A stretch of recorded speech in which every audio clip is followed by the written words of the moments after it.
The Secret Teachings of All Ages. An encyclopedic outline of Masonic, Hermetic, Kabbalistic, and Rosicrucian symbolical philosophy, being an interpretation of the secret teachings concealed within the rituals, allegories, and mysteries of all ages. By Manly P. Hall. Narrated by Matthew Schmitz. This book is dedicated to the rational soul of the world. Preface. Numerous volumes have been written as commentaries upon the secret systems of philosophy existing in the ancient world, but the ageless truths of life, like many of the earth's greatest thinkers, have usually been clothed in shabby garments.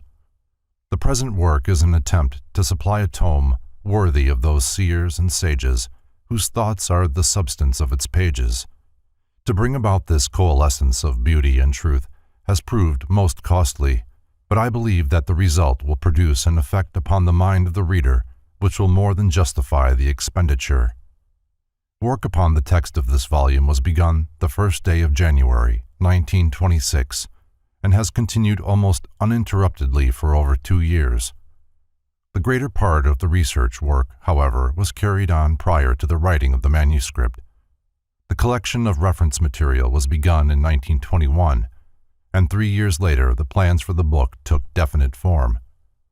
For the sake of clarity, all footnotes were eliminated, the various quotations and references to other authors being embodied in the text in their logical order.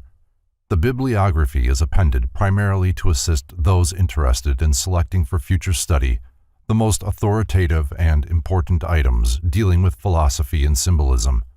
To make readily accessible the abstruse information contained in the book, an elaborate topical cross-index is included. I make no claim for either the infallibility or the originality of any statement herein contained. I have studied the fragmentary writings of the ancients sufficiently to realize that dogmatic utterances concerning their tenets are worse than foolhardy. Traditionalism is the curse of modern philosophy, particularly that of the European schools. While many of the statements contained in this treatise may appear at first wildly fantastic, I have sincerely endeavored to refrain from haphazard metaphysical speculation, presenting the material as far as possible in the spirit rather than the letter of the original authors.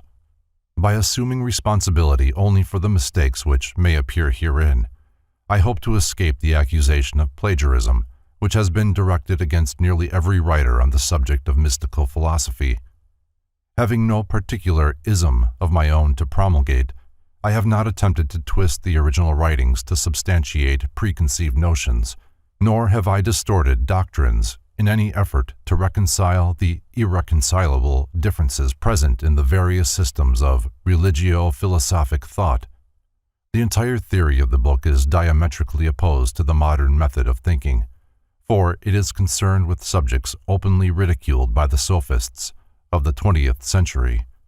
Its true purpose is to introduce the mind of the reader to a hypothesis of living wholly beyond the pale of materialistic theology, philosophy, or science. The mass of abstruse material between its covers is not susceptible to perfect organization, but so far as possible related topics have been grouped together. Rich as the English language is in media of expression, it is curiously lacking in terms suitable to the conveyance of abstract philosophical premises.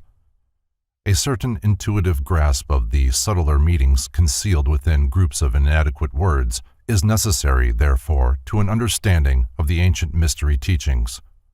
Although the majority of the items in the bibliography are in my own library, I wish to acknowledge gratefully the assistance rendered by the public libraries of San Francisco and Los Angeles, the libraries of the Scottish Rite in San Francisco and Los Angeles, the libraries of the University of California in Berkeley and Los Angeles, the Mechanics Library in San Francisco, and the Crotona Theosophical Library at Ojai, California.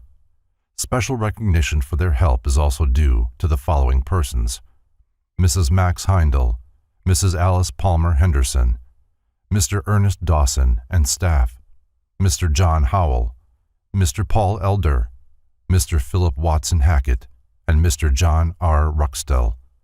Single books were lent by other persons and organizations, to whom thanks are also given.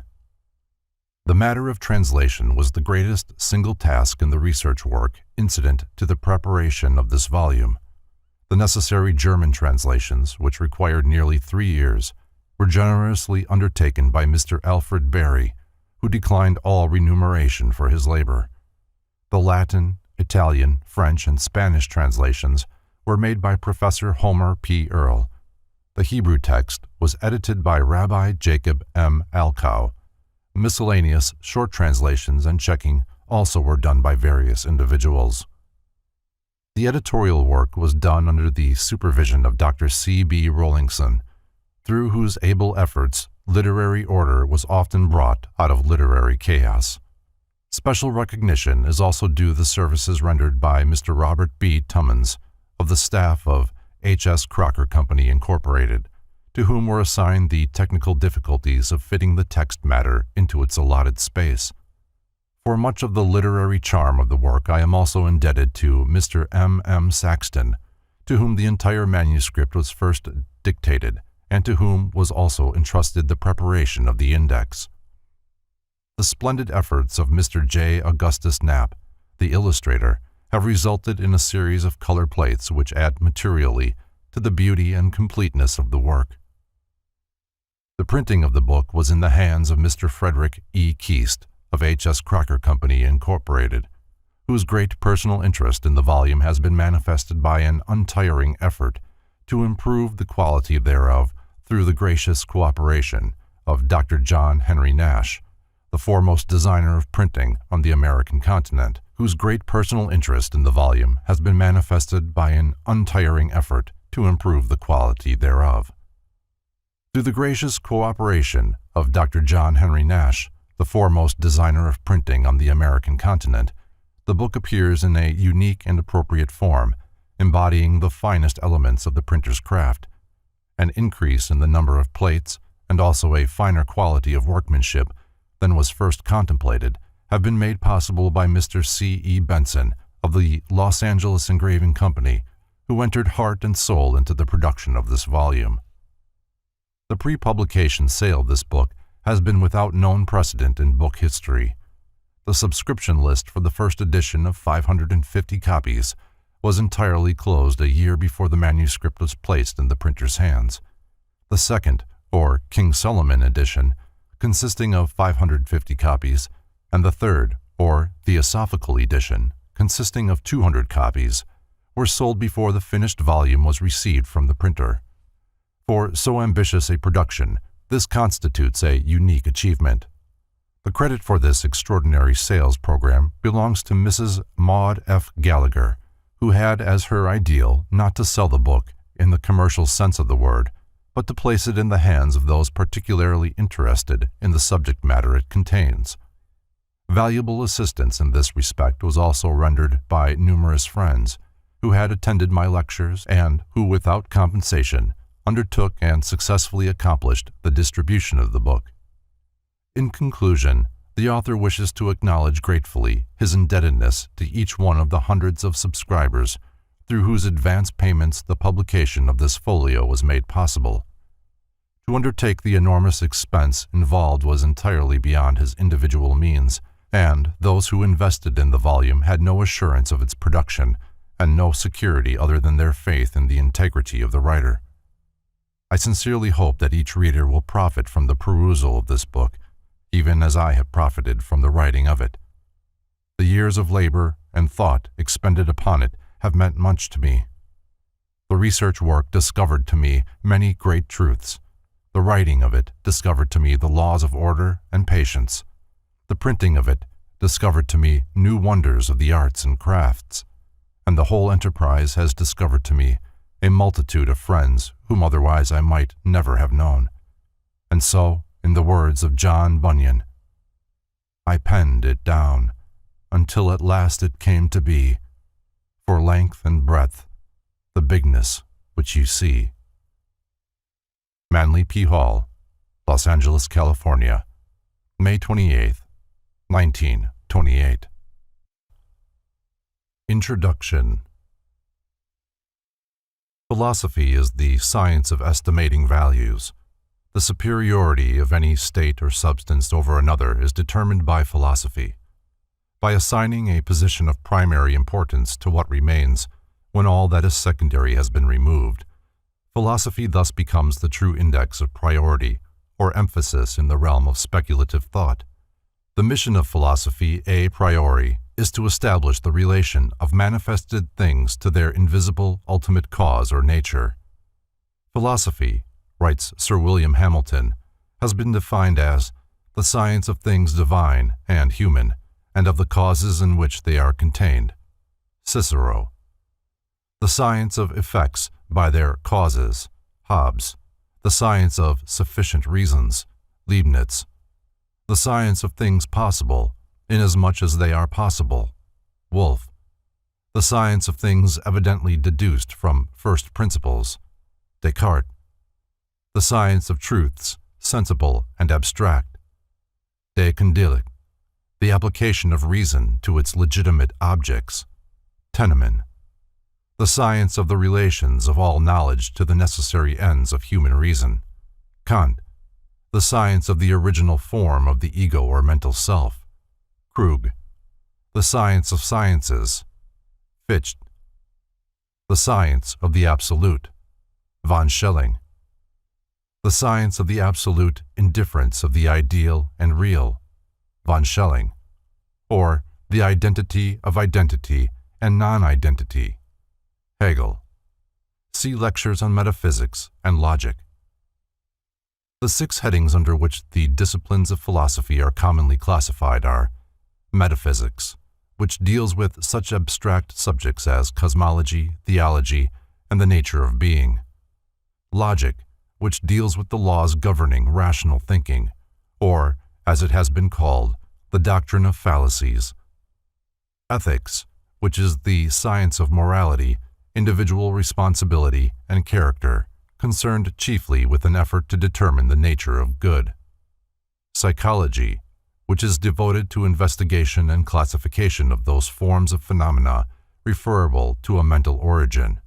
Epistemology, which is the science concerned primarily with the nature of knowledge itself and the question of whether it may exist in an absolute form. And aesthetics, which is the science of the nature of and the reactions awakened by the beautiful, the harmonious, the elegant, and the noble. Plato regarded philosophy as the greatest good ever imparted by divinity to man. In the 20th century, however, it has become a ponderous and complicated structure of arbitrary and irreconcilable notions, yet each substantiated by almost incontestable logic. The lofty theorems of the old academy, which Iamblichus likened to the nectar and ambrosia of the gods, have been so adulterated by opinion, which Heraclitus declared to be a falling sickness of the mind, that the heavenly mead would now be quite unrecognizable to this great Neoplatonist. Convincing evidence of the increasing superficiality of modern scientific and philosophic thought is its persistent drift towards materialism. When the great astronomer Laplace was asked by Napoleon why he had not mentioned God in his Traité de la mécanique céleste, the mathematician naively replied, "Sire, I had no need for that hypothesis." In his treatise on atheism, Sir Francis Bacon tersely summarizes the situation thus: "A little philosophy inclineth man's mind to atheism, but depth in philosophy bringeth men's minds about to religion." The Metaphysics of Aristotle opens with these words: "All men naturally desire to know." To satisfy this common urge, the unfolding human intellect has explored the extremities of imaginable space without and the extremities of imaginable self within, seeking to estimate the relationship between the one and the all, the effect and the cause, nature and the groundwork of nature, the mind and the source of the mind, the spirit and the substance of the spirit, the illusion and the reality. An ancient philosopher once said, "He who has not even a knowledge of common things is a brute among men. He who has an accurate knowledge of human concerns alone is a man among brutes, but he who knows all that can be known by intellectual energy is a god among men." Man's status in the natural world is determined, therefore, by the quality of his thinking. He whose mind is enslaved to his bestial instincts is philosophically not superior to the brute. He whose rational faculties ponder human affairs is a man, and he whose intellect is elevated to the consideration of divine realities is already a demigod, for his being partakes of the luminosity with which his reason has brought him into proximity. In his encomium of the science of sciences, Cicero is led to exclaim, "O philosophy, life's guide! O searcher out of virtue and expeller of vices! What could we and every age of men have been without thee? Thou hast produced cities. Thou hast called men scattered about into the social enjoyment of life." In this age, the word philosophy has little meaning unless accompanied by some other qualifying term. The body of philosophy has been broken up into numerous isms, more or less antagonistic, which have become so concerned with the effort to disprove each other's fallacies that the sublimer issues of divine order and human destiny have suffered deplorable neglect. The ideal function of philosophy is to serve as the stabilizing influence in human thought. By virtue of its intrinsic nature, it should prevent man from ever establishing unreasonable codes of life. Philosophers themselves, however, have frustrated the ends of philosophy by exceeding in their wool-gathering those untrained minds whom they are supposed to lead in the straight and narrow path of rational thinking. To list and classify any but the more important of the now recognized schools of philosophy is beyond the space limitations of this volume. The vast area of speculation covered by philosophy will be appreciated best after a brief consideration of a few of the outstanding systems of philosophic discipline which have swayed the world of thought during the last 26 centuries. The Greek school of philosophy had its inception with the 7 immortalized thinkers upon whom was first conferred the appellation of Sophos, the wise. According to Diogenes Laertius, these were Thales, Solon, Chilon, Pittacus, Bias, Cleobulus, and Periander. Water was conceived by Thales to be the primal principle or element upon which the earth floated like a ship, and earthquakes were the result of disturbances in this universal sea. Since Thales was an Ionian, the school perpetuating his tenets became known as the Ionic. He died in 546 BC and was succeeded by Anaximander, who in turn was followed by Anaximenes, Anaxagoras, and Archelos, with whom the Ionic school ended. Anaximander, differing from his master Thales, declared measureless and indefinable infinity to be the principle from which all things were generated. Anaximenes asserted air to be the first element of the universe, that souls, and even the deity itself, were composed of it. Anaxagoras, whose doctrine savors of atomism, held God to be an infinite, self-moving mind, that this divine, infinite mind, not enclosed in any body, is the efficient cause of all things, out of the infinite matter consisting of similar parts, everything being made according to its species by the divine mind, who, when all things were at first confusedly mingled together, came and reduced them to order. Archelos declared the principle of all things to be twofold: mind, which was incorporeal, and air, which was corporeal, the rarefaction and condensation of the latter resulting in fire and water respectively. The stars were conceived by Archelos to be burning iron places. Heraclitus, who lived 536 to 470 BC and is sometimes included in the Ionic school, in his doctrine of change and eternal flux, asserted fire to be the first element and also the state into which the world would ultimately be reabsorbed. The soul of the world he regarded as an exhalation from its humid parts, and he declared the ebb and flow of the sea to be caused by the sun. After Pythagoras of Samos, its founder, the Italic or Pythagorean school numbers among its most distinguished representatives Empedocles, Epicharmus, Archytas, Alcmaeon, Hippasus, Philolaus, and Eudoxus. Pythagoras, 580 to 500 BC, conceived mathematics to be the most sacred and exact of all the sciences, and demanded of all who came to him for study a familiarity with arithmetic, music, astronomy, and geometry. He laid special emphasis upon the philosophic life as a prerequisite to wisdom. Pythagoras was one of the first teachers to establish a community wherein all the members were of mutual assistance to one another in the common attainment of the higher sciences. He also introduced the discipline of retrospection as essential to the development of the spiritual mind. Pythagoreanism may be summarized as a system of metaphysical speculation concerning the relationships between numbers and the causal agencies of existence. This school also first expounded the theory of celestial harmonies, or the music of the spheres. John Reuchlin said of Pythagoras that he taught nothing to his disciples before the discipline of silence, silence being the first rudiment of contemplation. In his Sophist, Aristotle credits Empedocles with the discovery of rhetoric. Both Pythagoras and Empedocles accepted the theory of transmigration, the latter saying, "A boy I was, then did a maid become, a plant, bird, fish, and in the vast sea swum." Archytas is credited with invention of the screw and the crane. Pleasure he declared to be a pestilence, because it was opposed to the temperance of the mind. He considered a man without deceit to be as rare as a fish without bones.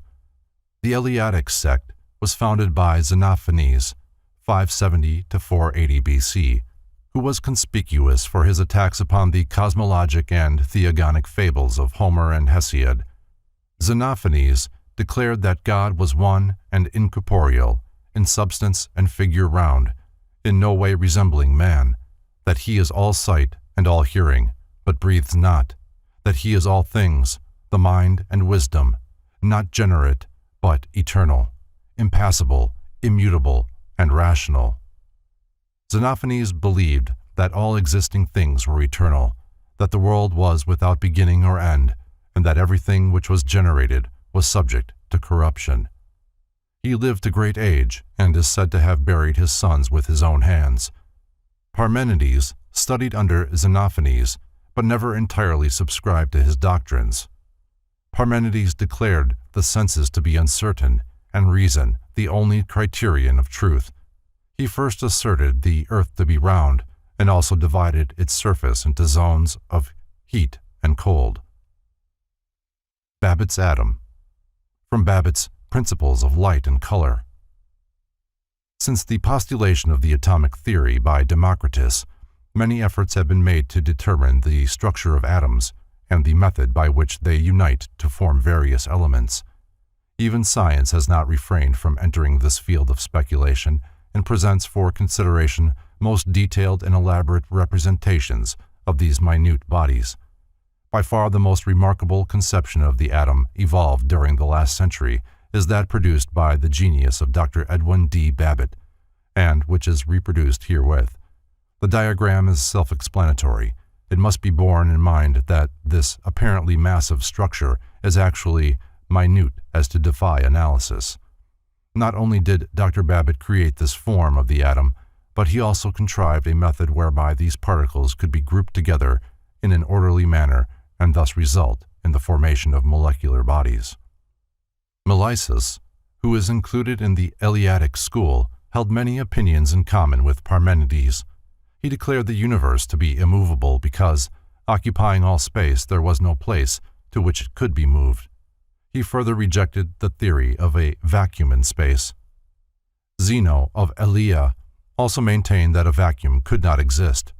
Rejecting the theory of motion, he asserted that there was but one God, who was an eternal, ungenerated being. Like Xenophanes, he conceived deity to be spherical in shape. Leucippus held the universe to consist of two parts, one full and the other a vacuum. From the infinite, a host of minute fragmentary bodies descended into the vacuum, where, through a continual agitation, they organized themselves into spheres of substance. The great Democritus, to a certain degree, enlarged upon the atomic theory of Leucippus. Democritus declared the principles of all things to be twofold, atoms and vacuums. Both, he asserted, are infinite, atoms in number, vacuum in magnitude. Thus all bodies must be composed of atoms or vacuum. Atoms possessed two properties, form and size, both characterized by infinite variety. The soul, Democritus also conceived to be atomic in structure and subject to dissolution with the body. The mind he believed to be composed of spiritual atoms. Aristotle intimates that Democritus obtained his atomic theory from the Pythagorean doctrine of the monad. Among the Eleatics are also included Protagoras and Anaxarchus.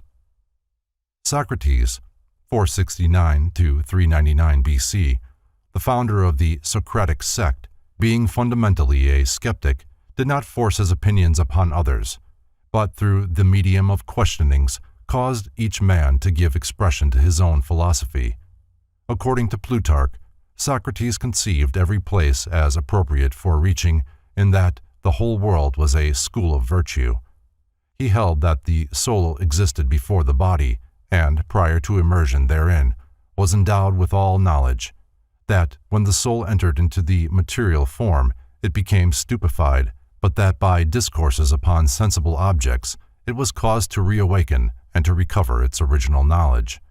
On these premises was based his attempt to stimulate the soul power through irony and inductive reasoning. It has been said of Socrates that the sole subject of his philosophy was man. He himself declared philosophy to be the way of true happiness, and its purpose twofold: 1, to contemplate God, and 2, to abstract the soul from corporeal sense. The principles of all things he conceived to be three in number: God, matter, and ideas.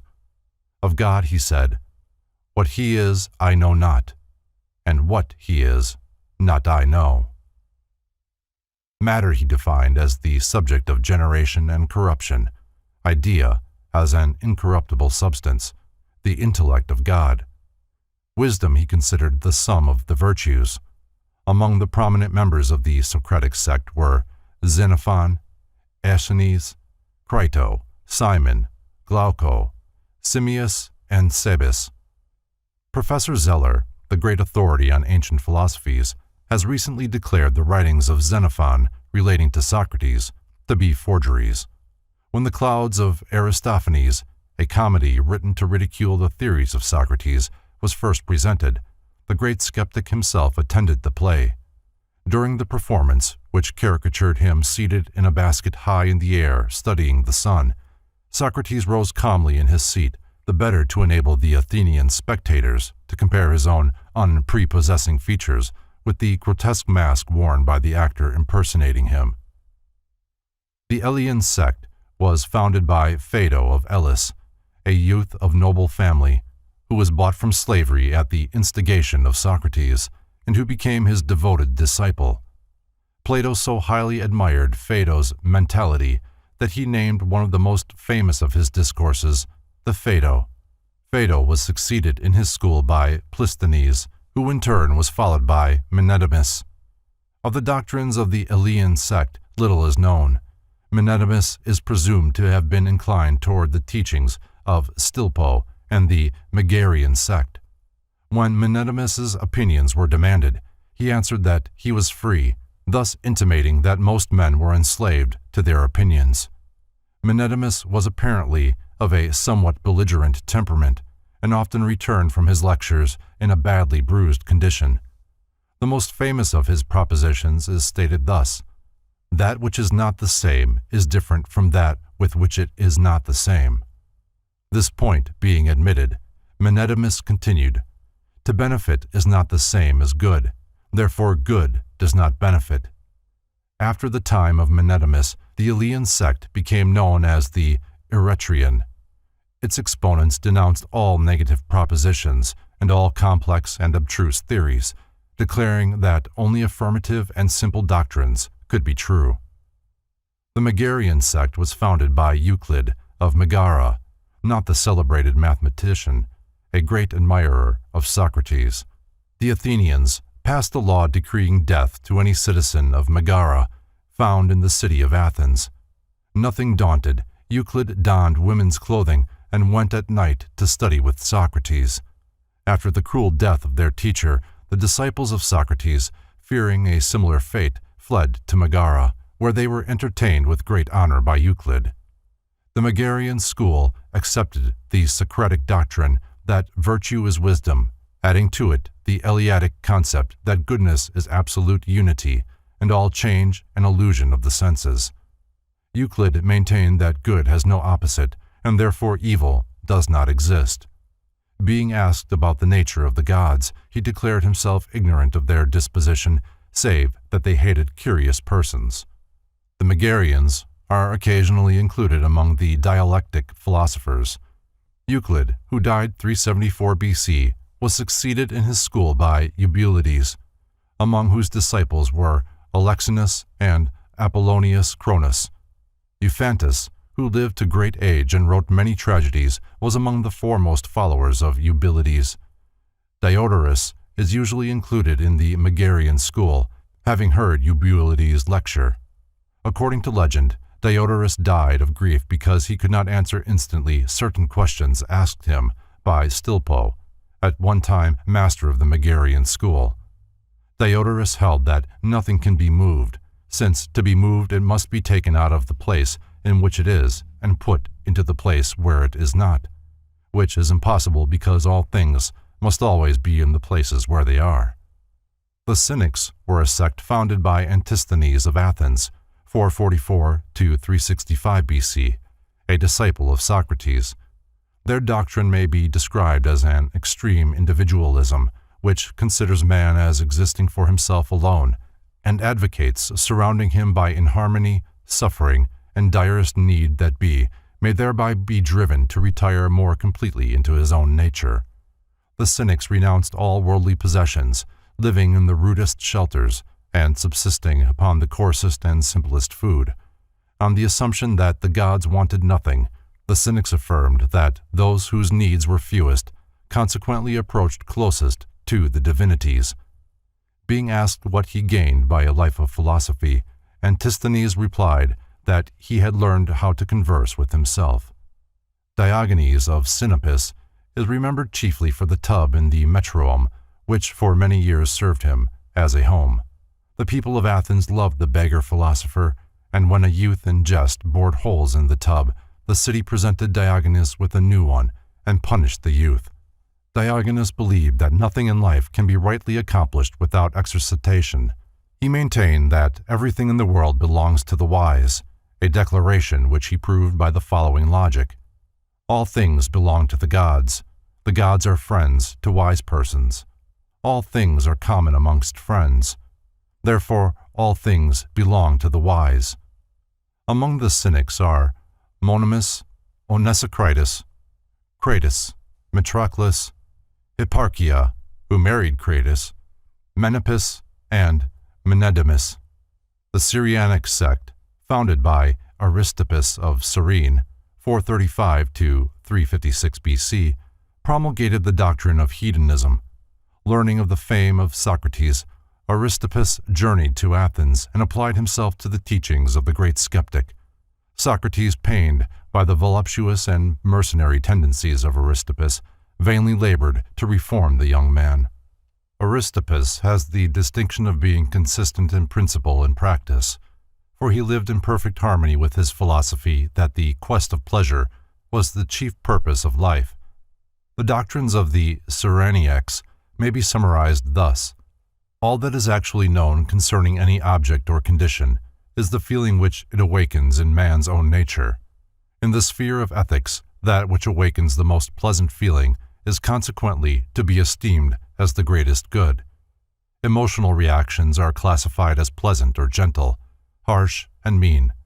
The end of pleasant emotion is pleasure, the end of harsh emotion, grief, the end of mean emotion, nothing.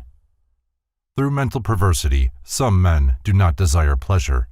In reality, however, pleasure, especially of a physical nature, is the true end of existence and exceeds in every way mental and spiritual enjoyments. Pleasure, furthermore, is limited wholly to the moment. Now is the only time.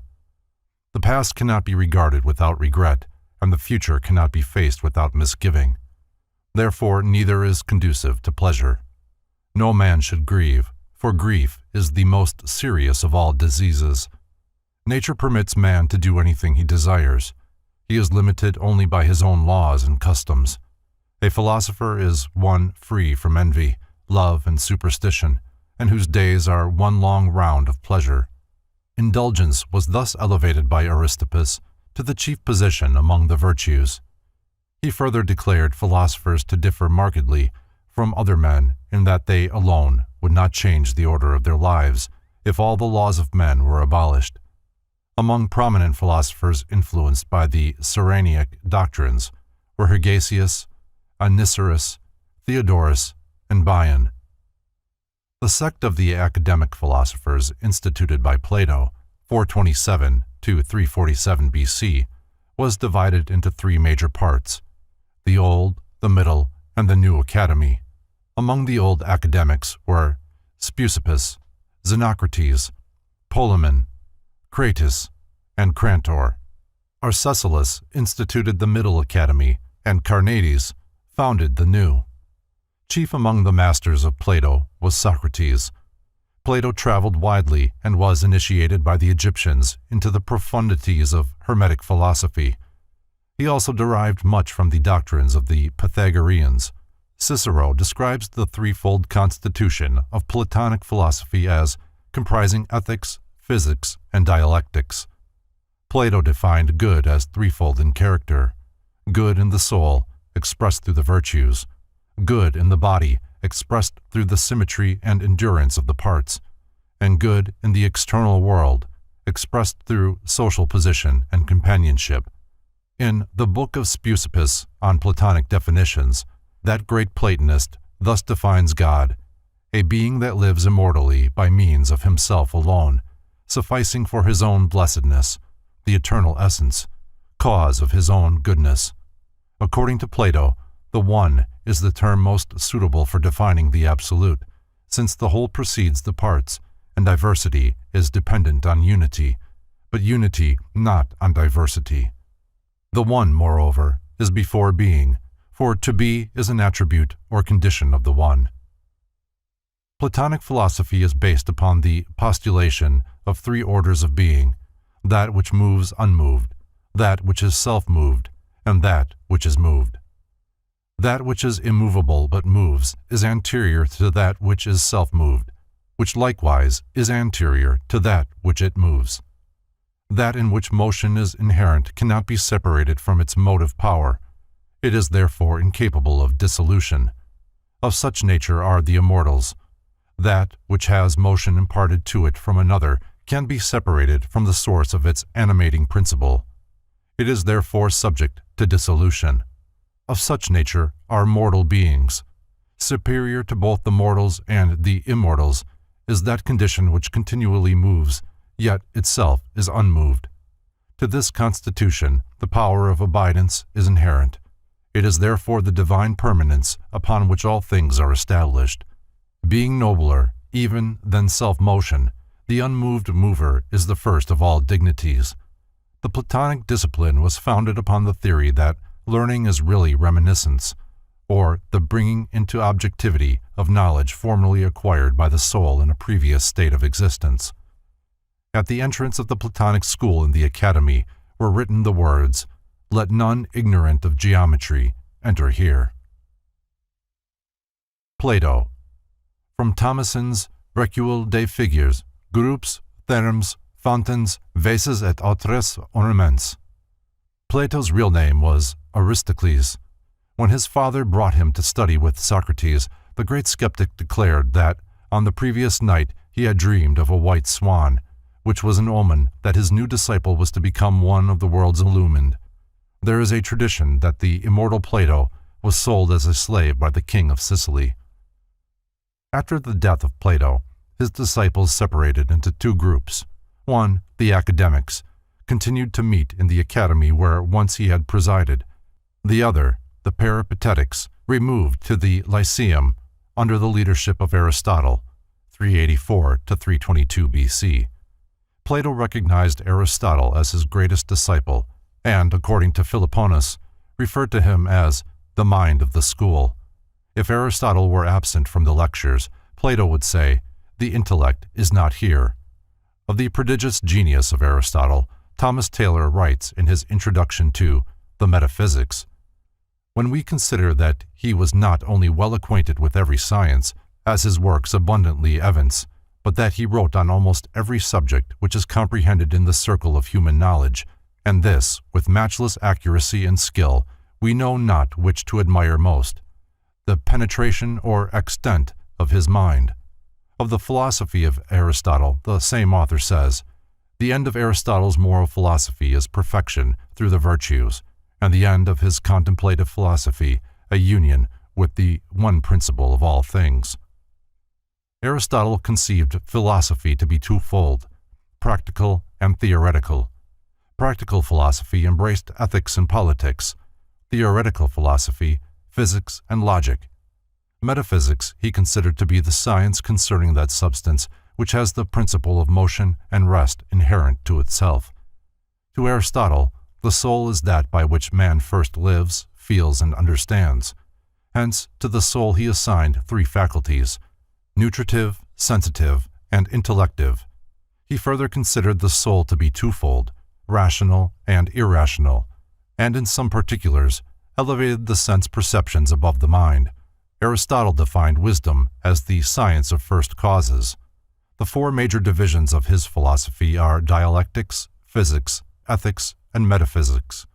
God is defined as the first mover, the best of beings, an immovable substance separate from sensible things, void of corporeal quantity, without parts and indivisible.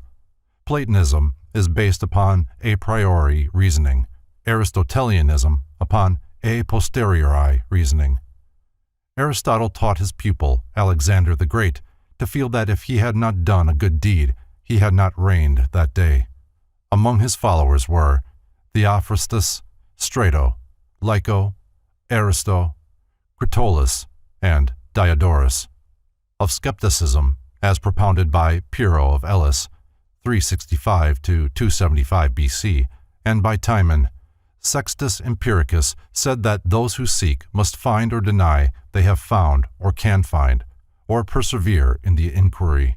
Those who suppose they have found truth are called dogmatists. Those who think it incomprehensible are the academics. Those who still seek are the skeptics.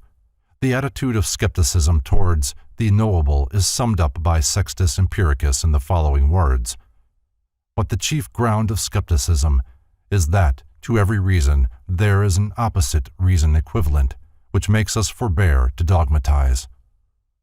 The skeptics were strongly opposed to the dogmatists, and were agnostic in that they held the accepted theories regarding deity to be self-contradictory and undemonstrable. "How," asked the skeptic, "can we have indubitate knowledge of God, knowing not his substance, form, or place?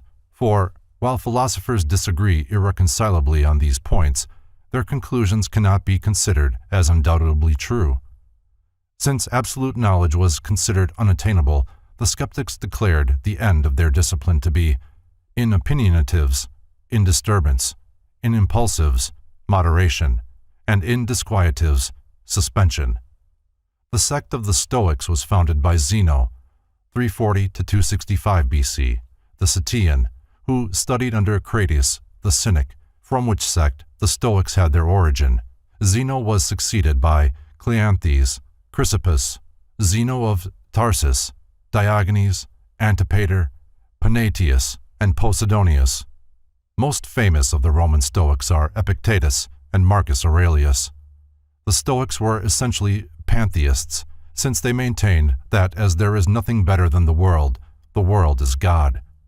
Zeno declared that the person of the world is diffused throughout it as seed.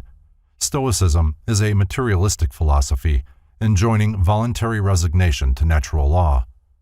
Chrysippus maintained that good and evil being contrary, both are necessary since each sustains the other.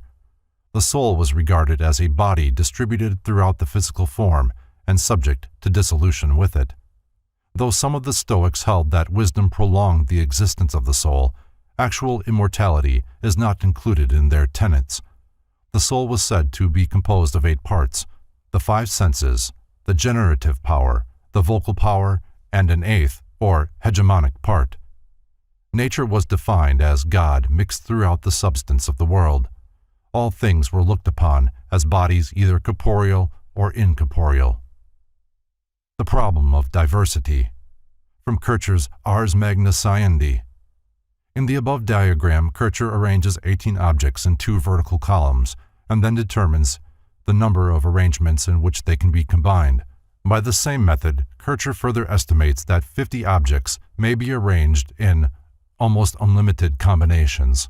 From this, it will be evident that infinite diversity is possible, for the countless parts of the universe may be related to each other in an incalculable number of ways, and through the various combinations of these limitless subdivisions of being, infinite individuality and infinite variety must inevitably result.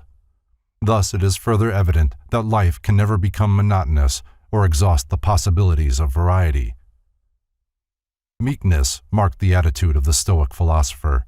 While Diogenes was delivering a discourse against anger, one of his listeners spat contemptuously in his face. Receiving the insult with humility, the great Stoic was moved to retort, "I am not angry, but am in doubt whether I ought to be so or not." Epicurus of Samos, 341 to 270 BC, was the founder of the Epicurean sect, which in many respects resembles the Syrianic, but is higher in its ethical standards. The Epicureans also posited pleasure as the most desirable state, but conceived it to be a grave and dignified state achieved through renunciation of those mental and emotional inconstancies which are productive of pain and sorrow. Epicurus held that as the pains of the mind and soul are more grievous than those of the body, so the joys of the mind and soul exceed those of the body. The Syrianics asserted pleasure to be dependent upon action or motion. The Epicureans claimed rest or lack of action to be equally productive of pleasure. Epicurus accepted the philosophy of Democritus concerning the nature of atoms and based his physics upon this theory. The Epicurean philosophy may be summed up in 4 canons. 1. Sense is never deceived, and therefore every sensation and every perception of an appearance is true. 2. Opinion follows upon sense and is superadded to sensation, and capable of truth or falsehood. 3. All opinion attested, or not contradicted by the evidence of sense, is true. 4. An opinion contradicted, or not attested by the evidence of sense, is false.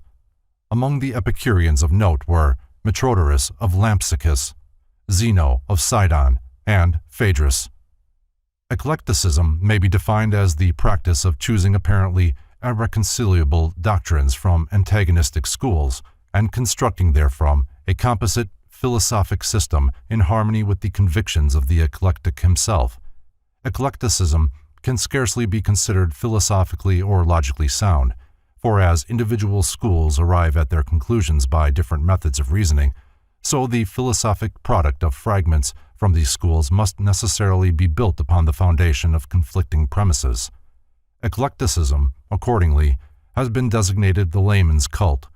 In the Roman Empire, little thought was devoted to philosophic theory. Consequently, most of its thinkers were of the eclectic type. Cicero is the outstanding example of early eclecticism, for his writings are a veritable potpourri of invaluable fragments from earlier schools of thought. Eclecticism appears to have had its inception at the moment when men first doubted the possibility of discovering ultimate truth. Observing all so-called knowledge to be mere opinion at best, the less studious furthermore concluded that the wiser course to pursue was to accept that which appeared to be the most reasonable of the teachings of any school or individual. From this practice, however, arose a pseudo-broad-mindedness devoid of the element of preciseness found in true logic and philosophy. The Neo-Pythagorean school flourished in Alexandria during the 1st century of the Christian era. Only 2 names stand out in connection with it: Apollonius of Tyana and Moderatus of Gades. Neo-Pythagoreanism is a link between the older pagan philosophies and Neoplatonism. Like the former, it contained many exact elements of thought derived from Pythagoras and Plato. Like the latter, it emphasized metaphysical speculation and ascetic habits.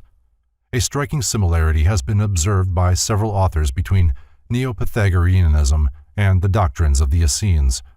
Special emphasis was laid upon the mystery of numbers, and it is possible that the Neo-Pythagoreans had a far wider knowledge of the true teachings of Pythagoras than is available today. Even in the 1st century, Pythagoras was regarded more as a god than a man, and the revival of his philosophy was resorted to apparently in the hope that his name would stimulate interest in the deeper systems of learning.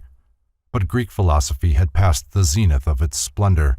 The mass of humanity was awakening to the importance of physical life and physical phenomena. The emphasis upon earthly affairs, which began to assert itself later, reached maturity of expression in 20th century materialism and commercialism, even though Neoplatonism was to intervene and many centuries passed before this emphasis took definite form. Aeneas at the Gate of Hell, from Virgil's Aeneid, Dryden's translation. Virgil describes part of the ritual of a Greek mystery, possibly the Eleusinian, in his account of the descent of Aeneas to the gate of hell under the guidance of the Sibyl. Of that part of the ritual portrayed above, the immortal poet writes, "Full in the midst of this infernal road, an elm displays her dusky arms abroad. The god of sleep there hides his heavy head, and empty dreams on every leaf are spread. Of various forms unnumbered spectres more, centaurs in double shapes, besieged the door. Before the passage horrid Hydra stands, and Briareus with all his 100 hands, Gorgons, Geryon with his triple frame, and vain Chimera vomits empty flame. The chief unsheathed his shining steel prepared, though seized with sudden fear to force the guard, offering his brandished weapon at their face, had not the Sibyl stopped his eager pace, and told him what those empty phantoms were, forms without bodies and impassive air." Although Ammonius Saccas was long believed to be the founder of Neoplatonism, the school had its true beginning in Plotinus, AD 204 to 269. Prominent among the Neoplatonists of Alexandria, Syria, Rome, and Athens were Porphyry, Iamblichus, Celastius, the Emperor Julian, Plutarch, and Proclus. Neoplatonism was the supreme effort of decadent pagandom to publish and thus preserve for posterity its secret or unwritten doctrine.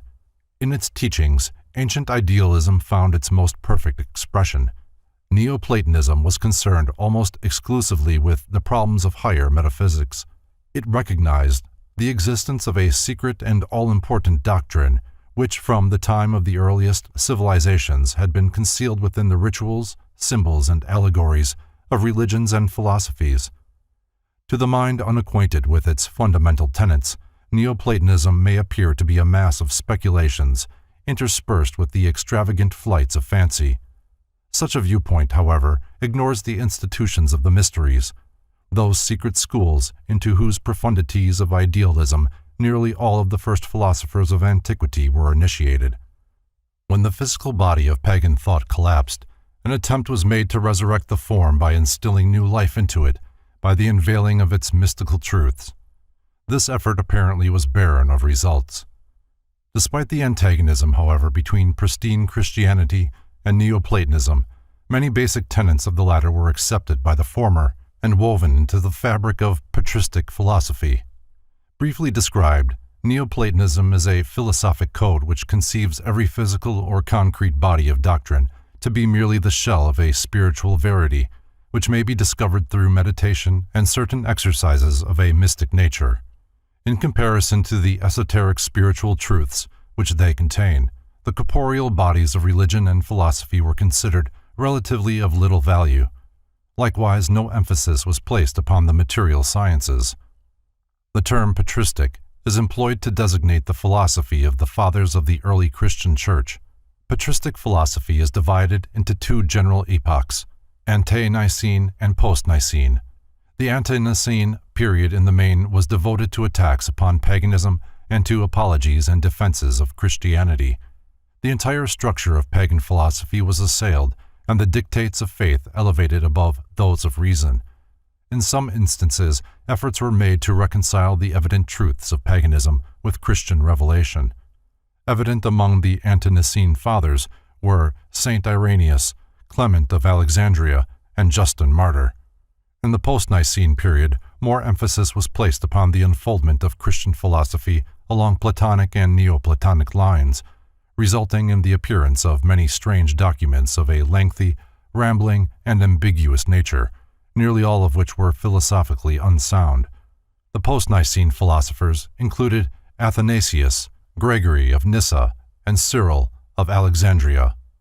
The patristic school is notable for its emphasis upon the supremacy of man throughout the universe.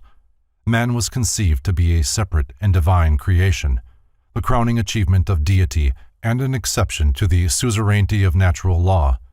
To the patristics, it was inconceivable that there should ever exist another creature so noble, so fortunate, or so able as man, for whose sole benefit and edification all the kingdoms of nature were primarily created. Patristic philosophy culminated in Augustinianism, which may be best defined as Christian Platonism, opposing the Pelagian doctrine that man is the author of his own salvation. Augustinianism elevated the Church and its dogmas to a position of absolute infallibility, a position which it successfully maintained until the Reformation. Gnosticism, a system of emanationism interpreting Christianity in terms of Greek, Egyptian, and Persian metaphysics, appeared in the later part of the 1st century of the Christian era. Practically all the information extant regarding the Gnostics and their doctrines, stigmatized as heresy by the ante-Nicene Church Fathers, is derived from the accusations made against them, particularly from the writings of Saint Irenaeus. In the 3rd century appeared Manichaeism, a dualistic system of Persian origin, which taught that good and evil were forever contending for universal supremacy. In Manichaeism, Christ is conceived to be the principle of redeeming good, in contradistinction to the man Jesus, who was viewed as an evil personality. The death of Boethius in the 6th century marked the close of the ancient Greek school of philosophy. The 9th century saw the rise of the new school of scholasticism, which sought to reconcile philosophy with theology. Representative of the main divisions of the scholastic school were the eclecticism of John of Salisbury, the mysticism of Bernard of Clairvaux and Saint Bonaventura, the rationalism of Peter Abelard, and the pantheistic mysticism of Meister Eckhart. Among the Arabian Aristotelians were Avicenna and Averroes. The zenith of scholasticism was reached with the advent of Albertus Magnus and his illustrious disciple, St. Thomas Aquinas. Thomism, the philosophy of St. Thomas Aquinas, sometimes referred to as the Christian Aristotle, sought to reconcile the various factions of the scholastic school. Thomism was basically Aristotelian with the added concept that faith is a projection of reason. Scotism, or the doctrine of voluntarism, promulgated by Johannes Duns Scotus, a Franciscan scholastic, emphasized the power and efficacy of the individual will as opposed to Thomism. The outstanding characteristic of scholasticism was its fanatic effort to cast all European thought in an Aristotelian mold. Eventually, the schoolmen descended to the level of mere wordmongers who picked the words of Aristotle so clean that nothing but the bones remained. It was this decadent school of meaningless verbiage against which Sir Francis Bacon directed his bitter shafts of irony and which he relegated to the potter's field of discarded notions. The Baconian, or inductive system of reasoning, whereby facts are arrived at by a process of observation and verified by experimentation, cleared the way for the schools of modern science. Bacon was followed by Thomas Hobbes, for some time his secretary, who held mathematics to be the only exact science and thought to be essentially a mathematical process. Hobbes declared matter to be the only reality, and scientific investigation to be limited to the study of bodies, the phenomena relative to their probable causes, and the consequences which flow from them under every variety of circumstance. Hobbes laid special stress upon the significance of words, declaring understanding to be the faculty of perceiving the relationship between words and the objects for which they stand. Having broken away from the scholastic and theological schools, post-Reformation or modern philosophy experienced a most prolific growth among many diverse lines. According to humanism, man is the measure of all things. Rationalism makes the reasoning faculties the basis of all knowledge. Political philosophy holds that man must comprehend his natural, social, and national privileges. Empiricism declares that alone to be true which is demonstrable by experiment or experience. Moralism emphasizes the necessity of right conduct as a fundamental philosophic tenet. Idealism asserts the realities of the universe to be superphysical, either mental or psychical. Realism, the reverse, and phenomenalism restricts knowledge to facts or events which can be scientifically described or explained. The most recent developments in the field of philosophic thought are behaviorism and neorealism. The former estimates the intrinsic characteristics through an analysis of behavior. The latter may be summed up as the total extinction of idealism. Baruch de Spinoza, the eminent Dutch philosopher, conceived God to be a substance absolutely self-existent and needing no other conception besides itself to render it complete and intelligible. The nature of this being was held by Spinoza to be comprehensible only through its attributes, which are extension and thought. These combine to form an endless variety of aspects or modes. The mind of man is one of the modes of infinite thought, the body of man one of the modes of infinite extension. Through reason, man is enabled to elevate himself above the illusionary world of the senses and find eternal repose in perfect union with the divine essence. Spinoza, it has been said, deprived God of all personality, making deity synonymous with the universe. German philosophy had its inception with Gottfried Wilhelm von Leibniz, whose theories are permeated with the qualities of optimism and idealism. Leibniz's criteria of sufficient reason revealed to him the insufficiency of Descartes' theory of extension, and he therefore concluded that substance itself contained an inherent power in the form of an incalculable number of separate and all-sufficient units. Matter, reduced to its ultimate particles, ceases to exist as a substantial body, being resolved into a mass of immaterial ideas or metaphysical units of power, to which Leibniz applied the term monad. Thus the universe is composed of an infinite number of separate monadic entities unfolding spontaneously through the objectification of innate active qualities. All things are conceived as consisting of single monads of varying magnitudes or of aggregations of these bodies, which may exist as physical, emotional, mental, or spiritual substances. God is the first and greatest monad. The spirit of man is an awakened monad in contradistinction to the lower kingdoms, whose governing monadic powers are in a semi-dormant state. The Ptolemaic scheme of the universe. From an old print, courtesy of Carl Oscar Borg. In ridiculing the geocentric system of astronomy expounded by Claudius Ptolemy, modern astronomers have overlooked the philosophic key to the Ptolemaic system. The universe of Ptolemy is a diagrammatic representation of the relationships existing between the various divine and elemental parts of every creature, and is not concerned with astronomy as that science is now comprehended. In the above figure, special attention is called to the 3 circles of zodiacs surrounding the orbits of the planets. These zodiacs represent the threefold spiritual constitution of the universe. The orbits of the planets are the governors of the world, and the 4 elemental spheres in the center represent the physical constitution of both man and the universe. Ptolemy's scheme of the universe is simply a cross-section of the universal aura, the planets and elements to which he refers having no relation to those recognized by modern astronomers. Though a product of the Leibnizian-Wolffian school, Immanuel Kant, like Locke, dedicated himself to investigation of the powers and limits of human understanding. The result was his critical philosophy, embracing the critique of pure reason, the critique of practical reason, and the critique of judgment. Dr. W. J. Durant sums up Kant's philosophy in the concise statement that he rescued mind from matter. the mind Kant conceived to be the selector and coordinator of all perceptions, which in turn are the result of sensations grouping themselves about some external object. In the classification of senses and ideas, the mind employs certain categories of sense, time, and space, of understanding, quality, relation, modality, and causation, and the unity of appreciation. Being subject to mathematical laws, time and space are considered absolute and sufficient bases for exact thinking. Kant's practical reason declared that while the nature of noumenon could never be comprehended by the reason, the fact of morality proves the existence of three necessary postulates: free will, immortality, and God.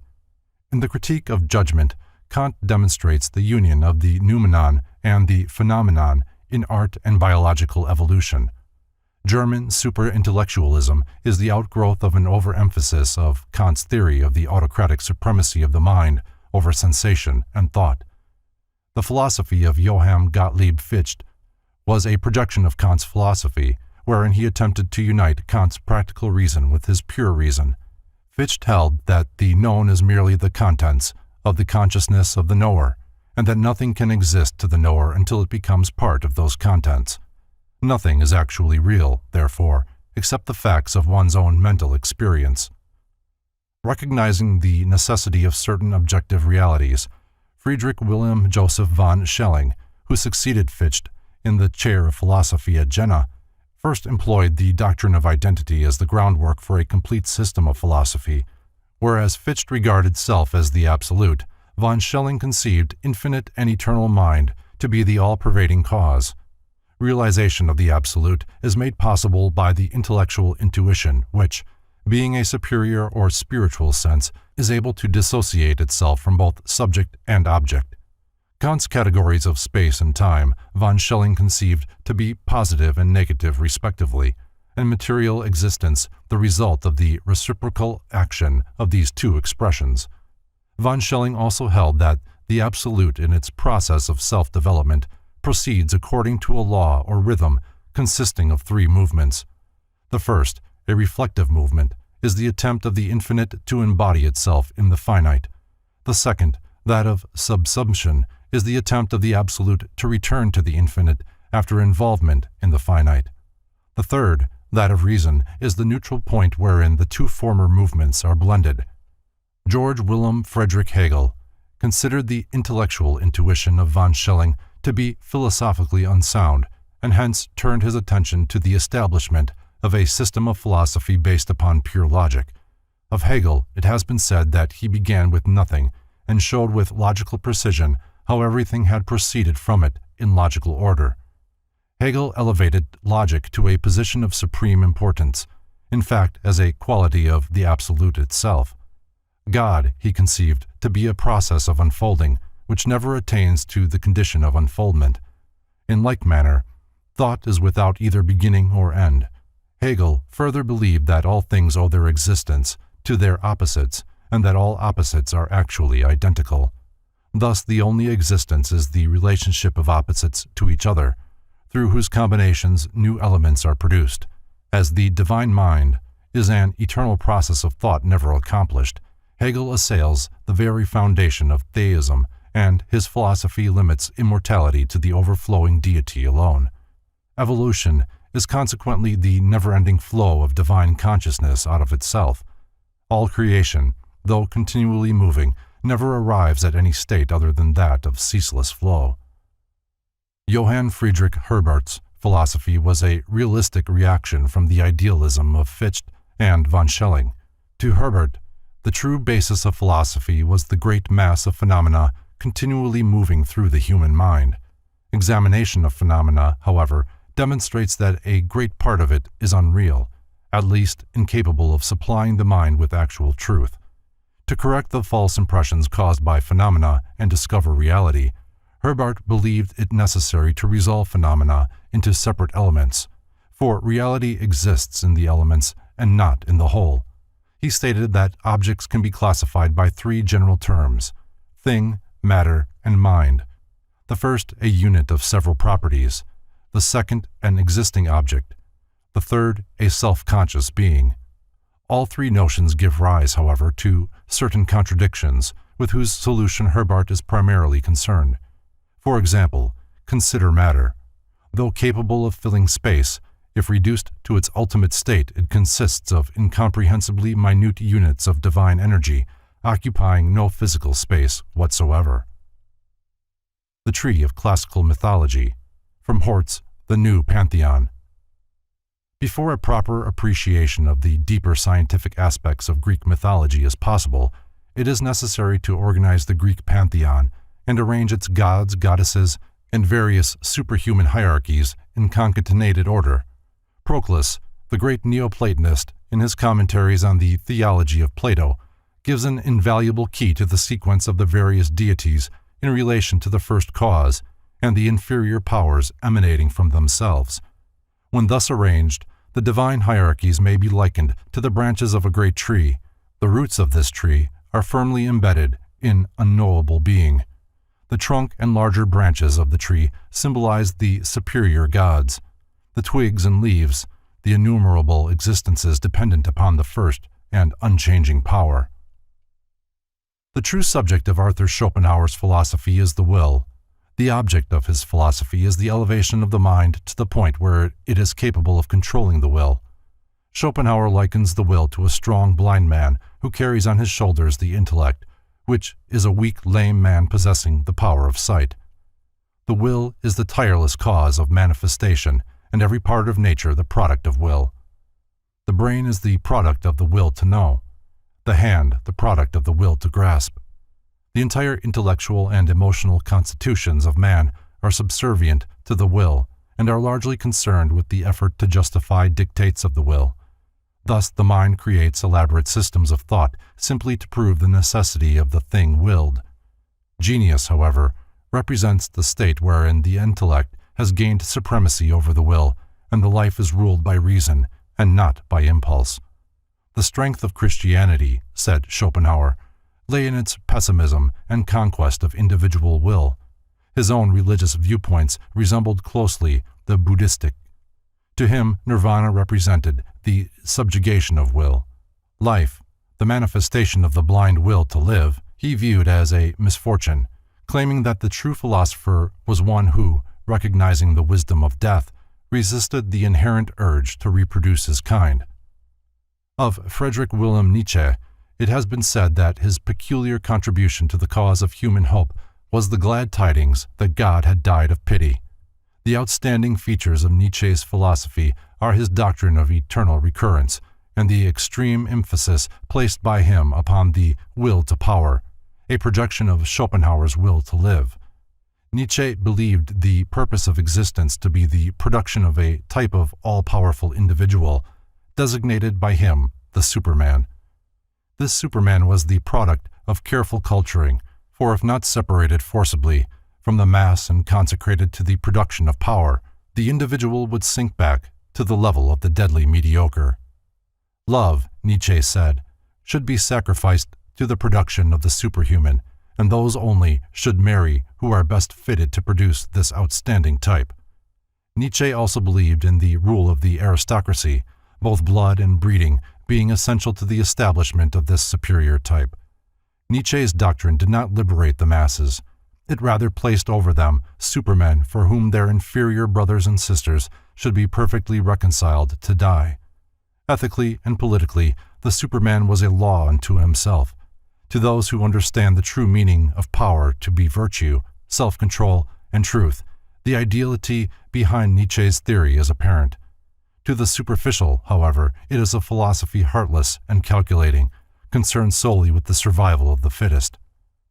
Of the other German schools of philosophic thought, limitations of space preclude detailed mention. The more recent developments of the German school are Freudianism and relativism, often called the Einstein theory. The former is a system of psychoanalysis through psychopathic and neurological phenomena. The latter attacks the accuracy of mechanical principles dependent upon the present theory of velocity. René Descartes stands at the head of the French school of philosophy and shares with Sir Francis Bacon the honor of founding the systems of modern science and philosophy. As Bacon based his conclusions upon observation of external things, So Descartes founded his metaphysical philosophy upon observation of internal things. Cartesianism, the philosophy of Descartes, first eliminates all things and then replaces as fundamental those premises without which existence is impossible. Descartes defined an idea as that which fills the mind when we conceive a thing. The truth of an idea must be determined by the criteria of clarity and distinctness. Hence, Descartes held that a clear and distinct idea must be true. Descartes has the distinction of also evolving his own philosophy without recourse to authority. Consequently, his conclusions are built up from the simplest of premises and grow in complexity as the structure of his philosophy takes form. The positive philosophy of Auguste Comte is based upon the theory that human intellect develops through 3 stages of thought. The first and lowest stage is theological, the second metaphysical, and the third and highest positive. Thus, theology and metaphysics are the feeble intellectual efforts of humanity's child mind, and positivism is the mental expression of the adult intellect. In his Cours de philosophie positive, Comte writes, "In the final, the positive state, the mind has given over the vain search after absolute notions, the origin and destination of the universe, and the causes of phenomena, and applies itself to the study of their laws, that is, their invariable relations of succession and resemblance. Reasoning and observation, duly combined, are the means of this knowledge." Comte's theory is described as an enormous system of materialism. According to Comte, it was formerly said that the heavens declare the glory of God, but now they only recount the glory of Newton and Laplace. Among the French schools of philosophy are traditionalism, often applied to Christianity, which esteems tradition as the proper foundation for philosophy; the sociological school, which regards humanity as one vast social organism; the encyclopedists, whose efforts to classify knowledge according to the Baconian system revolutionized European thought; Voltaireism, which assailed the divine origin of the Christian faith and adopted an attitude of extreme skepticism toward all matters pertaining to theology; and Neocriticism, a French revision of the doctrines of Immanuel Kant. Henry Bergson, the intuitionalist, undoubtedly the greatest living French philosopher, presents a theory of mystic anti-intellectualism founded upon the premise of creative evolution. His rapid rise to popularity is due to his appeal to the finer sentiments in human nature, which rebel against the hopelessness and helplessness of materialistic science and realistic philosophy. Bergson sees God as life continually struggling against the limitations of matter. He even conceives the possible victory of life over matter, and, in time, the annihilation of death. Applying the Baconian method to the mind, John Locke, the great English philosopher, declared that everything which passes through the mind is a legitimate object of mental philosophy, and that these mental phenomena are as real and valid as the objects of any other science. In his investigations of the origin of phenomena, Locke departed from the Baconian requirement that it was first necessary to make a natural history of facts. The mind was regarded by Locke to be blank until experience is inscribed upon it. Thus, the mind is built up of received impressions plus reflection. The soul, Locke believed to be incapable of apprehension of deity, and man's realization or cognition of God to be merely an inference of the reasoning faculty. David Hume was the most enthusiastic and also the most powerful of the disciples of Locke. Attacking Locke's sensationalism, Bishop George Berkeley substituted for it a philosophy founded on Locke's fundamental premises, but which he developed as a system of idealism. Berkeley held that ideas are the real objects of knowledge. He declared it impossible to adduce proof that sensations are occasioned by material objects. He also attempted to prove that matter has no existence. Berkeleyanism holds that the universe is permeated and governed by mind. Thus, the belief in the existence of material objects is merely a mental condition, and the objects themselves may well be fabrications of the mind. At the same time, Berkeley considered it worse than insanity to question the accuracy of perceptions, for if the power of the perceptive faculties be questioned, man is reduced to a creature incapable of knowing, estimating, or realizing anything whatsoever. In the associationalism of Hartley and Hume, was advanced the theory that the association of ideas is the fundamental principle of psychology and the explanation for all mental phenomena. Hartley held that if a sensation be repeated several times, there is a tendency towards its spontaneous repetition, which may be awakened by association with some other idea even though the object causing the original reaction be absent. The utilitarianism of Jeremy Bentham, Archdeacon Paley, and James and John Stuart Mill declares that to be the greatest good which is the most useful to the greatest number. John Stuart Mill believed that if it is possible through sensation to secure knowledge of the properties of things, it is also possible through a higher state of the mind, that is, intuition or reason, to gain a knowledge of the true substance of things. Darwinism is the doctrine of natural selection and physical evolution. It has been said of Charles Robert Darwin that he determined to banish spirit altogether from the universe and make the infinite and omnipresent mind itself synonymous with the all-pervading powers of an impersonal nature. Agnosticism and Neo-Hegelianism are also noteworthy products of this period of philosophic thought. The former is the belief that the nature of ultimates is unknowable, the latter an English and American revival of Hegel's idealism. Dr. W. J. Durant declares that Herbert Spencer's great work, First Principles, made him almost at once the most famous philosopher of his time. Spencerianism is a philosophic positivism which describes evolution as an ever-increasing complexity with equilibrium at its highest possible state. According to Spencer, life is a continuous process from homogeneity to heterogeneity and back from heterogeneity to homogeneity. Life also involves the continual adjustment of internal relations to external relations. Most famous of all Spencer's aphorisms is his definition of deity. God is infinite intelligence, infinitely diversified through infinite time and infinite space, manifesting through an infinitude of ever-evolving individualities.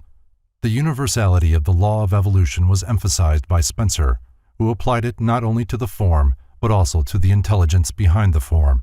In every manifestation of being, he recognized the fundamental tendency of unfoldment from simplicity to complexity, observing that when the point of equilibrium is reached, it is always followed by that process of dissolution. According to Spencer, however, disintegration took place only that reintegration might follow upon a higher level of being.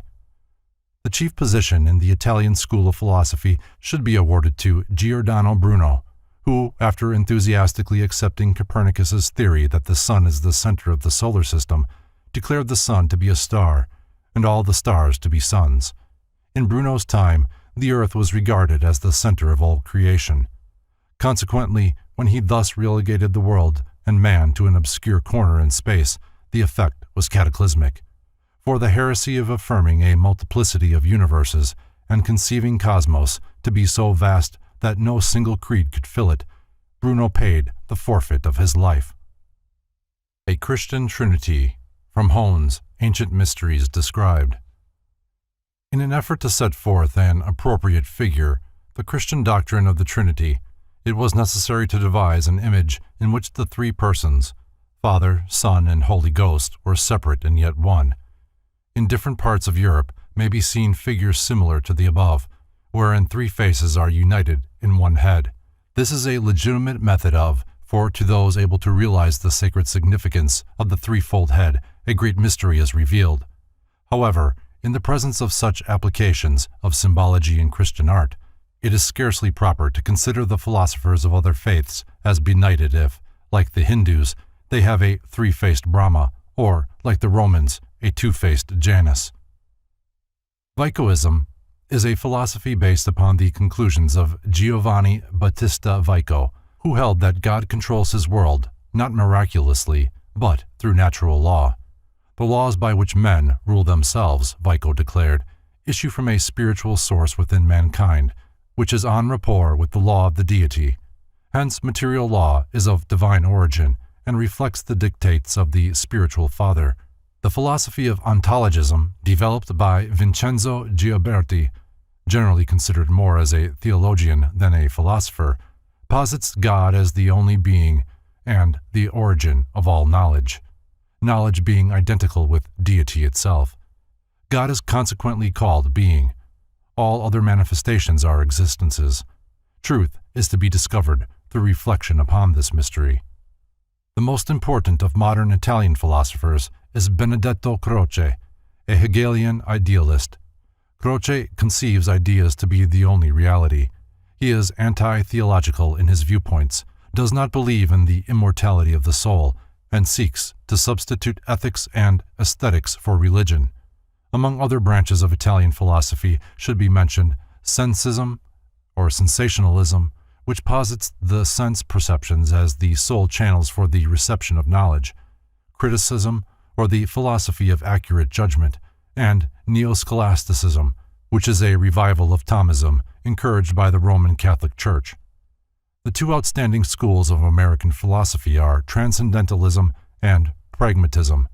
Transcendentalism, exemplified in the writings of Ralph Waldo Emerson, emphasizes the power of the transcendental over the physical. Many of Emerson's writings show pronounced Oriental influence, particularly his essays on the Oversoul and the Law of Compensation. The theory of pragmatism, while not original with Professor William James, owes its widespread popularity as a philosophic tenet to his efforts. Pragmatism may be defined as the doctrine that the meaning and nature of things are to be discovered from consideration of their consequences. The true, according to James, is only an expedient in the way of our thinking, just as the right is only an expedient in the way of our behaving. See his Pragmatism. John Dewey, the instrumentalist who applies the experimental attitude to all the aims of life, should be considered a commentator of James. To Dewey, growth and change are limitless, and no ultimates are postulated. The long residence in America of George Santayana warrants the listing of this great Spaniard among the ranks of American philosophers, defending himself with the shield of skepticism alike from the illusions of the senses and the cumulative errors of the ages. Santayana seeks to lead mankind into a more apprehending state, denominated by him the life of reason.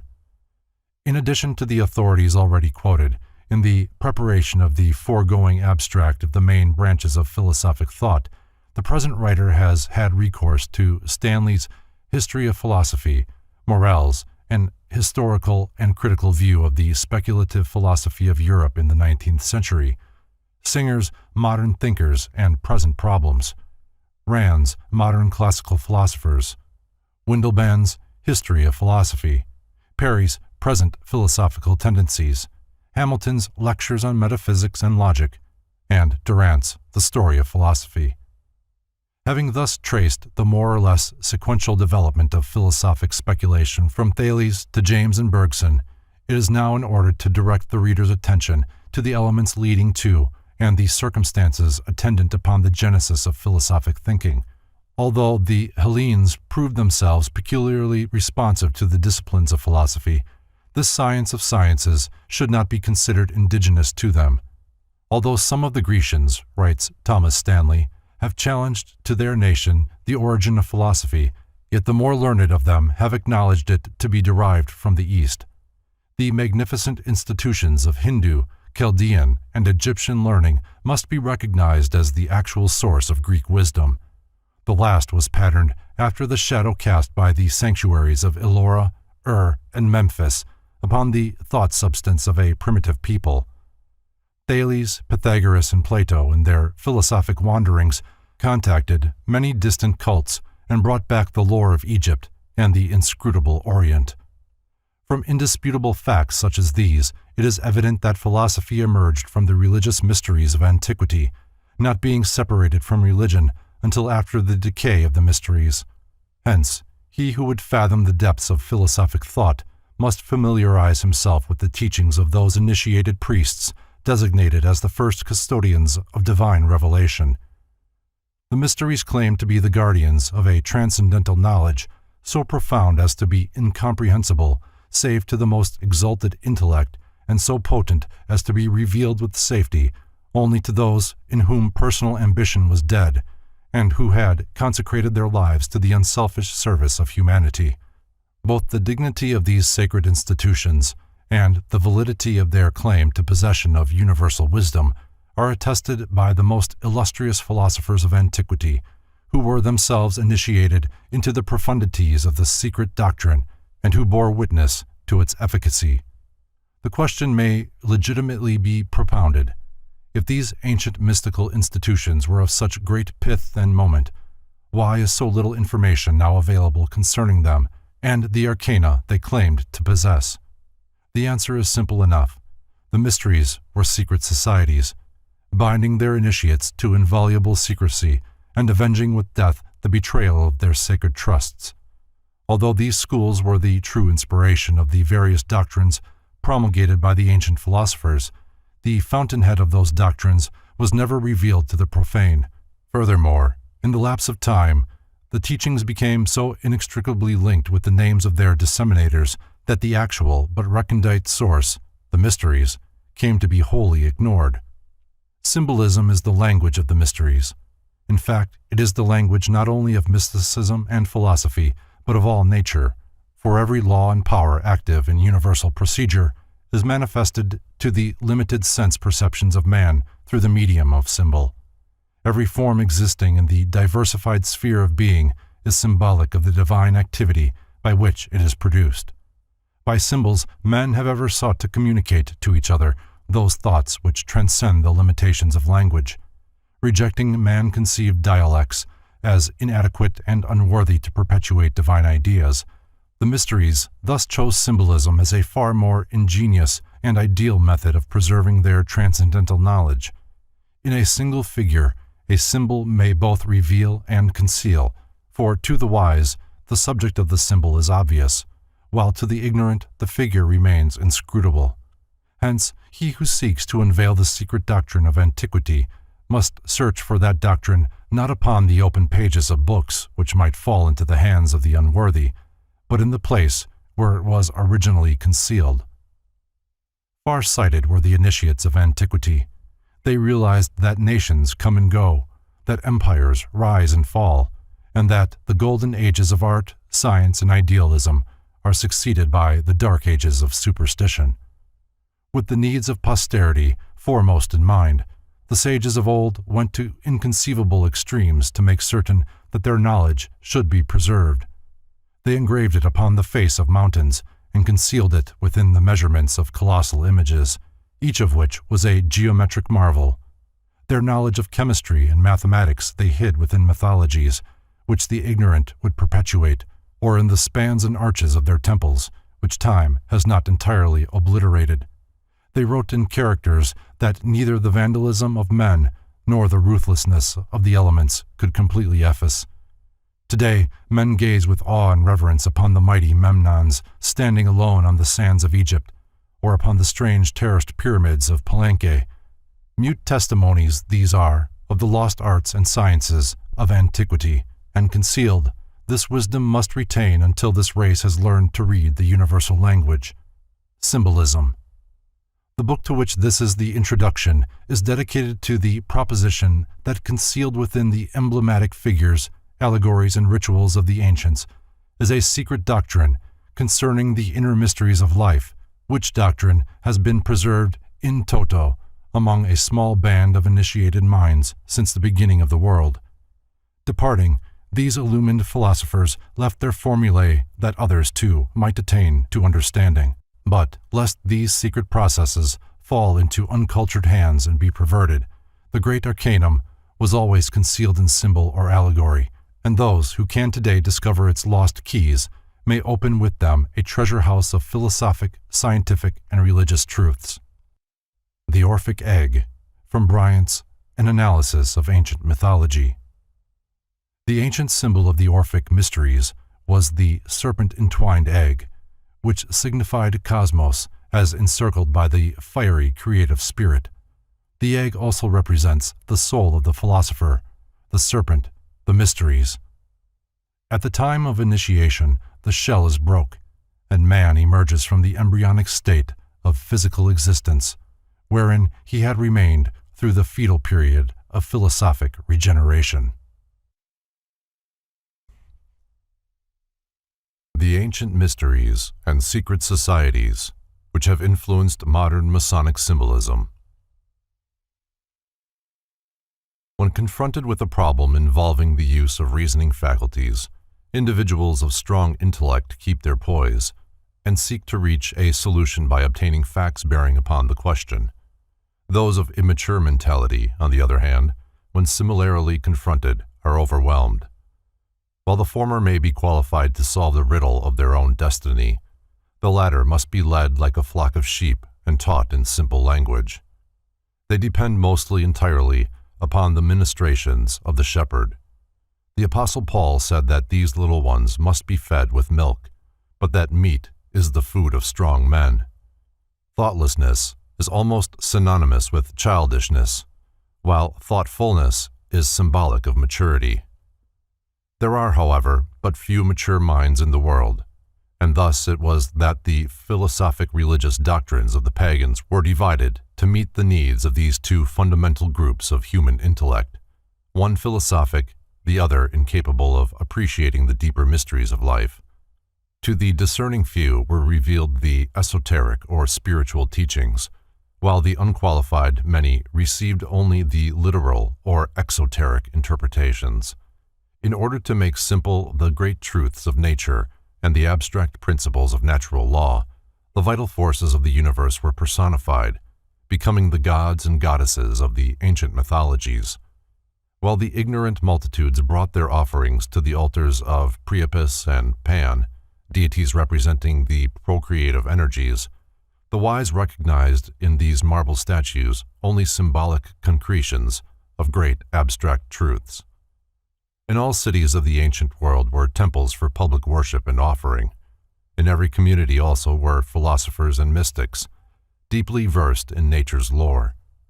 These individuals were usually banded together, forming seclusive, philosophic and religious schools.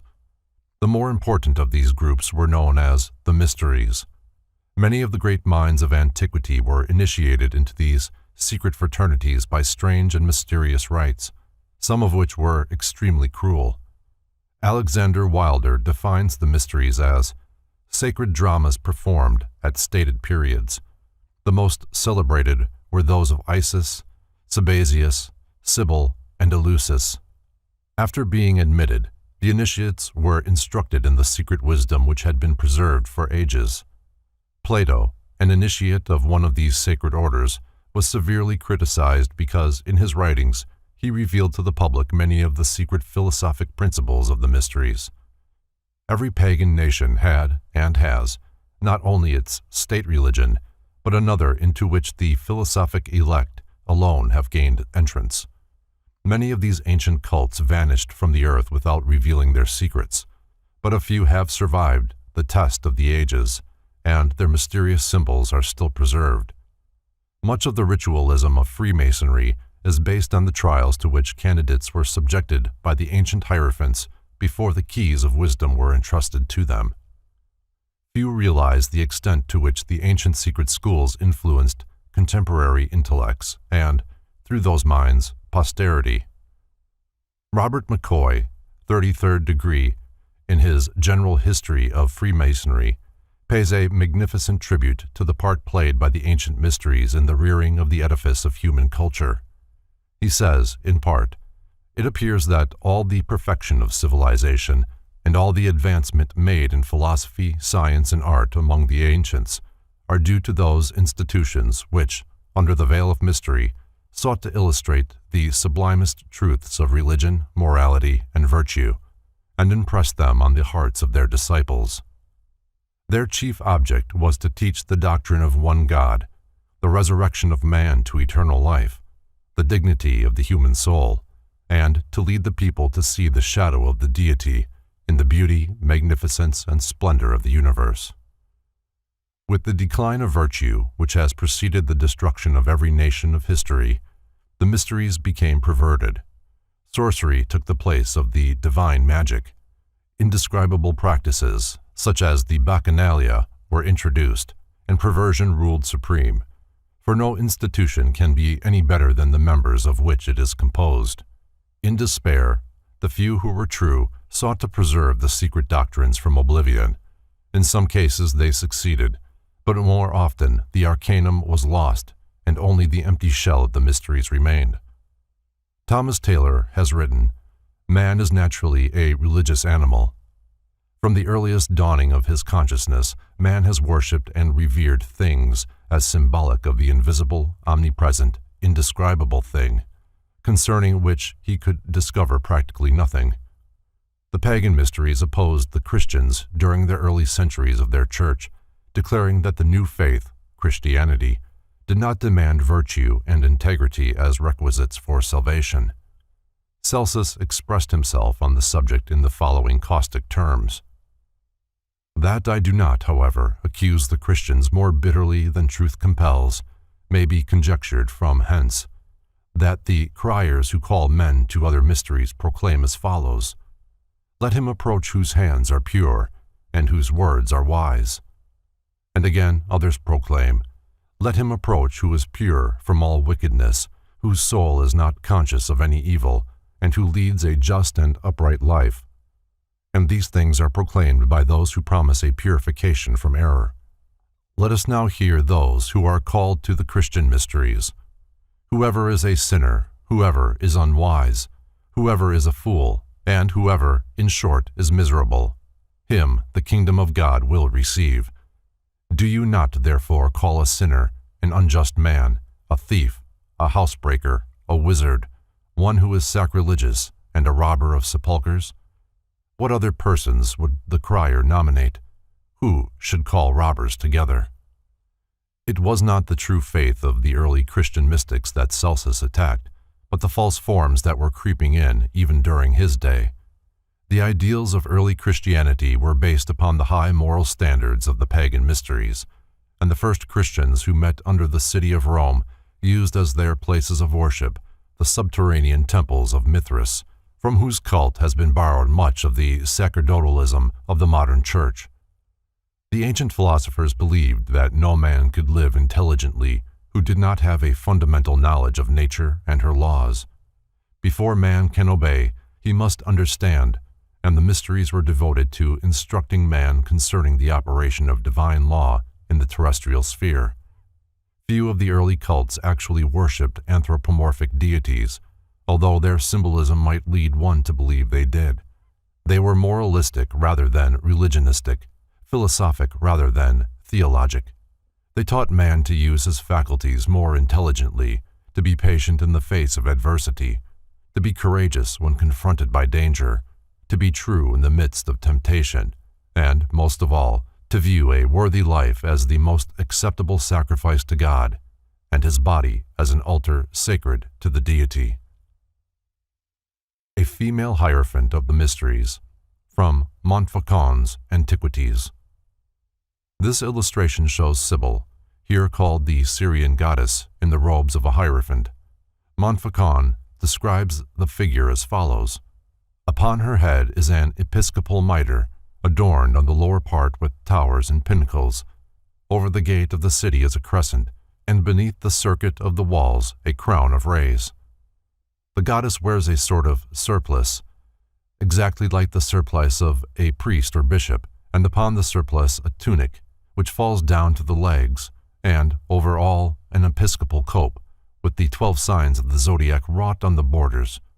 The figure hath a lion on each side, and holds in its left hand a tympanum, a sistrum, a distaff, a caduceus, and another instrument. In her right hand she holds with her middle finger a thunderbolt, and upon the same, animals, insects, and, as far as we may guess, flowers, fruit, a bow, a quiver, a torch, and a scythe. The whereabouts of the statue is unknown, the copy reproduced by Montfaucon being from drawings by Piero Ligorio. Sun worship played an important part in nearly all the early pagan mysteries. This indicates the probability of their Atlantean origin, for the people of Atlantis were sun worshippers. The solar deity was usually personified as a beautiful youth, with long golden hair to symbolize the rays of the sun. This golden sun god was slain by wicked ruffians who personified the evil principle of the universe. By means of certain rituals and ceremonies, symbolic of purification and regeneration, This wonderful God of good was brought back to life and became the savior of his people. The secret processes whereby he was resurrected symbolized those cultures by means of which man is able to overcome his lower nature, master his appetites, and give expression to the higher side of himself. The mysteries were organized for the purpose of assisting the struggling human creature to reawaken the spiritual powers which, surrounded by the flaming ring of lust and degeneracy, lay asleep within his soul. In other words, man was offered a way by which he could regain his lost estate. See Wagner's Siegfried. In the ancient world, nearly all the secret societies were philosophic and religious.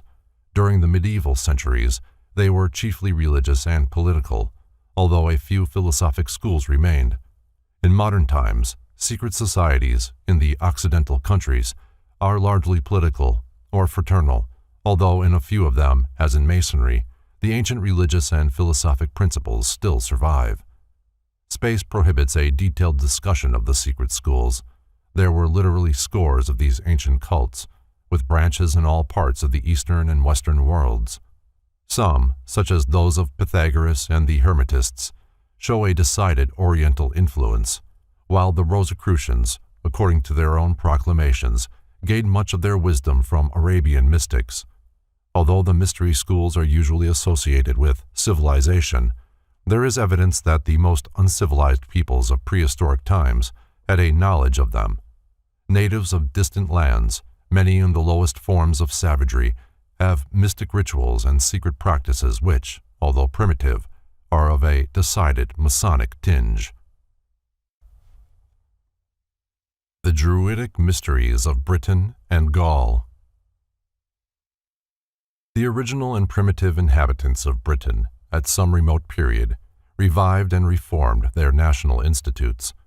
Their priest, or instructor, had hitherto been simply named Geud, but it was considered to have become necessary to divide this office between the national, or superior, priest and another whose influence would be more limited.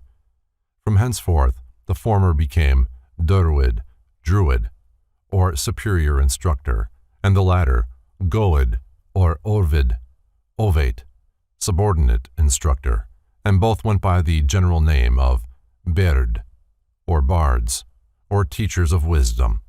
As the system matured and augmented, the bardic order consisted of three classes: the Druids, Berd Brant, or privileged bards, and Ovates.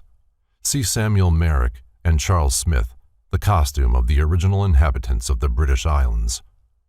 The origin of the word Druid is under dispute. Max Mueller believes that, like the Irish word Druid, it means the men of the oak trees. He further draws attention to the fact that the forest gods and tree deities of the Greeks were called dryads. Some believe the word to be of Teutonic origin, others ascribe it to the Welsh. A few trace it to the Gaelic druid, which means a wise man or a sorcerer. In Sanskrit, the word dru means timber. At the time of the Roman conquest, the Druids were thoroughly ensconced in Britain and Gaul. Their power over the people was unquestioned, and there were instances in which armies, about to attack each other, sheathed their swords when ordered to do so by the white-robed Druids. No undertaking of great importance was scattered without assistance of these patriarchs, who stood as mediators between the gods and men. The Druidic order is deservedly credited with having had a deep understanding of nature and her laws. The Encyclopedia Britannica states that geography, physical science, natural theology, and astrology were their favorite studies. The Druids had a fundamental knowledge of medicine, especially the use of herbs and simples. Crude surgical instruments also have been found in England and Ireland. An odd treatise on early British medicine states that every practitioner was expected to have a garden or backyard for the growing of certain herbs necessary to his profession. Eliphas Levi, the celebrated transcendentalist, makes the following significant statement. The Druids were priests and physicians, curing by magnetism and charging amulets with their fluidic influence. Their universal remedies were mistletoe and serpent's eggs, because these substances attract the astral light in a special manner. The solemnity with which mistletoe was cut down drew upon this plant the popular confidence and rendered it powerfully magnetic. The progress of magnetism will someday reveal to us the absorbing properties of mistletoe. We shall then understand the secret of those spongy growths which drew the unused virtues of plants and became surcharged with tinctures and savors.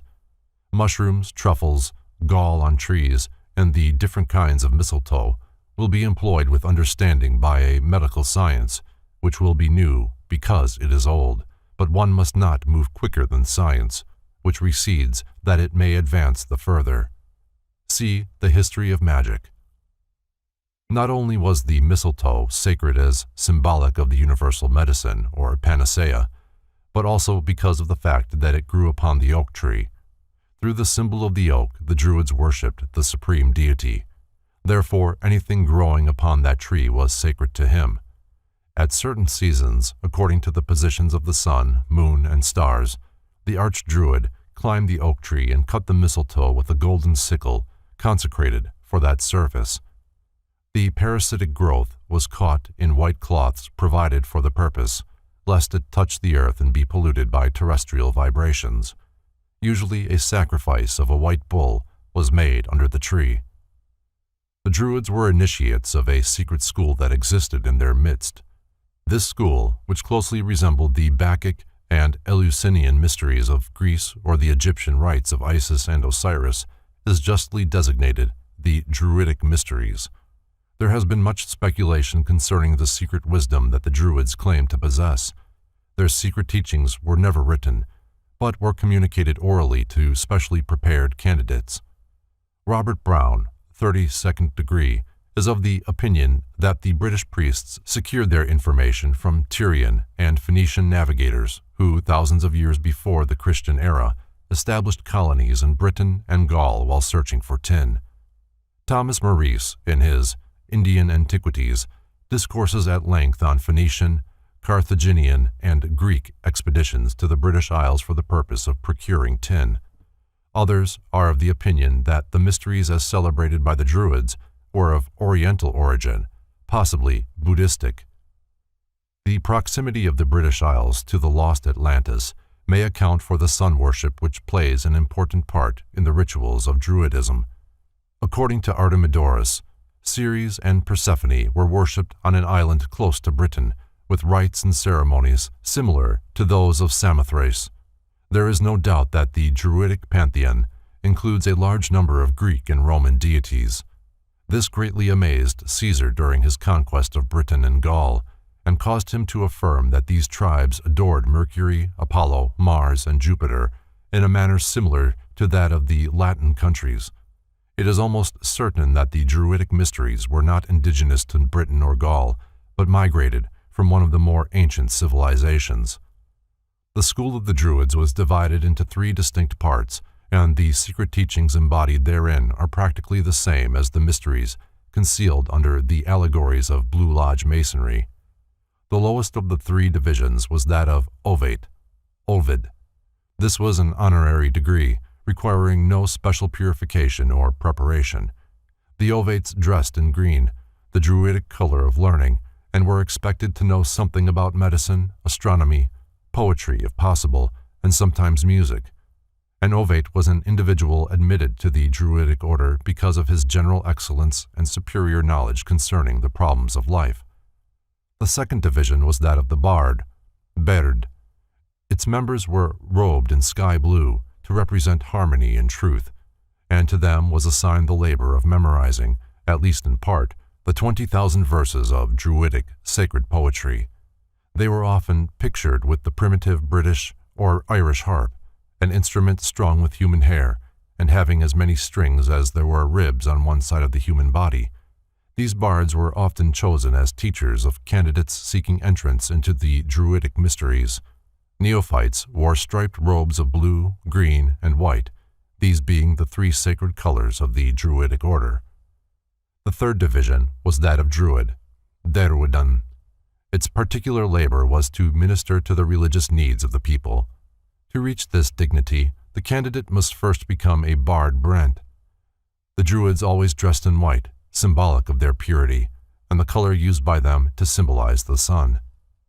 In order to reach the exalted position of archdruid, or spiritual head of the organization, it was necessary for a priest to pass through the 6 successive degrees of the Druidic order.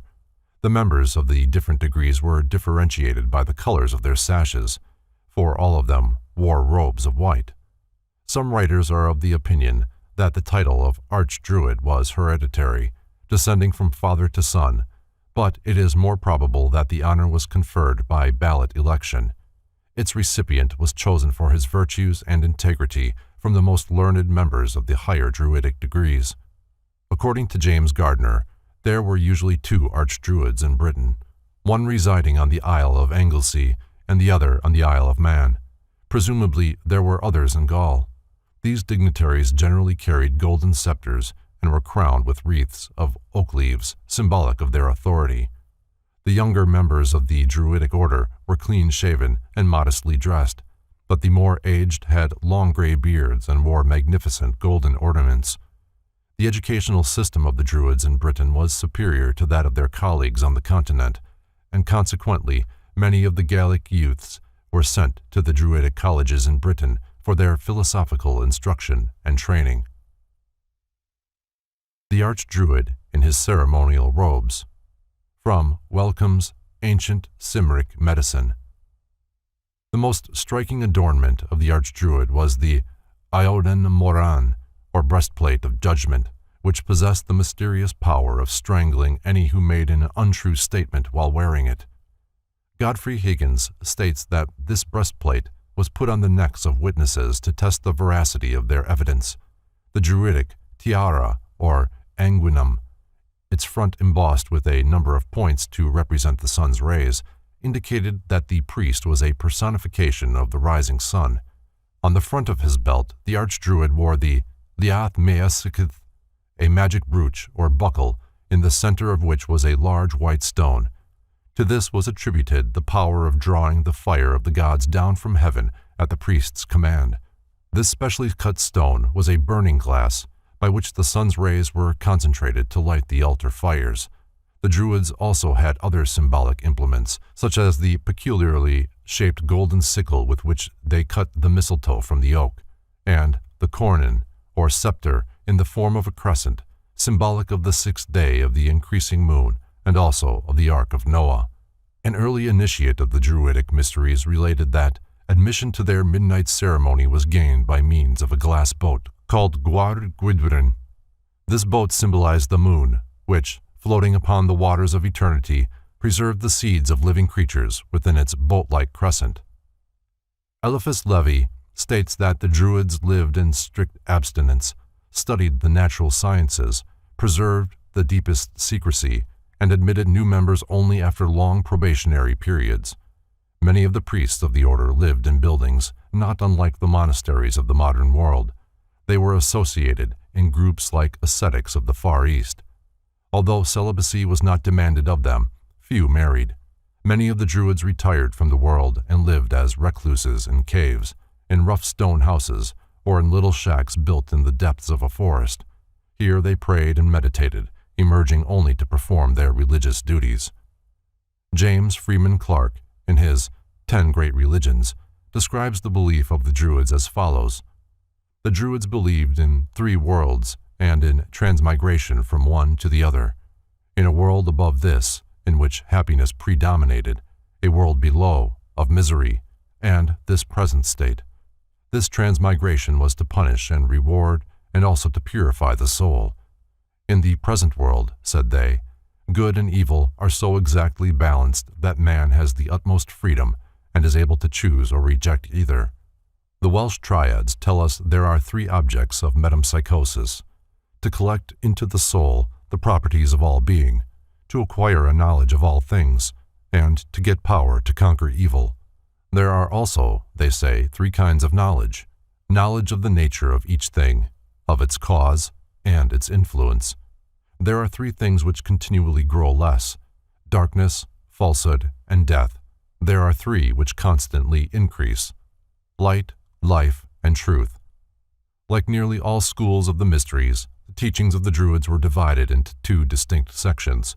The simpler, a moral code, was taught to all the people, while the deeper, esoteric doctrine was given only to initiated priests. To be admitted to the order, a candidate was required to be of good family and of high moral character. No important secrets were entrusted to him until he had been tempted in many ways and his strength of character severely tried. The Druids taught the people of Britain and Gaul concerning the immortality of the soul. They believed in transmigration and apparently in reincarnation. They borrowed in one life, promising to pay back in the next. They believed in a purgatorial type of hell where they would be purged of their sins, afterward passing on to the happiness of unity with the gods. The Druids taught that all men would be saved, but that some must return to earth many times to learn the lessons of human life and to overcome the inherent evil of their own natures. Before a candidate was entrusted with the secret doctrines of the Druids, he was bound with a vow of secrecy. These doctrines were imparted only in the depths of forests and in the darkness of caves. In these places, far from the haunts of men, the neophyte was instructed concerning the creation of the universe, the personalities of the gods, the laws of nature, the secrets of occult medicine, the mysteries of the celestial bodies, and the rudiments of magic and sorcery. The Druids had a great number of feast days. The new and full moon and the 6th day of the moon were sacred periods. It is believed that initiations took place only at the 2 solstices and the 2 equinoxes. At dawn of the 25th day of December, the birth of the sun god was celebrated. The secret teachings of the Druids are said by some to be tinctured with Pythagorean philosophy. The Druids had a Madonna, or Virgin Mother, with a child in her arms, who was sacred to their mysteries, and their sun god was resurrected at the time of the year corresponding to that which modern Christians celebrate Easter. Both the cross and the serpent were sacred to the Druids, who made the former by cutting off all the branches of an oak tree and fastening one of them to the main trunk in the form of the letter T. This oaken cross became symbolic of their superior deity. They also worshipped the sun, moon, and stars. The moon received their special veneration. Caesar stated that Mercury was one of the chief deities of the Gauls. The Druids are believed to have worshipped Mercury under the similitude of a stone cube. They also had great veneration for the nature spirits, fairies, gnomes, and undines, little creatures of the forests and rivers, to whom many offerings were made. Describing the temples of the Druids, Charles Heckthorne, in The Secret Societies of All Ages and Countries, says, "Their temples, wherein the sacred fire was preserved, were generally situate on eminences, and in dense groves of oak, and assumed various forms: circular, because a circle was the emblem of the universe; oval, in allusion to the mundane egg, from which issued, according to the traditions of many nations, the universe, or, according to others, our first parents; serpentine, because a serpent was the symbol of Hu, the Druidic Osiris; cruciform, because a cross is an emblem of regeneration; or winged, to represent the motion of the divine spirit. Their chief deities were reducible to 2, a male and a female, the great father and mother, Hu and Cerridwen, distinguished by the same characteristics as belonging to Osiris and Isis, Bacchus and Ceres, or any other supreme god and goddess representing the 2 principles of all being." Godfrey Higgins states that Hu, the Mighty, regarded as the first settler of Britain, came from a place which the Welsh triads call the Summer Country, the present site of Constantinople. Albert Pike says that the lost world of Masonry is concealed in the name of the Druid god Hu. The meager information extant concerning the secret initiations of the Druids indicates a decided similarity between their mystery school and the schools of Greece and Egypt. Hu, the sun god, was murdered and, after a number of strange ordeals and mystic rituals, was restored to life. There were 3 degrees of the Druidic mysteries, but few successfully passed them all. The candidate was buried in a coffin, as symbolic of the death of the sun god. The supreme test, however, was being sent out to sea in an open boat. While undergoing this ordeal, many lost their lives. Taliesin, an ancient scholar who passed through the mysteries, describes the initiation of the open boat in Faber's Pagan Idolatry. The few who passed this 3rd degree were said to have been born again and were instructed in the secret and hidden truths which the Druid priests had preserved from antiquity. From these initiates were chosen many of the dignitaries of the British religious and political world. For further details, see Faber's Pagan Idolatry, Albert Pike's Morals and Dogma, and Godfrey Higgins' Celtic Druids. The Rites of Mithras. When the Persian mysteries immigrated into southern Europe, they were quickly assimilated by the Latin mind. The cult grew rapidly, especially among the Roman soldiery, and during the Roman wars of conquest, the teachings were carried by the legionnaires to nearly all parts of Europe. So powerful did the cult of Mithras become that at least one Roman emperor was initiated into the order, which met in caverns under the city of Rome. Concerning the spread of this mystery school through different parts of Europe, C. W. King, in his Gnostics and Their Remains, says, Mithraic bas-reliefs cut on the faces of rocks or on stone tablets still abound in the countries formerly the western provinces of the Roman Empire. Many exist in Germany, still more in France, and in this island, Britain, they have often been discovered on the line of the Picts Wall and the noted one at Bath. Alexander Wilder, in his Philosophy and Ethics of the Zoroasters, states that Mithras is the Zend title for the sun, and he is supposed to dwell within that shining orb. Mithras has a male and a female aspect, though not himself androgynous. As Mithras, he is the Ford of the sun, powerful and radiant, and most magnificent of the Yazatas, Izads or genii of the sun. As Mithra, this deity represents the female principle. The mundane universe is recognized as her symbol. She represents nature as receptive and terrestrial, and as fruitful only when bathed in the glory of the solar orb. The Mithraic cult is a simplification of the more elaborate teachings of Zarathustra, or Zoroaster, the Persian fire magician. The Ground Plan of Stonehenge, from Maurice's Indian Antiquities. The Druid temples of places of religious worship were not patterned after those of other nations. Most of their ceremonies were performed at night, either in thick groves of oak trees or around open-air altars built of great uncut stones.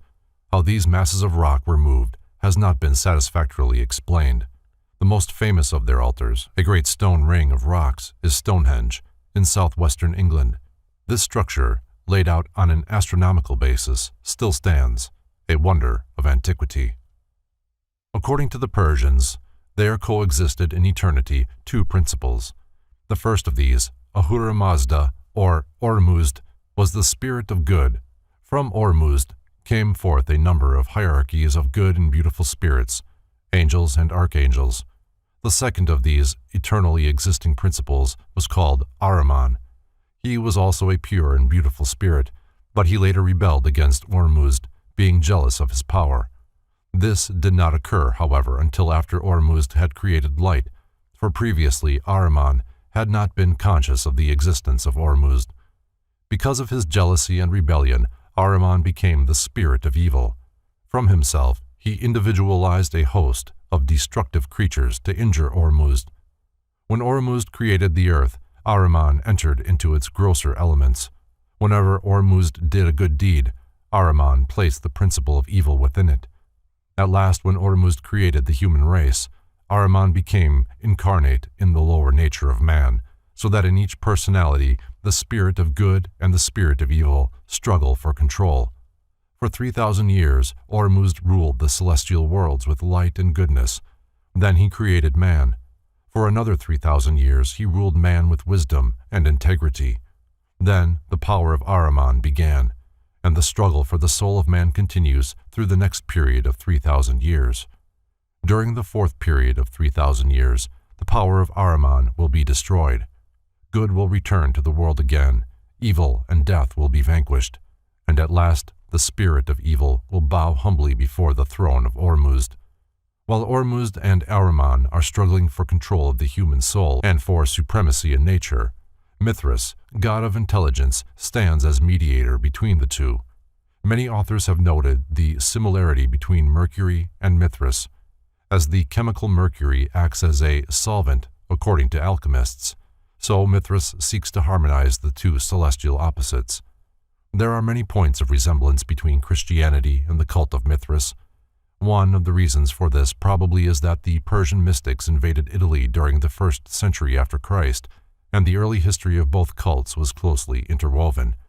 The Encyclopedia Britannica makes the following statement concerning the Mithraic and Christian mysteries.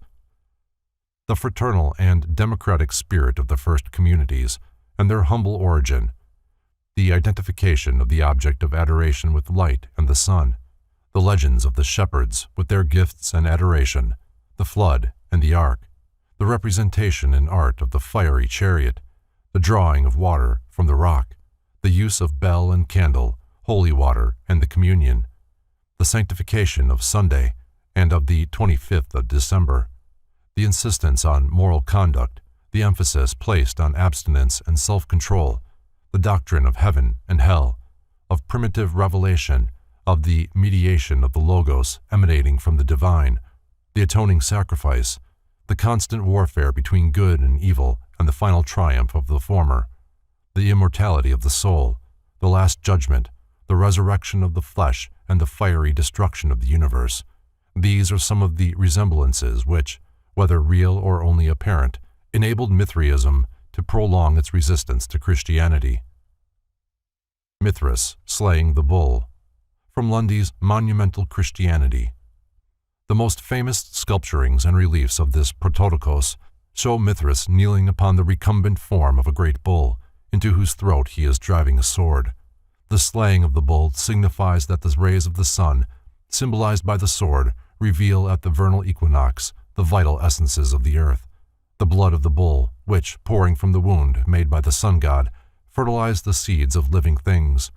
Dogs were held sacred to the cult of Mithras, being symbolic of sincerity and trustworthiness. The Mithraics used the serpent as an emblem of Ahriman, the spirit of evil, and water rats were held sacred to him. The bull is esoterically the constellation of Taurus, the serpent its opposite in the zodiac, Scorpio. The sun, Mithras, entering into the side of the bull, slays the celestial creature and nourishes the universe with its blood. The rites of Mithras were performed in caves. Porphyry, in his Cave of the Nymphs, states that Zarathustra, or Zoroaster, was the first to consecrate a cave to the worship of God, because a cavern was symbolic of the earth, or the lower world of darkness. John P. Lundy, in his Monumental Christianity, describes the cave of Mithras as follows. But this cave was adorned with the signs of the zodiac, Cancer and Capricorn. The summer and winter solstices were chiefly conspicuous as the gates of souls descending into this life, or passing out of it in their ascent to the gods, Cancer being the gate of descent and Capricorn of ascent. These are the two avenues of the immortals passing up and down from earth to heaven and from heaven to earth.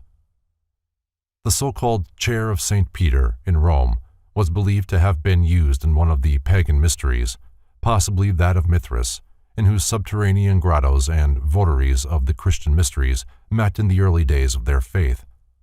In Anacalypsis, Godfrey Higgins writes that in 1662, while cleaning this sacred chair of Bar Jonas, the 12 labors of Hercules were discovered upon it, and that later the French discovered upon the same chair the Mohammedan Confession of Faith, written in Arabic.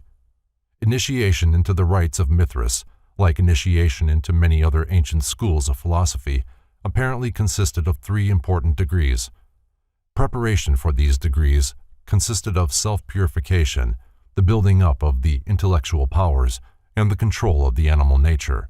In the first degree, the candidate was given a crown upon the point of a sword, and instructed in the mysteries of Mithras's hidden power. Probably he was taught that the golden crown represented his own spiritual nature, which must be objectified and unfolded before he could truly glorify Mithras, for Mithras was his own soul, standing as his mediator between Ormuzd, his spirit, and Ahriman, his animal nature. In the second degree he was given the armor of intelligence and purity and sent into the darkness of subterranean pits to fight the beasts of lust, passion, and degeneracy. In the third degree he was given a cape upon which were drawn or woven the signs of the zodiac and other astronomical symbols. After his initiations were over, He was hailed as one who had risen from the dead, was instructed in the secret teachings of the Persian mystics, and became a full-fledged member of the order. Candidates who successfully passed the Mithraic initiations were called lions and were marked upon their foreheads with the Egyptian cross. Mithras himself is often pictured with the head of a lion and 2 pairs of wings. Throughout the entire ritual were repeated references to the birth of Mithras as the sun god, his sacrifice for man, his death that men might have eternal life, and lastly, his resurrection and the saving of all humanity by his intercession before the throne of Ormuzd. See Heckthorn. While the cult of Mithras did not reach the philosophic heights attained by Zarathustra, its effect upon the civilization of the Western world was far-reaching, for at one time, nearly all Europe was converted to its doctrines. Rome, in her intercourse with other nations, inoculated them with her religious principles, and many later institutions have exhibited Mithraic culture. The reference to the lion and the grip of the lion's paw in the Master Mason's degree have a strong Mithraic tinge and may easily have originated from this cult. A ladder of 7 rungs appears in the Mithraic initiation. Faber is of the opinion that this ladder was originally a pyramid of 7 steps. It is possible that the Masonic ladder with 7 rungs had its origin in this Mithraic symbol. Women were never permitted to enter the Mithraic order, but children of the male sex were initiates long before they reached maturity. The refusal to permit women to join the Masonic order may be based on the esoteric reason given in the secret instructions of the Mithraics. This cult is another excellent example of those secret societies whose legends are largely symbolic representations of the sun and his journey through the houses of the heavens. Mithras, rising from a stone, is merely the sun rising over the horizon, or, as the ancients supposed, out of the horizon at the vernal equinox. The birth of Mithras, from Montfaucon's Antiquities. Mithras was born out of a rock, which, breaking open, permitted him to emerge. This occurred in the darkness of a subterranean chamber. The Church of the Nativity at Bethlehem confirms the theory that Jesus was born in a grotto, or cave. According to Dupuy, Mithras was put to death by crucifixion and rose again on the 3rd day. John O'Neill disputes the theory that Mithras was intended as a solar deity. In The Night of the Gods he writes, "The Avestan Mithra, the Yazata of light, has 10,000 eyes, high, with full knowledge, or Parathuvediana, strong, sleepless, and ever awake, or Jägervangam.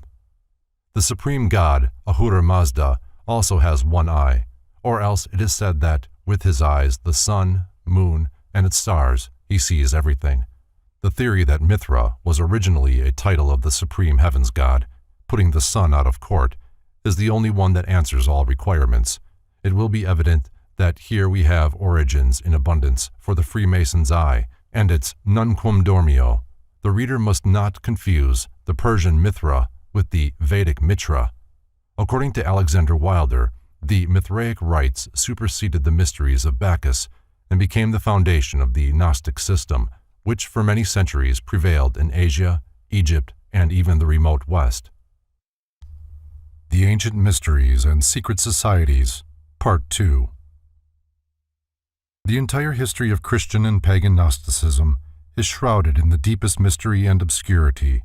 For, while the Gnostics were undoubtedly prolific writers, little of their literature has survived. They brought down upon themselves the animosity of the early Christian Church, and when this institution reached its position of world power, it destroyed all available records of the Gnostic cultus. The name Gnostic means wisdom, or knowledge, and is derived from the Greek gnosis. The members of the order claimed to be familiar with the secret doctrines of early Christianity. They interpreted the Christian mysteries according to pagan symbolism. Their secret information and philosophic tenets they concealed from the profane and taught to a small group only of especially initiated persons. Simon Magus, the magician of New Testament fame, is often supposed to have been the founder of Gnosticism. If this be true, the sect was formed during the century after Christ and is probably the first of the many branches which have sprung from the main trunk of Christianity. Everything with which the enthusiasts of the early Christian church might not agree, they declared to be inspired by the devil. That Simon Magus had mysterious and supernatural powers is conceded even by his enemies, but they maintained that these powers were lent to him by the infernal spirits and furies which they asserted were his ever-present companions. Undoubtedly, the most interesting legend concerning Simon is that which tells of his theosophic contests with the Apostle Peter while the two were promulgating their differing doctrines in Rome. According to the story that the Church Fathers have preserved, Simon was to prove his spiritual superiority by ascending to heaven in a chariot of fire. He was actually picked up and carried many feet into the air by invisible powers. When St. Peter saw this, he cried out in a loud voice, ordering the demons, or spirits of the air, to release their hold upon the magician. The evil spirits, when so ordered by the great saint, were forced to obey. Simon fell a great distance and was killed, which decisively proved the superiority of the Christian powers. This story is undoubtedly manufactured out of whole cloth, as it is only one out of many accounts concerning his death, few of which agree. As more and more evidence is being amassed to the effect that St. Peter was never in Rome, its last possible vestige of authenticity is rapidly being dissipated. That Simon was a philosopher there is no doubt, for wherever his exact words are preserved, his synthetic and transcending thoughts are beautifully expressed. The principles of Gnosticism are well described in the following verbatim statement by him, supposed to have been preserved by Hippolytus. To you, therefore, I say what I say, and write what I write.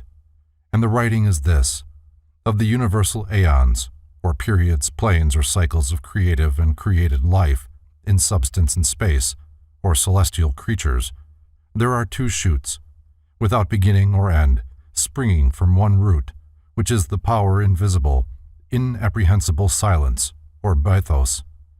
Of these shoots, one is manifested from above, which is the great power, the universal mind ordering all things, male, and the other is manifested from below, the great thought, female, producing all things.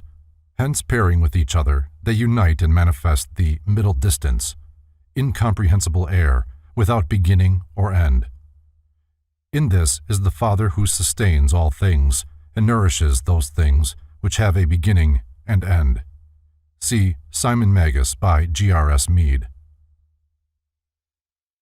The Death of Simon the Magician, from the Nuremberg Chronicle.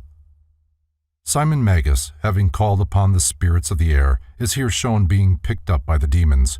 St. Peter demands that the evil genii release their hold upon the magician. The demons are forced to comply, and Simon Magus is killed by the fall. By this we are to understand that manifestation is the result of a positive and a negative principle, one acting upon the other, and it takes place in the middle plane, or point of equilibrium, called the pleroma. This pleroma is a peculiar substance produced out of the blending of the spiritual and material aeons. Out of the pleroma was individualized the demiurgus, the immortal mortal, to whom we are responsible for our physical existence and the suffering we must go through in connection with it. In the Gnostic system, three pairs of opposites, called syzygies, emanated from the Eternal One. These, with himself, make the total of 7. The 6, or 3 pairs, aeons, living, divine principles, were described by Simon in the Philosophumena in the following manner. The first 2 were mind, or nous, and thought, epinoia.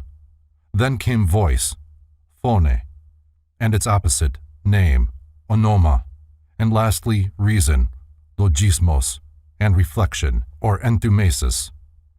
From these primordial 6, united with the eternal flame, came forth the aeons, or angels, who formed the lower worlds through the direction of the demiurgus. See the works of H.P. Blavatsky. How this first Gnosticism of Simon Magus and Meander, his disciple, was amplified and frequently distorted by later adherents to the cult must now be considered. The school of Gnosticism was divided into 2 major parts, commonly called the Syrian cult and the Alexandrian cult. These schools agreed in essentials, but the latter division was more inclined to be pantheistic, while the former was dualistic. While the Syrian cult was largely Simonian, The Alexandrian school was the outgrowth of the philosophical deductions of a clever Egyptian Christian, Basilides by name, who claimed to have received his instructions from the Apostle Matthew. Like Simon Magus, he was an emanationist with Neoplatonic inclinations. In fact, the entire Gnostic mystery is based upon the hypothesis of emanations as being the logical connection between irreconcilable opposites, absolute spirit and absolute substance, which the Gnostics believed to have been coexistent in eternity. Some assert that Basilides was the true founder of Gnosticism, but there is much evidence to the effect that Simon Magus laid down its fundamental principles in the preceding century.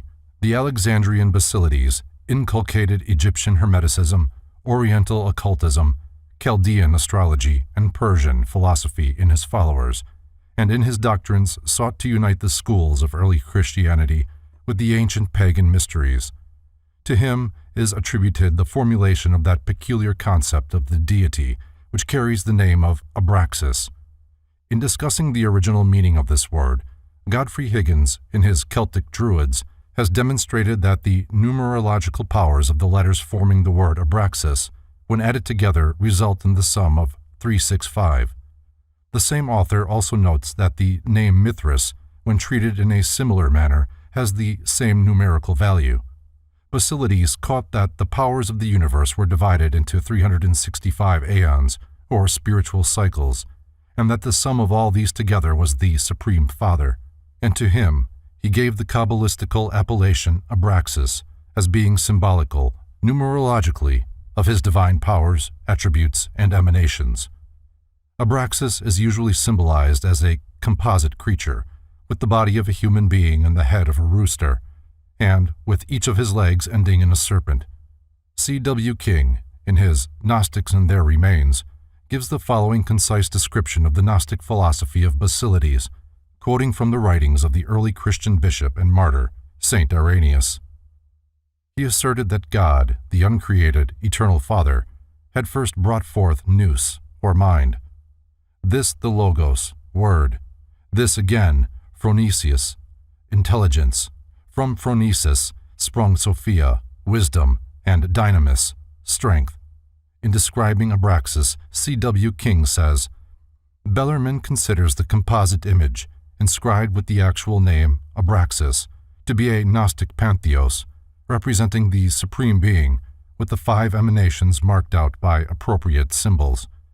From the human body, the usual form assigned to the deity, spring the 2 supporters, nous and logos, expressed in the serpents, symbols of the inner senses and the quickening understanding, on which account the Greeks had made the serpent the attribute of Pallas. His head, that of a cock, represents phronesis, that bird being the emblem of foresight and of vigilance. His 2 arms hold the symbols of Sophia and dynamis, the shield of wisdom and the whip of power. The lion-faced light power, from Montfaucon's Antiquities. This Gnostic gem represents by its serpentine body the pathway of the sun, and by its lion head the exaltation of the solar in the constellation of Leo. The Gnostics were divided in their opinions concerning the Demiurgus, or creator of the lower worlds. He established the terrestrial universe with the aid of 6 suns, or emanations, possibly the planetary angels, which he formed out of, and yet within himself. As stated before, the Demiurgus was individualized as the lowest creation out of this substance called Pleroma. One group of the Gnostics was of the opinion that the Demiurgus was the cause of all misery and was an evil creature, who by building this lower world had separated the souls of men from truth by encasing them in mortal vehicles. The other sect viewed the Demiurgus as being divinely inspired and merely fulfilling the dictates of the invisible Lord. Some Gnostics were of the opinion that the Jewish god, Jehovah, was the Demiurgus. This concept, under a slightly different name, apparently influenced medieval Rosicrucianism, which viewed Jehovah as the Lord of the material universe rather than as the supreme deity. Mythology abounds with the stories of gods who partook of both celestial and terrestrial natures. Odin, of Scandinavia, is a good example of a deity subject to mortality, bowing before the laws of nature, and yet being, in certain senses at least, a supreme deity. The Gnostic viewpoint concerning the Christ is well worthy of consideration.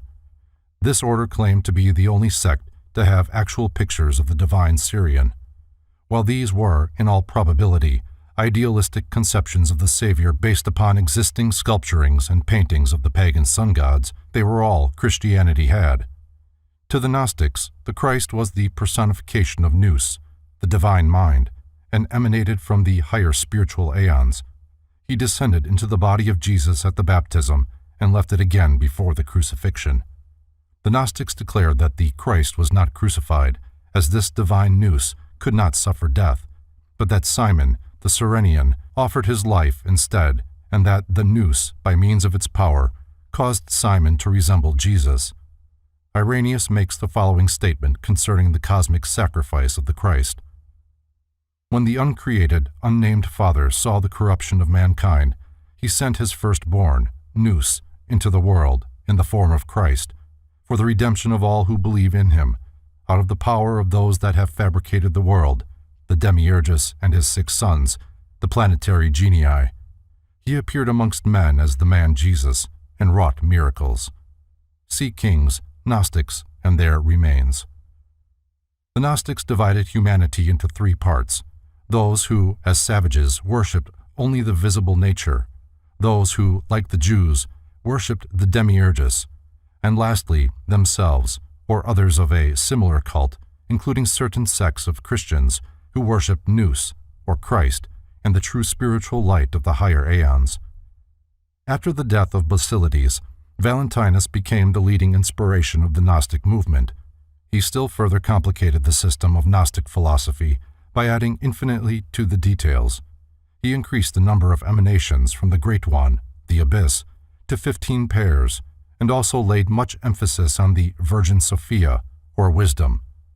In the Book of the Savior, parts of which are commonly known as the Pistis Sophia, may be found much material concerning the strange doctrine of aeons and their strange inhabitants. James Freeman Clarke, in speaking of the doctrines of the Gnostics, says, "These doctrines, strange as they seem to us, had a wide influence in the Christian Church."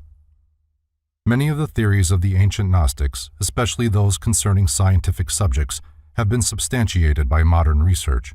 Several sects branched off from the main stem of Gnosticism, such as the Valentinians, the Ophites or serpent worshippers, and the Adamites. After the 3rd century, their power waned, and the Gnostics practically vanished from the philosophic world. An effort was made during the Middle Ages to resurrect the principles of Gnosticism, but owing to the destruction of their records, the material necessary was not available. Even today there are evidences of Gnostic philosophy in the modern world, but they bear other names and their true origin is not suspected. Many of the Gnostic concepts have actually been incorporated into the dogmas of the Christian Church, and our newer interpretations of Christianity are often along the lines of Gnostic emanationism. The Mysteries of Asar-Hapi. The identity of the Greco-Egyptian Serapis, known to the Greeks as Serapis and the Egyptians as Asar-Hapi, is shrouded by an impenetrable veil of mystery. While this deity was a familiar figure among the symbols of the secret Egyptian initiatory rites, his arcane nature was revealed only to those who had fulfilled the requirements of the Serapic cultus. Therefore, in all probability, excepting the initiated priests, the Egyptians themselves were ignorant of his true character. So far as known, there exists no authentic account of the rites of Serapis, but an analysis of the deity and his accompanying symbols reveals their salient points. In an oracle delivered to the king of Cyprus, Serapis described himself thus: "A god I am such as I show to thee. The starry heavens are my head, my trunk, the sea.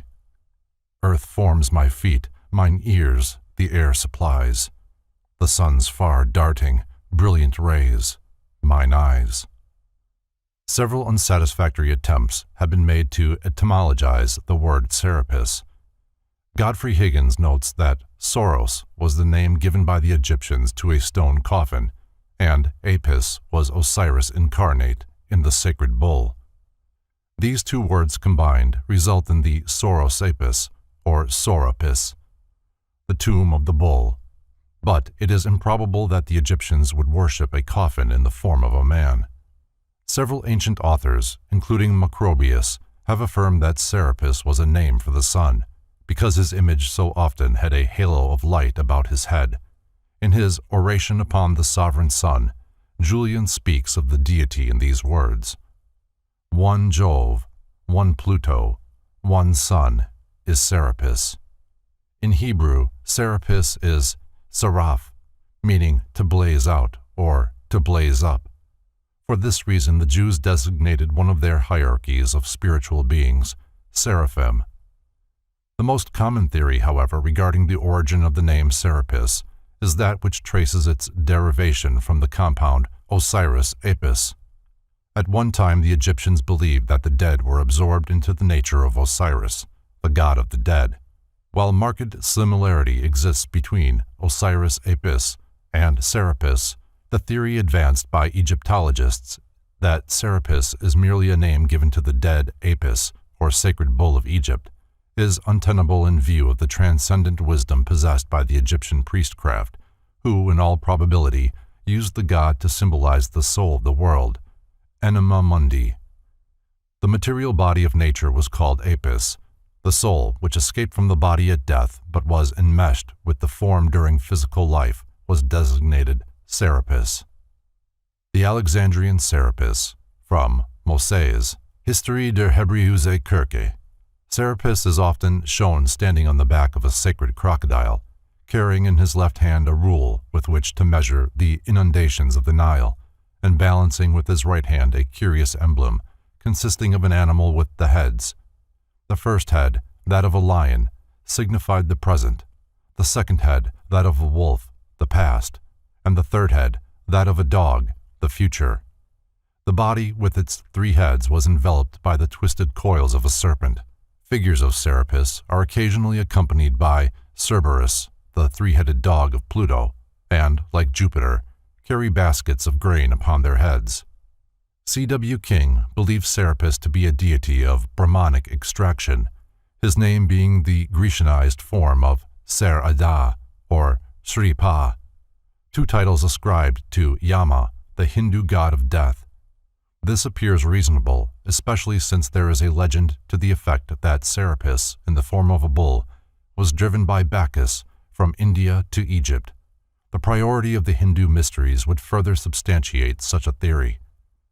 Among other meanings suggested for the word Serapis are the sacred bull, the sun in Taurus, the soul of Osiris, the sacred serpent, and the retiring of the bull. The last appellation has reference to the ceremony of drowning the sacred Apis in the waters of the Nile every 25 years. There is considerable evidence that the famous statue of Serapis in the Serapeum at Alexandria was originally worshipped under another name at Sinope, from which it was brought to Alexandria. There is also a legend which tells that Serapis was a very early king of the Egyptians, to whom they owed the foundation of their philosophical and scientific power. After his death, this king was elevated to the estate of a god. Phylarchus declared that the word Serapis means the power that disposed the universe into its present beautiful order. In his Isis and Osiris, Plutarch gives the following account of the origin of the magnificent statue of Serapis which stood in the Serapeum at Alexandria.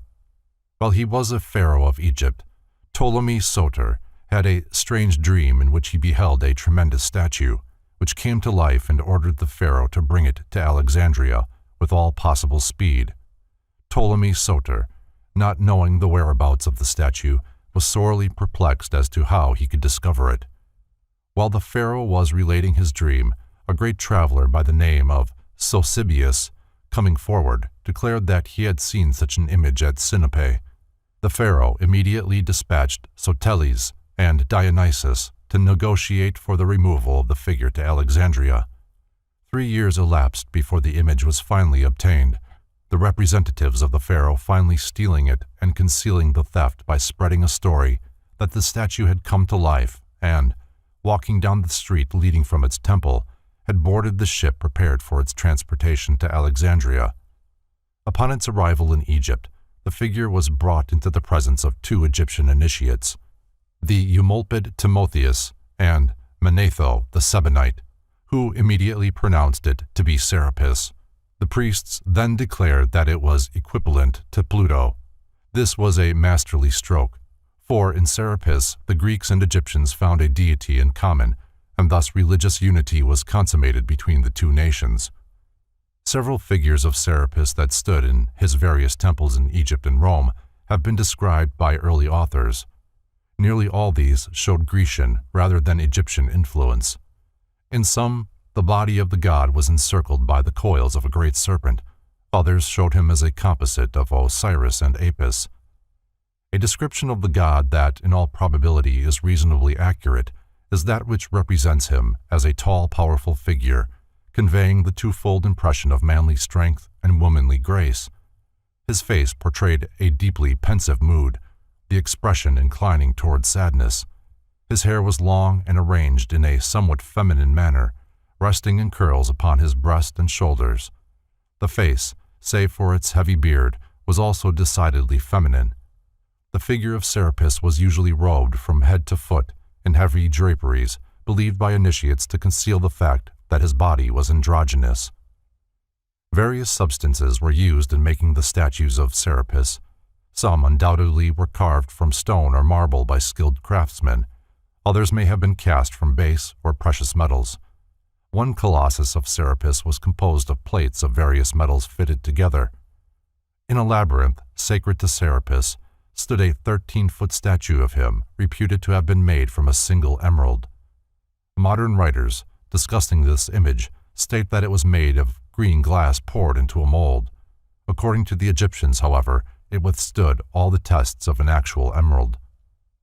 Clement of Alexandria describes a figure of Serapis compounded from the following elements. First, filings of gold, silver, lead, and tin. Second, all manner of Egyptian stones, including sapphires, hematites, emeralds, and topazes, all these being ground down and mixed together with the coloring matter left over from the funeral of Osiris and Apis. The result was a rare and curious figure, indigo in color. Some of the statues of Serapis must have been formed of extremely hard substances, for when a Christian soldier, carrying out the edict of Theodosius, struck the Alexandrian Serapis with his axe, that instrument was shattered into fragments and sparks flew from it. It is also quite probable that Serapis was worshipped in the form of a serpent, in common with many of the higher deities of the Egyptian and Greek pantheons. Serapis was called Theon Heptagrammaton, or the god with the name of 7 letters. The name Serapis, like Abraxas and Mithras, contains 7 letters. In their hymns to Serapis, the priests chanted the 7 vowels. Occasionally, Serapis is depicted with horns or a coronet of 7 rays. These evidently represented the 7 divine intelligences manifesting through the solar light. The Encyclopedia Britannica notes that the earliest authentic mention of Serapis is in connection with the death of Alexander. Such was the prestige of Serapis that he alone of the gods was consulted in behalf of the dying king. The Egyptian secret school of philosophy was divided into the lesser and the greater mysteries, the former being sacred to Isis and the latter to Serapis and Osiris. Wilkinson is of the opinion that only the priests were permitted to enter the greater mysteries. Even the heir to the throne was not eligible until he had been crowned pharaoh, when, by virtue of his kingly office, he automatically became a priest and the temporal head of the state religion. See Wilkinson's Manners and Customs of the Egyptians. A limited number were admitted into the greater mysteries. These preserved their secrets inviolate. Much of the information concerning the rituals of the higher degrees of the Egyptian mysteries had been gleaned from an examination of the chambers and passageways in which the initiations were given. Under the temple of Serapis, destroyed by Theodosius, were found strange mechanical contrivances constructed by the priests in the subterranean crypts and caverns where the nocturnal initiatory rites were celebrated. These machines indicate the severe tests of moral and physical courage undergone by the candidates. After passing through these torturous ways, the neophytes who survived the ordeals were ushered into the presence of Serapis, a noble and awe-inspiring figure illumined by unseen lights. A symbolic labyrinth, from Montfaucon's Antiquities. Labyrinths and mazes were favored places of initiation among many ancient cults. Remains of these mystic mazes have been found among the American Indians, Hindus, Persians, Egyptians, and Greeks. Some of these mazes are merely involved pathways lined with stones. Others are literally miles of gloomy caverns under temples or hollowed from the sides of mountains. The famous labyrinth of Crete, in which roamed the bull-headed Minotaur, was unquestionably a place of initiation into the Cretan mysteries. Labyrinths were also a striking feature in connection with the rites of Serapis, and E.A. Wallace Budge, in his Gods of the Egyptians, depicts Serapis, or Minotaur-like, with the body of a man and the head of a bull. Labyrinths were symbolic of the involvements and delusions of the lower world, through which wanders the soul of man in its search for truth. In the labyrinth dwells the lower animal man with the head of the bull, who seeks to destroy the soul entangled in the maze of worldly ignorance. In this relation, Serapis becomes the trier, or adversary, who tests the souls of those seeking union with the immortals. The maze was also doubtless used to represent the solar system, the bull man representing the sun dwelling in the mystic maze of its planets, moons, and asteroids. The Gnostic mysteries were acquainted with the arcane meaning of Serapis, and through the medium of Gnosticism, this god became inextricably associated with early Christianity. In fact, the Emperor Hadrian, while traveling in Egypt in AD 24, declared in a letter to Servianus that the worshippers of Serapis were Christians, and that the bishops of the church also worshipped at his shrine. He even declared that the patriarch himself, when in Egypt, was forced to adore Serapis as well as Christ. See Parsons' New Light on the Great Pyramid. The little suspected importance of Serapis as a prototype of Christ can be best appreciated after a consideration of the following extract from C.W. King's Gnostics and Their Remains. There can be no doubt that the head of Serapis, marked as the face is by a grave and pensive majesty, supplied the first idea for the conventional portraits of the Savior. The Jewish prejudices of the first converts were so powerful that we may be sure no attempt was made to depict his countenance until some generations after all that had beheld it on earth had passed away. Serapis gradually usurped the positions previously occupied by the other Egyptian and Greek gods, and became the supreme deity of both religions. His power continued until the 4th century of the Christian era. In AD 385, Theodosius, that would-be exterminator of pagan philosophy, issued his memorable edict, De Idolo Serapidis Dairoendo.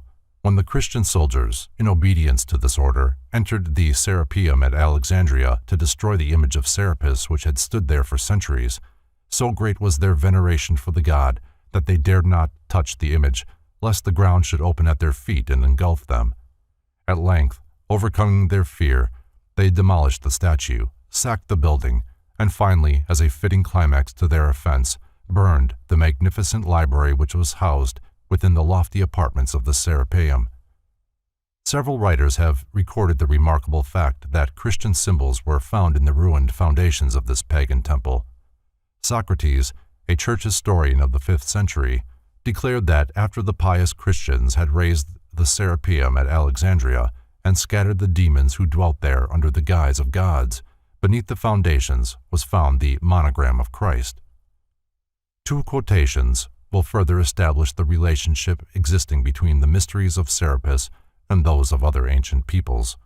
The first is from Richard Payne Knight's Symbolical Language of Ancient Art and Mythology.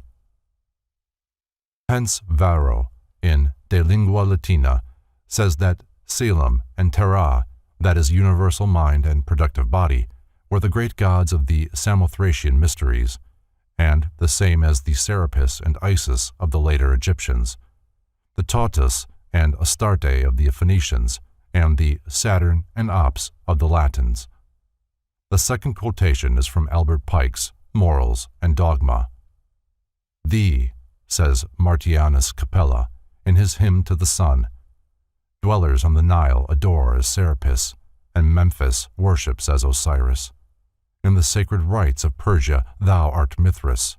In Phrygia, Attis, and Libya bows down to thee as Ammon, and Phoenician Byblos as Adonis. Thus the whole world adores thee under different names." The Odinic Mysteries. The date of the founding of the Odinic Mysteries is uncertain, some writers declaring that they were established in the 1st century before Christ, others the 1st century after Christ. Robert McCoy, 33rd degree, gives the following description of their origin. It appears from the Northern Chronicles that in the 1st century of the Christian era, Sige, the chief of the Asser, an Asiatic tribe, emigrated from the Caspian Sea and the Caucasus into northern Europe. He directed his course northwesterly from the Black Sea to Russia, over which, according to tradition, he placed one of his sons as a ruler, as he is said to have done over the Saxons and the Franks. He then advanced through Cimbria to Denmark, which acknowledged his 5th son, Skjold, as its sovereign, and passed over to Sweden, where Gilf, who did homage to the wonderful stranger and was initiated into his mysteries, then ruled. He soon made himself master here, built Sigtuna as the capital of his empire, and promulgated a new code of laws and established the sacred mysteries. He himself assumed the name of Odin, founded the priesthood of the 12 Drotars, or Druids, who conducted the secret worship and the administration of justice, and as prophets revealed the future.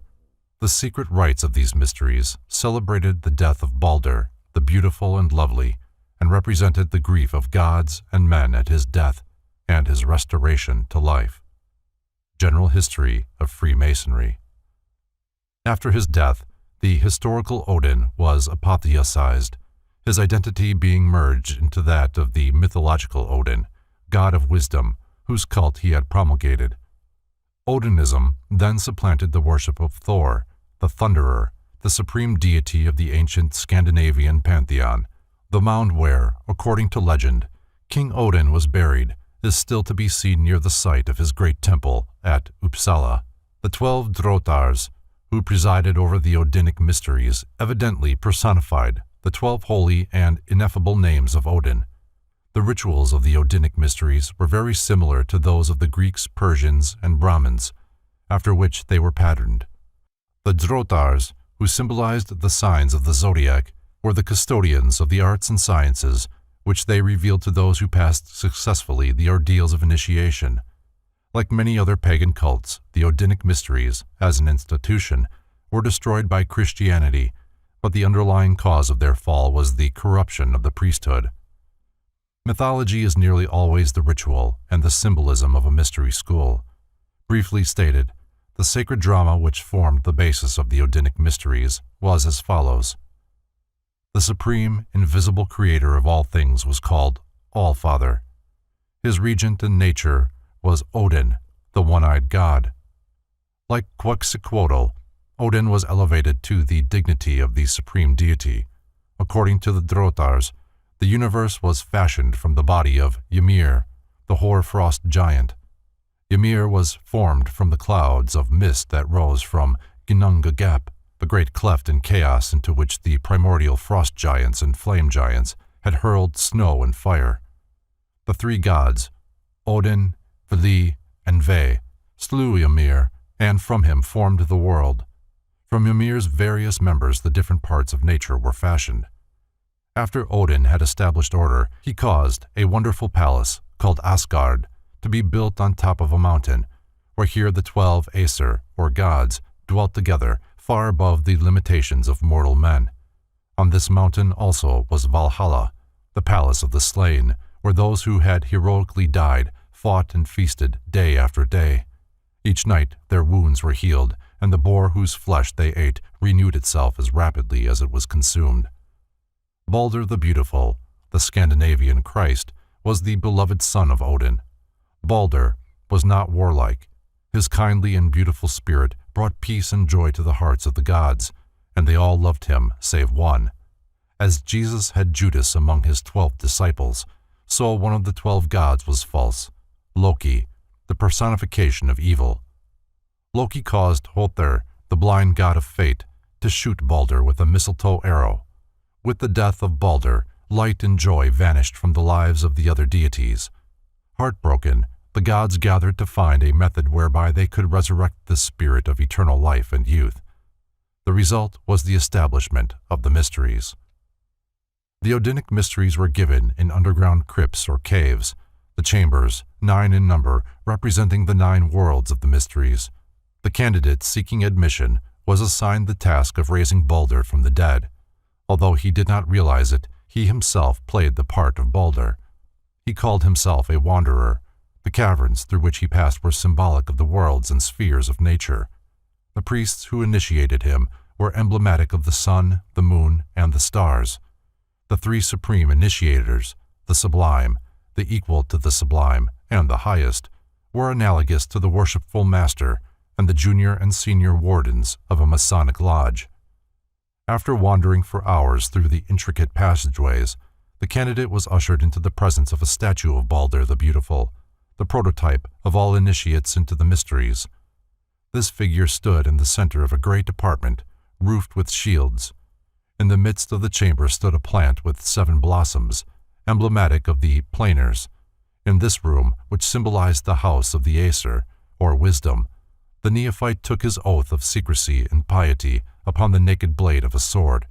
He drank the sanctified mead from a bowl made of a human skull, and, having passed successfully through all the tortures and trials designed to divert him from the course of wisdom, he was finally permitted to unveil the mystery of Odin, the personification of wisdom. He was presented in the name of Balder with the sacred ring of the order. He was hailed as a man reborn, and it was said of him that he had died and had been raised again without passing through the gates of death. Richard Wagner's immortal composition, Der Ring des Nibelungen, is based upon the mystery rituals of the Odinic cult. While the great composer took many liberties with the original story, the Ring operas, declared to be the grandest tetralogy of music dramas the world possesses, have caught and preserved in a remarkable manner the majesty and power of the original sagas. Beginning with Das Rheingold, the action proceeds through Die Walküre and Siegfried to an awe-inspiring climax in Götterdämmerung, the Twilight of the Gods. The 9 worlds of the Odinic mysteries. The Nordic mysteries were given in 9 chambers or caverns, the candidate advancing through them in sequential order. These chambers of initiation represented the 9 spheres into which the Drotars divided the universe. 1. Asgard, the heaven world of the gods. 2. Alfheim, the world of light and beautiful elves or spirits. 3. Niflheim, the world of cold and darkness, which is located in the north. 4. Jotunheim, the world of the giants, which was located in the east. 5. Midgard, the earth world of human beings, which is located in the midst or middle place. 6. Vanaheim, the world of the veins, which is located in the west. 7. Muspelheim, the world of fire, which is located in the south. 8. Svartalfheim, the world of the dark and treacherous elves, which is under the earth. And 9. Helheim, the world of cold and the abode of the dead, which is located at the very lowest point of the universe. It is to be understood that all of these worlds are invisible to the senses except Midgard, the home of human creatures, but during the process of initiation, the soul of the candidate, liberated from its earthly sheath by the secret power of the priests, wanders amidst the inhabitants of these various spheres. There is undoubtedly a relationship between the 9 worlds of the Scandinavians and the 9 spheres or planes through which initiates of the Eleusinian mysteries passed in their ritual of regeneration. The Ancient Mysteries and Secret Societies, Part 3. The most famous of the ancient religious mysteries were the Eleusinian, whose rites were celebrated every 5 years in the city of Eleusis, to honor Ceres, or Demeter, Rhea, or Isis, and her daughter Persephone. The initiates of the Eleusinian school were famous throughout Greece for the beauty of their philosophic concepts and the high standards of morality which they demonstrated in their daily lives. Because of their excellence, these mysteries spread to Rome and Britain, and later the initiations were given in both these countries. The Eleusinian mysteries, named for the community in Attica, where the sacred dramas were first presented, are generally believed to have been founded by Eumolpus about 1400 years before the birth of Christ, and through the Platonic system of philosophy, their principles have been preserved to modern times. The rites of Eleusis, with their mystic interpretations of nature's most precious secrets, overshadowed the civilizations of their time and gradually absorbed many smaller schools, incorporating into their own system whatever valuable information these lesser institutions possessed. Eckthorn sees in the mysteries of Ceres and Bacchus a metamorphosis of the rites of Isis and Osiris, and there is every reason to believe that all so-called secret schools of the ancient world were branches from one philosophic tree which, with its root in heaven and its branches on the earth, is, like the spirit of man, an invisible but ever-present cause of the objectified vehicles that give it expression.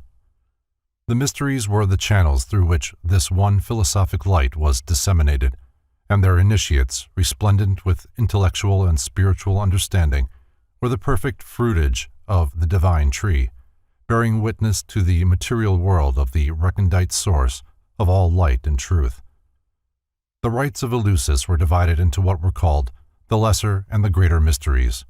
According to James Gardner, the lesser mysteries were celebrated in the spring, probably at the time of the vernal equinox, in the town of Agrae, and the greater in the fall, the time of the autumnal equinox, at Eleusis or Athens. It is supposed that the former were given annually and the latter every 5 years.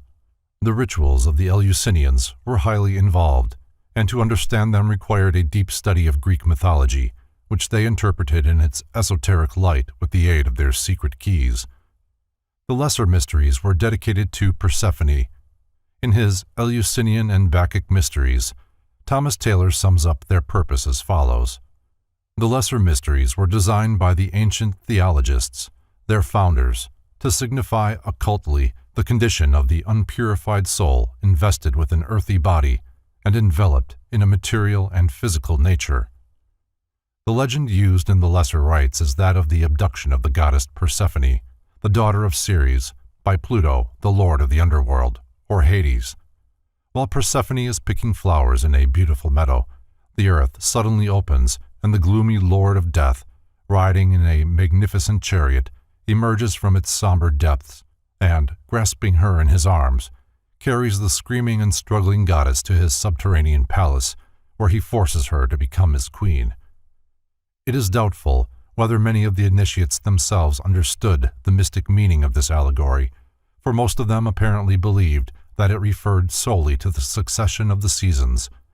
It is difficult to obtain satisfactory information concerning the mysteries, for the candidates were bound by inviolable oaths never to reveal their inner secrets to the profane. At the beginning of the ceremony of initiation, the candidate stood upon the skins of animals sacrificed for the purpose, and vowed that death should seal his lips before he would divulge the sacred secrets which were about to be communicated to him. Through indirect channels, however, some of their secrets have been preserved. The teachings given to the neophytes were substantially as follows. The soul of man, often called Psyche, and in the Eleusinian mysteries, symbolized by Persephone, is essentially a spiritual thing. Its true home is in the higher worlds, where, free from the bondage of material form and material concepts, it is said to be truly alive and self-expressive. The human or physical nature of man, according to this doctrine, is a tomb, a quagmire, a false and impermanent thing, the source of all sorrow and suffering. Plato describes the body as the sepulchre of the soul, and by this he means not only the human form, but also the human nature. The gloom and depression of the lesser mysteries represented the agony of the spiritual soul, unable to express itself because it has accepted the limitations and illusions of the human environment. The crux of the Eleusinian argument was that man is neither better nor wiser after death than during life. If he does not rise above ignorance during his sojourn here, man goes at death into eternity, to wander about forever, making the same mistakes which he made here. If he does not outgrow the desire for material possessions here, he will carry it with him into the invisible world, where, because he can never gratify the desire, he will continue in endless agony. Dante's Inferno is symbolically descriptive of the sufferings of those who never freed their spiritual natures from the cravings, habits, viewpoints, and limitations of their plutonic personalities. Those who made no endeavor to improve themselves, whose souls have slept, during their physical lives, passed at death into Hades, where, lying in rows, they slept through all eternity as they had slept through life. To the Eleusinian philosophers, birth into the physical world was death in the fullest sense of the word, and the only true birth was that of the spiritual soul of man rising out of the womb of his own fleshly nature. The soul is dead that slumbers, says Longfellow, and in this he strikes the keynote of the Eleusinian mysteries. Just as Narcissus, gazing at himself in the water, the ancients used this mobile element to symbolize the transitory, illusionary, material universe, lost his life trying to embrace a reflection, so man, gazing into the mirror of nature and accepting as his real self the senseless clay that he sees reflected, loses the opportunity afforded by physical life to unfold his immortal, invisible self. An ancient initiate once said that the living are ruled by the dead. Only those conversant with the Eleusinian concept of life could understand that statement. It means that the majority of people are not ruled by their living spirits, but by their senseless, hence dead, animal personalities. Transmigration and reincarnation were taught in these mysteries, but in a somewhat unusual manner.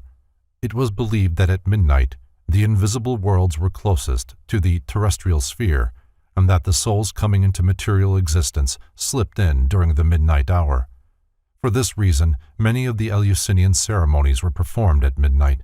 Some of those sleeping spirits who had failed to awaken their higher natures during the earth life, and who now floated around in the invisible worlds, surrounded by a darkness of their own making, occasionally slipped through at this hour and assumed the forms of various creatures.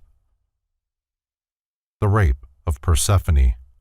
From Thomason's Recusal des Figures, Groups, Themes, Fontaines, Vases, et autres ornements.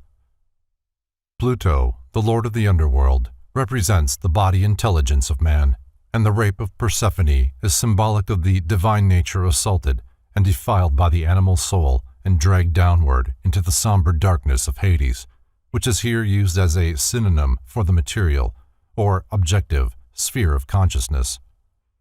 In his disquisitions upon the painted Greek vases, James Christie presents Mircеus's version of the occurrences taking place during the 9 days required for the enactment of the greater Eleusinian rites. The first day was that of general meeting, during which those to be initiated were questioned concerning their several qualifications. The second day was spent in a procession to the sea, possibly for the submerging of an image of the presiding goddess. The third day was opened by the sacrifice of a mullet. On the fourth day, the mystic basket containing certain sacred symbols was brought to Eleusis, accompanied by a number of female devotees carrying smaller baskets. On the evening of the fifth day, there was a torch race. On the sixth, a procession led by a statue of Iacchus, and on the seventh, an athletic contest. The eighth day was devoted to a repetition of the ceremonial for the benefit of any who might have been prevented from coming sooner. The ninth and last day was devoted to the deepest philosophical issues of the Eleusinia, during which an urn or jar, the symbol of Bacchus, was exhibited as an emblem of supreme importance.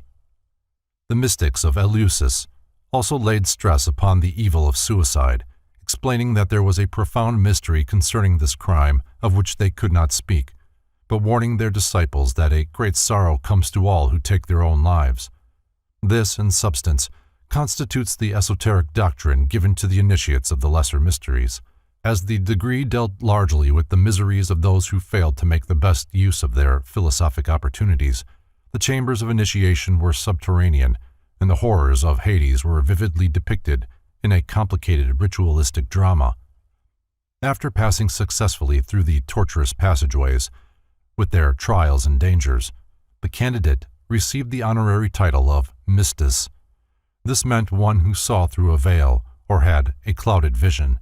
It also signified that the candidate had been brought up to the veil, which would be torn away in the higher degree. The modern word mystic, as referring to a seeker after truth, according to the dictates of the heart along the path of faith, is probably derived from this ancient word, for faith is belief in the reality of things unseen or veiled. The greater mysteries, into which the candidate was admitted only after he had successfully passed through the ordeals of the lesser, and not always then, were sacred to Ceres, the mother of Persephone, and represent her as wandering through the world in quest of her abducted daughter. Ceres carried two torches, intuition and reason, to aid her in the search for her lost child, the soul. At last she found Persephone not far from Eleusis, and out of gratitude taught the people there to cultivate corn, which is sacred to her. She also founded the mysteries. Ceres appeared before Pluto, god of the souls of the dead, and pleaded with him to allow Persephone to return to her home. This the god at first refused to do, because Persephone had eaten of the pomegranate, the fruit of mortality.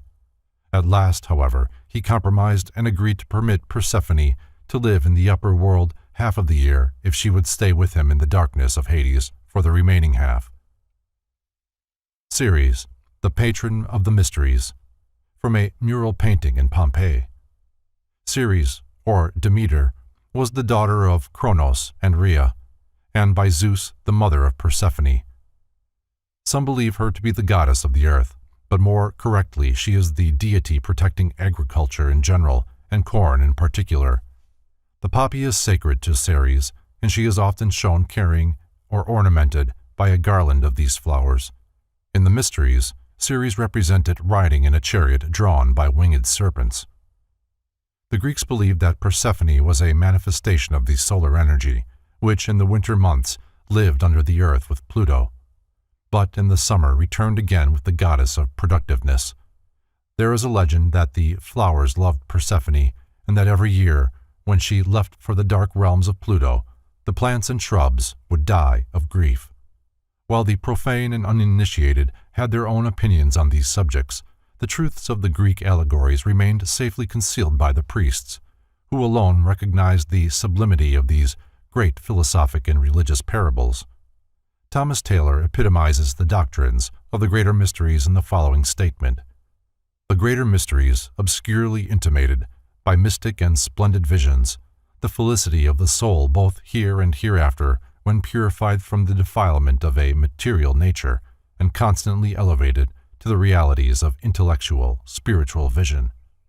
Just as the lesser mysteries discuss the prenatal epoch of man when the consciousness in its 9 days, embryologically months, was descending into the realm of illusion and assuming the veil of unreality, so the greater mysteries discuss the principles of spiritual regeneration and revealed to initiates not only the simplest but also the most direct and complete method of liberating their higher natures from the bondage of material ignorance. Like Prometheus, chained to the top of Mount Caucasus, man's higher nature is chained to his inadequate personality. The 9 days of initiation were also symbolic of the 9 spheres through which the human soul descends during the process of assuming a terrestrial form.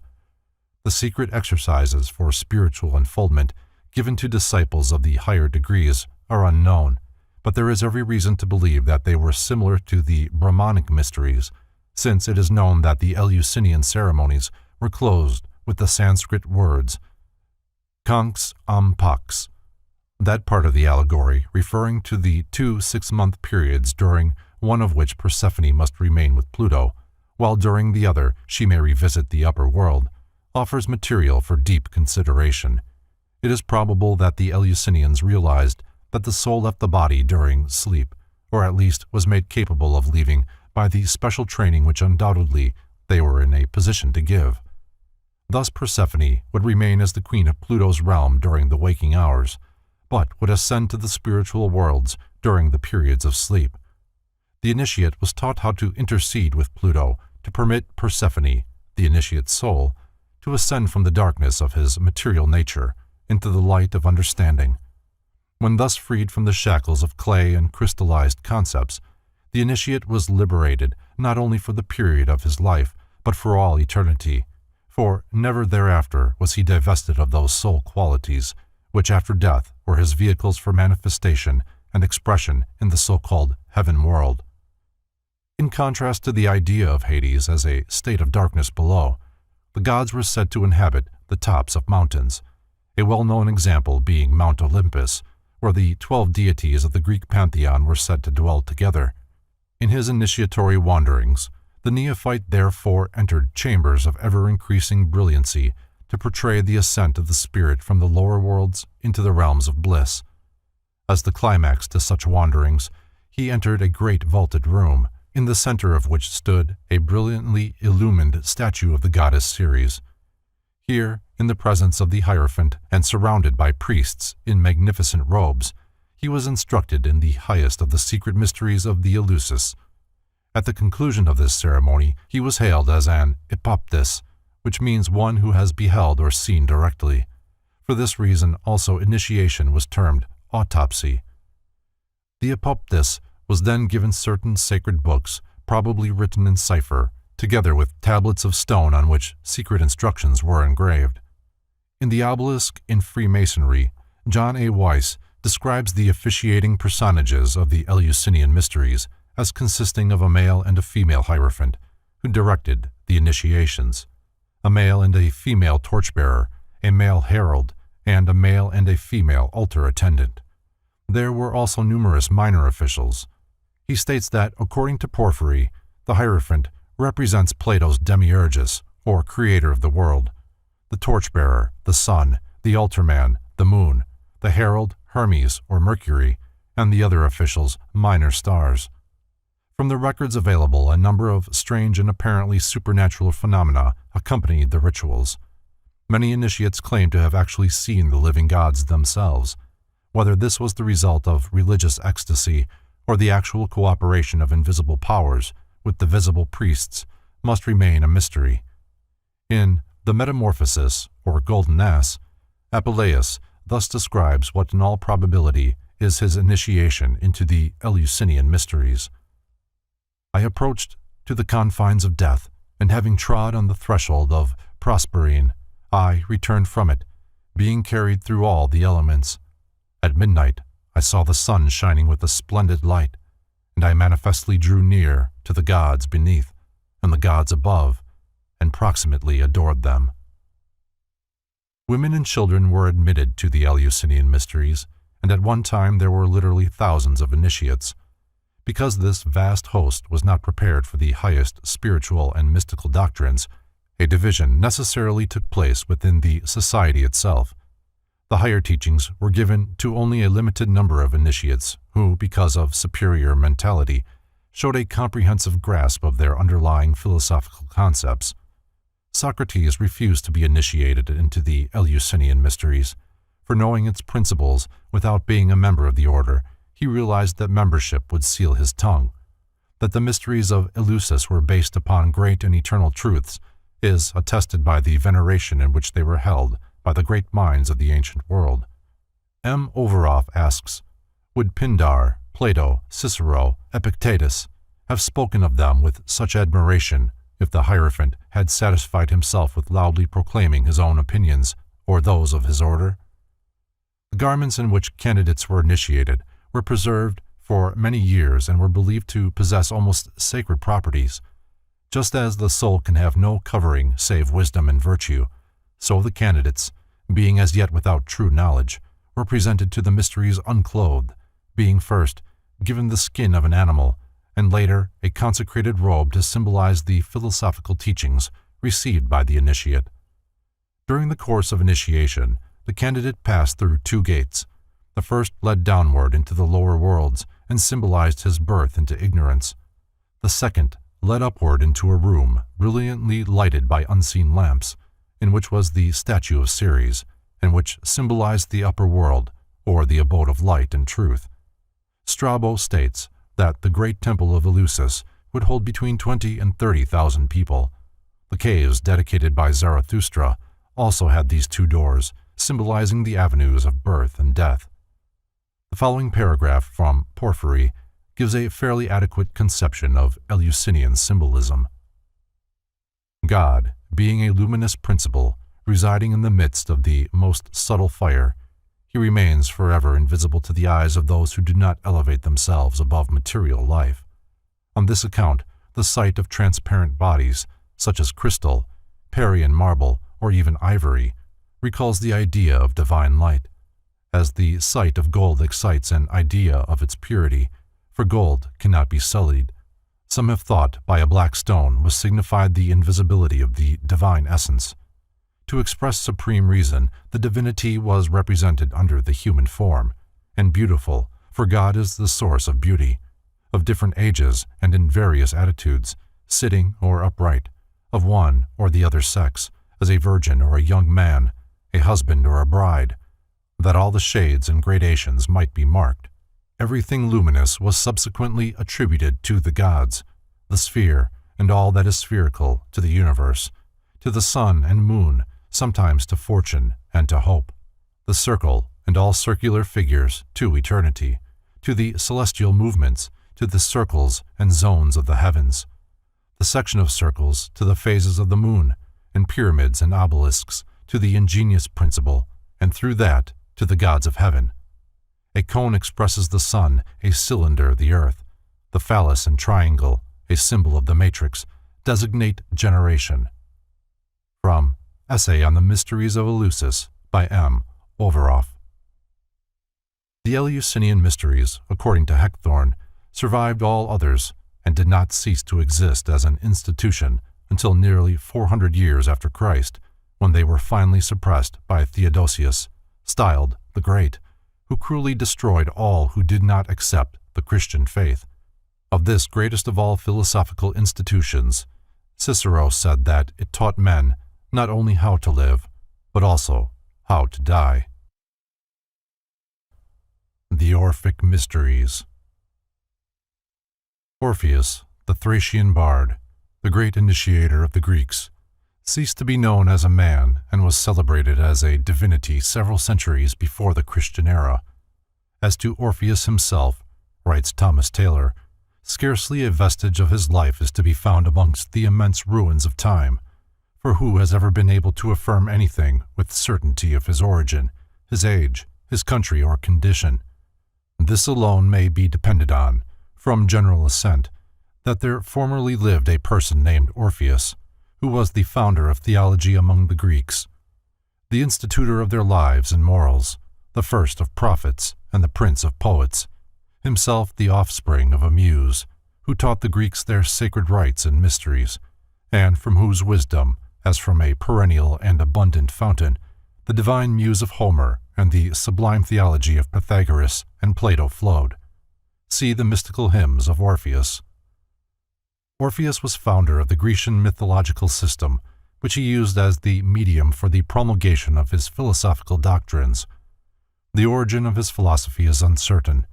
He may have got it from the Brahmins, there being legends to the effect that he got it was a Hindu, his name possibly being derived from Orphe, meaning dark.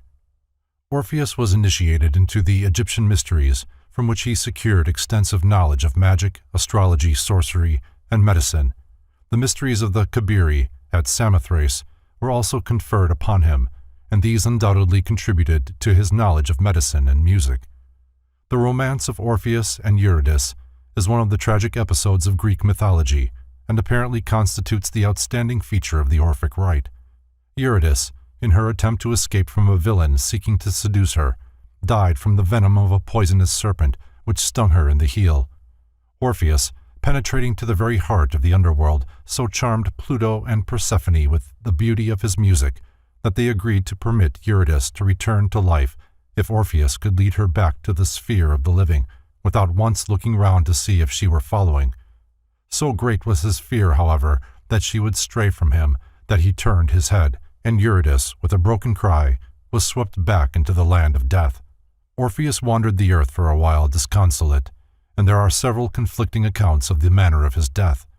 Some declare that he was slain by a bolt of lightning, others that failing to save his beloved Eurydice, he committed suicide. The generally accepted version of his death, however, is that he was torn to pieces by Ciconian women, whose advances he had spurned. In the 10th book of Plato's Republic, it is declared that, because of his sad fate at the hands of women, the soul that had once been Orpheus, upon being destined to live again in the physical world, chose rather to return in the body of a swan than be born of woman. The head of Orpheus, after being torn from his body, was cast with his lyre into the river Hebrus, down which it floated to the sea, where, wedging in a cliff in a rock, it gave oracles for many years. The lyre, after being stolen from its shrine and working the destruction of the thief, was picked up by the gods and fashioned into a constellation. Orpheus has long been sung as the patron of music. On his 7-stringed lyre he played such perfect harmonies that the gods themselves were moved to acclaim his power. When he touched the strings of his instrument, the birds and beasts gathered about him, and as he wandered through the forests, his enchanting melodies caused even the ancient trees, with mighty effort, to draw their gnarled roots from out the earth and follow him. Orpheus is one of the many immortals who have sacrificed themselves that mankind might have the wisdom of the gods. By the symbolism of his music, he communicated the divine secrets to humanity, and several authors have declared that the gods, though loving him, feared that he would overthrow their kingdom and therefore reluctantly encompassed his destruction. As time passed on, the historical Orpheus became hopelessly confounded with the doctrine he represented, and eventually became the symbol of the Greek school of the ancient wisdom. Thus Orpheus was declared to be the son of Apollo, the divine and perfect truth, and Calliope, the muse of harmony and rhythm. In other words, Orpheus is the secret doctrine, or Apollo, revealed through music, or Calliope. Eurydice is humanity, dead from the sting of the serpent of false knowledge and imprisoned in the underworld of ignorance. In this allegory, Orpheus signifies theology, which wins her from the king of the dead, but fails to accomplish her resurrection because it falsely estimates and mistrusts the innate understanding within the human soul. The Ciconian women, who tore Orpheus limb from limb, symbolize the various contending theological factions which destroy the body of truth.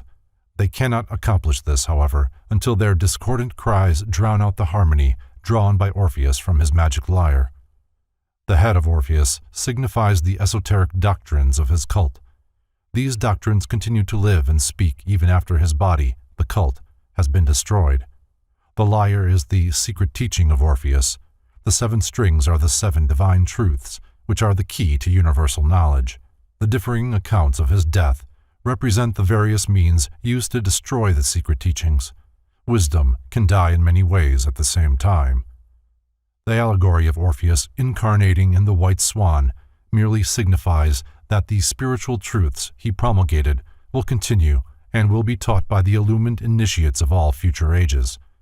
The swan is the symbol of the initiates of the mysteries. It is a symbol also of the divine power which is the progenitor of the world. The Bacchic and Dionysiac rites. The Bacchic rite centers around the allegory of the youthful Bacchus, Dionysus or Zagreus, being torn to pieces by the Titans. These giants accomplished the destruction of Bacchus by causing him to become fascinated by his own image in a mirror. After dismembering him, the Titans first boiled the pieces in water and afterwards roasted them. Pallas rescued the heart of the murdered god, and by this precaution Bacchus, or Dionysus, was enabled to spring forth again in all his former glory. Jupiter, the demiurgus, beholding the crime of the Titans, hurled his thunderbolts and slew them, burning their bodies to ashes with heavenly fire. One of the ashes of the Titans, which also contained a portion of the flesh of Bacchus, whose body they had partly devoured, the human race was created. Thus the mundane life of every man was said to contain a portion of the Bacchic life.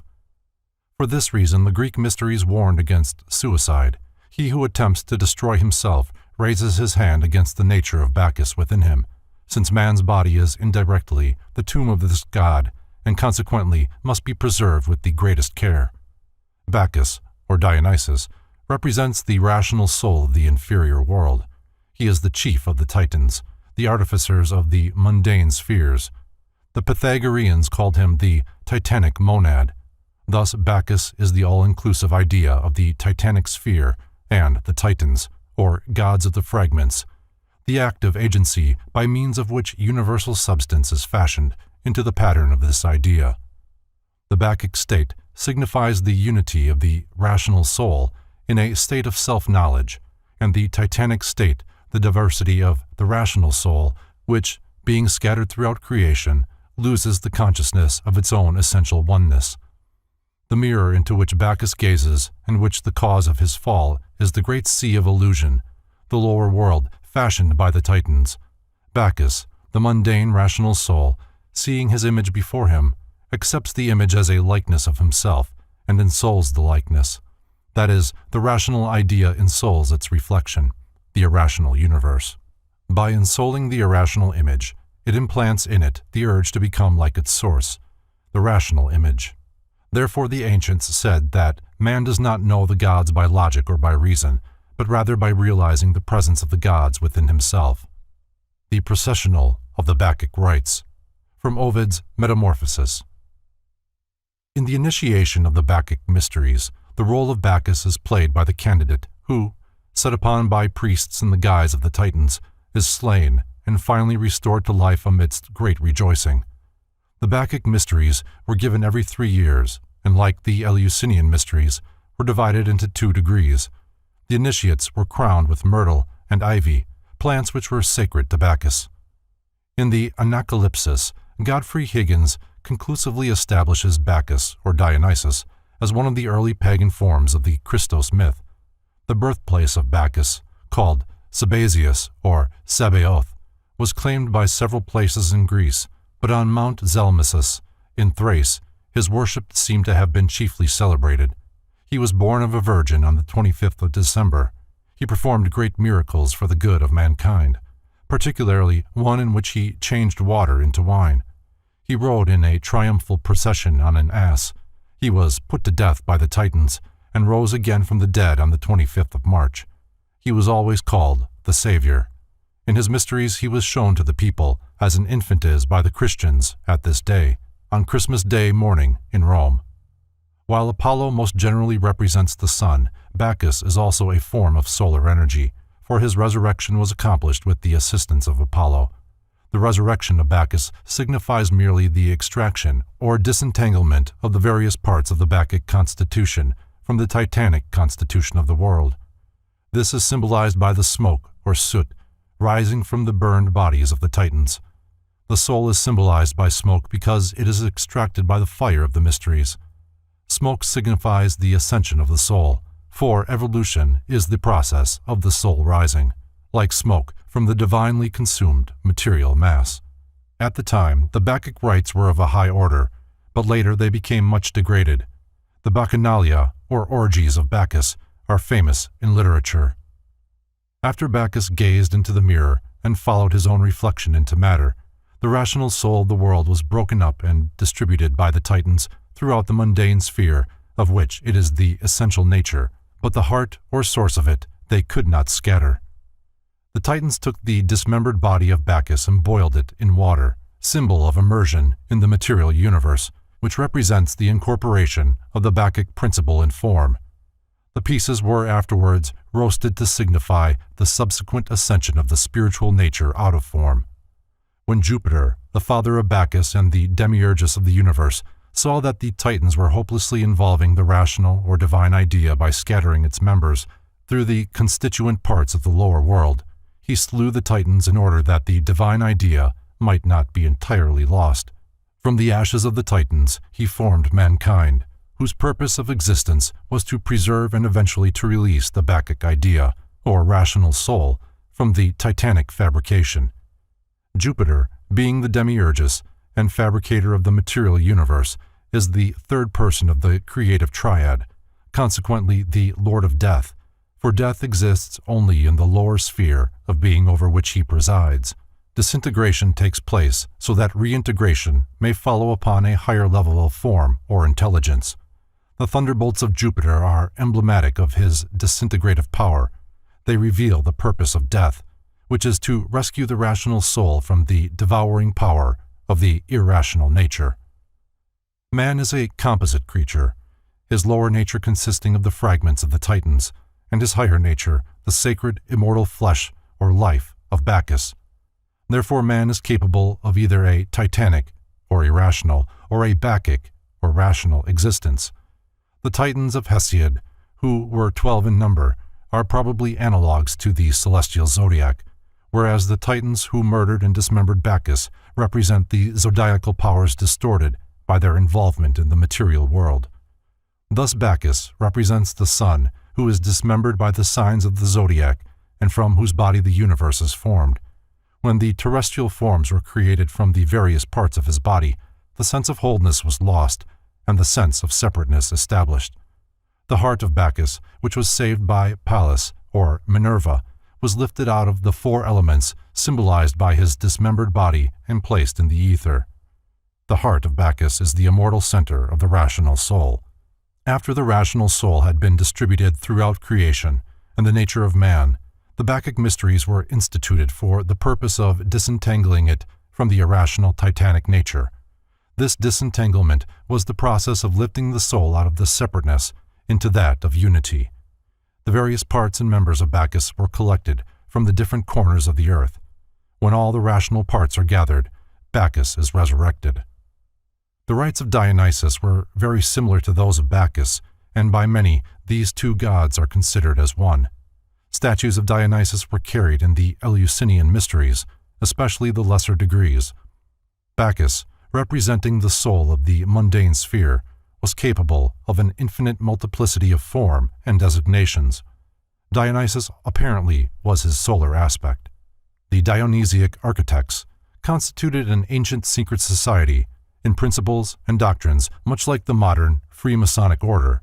They were an organization of builders bound together by their secret knowledge of the relationship between the earthly and the divine sciences of architectonics. They were supposedly employed by King Solomon in the building of his temple, although they were not Jews, nor did they worship the God of the Jews, being followers of Bacchus and Dionysus. The Dionysiac architects erected many of the great monuments of antiquity. They possessed a secret language and a system of making their stones. They had annual convocations and sacred feasts. The exact nature of their doctrines is unknown. It is believed that Hiram Abiff was an initiate of this society. Atlantis and the Gods of Antiquity. Atlantis is the subject of a short but important article appearing in the annual report of the Board of Regents of the Smithsonian Institution for the year ending June 30th, 1915. The author, M. Pierre Termier, a member of the Academy of Sciences and Director of Service of the Geologic Chart of France, in 1912 delivered a lecture on the Atlantean hypothesis before the Institut Oceanographique. It is the translated notes of this remarkable lecture that are published in the Smithsonian Report. After a long period of disdainful indifference, writes M. Termier, observe how in the last few years science is returning to the study of Atlantis. How many naturalists, geologists, zoologists, or botanists are asking one another today whether Plato has not transmitted to us, with slight amplification, a page from the actual history of mankind. No affirmation is yet permissible, but it seems more and more evident that a vast region, continental or made up of great islands, has collapsed west of the Pillars of Hercules, otherwise called the Strait of Gibraltar, and that its collapse occurred in the not far distant past. In any event, the question of Atlantis is placed anew before men of science, and since I do not believe that it can ever be solved without the aid of oceanography, I have thought it natural to discuss it here, in this temple of maritime science, and to call such a problem, long scorned but now being revived, the attention of oceanographers as well as the attention of those who, though immersed in the tumult of cities, lend an ear to the distant murmur of the sea. In his lecture, M. Termier presents geologic, geographic, and zoologic data in substantiation of the Atlantis theory. Figuratively draining the entire bed of the Atlantic Ocean, he considers the inequalities of its basin and cites locations on a line from the Azores to Iceland, where dredging has brought lava to the surface from a depth of 3,000 meters. The volcanic nature of the islands now existing in the Atlantic Ocean corroborates Plato's statement that the Atlantean continent was destroyed by volcanic cataclysms. M. Termier also advances the conclusions of a young French zoologist, M. Louis Germain, who admitted the existence of an Atlantic continent connected with the Iberian Peninsula and with Mauritania, and prolonged toward the south so as to include some regions of desert climate. M. Termier concludes his lecture with a graphic picture of the engulfment of that continent. The description of the Atlantean civilization given by Plato in the Critias may be summarized as follows. In the first ages, the gods divided the earth among themselves, proportioning it according to their respective dignities. Each became the peculiar deity of his own allotment, and established therein temples to himself, ordained a priestcraft, and instituted a system of sacrifice. To Poseidon was given the sea and the island continent of Atlantis. In the midst of the island was a mountain, which was the dwelling place of 3 earth-born primitive human beings, Evenor, his wife, Leucippe, and their only daughter, Cleito. The maiden was very beautiful, and after the sudden death of her parents, she was wooed by Poseidon, who begat by her 5 pairs of male children. Poseidon apportioned his continent among these 10, and Atlas, the eldest, he made overlord of the other 9. Poseidon further called the country Atlantis, and the surrounding sea the Atlantic, in honor of Atlas. Before the birth of his 10 sons, Poseidon divided the continent and coastwise sea into the concentric zones of land and water, which were as perfect as though turned upon a lathe. 2 zones of land and 3 of water surrounded the central island, which Poseidon caused to be irrigated with 2 springs of water, one warm and the other cold. The descendants of Atlas continued as rulers of Atlantis, and with wise government and industry elevated the country to a position of surpassing dignity. The natural resources of Atlantis were apparently limitless. Precious metals were mined, wild animals domesticated, and perfumes distilled from its fragrant flowers. While enjoying the abundance natural to their semi-tropic location, the Atlanteans employed themselves also in the erection of palaces, temples, and docks. They bridged the zones of the sea and later dug a deep canal to connect the outer ocean with the central island, where stood the palaces and temple of Poseidon, which excelled all other structures in magnificence. A network of bridges and canals were created by the Atlanteans to unite the various parts of their kingdom. Plato then describes the white, black, and red stones which they quarried from beneath their continent and used in the construction of public buildings and docks. They circumscribed each of the land zones with a wall, the outer wall being covered with brass, the middle with tin, and the inner, which encompassed the citadel, with orichalc.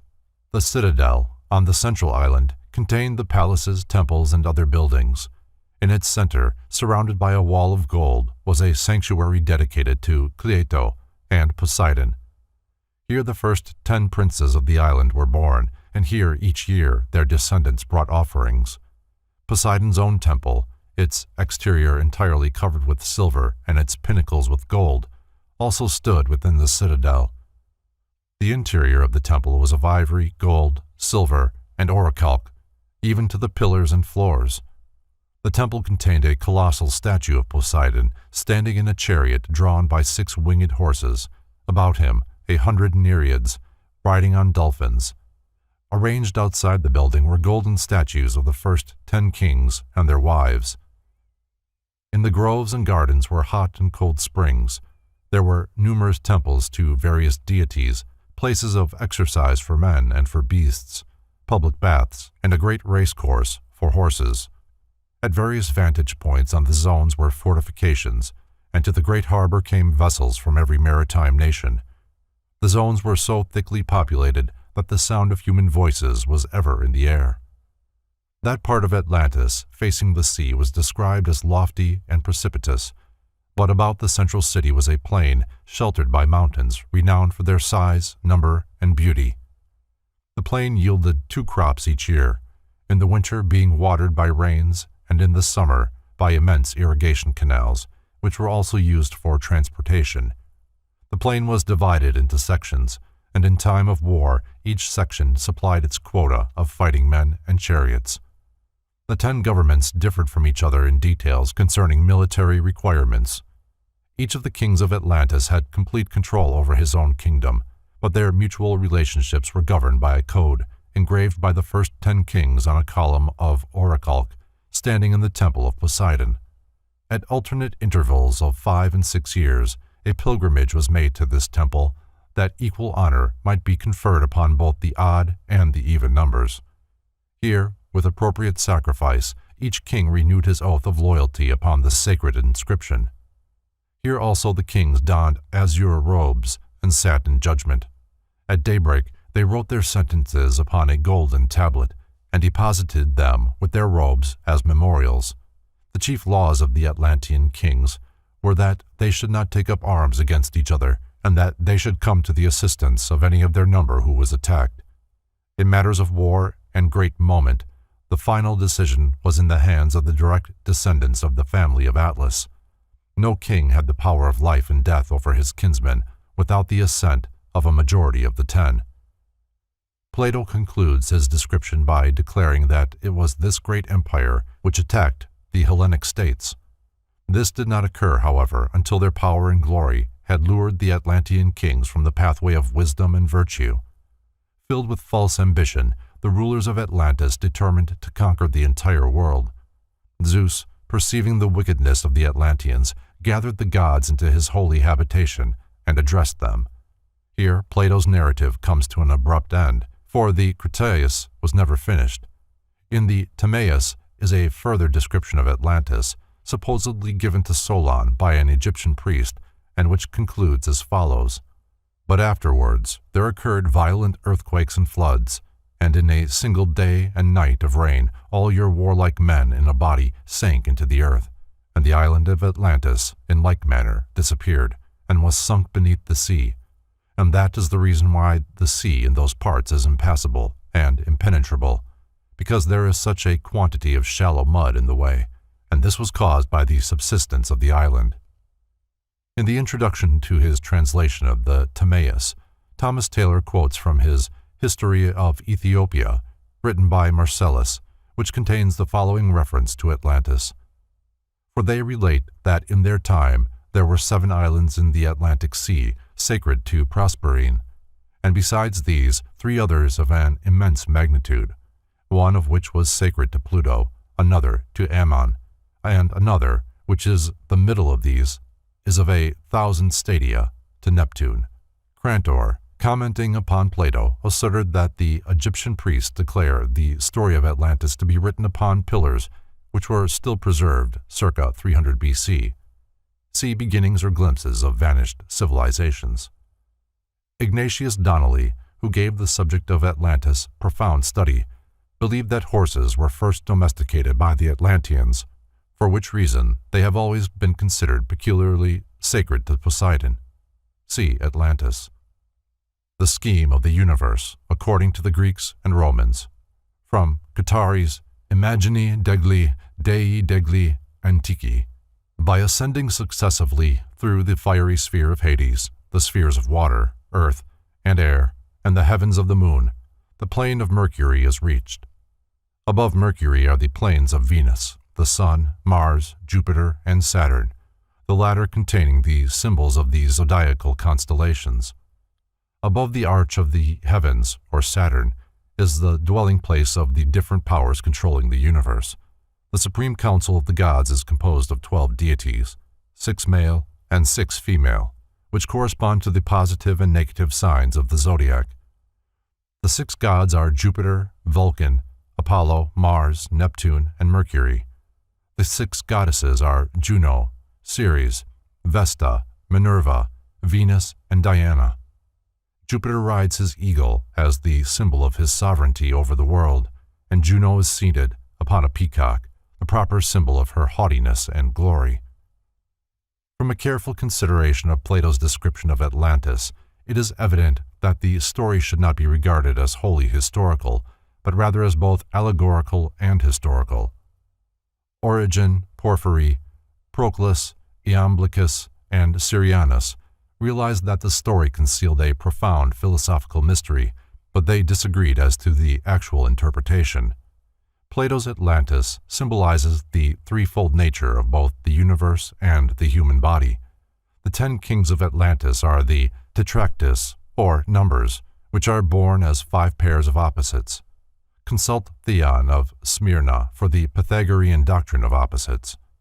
The numbers 1 to 10 rule every creature, and the numbers in turn are under the control of the monad, or 1, the eldest among them. With the trident scepter of Poseidon, these kings held sway over the inhabitants of the 7 small and 3 great islands comprising Atlantis. Philosophically, the 10 islands symbolize the triune powers of the superior deity and the 7 regents who bow before his eternal throne. If Atlantis be considered as the archetypal sphere, then its immersion signifies the descent of rational, organized consciousness into the illusionary, impermanent realm of irrational, mortal ignorance. Both the sinking of Atlantis and the biblical story of the fall of man signify spiritual involution, a prerequisite to conscious evolution. Either the initiated Plato used the Atlantis allegory to achieve 2 widely different ends, or else the accounts preserved by the Egyptian priests were tampered with to perpetuate the secret doctrine. This does not mean to imply that Atlantis is purely mythological, but it overcomes the most serious obstacle to acceptance of the Atlantis theory, namely, the fantastic accounts of its origin, size, appearance, and date of destruction, 9600 BC. In the midst of the central island of Atlantis was a lofty mountain which cast a shadow 5,000 stadia in extent and whose summit touched the sphere of ether. This is the axle mountain of the world, sacred among many races and symbolic of the human head, which rises out of the 4 elements of the body. This sacred mountain, upon whose summit stood the temple of the gods, gave rise to the stories of Olympus, Meru, and Asgard. The city of the Golden Gates, the capital of Atlantis, is the one now preserved among numerous religions as the City of the Gods, or the Holy City. Here is the archetype of the New Jerusalem, with its streets paved with gold and its 12 gates shining with precious stones. The history of Atlantis, writes Ignatius Donnelly, is the key of the Greek mythology. There can be no question that these gods of Greece were human beings. The tendency to attach divine attributes to great earthly rulers is one deeply implanted in human nature. See Atlantis. The same author sustains his views by noting that the deities of the Greek pantheon were nor looked upon as creators of the universe, but rather as regents set over it by its more ancient original fabricators. The Garden of Eden, from which humanity was driven by a flaming sword, is perhaps an allusion to the earthly paradise supposedly located west of the Pillars of Hercules and destroyed by volcanic cataclysms. The deluge legend may be traced also to the Atlantean inundation, during which a world was destroyed by water. Was the religious, philosophic, and scientific knowledge possessed by the priestcrafts of antiquity secured from Atlantis, whose submergence obliterated every vestige of its part in the drama of world progress? Atlantean sun worship has been perpetuated in the ritualism and ceremonialism of both Christianity and pagandom, but the cross and the serpent were Atlantean emblems of divine wisdom. The divine Atlantean progenitors of the Mayas and Quiches of Central America coexisted within the green and azure radiance of Gucumatz, the plumed serpent. The 6 sky-born sages came into manifestation as centers of light bound together or synthesized by the 7th and chief of their order, the feathered snake. See the Popol Vuh. The title of winged or plumed snake was applied to Quetzalcoatl, or Kukulkan, the Central American initiate. The center of the Atlantean wisdom religion was presumably a great pyramidal temple standing on the brow of a plateau rising in the midst of the city of the Golden Gates. From here, the initiate priests of the sacred feather went forth, carrying the keys of universal wisdom to the uttermost parts of the earth. The mythologies of many nations contain accounts of gods who came out of the sea. Certain shamans among the American Indians tell of holy men dressed in birds' feathers and wampum who rose out of the blue waters and instructed them in the arts and crafts. Among the legends of the Chaldeans is that of Oannes, a partly amphibious creature who came out of the sea and taught the savage peoples along the shore to read and write, till the soil, cultivate herbs for healing, study the stars, establish rational forms of government, and become conversant with the sacred mysteries. Among the Mayas, Quetzalcoatl, the savior god, whom some Christian scholars believe to have been St. Thomas, issued from the waters and, after instructing the people in the essentials of civilization, rode out to sea on a magical raft of serpents to escape the wrath of the fierce god of the fiery mirror, Tezcatlipoca. May it not have been that these demigods of a fabulous age who, Esdras-like, came out of the sea were Atlantean priests? All that primitive man remembered of the Atlanteans was the glory of their golden ornaments, the transcendency of their wisdom, and the sanctity of their symbols, the cross and the serpent. That they came in ships was soon forgotten, for untutored minds considered even boats as supernatural. Wherever the Atlanteans prostellated, they erected pyramids and temples patterned after the great sanctuary in the city of the Golden Gates. Such is the origin of the pyramids of Egypt, Mexico, and Central America.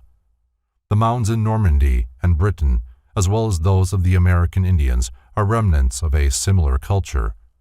In the midst of the Atlantean program of world colonization and conversion, the cataclysms which sank Atlantis began.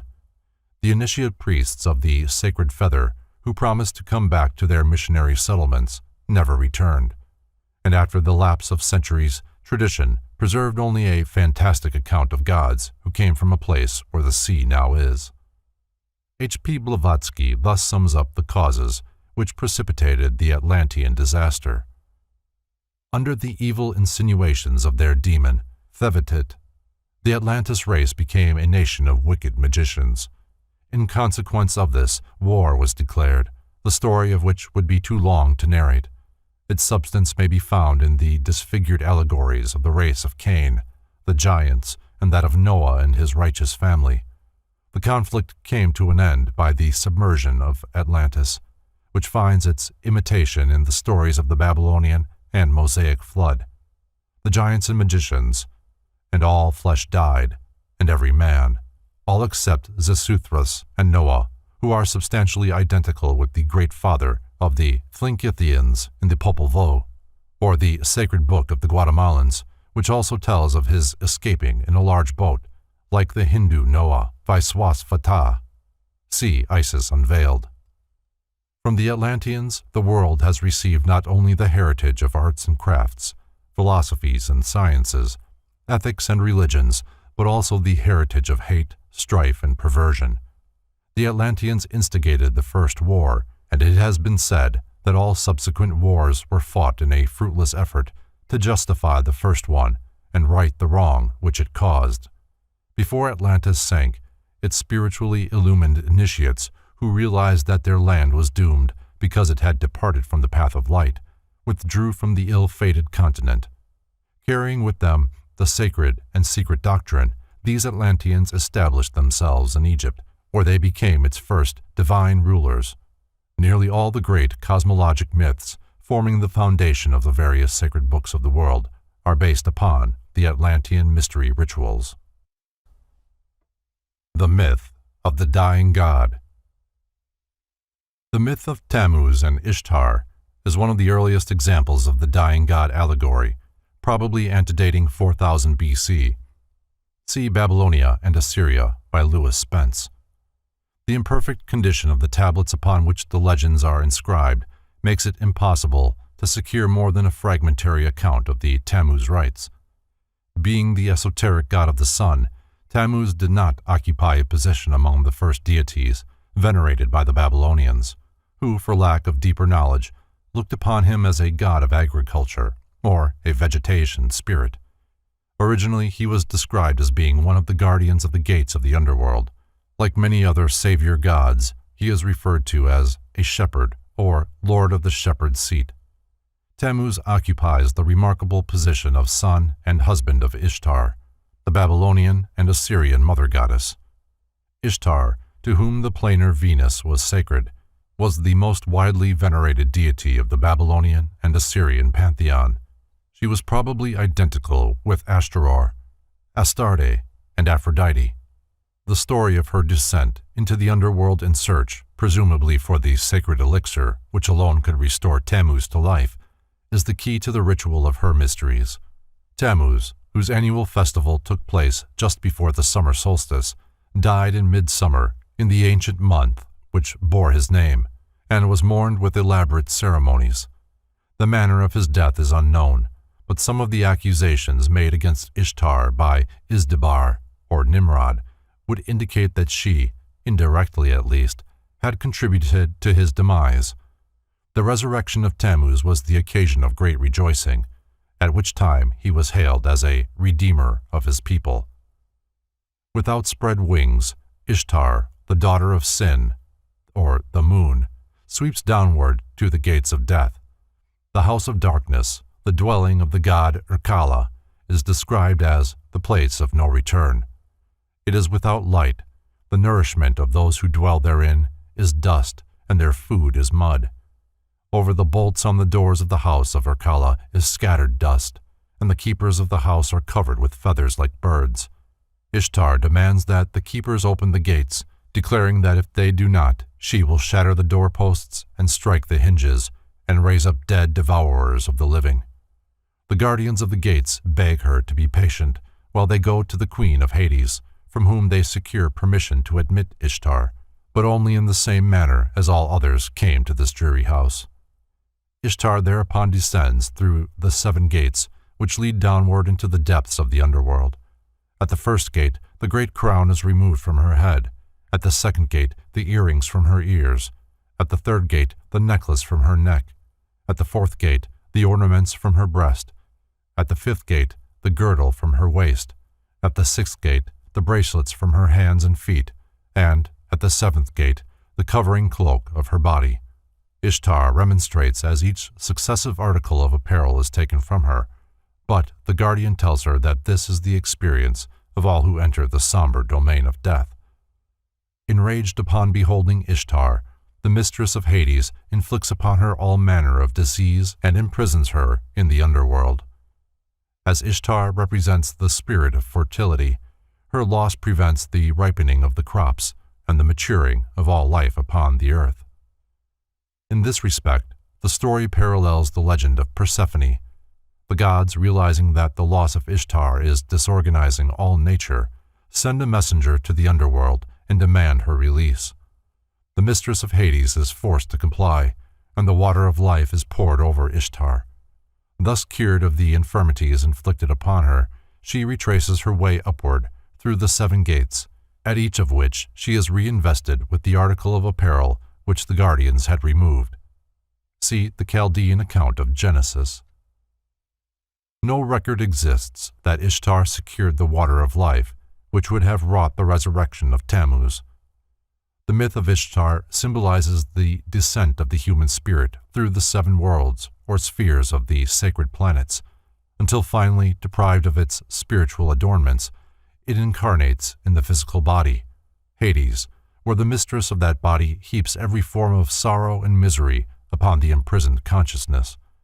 The waters of life, the secret doctrine, cures the diseases of ignorance, and the spirit, ascending again to its divine source, regains its God-given adornments as it passes upward through the rings of the planets. Another mystery ritual among the Babylonians and Assyrians was that of Merodach and the dragon. Merodach, the creator of the inferior universe, slays a horrible monster, and out of her body forms the universe. Here is the probable source of the so-called Christian allegory of St. George and the dragon. The mysteries of Adonis, or Adonai, were celebrated annually in many parts of Egypt, Phoenicia, and Byblos. The name Adonis, or Adonai, means Lord, and was a designation applied to the sun and later borrowed by the Jews as the esoteric name of their god. Smyrna, mother of Adonis, was turned into a tree by the gods, and after a time the bark burst open, and the infant Savior issued forth. According to one account, he was liberated by a wild boar, which split the wood of the maternal tree with its tusks. Adonis was born at midnight of the 24th of December, and through his unhappy death, a mystery rite was established that wrought the salvation of his people. In the Jewish month of Tammuz, another name for this deity, he was gored to death by a wild boar sent by the god Ars, or Mars. The Adoniasmos was the ceremony of lamenting the premature death of the murdered god. In Ezekiel 8:14, it is written that women were weeping for Tammuz, or Adonis, at the north gate of the Lord's house in Jerusalem. Sir James George Fraser cites Jerome thus. He tells us that Bethlehem, the traditionary birthplace of the Lord, was shaded by a grove of that still older Syrian lord, Adonis, and that where the infant Jesus had wept, the lover of Venus was bewailed. See the Golden Bough. The effigy of a wild boar is said to have been set over one of the 9 gates of Jerusalem in honor of Adonis, and his rites celebrated in the grotto of the Nativity at Bethlehem. Adonis as the gored, or God-man, is one of the keys to Sir Francis Bacon's use of the wild boar in his cryptic symbolism. The great god Pan, from Kircher's Oedipus Aegypticus. The great Pan was celebrated as the author and director of the sacred dances, which he is supposed to have instituted to symbolize the circumambulations of the heavenly bodies. Pan was a composite creature, the upper part, with the exception of his horns, being human, and the lower part in the form of a goat. Pan is the prototype of natural energy, and, while undoubtedly a phallic deity, should not be confused with Priapus. The pipes of Pan signify the natural harmony of the spheres, and the god himself is a symbol of Saturn, because this planet is enthroned in Capricorn, whose emblem is a goat. The Egyptians were initiated into the mysteries of Pan, who was regarded as a phase of Jupiter, the demiurgus. Pan represented the impregnating power of the sun, and was the chief of a horde of rustic deities and satyrs. He also signified the controlling spirit of the lower worlds. They fabricated a story to the effect that at the time of the birth of Christ, the oracles were silenced after giving utterance to one last cry, "Great Pan is dead." Adonis was originally an androgynous deity who represented the solar power which, in the winter, was destroyed by the evil principle of cold, the boar. After 3 days, or months, in the tomb, Adonis rose triumphant on the 25th day of March, amidst the acclamation of his priests and followers. He is risen. Adonis was born out of a myrrh tree. Myrrh, the symbol of death because of its connection with the process of embalming, was one of the gifts brought by the 3 magi to the manger of Jesus. In the mysteries of Adonis, the neophyte passed through the symbolic death of the god, and, raised by the priests, entered into the blessed state of redemption made possible by the sufferings of Adonis. Nearly all authors believe Adonis to have been originally a vegetation god, directly connected with the growth and maturing of flowers and fruits. In support of this viewpoint, they describe the gardens of Adonis, which were small baskets of earth in which seeds were planted and nurtured for a period of 8 days. When those plants prematurely died for lack of sufficient earth, they were considered emblematic of the murdered Adonis and were usually cast into the sea with images of the god. In Phrygia, there existed a remarkable school of religious philosophy which centered around the life and untimely fate of another savior god known as Attis, or Attis, by many considered synonymous with Adonis. This deity was born at midnight on the 24th day of December. Of his death there are 2 accounts. In one, he was gored to death like Adonis. In the other, he emasculated himself under a pine tree and there died. His body was taken to a cave by the Great Mother, or Sibyl, where it remained through the ages without decaying. To the rites of Attis, the modern world is indebted for the symbolism of the Christmas tree. Attis imparted his immortality to the tree beneath which he died, and Sibyl took the tree with her when she removed the body. Attis remained 3 days in the tomb, rose upon a date corresponding with Easter morn, and by this resurrection overcame death for all who were initiated into his mysteries. In the mysteries of the Phrygians, says Julius Firmicus, which are called those of the Mother of the Gods, every year a pine tree is cut down, and in the inside of the tree the image of a youth is tied in. In the mysteries of Isis, the trunk of a pine tree is cut. The middle of the trunk is nicely hollowed out. The idol of Osiris, made from those hollowed pieces, is buried. In the mysteries of Proserpine, a tree cut is put together into the effigy and form of the Virgin, and when it has been carried within the city, it is mourned 40 nights, but the 40th night it is burned. See Sod, The Mysteries of Adonai. The mysteries of Attis included a sacramental meal, during which the neophyte ate out of a drum and drank from a cymbal.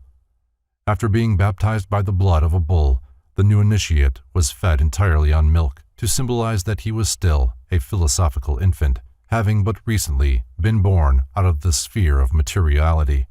See Fraser's The Golden Bough. Is there a possible connection between this lacteal diet prescribed by the Attic Rite and St. Paul's allusion to the food for spiritual babes? Sallust gives a key to the esoteric interpretation of the Attic rituals. Sibyl, the Great Mother, signifies the vivifying powers of the universe, and Attis, that aspect of the spiritual intellect which is suspended between the divine and animal spheres. The Mother of the Gods, loving Attis, gave him a starry hat, signifying celestial powers.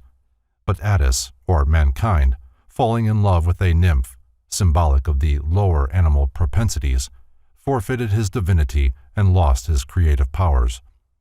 It is thus evident that Attis represents the human consciousness, and that his mysteries are concerned with the reattainment of the starry hat. See Sallust on the Gods and the World. The rites of Sabazius were very similar to those of Bacchus, and it is generally believed that the two deities are identical. Bacchus was born at Sabazius, or Sabaoth, and these names are frequently assigned to him. The Sabazian mysteries were performed at night, and the ritual included the drawing of a live snake across the breast of the candidate. Clement of Alexandria writes, "The token of the Sabazian mysteries to the initiated is the deity gliding over the breast." A golden serpent was the symbol of Sabazius because this deity represented the annual renovation of the world by the solar power.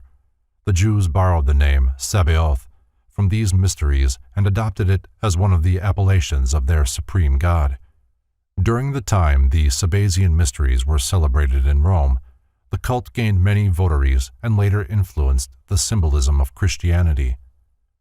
The Kabiric mysteries of Samothrace were renowned among the ancients, being next to the Eleusinian in public esteem. Herodotus declares that the Samothracians received their doctrines, especially those concerning Mercury, from the Pelasgians. Little is known concerning the Kabiric rituals, for they were enshrouded in the profoundest secrecy. Some regard the Kabiri as 7 in number, and refer to them as the 7 spirits of fire before the throne of Saturn. Others believe the Kabiri to be the 7 sacred wanderers, later called the planets. While a vast number of deities are associated with the Samothracian mysteries, the ritualistic drama centers around 4 brothers. The first 3, Askieros, Achiokersus, and Achiokersa, attack and murder the 4th, Kashmala, or Kedmilis.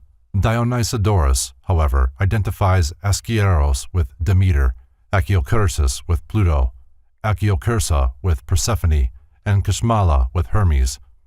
Alexander Wilder notes that in the Samothracian ritual, Kedmilis is made to include the Theban serpent god, Cadmus, the Thoth of Egypt, the Hermes of the Greeks, and the Emeph, or Asclepius of the Alexandrians and Phoenicians. Here again is a repetition of the story of Osiris, Bacchus, Adonis, Balder, and Hiram Abiff. The worship of Attis and Sibyl was also involved in the Samothracian mysteries.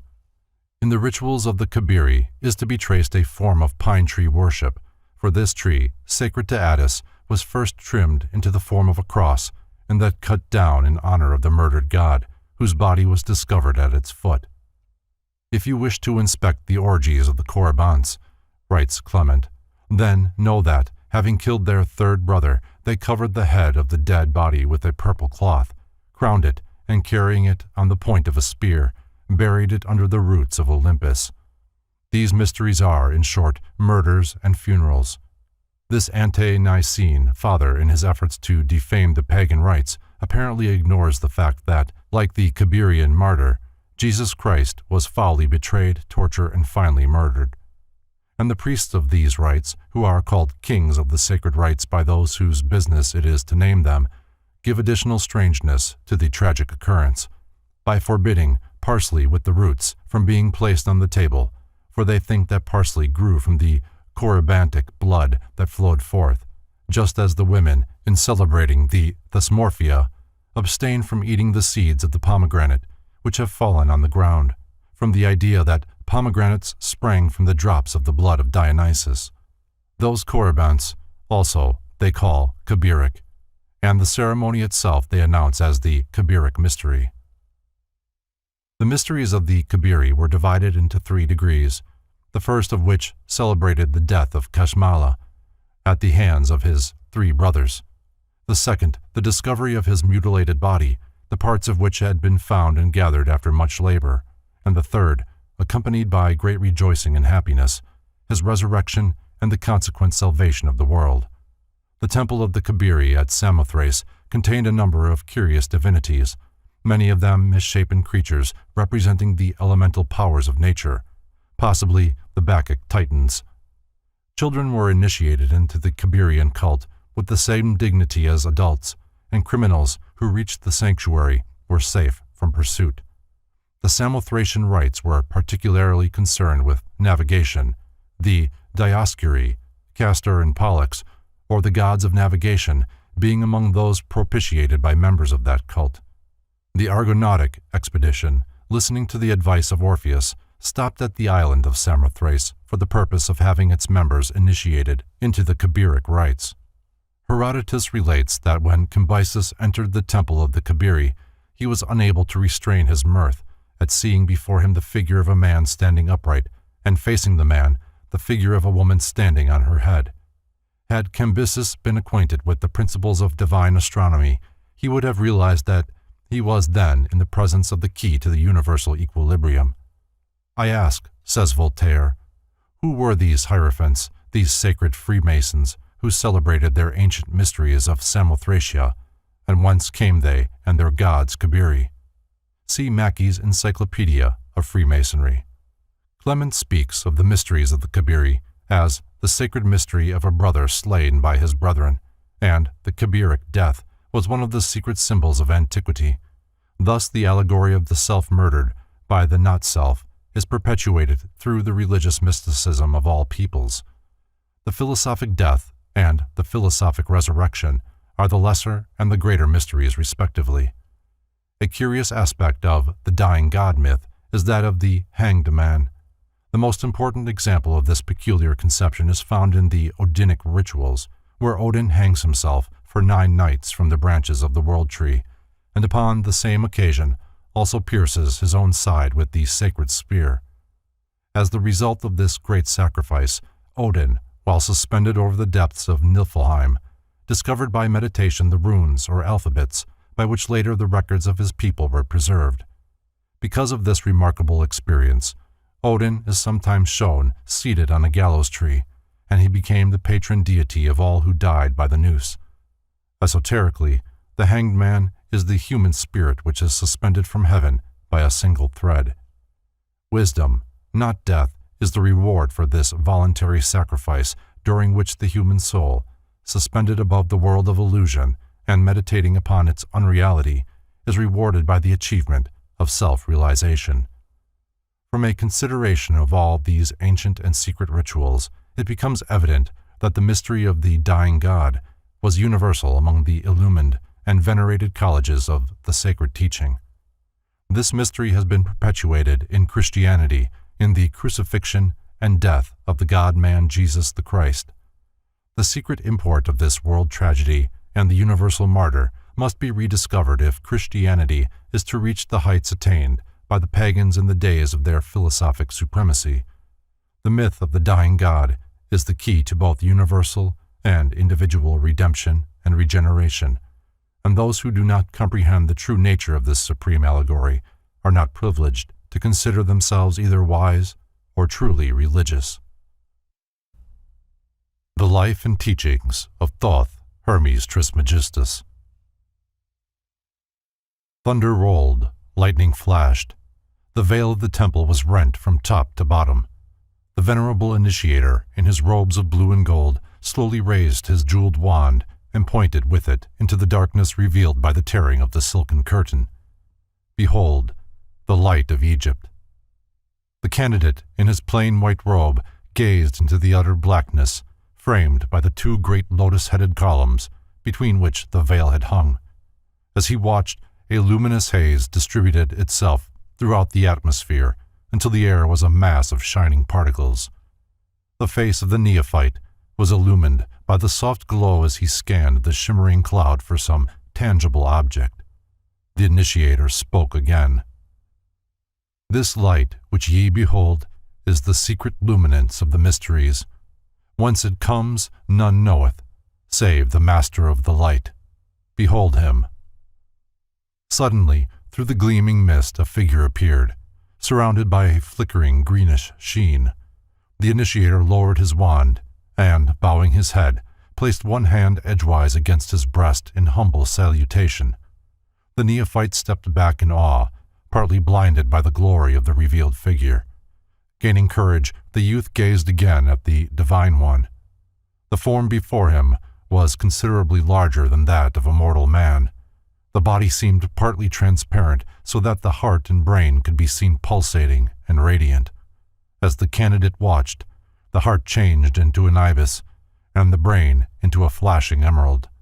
In its hand, this mysterious being bore a winged rod entwined with serpents.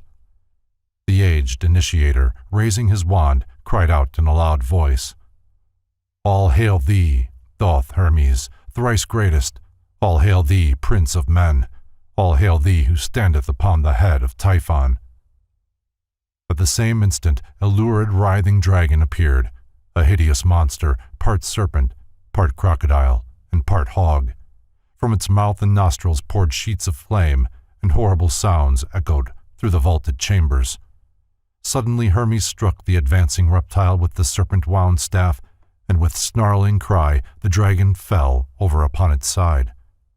While the flames about it slowly died away, Hermes placed his foot upon the skull of the vanquished Typhon. The next instant, with a blaze of unbearable glory that sent the neophyte staggering backward against a pillar, the immortal Hermes, followed by streamers of greenish mist, passed through the chamber and faded into nothingness. Suppositions concerning the identity of Hermes. Iamblichus averred that Hermes was the author of 20,000 books.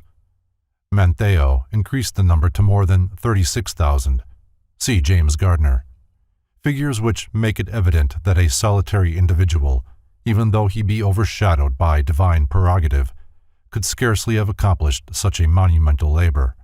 Among the arts and sciences which it is affirmed Hermes revealed to mankind were medicine, chemistry, law, astrology, music, rhetoric, magic, philosophy, geography, mathematics, especially geometry, anatomy, and oratory. Orpheus was similarly acclaimed by the Greeks. Hermes Mercurius Trismegistus. From Historia Deorum Fatidicorum. Master of all arts and sciences, perfect in all crafts, ruler of the three worlds, scribe of the gods and keeper of the books of life, Thoth Hermes Trismegistus, the 3 times greatest, the first intelligencer, was regarded by the ancient Egyptians as the embodiment of the universal mind. While in all probability there actually existed a great sage and educator by the name of Hermes, it is impossible to extricate the historical man from the mass of legendary accounts which attempt to identify him with the cosmic principle of thought. In his Biographia Antiqua, Francis Barrett says of Hermes, "If God ever appeared in man, he appeared in him, as is evident both from his books and his Pymander, in which works he has communicated the sum of the abyss, and the divine knowledge to all posterity, by which he has demonstrated himself to have been not only an inspired divine, but also a deep philosopher, obtaining his wisdom from God and heavenly things, and not from man. His transcendent learning caused Hermes to be identified with many of the early sages and prophets. In his ancient mythology, Bryant writes, "I have mentioned that Cadmus was the same as the Egyptian Thoth, and it is manifest from his being Hermes, and from the invention of the letters being attributed to him. In the chapter on the theory of Pythagorean mathematics will be found the table of the original Cadmean letters." Investigators believe that it was Hermes who was known to the Jews as Enoch, called by Kenealy the second messenger of God. Hermes was accepted into the mythology of the Greeks, later becoming the Mercury of the Latins. He was revered through the form of the planet Mercury because his body is nearest to the sun. Hermes of all creatures was nearest to God and became known as the messenger of the gods.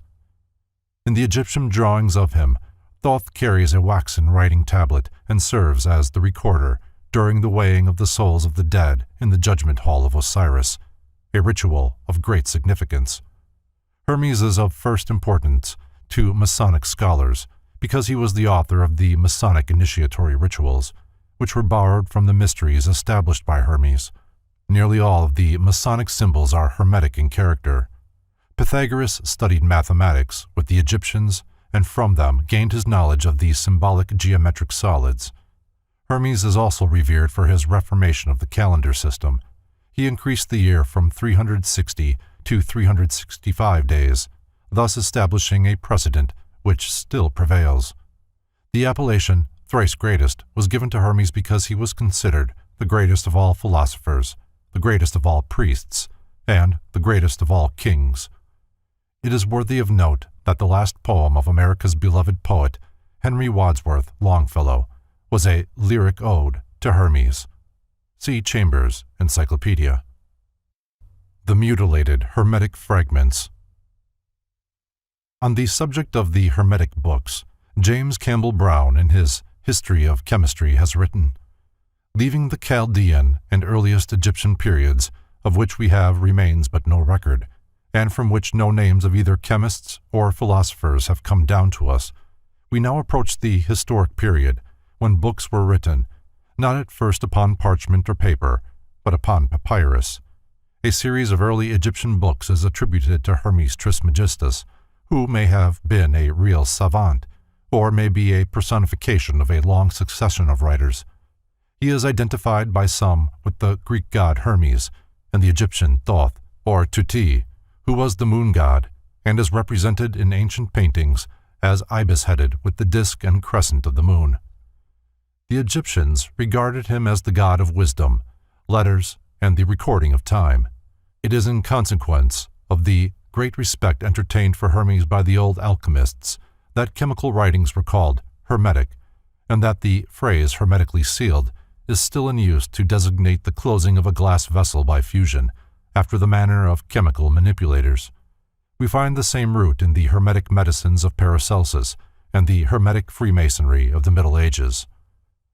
Among the fragmentary writings believed to have come from the stylus of Hermes are two famous works. The first is the Emerald Table, and the second is the Divine Pymander, or as it is more commonly called, the Shepherd of Men, a discussion of which follows. One outstanding point in connection with Hermes is that he was one of the few philosopher-priests of pagandom upon whom the early Christians did not vent their spleen. Some church fathers went so far as to declare that Hermes exhibited many symptoms of intelligence, and that if he had only been born in a more enlightened age, so that he might have benefited by their instructions, he would have been a really great man. In his Stromata, Clement of Alexandria, one of the few chroniclers of pagan lore whose writings have been preserved to this age, gives practically all the information that is known concerning the original 42 books of Hermes and the importance with which these books were regarded by both the temporal and spiritual powers of Egypt. Clement describes one of their ceremonial processions as follows. For the Egyptians pursue a philosophy of their own. This is principally shown by their sacred ceremonial. For first advances the singer, bearing some of the symbols of music, for they say that he must learn 2 of the books of Hermes, the one of which contains the hymns of the gods, the second, the regulations for the king's life. After the singer advances, the astrologer, with a horologe in his hand, and a palm, the symbols of astrology. He must have the astrological books of Hermes, which are 4 in number, always in his mouth. Of these, one is about the order of the fixed stars that are visible, and another about the conjunctions and luminous appearances of the sun and moon, and the rest respecting their risings. Next in order advances the sacred scribe, with wings on his head, and in his hand a book and rule, in which were writing ink and the reed, with which they write. And he must be acquainted with what are called hieroglyphics, and know about cosmography and geography, the position of the sun and moon, and about the 5 planets. Also, the description of Egypt, and the chart of the Nile, and the description of the equipment of the priests, and of the place consecrated to them, and about the measures and the things in use in the sacred rites. Then the stole-keeper follows those previously mentioned with the cubit of justice and the cup for libations. He is acquainted with all points called periodic, relating to training, and mashafaltic, or sacrificial. There are also 10 books which relate to the honor paid by them to their gods, and containing the Egyptian worship, as that relating to sacrifices, first fruits, hymns, prayers, processions, festivals, and the like. And behind all walks the prophet, with the water vase carried openly in his arms, who is followed by those who carry the issues of loaves. He, as being the governor of the temple, learns the 10 books called hieratic, and they contain all about the laws and the gods and the whole of the training of the priests. For the prophet is, among the Egyptians, also over the distribution of the revenues. There are then 42 books of Hermes indispensably necessary, of which the 36 containing the whole philosophy of the Egyptians are learned by the forementioned personages, and the other 6, which are medical, by the pastophoroi, or image-bearers, treating of the structure of the body and of disease, and instruments, and medicines, and about the eyes, and the last about women. One of the greatest tragedies of the philosophic world was the loss of nearly all of the 42 books of Hermes mentioned in the foregoing. These books disappeared during the burning of Alexandria, for the Romans, and later the Christians, realized that until these books were eliminated, they could never bring the Egyptians into subjection. The volumes which escaped the fire were buried in the desert, and their location is now known to only a few initiates of the secret schools. The Book of Thoth. While Hermes still walked the earth with men, he entrusted to his chosen successors the sacred Book of Thoth. This work contained the secret processes by which the regeneration of humanity was to be accomplished, and also served as the key to his other writings. Nothing definite is known concerning the contents of the Book of Thoth, other than its pages were covered with strange hieroglyphic figures and symbols, which gave to those acquainted with their use unlimited power over the spirits of the air and the subterranean divinities. When certain areas of the brain are stimulated by the secret processes of the mysteries, the consciousness of man is extended, and he is permitted to behold the immortals and enter into the presence of the superior gods. The Book of Thoth described the method whereby this stimulation was accomplished. In truth, therefore, it was the key to immortality. According to legend, the Book of Thoth was kept in a golden box in the inner sanctuary of the temple, but there was but one key, and this was in the possession of the Master of the Mysteries, the highest initiate of the Hermetic Arcanum. He alone knew what was written in the secret book. The Book of Thoth was lost to the ancient world with the decay of the mysteries, but its faithful initiates carried it sealed in the sacred casket into another land. The book is still in existence and continues to lead the disciples of this age into the presence of the immortals. No other information can be given to the world concerning it now, but the apostolic succession from the first Hierophant initiated by Hermes himself remains unbroken to this day, and those who are peculiarly fitted to serve the immortals may discover the priceless document if they will search sincerely and tirelessly for it. It has been asserted that the Book of Thoth is, in reality, the mysterious tarot of the Bohemians, a strange emblematic book of 78 leaves, which has been in possession of the gypsies since the time when they were driven from their ancient temple, the Serapeum. According to the secret histories, the gypsies were originally Egyptian priests. There are now in the world several secret schools privileged to initiate candidates into the mysteries, but in nearly every instance they lighted their altar fires from the flaming torch of Hermes, in his Book of Thoth, revealed to all mankind the one way, and for ages the wise of every nation and every faith have reached immortality by the way established by Hermes in the midst of the darkness for the redemption of humankind. Thoth, the ibis-headed. From Wilkinson's Manners and Customs of the Ancient Egyptians. It is doubtful that the deity called Thoth by the Egyptians was originally Hermes, but the two personalities were blended together, and it is now impossible to separate them. Thoth was called the Lord of the Divine Books and Scribe of the Company of the Gods. He is generally depicted with the body of a man and the head of an ibis. The exact symbolic meaning of this latter bird has never been discovered. A careful analysis of the peculiar shape of the ibis, especially its head and beak, should prove illuminating.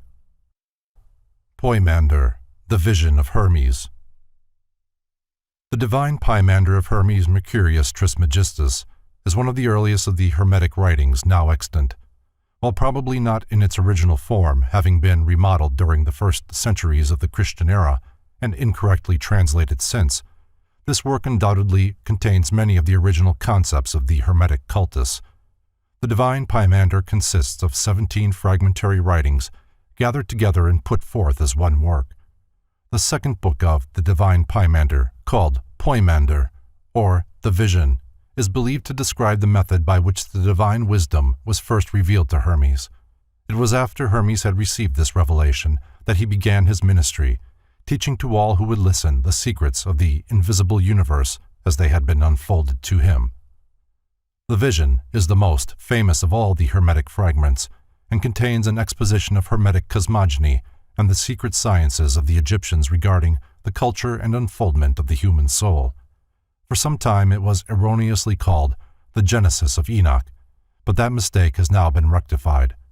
At hand, while preparing the following interpretation of the symbolic philosophy contained within the Vision of Hermes, the present author has had these reference works. The Divine Poimander of Hermes Mercurius Trismegistus, London, 1650, translated out of the Arabic and Greek by Dr. Everard. Hermetica, Oxford, 1924, edited by Walter Scott. Hermes, The Mysteries of Egypt, Philadelphia, 1925, by Edward Shure, and The Thrice Greatest Hermes, London, 1906, by G.R.S. Mead. To the material contained in the above volumes he has added commentaries based upon the esoteric philosophy of the ancient Egyptians, together with amplifications derived partly from other Hermetic fragments and partly from the secret arcanum of the Hermetic sciences. For the sake of clarity, the narrative form has been chosen in preference to the original dialogic style, and obsolete words have given place to those in current use. Hermes, while wandering in a rocky and desolate place, gave himself over to meditation and prayer. Following the secret instructions of the temple, he gradually freed his higher consciousness from the bondage of his bodily senses, and thus released his divine nature, revealed to him the mysteries of the transcendental spheres. He beheld a figure, terrible and awe-inspiring. It was the great dragon, with its wings stretching across the sky and light streaming in all directions from its body. The mysteries taught that the universal life was personified as a dragon. The great dragon called Hermes by name, and asked him why he thus meditated upon the world mystery. Terrified by the spectacle, Hermes prostrated himself before the dragon, beseeching it to reveal its identity. The great creature answered that it was Poimander, the mind of the universe, the creative intelligence, and the absolute emperor of all. Shure identifies Poimander as the god Osiris. Hermes then besought Poimander to disclose the nature of the universe and the constitution of the gods. The dragon acquiesced, bidding Trismegistus hold its image in his mind. Immediately the form of Poimander changed. Where it had stood, There was a glorious and pulsating radiance. This light was the spiritual nature of the great dragon itself. Hermes was raised into the midst of this divine effulgence, and the universe of material things faded from his consciousness. Presently a great darkness descended, and, expanding, swallowed up the light. Everything was troubled. About Hermes swirled a mysterious watery substance which gave forth a smoke-like vapor. The air was filled with inarticulate moanings and sighings, which seemed to come from the light swallowed up in the darkness. His mind told Hermes that the light was the form of the spiritual universe, and that the swirling darkness which had engulfed it represented material substance. Then, out of the imprisoned light, a mysterious and holy word came forth and took its stand upon the smoking waters. This word, the voice of the light, rose out of the darkness as a great pillar, and the fire and the air followed after it, but the earth and the water remained unmoved below. Thus the waters of light were divided from the waters of darkness, and from the waters of light were formed the worlds above, and from the waters of darkness were formed the worlds below. The earth and the water next mingled, becoming inseparable, and the spiritual world, which is called reason, moved upon their surface, causing endless turmoil. Then again was heard the voice of Poimander, but his form was not revealed. I, thy God, am the light and the mind, which were before substance was divided from spirit, and darkness from light. And the word which appeared as a pillar of flame out of the darkness is the Son of God, born of the mystery of the mind. The name of that word is reason. Reason is the offspring of thought, and reason shall divide the light from the darkness, and establish truth in the midst of the waters. Understand, O Hermes, and meditate deeply upon the mystery. That which in you sees and hears is not of the earth, but is the word of God incarnate. So it is said that divine light dwells in the midst of mortal darkness, and ignorance cannot divide them. The union of the word and the mind produces that mystery which is called life. As the darkness without you is divided against itself, so the darkness within you is likewise divided. The light and the fire which rise are the divine man, ascending in the path of the word, and that which fails to ascend is the mortal man, which may not partake of immortality. Learn deeply of the mind and its mystery, for therein lies the secret of immortality. The dragon again revealed its form to Hermes, and for a long time the two looked steadfastly, one upon the other, eye to eye, so that Hermes trembled before the gaze of Poimander. At the word of the dragon the heavens opened, and the innumerable light powers were revealed, soaring through the cosmos on pinions of streaming fire. Hermes beheld the spirits of the stars, the celestials controlling the universe, and all those powers which shine with the radiance of the one fire, the glory of the sovereign mind. Hermes realized that the sight which he beheld was revealed to him only because Poimander had spoken a word. The word was reason, and by the reason of the word invisible things were made manifest. Divine mind, the dragon, continued its discourse. Before the visible universe was formed, its mold was cast. This mold was called the archetype, and this archetype was in the supreme mind long before the process of creation began. Beholding the archetypes, the supreme mind became enamored with its own thought. So, taking the word as a mighty hammer, it gouged out caverns in primordial space and cast the form of the spheres in the archetypal mold, at the same time sowing in the newly fashioned bodies the seeds of living things. The darkness below, receiving the hammer of the word, was fashioned into an orderly universe. The elements separated into strata, and each brought forth living creatures.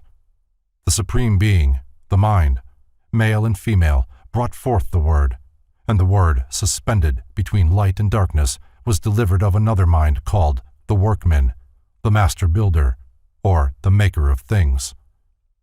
In this manner it was accomplished, O Hermes. The word, moving like a breath through space, called forth the fire by the friction of its motion. Therefore the fire is called the sun of striving. The workman passed as a whirlwind through the universe, causing these substances to vibrate and glow with its friction. The sun of striving thus formed 7 governors, the spirits of the planets whose orbits bounded the world, and the seven governors controlled the world by the mysterious power called destiny, given them by the fiery workmen. When the second mind, the workman, had organized chaos, the word of God rose straightway out of its prison of substance, leaving the elements without reason, and joined itself to the nature of the fiery workman.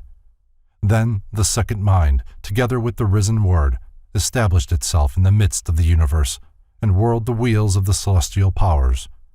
This shall continue from an infinite beginning to an infinite end, for the beginning and the ending are in the same place and state. Then the downward turned and unreasoning elements brought forth creatures without reason. Substance could not bestow reason, for reason had ascended out of it. The air produced flying things, and the waters such as swim. The earth conceived strange four-footed and creeping beasts, dragons, composite demons, and grotesque monsters. Then the Father, the Supreme Mind, being light and life, fashioned a glorious, universal man in its own image, not an earthly man, but a heavenly man dwelling in the light of God. The Supreme Mind loved the man it had fashioned and delivered to him the control of the creations and workmanships. The man, desiring to labor, took up his abode in the sphere of generation and observed the works of his brother, the second mind, which sat upon the ring of the fire. And having beheld the achievements of the fiery workman, he willed also to make things, and his father gave permission. The seven governors, of whose powers he partook, rejoiced, and each gave the man a share of its own nature. The man longed to pierce the circumference of the circles, and understand the mystery of him who sat upon the eternal fire.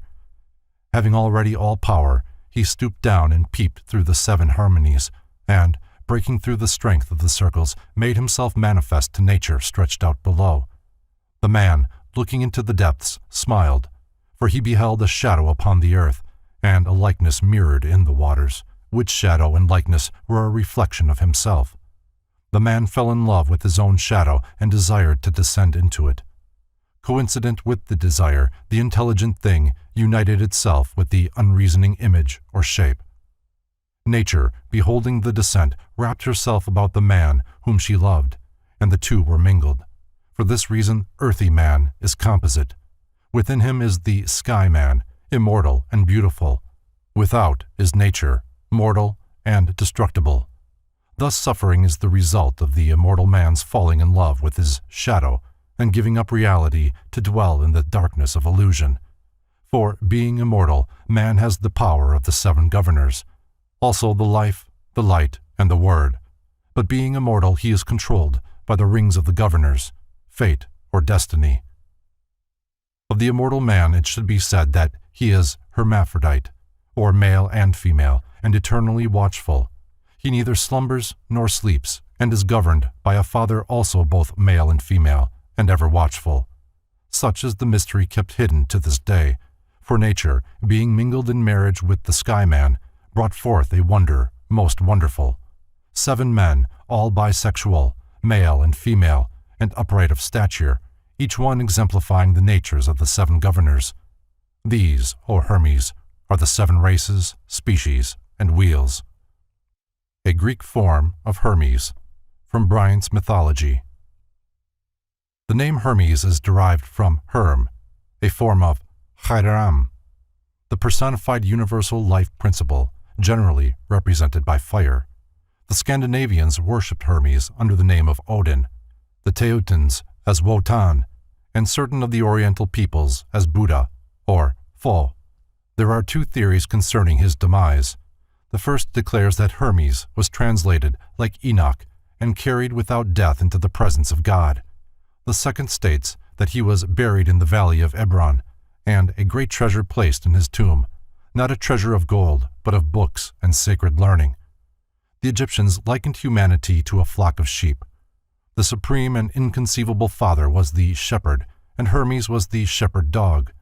The origin of the shepherd's crook in religious symbolism may be traced to the Egyptian rituals. The 3 scepters of Egypt included the shepherd's crook, symbolizing that by virtue of the power reposing in that symbolic staff, the initiated pharaohs guided the destiny of their people. After this manner were the 7 men generated. Earth was the female element, and water the male element, and from the fire and the aether they received their spirits, and nature produced bodies after the species and shapes of men, and man received the life and light of the great dragon, and of the life was made his soul, and of the light his mind. And so all these composite creatures containing immortality, but partaking of mortality, continued in this state for the duration of a period. They reproduced themselves out of themselves, for each was male and female. But at the end of the period the knot of destiny was untied by the will of God, and the bond of all things was loosened.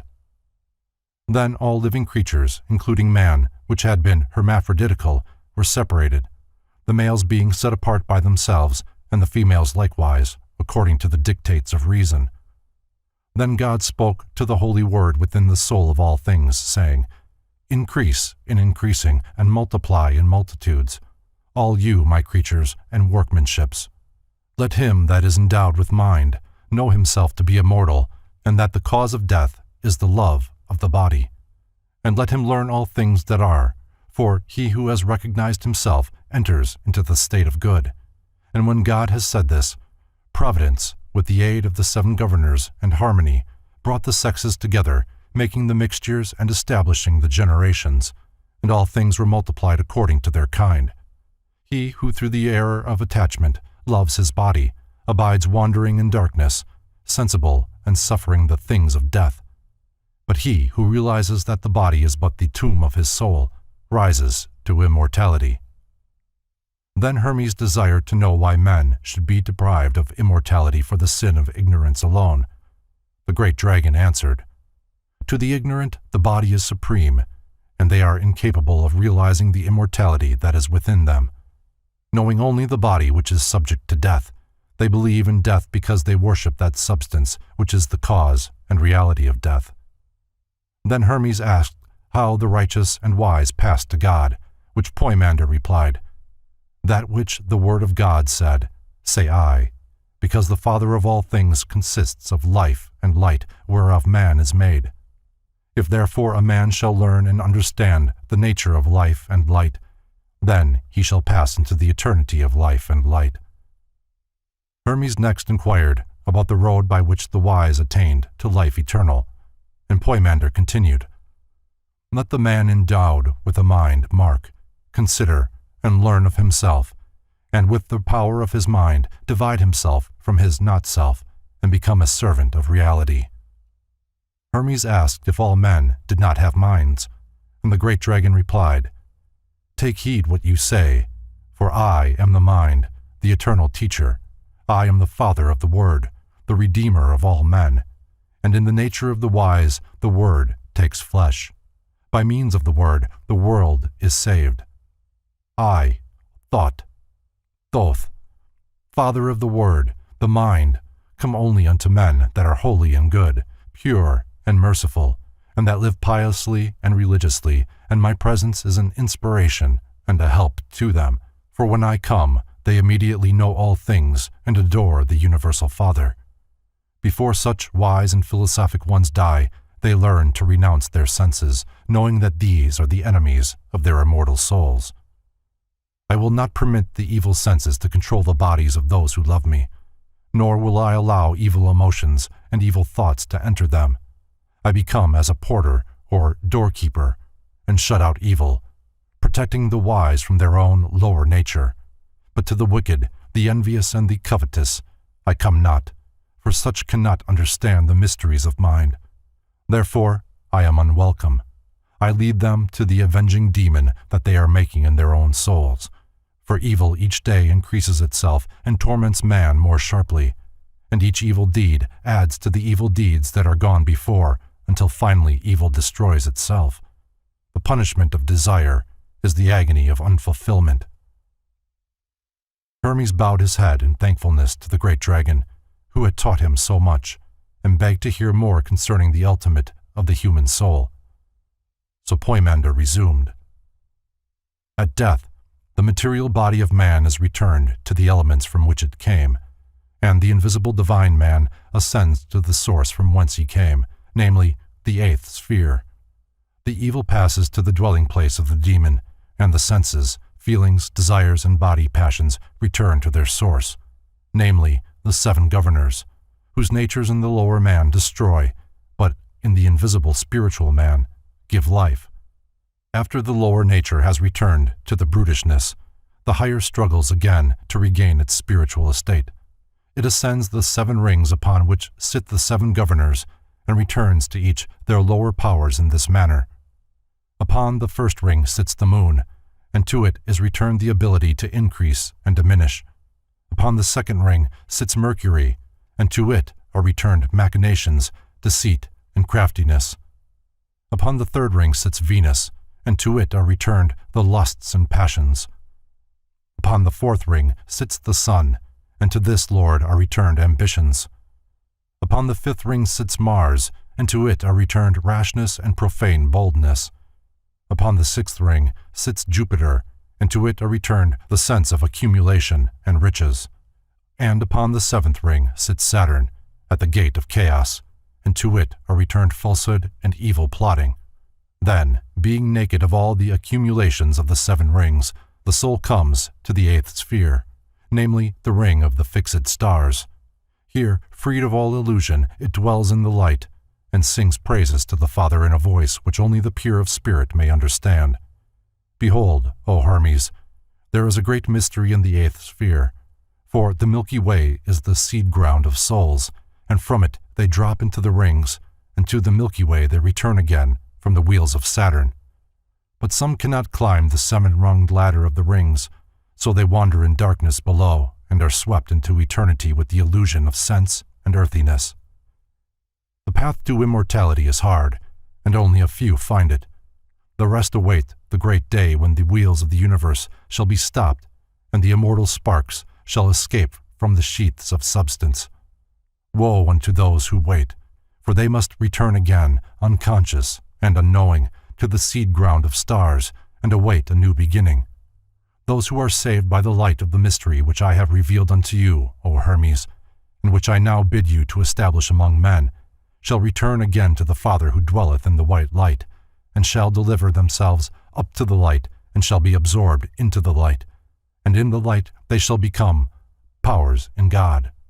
This is the way of good, and is revealed only to them that have wisdom. Blessed art thou, O Son of Light, to whom, of all men, I, Poimander, the light of the world, have revealed myself. I order you to go forth, to become as a guide to those who wander in darkness, that all men within whom dwells the spirit of my mind, the universal mind, may be saved by my mind in you, which shall call forth my mind in them. Establish my mysteries, and they shall not fail from the earth. For I am the mind of the mysteries, and until mind fails, which is never, my mysteries cannot fail. With these parting words, Poimander, radiant with celestial light, vanished, mingling with the powers of the heavens. Raising his eyes unto the heavens, Hermes blessed the Father of all things, and consecrated his life to the service of the great light. Thus preached Hermes: O people of the earth, men born and made of the elements, but with the spirit of the divine man within you, rise from your sleep of ignorance. Be sober and thoughtful. Realize that your home is not in the earth, but in the light. Why have you delivered yourselves over unto death, having power to partake of immortality? Repent and change your minds. Depart from the dark light and forsake corruption forever. Prepare yourselves to climb through the 7 rings and to blend your souls with the eternal light. Some who heard mocked and scoffed, and went their way, delivering themselves to the second death, from which there is no salvation. But others, casting themselves before the feet of Hermes, besought him to teach them the way of life. He lifted them gently, receiving no approbation for himself, and staff in hand, went forth teaching and guiding mankind, and showing them how they might be saved. In the worlds of men, Hermes sowed the seeds of wisdom and nourished the seeds with the immortal waters. And at last came the evening of his life, and as the brightness of the light of earth was beginning to go down, Hermes commanded his disciples to preserve his doctrines inviolate throughout all ages. The vision of Poimander he committed to writing, that all men desiring immortality might therein find the way. In concluding his exposition of the vision, Hermes wrote, The sleep of the body is the sober watchfulness of the mind, and the shutting of my eyes reveals the true light. My silence is filled with budding life and hope, and is full of good. My words are the blossoms of fruit of the tree of my soul. For this is the faithful account of what I received from my true mind, that is Poimander, the great dragon, the Lord of the Word, through whom I became inspired by God with the truth. Since that day my mind has been ever with me, and in my own soul it hath given birth to the Word. The Word is reason, and reason hath redeemed me. For which cause, with all my soul and all my strength, I give praise and blessing unto God the Father, the life and the light, and the eternal good. Holy is God, the Father of all things, the one who is before the first beginning. Holy is God, whose will is performed and accomplished by his own powers, which he hath given birth to out of himself. Holy is God, who has determined that he shall be known, and who is known by his own to whom he reveals himself. Holy art thou, who by thy word, reason, hast established all things. Holy art thou, of whom all nature is the image. Holy art thou, whom the inferior nature has not formed. Holy art thou, who art stronger than all powers. Holy art thou, who art greater than all excellency. Holy art thou, who art better than all praise. Accept these reasonable sacrifices from a pure soul, and a heart stretched out unto thee. O thou unspeakable, unutterable, to be praised with silence, I beseech thee to look mercifully upon me, that I may not err from the knowledge of thee, and that I may enlighten those that are in ignorance, my brothers and thy sons. Therefore I believe thee, and bear witness unto thee, and depart in peace, and in trustfulness, into thy light and life. Blessed art thou, O Father. The man thou hast fashioned would be sanctified with thee, as thou hast given him power to sanctify others with thy word and thy truth. The vision of Hermes, like nearly all of the Hermetic writings, is an allegorical exposition of great philosophic and mystic truths, and its hidden meaning may be comprehended only by those who have been raised into the presence of the true mind. The initiation of the pyramid. Supreme among the wonders of antiquity, unrivaled by the achievements of later architects and builders, the Great Pyramid of Giza bears mute witness to an unknown civilization, which, having completed its predestined span, passed into oblivion.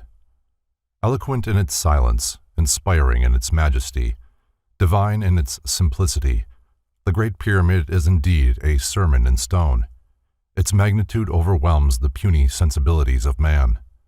Among the shifting sands of time, it stands as a fitting emblem of eternity itself. Who were the illumined mathematicians who planned its parts and dimensions, the master craftsmen who supervised its construction, the skilled artisans who trued its blocks of stone? The earliest and best-known account of the building of the Great Pyramid is that given by the highly revered but somewhat imaginative historian Herodotus. The pyramid was built in steps, battlement-wise, as it is called, or, according to others, altar-wise. After laying the stones for the base, they raised the remaining stones to their places by means of machines formed of short wooden planks. The first machine raised them from the ground to the top of the first step. On this there was another machine which received the stone upon its arrival and conveyed it to the second step, once the third machine advanced it still higher. Either they had as many machines as there were steps in the pyramid, or possibly they had but a single machine, which, being easily moved, was transferred from tier to tier as the stone rose. Both accounts are given, and therefore I mention both. The upper portion of the pyramid was finished first, then the middle, and finally the part which was lowest and nearest the ground. There is an inscription in Egyptian characters on the pyramid which records the quantity of radishes, onions, and garlic consumed by the laborers who constructed it, and I perfectly well remember that the interpreter who read the writing to me said that the money expended in this way was 1,600 talents of silver. If this then is a true record, what a vast sum must have been spent on the iron tools used in the work, and on the feeding and clothing of the laborers, considering the length of time the work lasted, which has already been stated, 10 years, and the additional time, no small space I imagine, which must have been occupied by the quarrying of stones, their conveyance, and the formation of the underground apartments. While his account is extremely colorful, it is apparent that the father of history, for reasons which he doubtless considered sufficient, concocted a fraudulent story to conceal the true origin and purpose of the Great Pyramid. This is but one of several instances in his writings which would lead the thoughtful reader to suspect that Herodotus himself was an initiate of the sacred schools, and consequently obligated to preserve inviolate the secrets of the ancient orders. The theory advanced by Herodotus, and now generally accepted, that the pyramid was the tomb of the pharaoh Cheops, cannot be substantiated. In fact, Manetho, Eratosthenes, and Diodorus Siculus all differ from Herodotus, as well as from each other, regarding the name of the builder of this supreme edifice. The sepulchral vault, which, according to the Lepsius law of pyramid construction, should have been finished at the same time as the monument, or sooner, was never completed. There is no proof that the building was erected by the Egyptians, for the elaborate carvings with which the burial chambers of Egyptian royalty are almost invariably ornamented are entirely lacking, and it embodies none of the elements of their architecture or decoration, such as inscriptions, images, cartouches, paintings, and other distinctive features associated with dynastic mortuary art. The only hieroglyphics to be found within the pyramid are a few builders' marks sealed up in the chambers of construction, first opened by Howard Weiss. These apparently were painted upon the stones before they were set in position, for in a number of instances the marks were either inverted or disfigured by the operation of fitting the blocks together. While Egyptologists have attempted to identify the crude dabs of paint as cartouches of Cheops, it is almost inconceivable that this ambitious ruler would have permitted his royal name to suffer such indignities. As the most eminent authorities on the subject are still uncertain as to the true meaning of these crude markings, whatever proof they might be that the building was erected during the Fourth Dynasty is certainly offset by the seashells at the base of the pyramid, which Mr. Gabb advances as evidence that it was erected before the deluge, a theory substantiated by the much-abused Arabian traditions. One Arabian historian declared that the pyramid was built by the Egyptian sages as a refuge against the flood, while another proclaimed it to have been the treasure house of the powerful antediluvian king Shaddad ben-Ad. A panel of hieroglyphics over the entrance, which the casual observer might consider to afford a solution of the mystery, unfortunately dates back no further than A.D. 1843, having been cut at that time by Dr. Lepsius as a tribute to the King of Prussia. Caliph al-Mamun, an illustrious descendant of the Prophet, inspired by stories of the immense treasures sealed within its depths, journeyed from Baghdad to Cairo, A.D. 820, with a great force of workmen to open the mighty pyramid. When Caliph al-Mamun first reached the foot of the Rock of Ages and gazed up at its smooth, glistening surface, a tumult of emotions undoubtedly racked his soul. The casing stones must have been in place at the time of his visit, for the Caliph could find no indication of an entrance. 4 perfectly smooth surfaces confronted him. Following vague rumors, he set his followers to work on the north side of the pyramid, with instructions to keep on cutting and chiseling until they discovered something.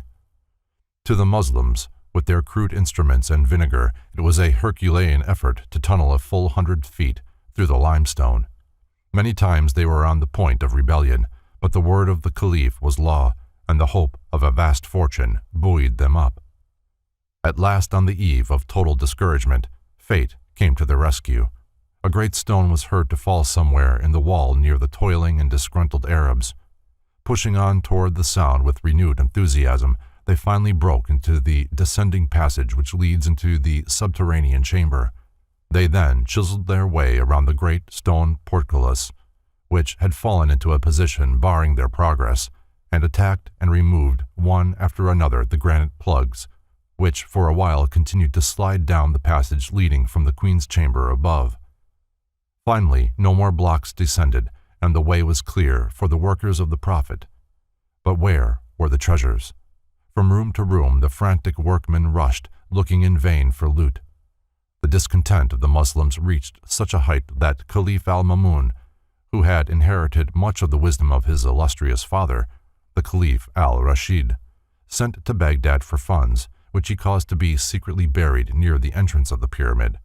He then ordered his men to dig at that spot, and great was their rejoicing when the treasure was discovered, the workmen being deeply impressed by the wisdom of the antediluvian monarch who had carefully estimated their wages and thoughtfully caused the exact amount to be buried for their benefit.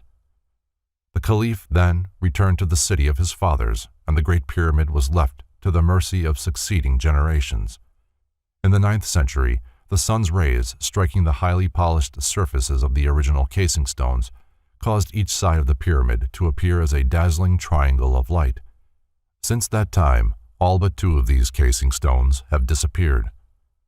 Investigation has resulted in their discovery, recut and resurfaced in the walls of Mohammedan mosques and palaces in various parts of Cairo and its environs. Pyramid problems.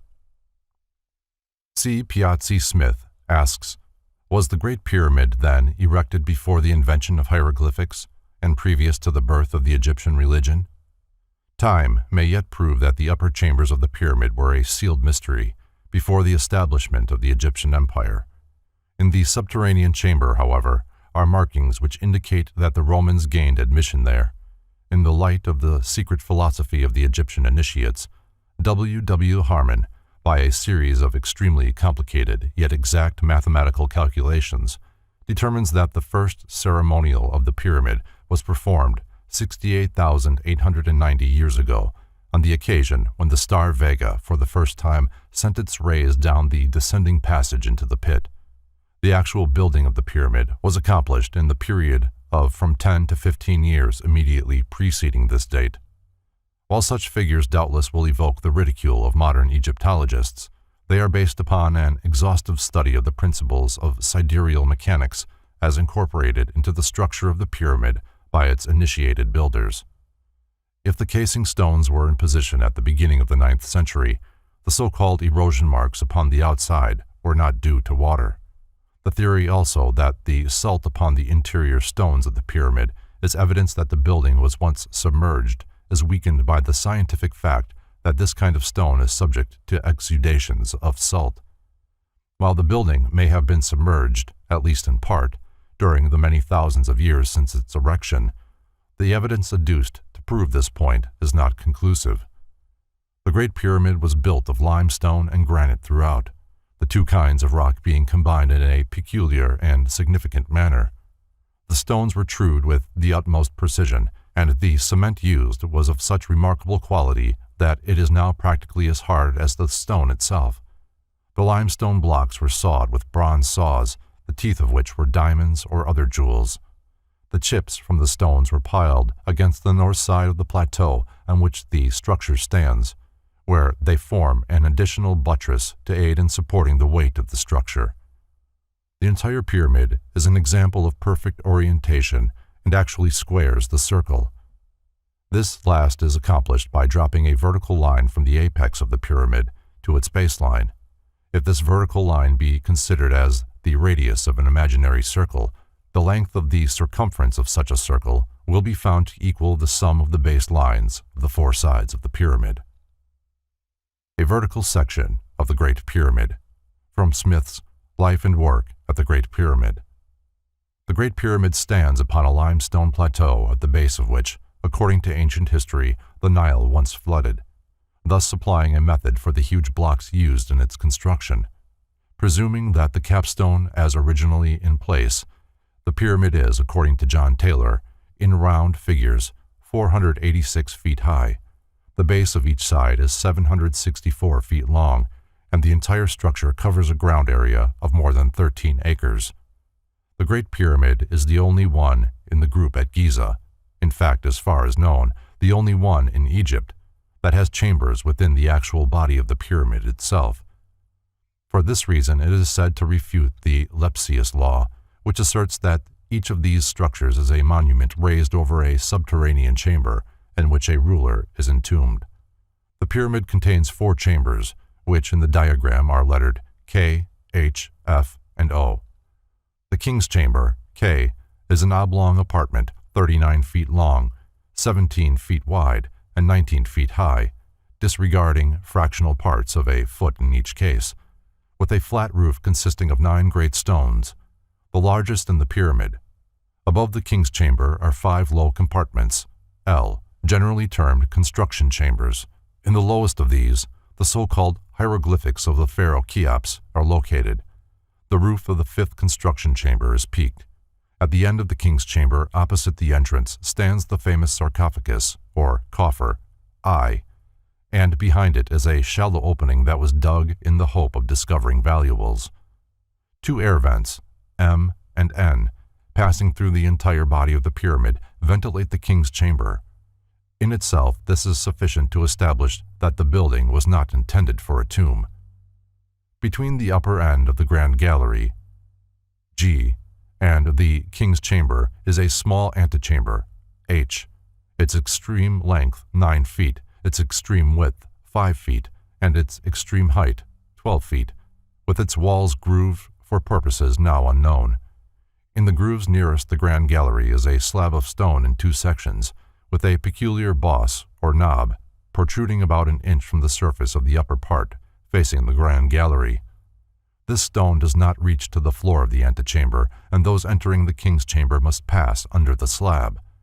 From the king's chamber, the grand gallery, 157 feet in length, 28 feet in height, 7 feet in width at its widest point, and decreasing to 3.5 feet as the result of 7 converging overlaps of the stones forming the walls, descends to a little above the level of the queen's chamber. Here a gallery, E, branches off, passing more than 100 feet back towards the center of the pyramid and opening into the queen's chamber, F. The queen's chamber is 19 feet long, 17 feet wide, and 20 feet high. Its roof is peaked and composed of great slabs of stone. Air passages, not shown, lead from the queen's chamber, but these were not open originally. In the east wall of the queen's chamber is a peculiar niche of gradually converging stone, which, in all likelihood, may prove to be a new lost entranceway. At the point where the grand gallery ends and the horizontal passage towards the queen's chamber begins is the entrance to the well, and also the opening leading down the first ascending passage, D, to the point where this passage meets the descending passage, A, leading from the outer wall of the pyramid down to the subterranean chamber. After descending 59 feet down the well, P, the grotto is reached. Continuing through the floor of the grotto, the well leads downward 133 feet to the descending entrance passage, A, which it meets a short distance before this passage becomes horizontal and leads into the subterranean chamber. The subterranean chamber, O, is about 46 feet long and 27 feet wide, but is extremely low, the ceiling varying in height from a little over 3 feet to about 13 feet from the rough and apparently unfinished floor. From the south of the subterranean chamber, a low tunnel runs about 50 feet and then meets a blank wall.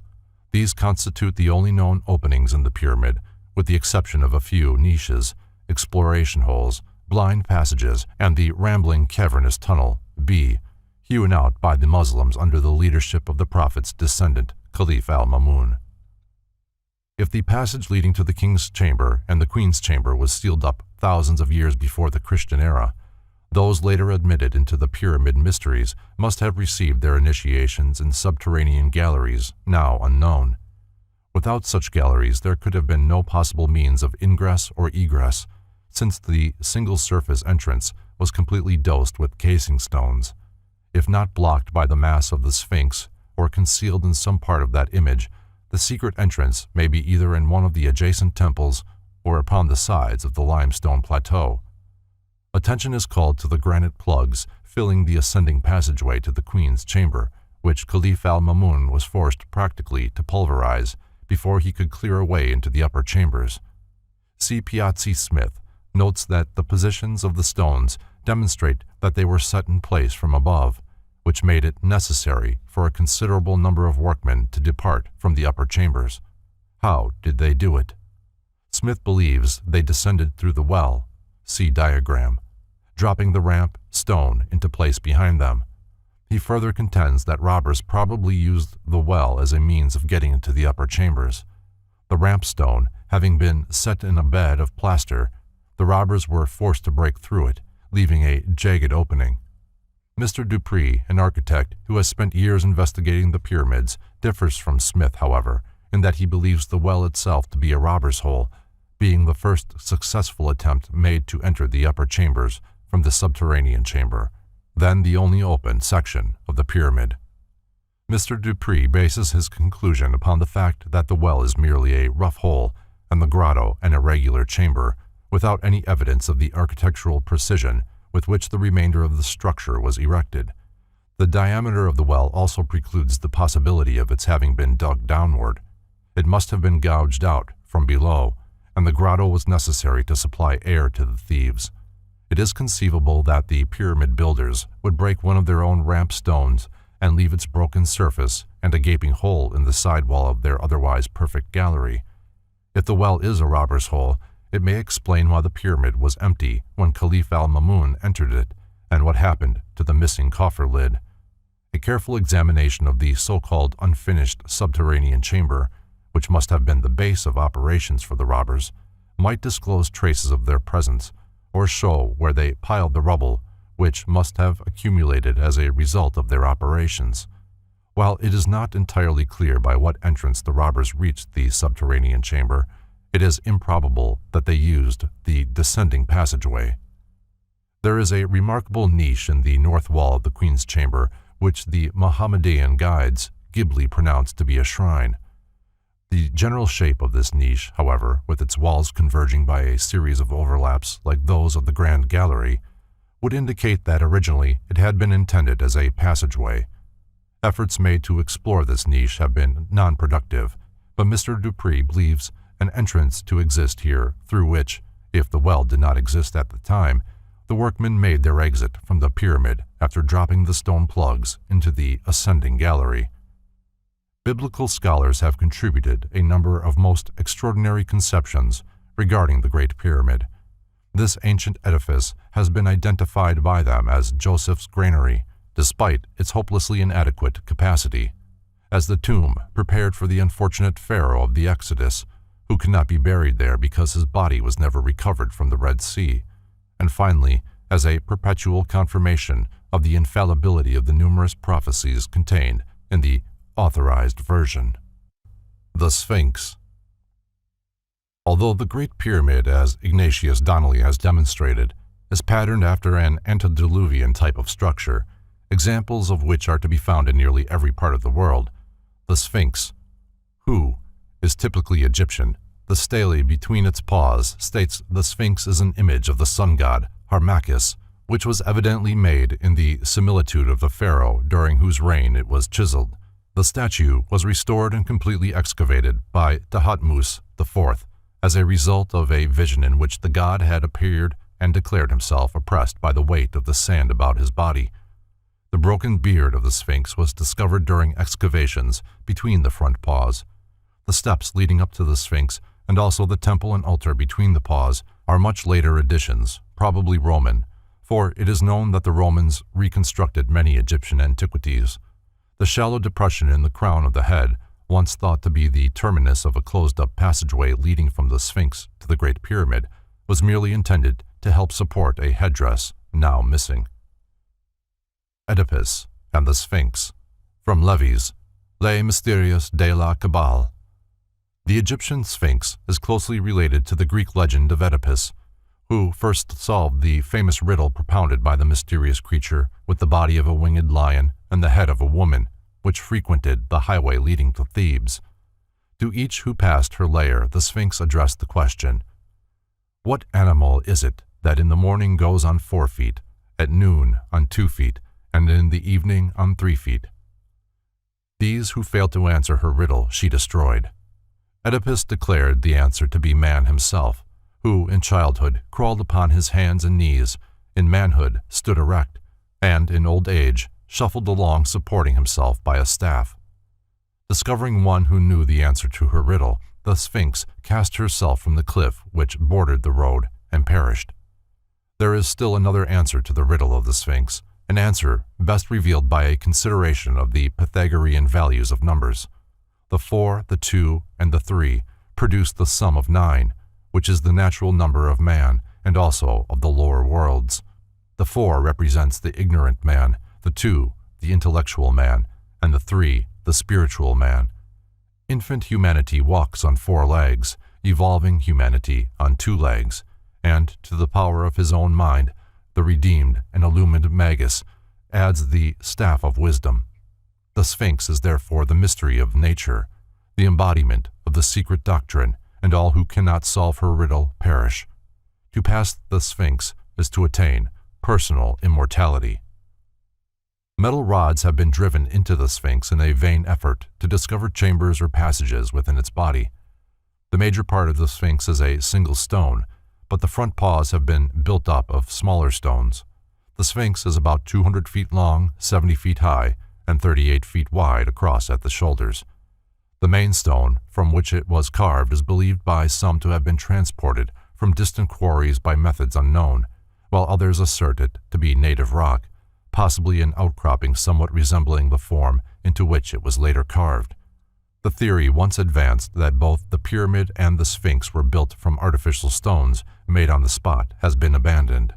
A careful analysis of the limestone shows it to be composed of small sea creatures called mummulites. The popular supposition that the Sphinx was the true portal of the Great Pyramid, while it survives with surpassing tenacity, has never been substantiated. P. Christian presents this theory as follows, basing it in part upon the authority of Iamblichus. The Sphinx of Giza, says the author of the Traité des Mystères, served as the entrance to the sacred subterranean chambers in which the trials of the initiate were undergone. This entrance, obstructed in our day by sands and rubbish, may still be traced between the forelegs of the crouched colossus. It was formerly closed by a bronze gate whose secret spring could be operated only by the Magi. It was guarded by public respect, and a sort of religious fear maintained its inviolability better than armed protection would have done.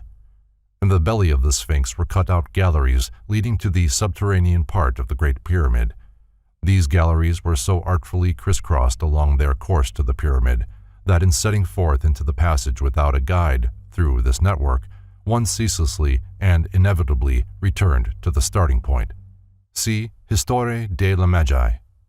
Unfortunately, the bronze door referred to cannot be found, nor is there any evidence that it ever existed. The passing centuries have wrought many changes in the Colossus, however, and the original opening may have been closed. Nearly all students of the subject believe that subterranean chambers exist beneath the Great Pyramid. Robert Ballard writes, "The priests of the Pyramid of Lake Moeris had their vast subterranean residences. It appears to me more than probable that those of Giza were similarly provided, and I may go further. Out of these very caverns may have been excavated the limestone of which the pyramids were built. In the bowels of the limestone ridge on which the pyramids are built will yet be found, I feel convinced, ample information as to their uses. A good diamond drill with 200 or 300 feet of rods is what is wanted to test this, and the solidarity of the pyramids at the same time. See the solution of the pyramid problem." Mr. Ballard's theory of extensive underground apartments and quarries brings up an important problem in architectonics. The pyramid builders were too far-sighted to endanger the permanence of the Great Pyramid by placing over 5 million tons of limestone and granite on any but a solid foundation. It is therefore reasonably certain that such chambers or passageways as may exist beneath the building are relatively insignificant, like those within the body of the structure, which occupy less than 1/1600th of the cubic contents of the pyramid. The Sphinx was undoubtedly erected for symbolical purposes at the instigation of the priestcraft. The theories that the uraeus upon its forehead was originally the finger of an immense sundial, and that both the pyramid and the Sphinx were used to measure time, the seasons, and the precession of the equinoxes, are ingenious but not wholly convincing. If this giant creature was erected to obliterate the ancient passageway leading into the subterranean temple of the pyramid, its symbolism would be most appropriate. In comparison with the overwhelming size and dignity of the Great Pyramid, the Sphinx is almost insignificant. Its battered face, upon which may still be seen vestiges of the red paint with which the figure was originally covered, is disfigured beyond recognition. Its nose was broken off by a fanatical Mohammedan, lest the followers of the Prophet be led into idolatry. The very nature of its construction and the present repairs necessary to prevent the head from falling off indicate that it could not have survived the great periods of time which have elapsed since the erection of the pyramid. To the Egyptians, the Sphinx was the symbol of strength and intelligence. It was portrayed as androgynous to signify that they recognized the initiates and gods as partaking of both the positive and negative creative powers. Gerald Massey writes, "This is the secret of the Sphinx. The Orthodox Sphinx of Egypt is masculine in front and feminine behind. So is the image of Sut Typhon, a type of horn and tail, male in front and female behind. The pharaohs, who wore the tail of the lioness or cow behind them, were male in front and female behind. Like the gods, they included the dual totality of being in one person, born of the mother but of both sexes as the child. See the Natural Genesis." Most investigators have ridiculed the Sphinx and, without even deigning to investigate the great colossus, have turned their attention to the more overwhelming mystery of the pyramid. The Pyramid Mysteries. The word pyramid is popularly supposed to be derived from fire, thus signifying that it is the symbolic representation of the one divine flame, the life of every creature. John Taylor believes the word pyramid to mean a measure of wheat, while C. Piazzi Smith favors the Coptic meaning, a division into 10. The initiates of old accepted the pyramid form as the ideal symbol of both the secret doctrine and those institutions established for its dissemination. Both pyramids and mounds are antitypes of the holy mountain or high place of God, which was believed to stand in the midst of the earth. John P. Lundy relates the Great Pyramid to the fabled Olympus, further assuming that its subterranean passages correspond to the tortuous byways of Hades. The square base of the pyramid is a constant reminder that the house of wisdom is firmly founded upon nature and her immutable laws.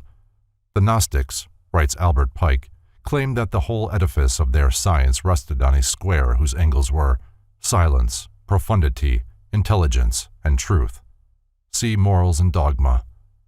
The sides of the Great Pyramid face the 4 cardinal angles, the latter signifying, according to Eliphas Levi, the extremities of heat and cold, north and south, and the extremities of light and darkness, east and west.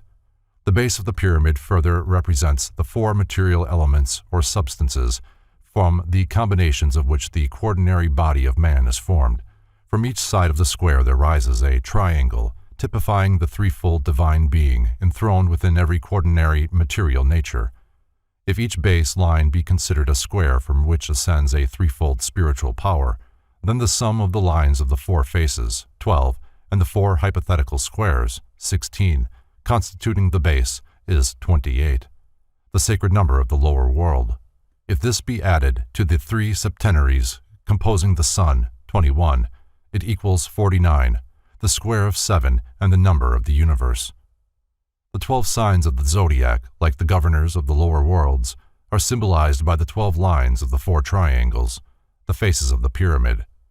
In the midst of each face is one of the beasts of Ezekiel, and the structure as a whole becomes the cherubim. The 3 main chambers of the pyramid are related to the heart, the brain, and the generative system, the spiritual centers of the human constitution. The triangular form of the pyramid also is similar to the posture assumed by the body during the ancient meditative exercises. The mysteries taught that the divine energies from the gods descended upon the top of the pyramid, which was likened to an inverted tree with its branches below and its roots at the apex. From this inverted tree the divine wisdom is disseminated by streaming down the diverging sides and radiating throughout the world. The size of the capstone of the Great Pyramid cannot be accurately determined, for, while most investigators have assumed that it was once in place, no vestige of it now remains. There is a curious tendency among the builders of great religious edifices to leave their creations unfinished, thereby signifying that God alone is complete. The capstone, if it existed, was itself a miniature pyramid, the apex of which again would be capped by a smaller block of similar shape, and so on, ad infinitum. The capstone, therefore, is the epitome of the entire structure. Thus, the pyramid may be likened to the universe, and the capstone to man. Following the chain of analogy, the mind is the capstone of man, the spirit the capstone of the mind, and God, the epitome of the whole, the capstone of the spirit. As a rough and unfinished block, man is taken from the quarry and by the secret culture of the mysteries, gradually transformed into a true and perfect pyramidal capstone. The temple is complete only when the initiate himself becomes the living apex, through which the divine power is focused into the diverging structure below. W. Marsham Adams calls the Great Pyramid the house of the hidden places. Such indeed it was, for it represented the inner sanctuary of pre-Egyptian wisdom. By the Egyptians, the Great Pyramid was associated with Hermes, the god of wisdom and letters, and the divine illuminator worshipped through the planet Mercury. Relating Hermes to the pyramid emphasizes anew the fact that it was in reality the supreme temple of the invisible and supreme deity. The Great Pyramid was not a lighthouse, an observatory, or a tomb, but the first temple of the mysteries, the first structure erected as a repository for those secret truths which are the certain foundation of all arts and sciences. It was the perfect emblem of the microcosm and the macrocosm, and according to the secret teachings of the tomb of Osiris, the black god of the Nile, Osiris represents a certain manifestation of solar energy, and therefore his house or tomb is emblematic of the universe within which he is entombed and upon the cross of which he is crucified. Through the mystic passageways and chambers of the Great Pyramid, past the illumined of antiquity, they entered its portals as men. They came forth as gods. It was the place of the second birth, the womb of the mysteries, and wisdom dwelt in it as God dwells in the hearts of men. Somewhere in the depths of its recesses there resided an unknown being who was called the Initiator, or the Illustrious One, robed in blue and gold, and bearing in his hand the sevenfold key of eternity. This was the lion-faced Hierophant, the Holy One, the Master of Masters, who never left the house of wisdom, and whom no man ever saw, save he who passed through the gates of preparation and purification. It was in these chambers that Plato, he of the broad brow, came face to face with the wisdom of the ages, personified in the master of the hidden house. Who was the master dwelling in the mighty pyramid, the many rooms of which signified the worlds in space, the master whom none might behold save those who had been born again? He alone fully knew the secret of the pyramid, but he has departed the way of the wise, and the house is empty. The hymns of praise no longer echo in muffled tones through the chambers. The neophyte no longer passes through the elements and wanders among the seven stars. The candidate no longer receives the word of life from the lips of the Eternal One. Nothing now remains that the eye of man can see but an empty shell, the outer symbol of an inner truth, and men call the house of God a tomb. The technique of the mysteries was unfolded by the sage illuminator, the master of the secret house. The power to know his guardian spirit was revealed to the new initiate.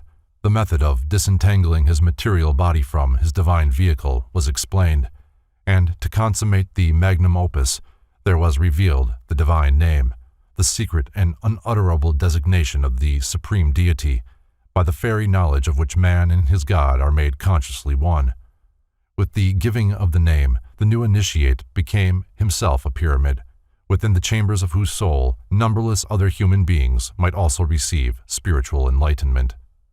In the king's chamber was enacted the drama of the second death. Here the candidate, after being crucified upon the cross of the solstices and the equinoxes, was buried in the great coffer. There is a profound mystery to the atmosphere and temperature of the king's chamber. It is of a peculiar death-like cold, which cuts to the marrow of the bone.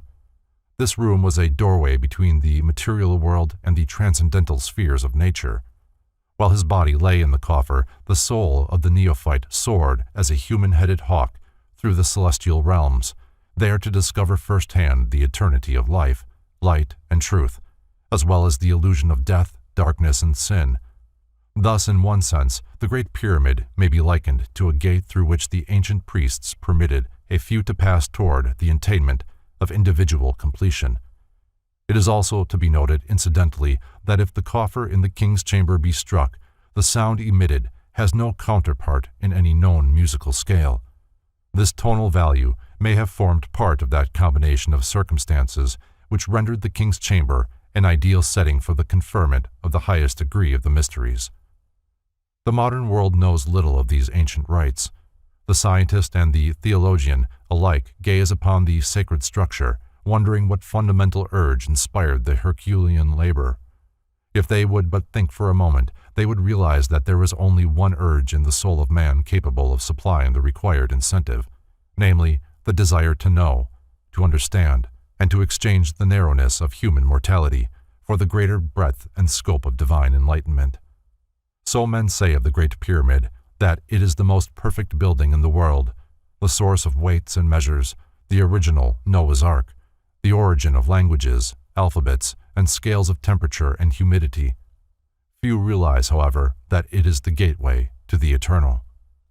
Though the modern world may know a million secrets, the ancient world knew one, and that one was greater than the million, for the million secrets breed death, disaster, sorrow, selfishness, lust, and avarice, but the one secret confers life, light, and truth.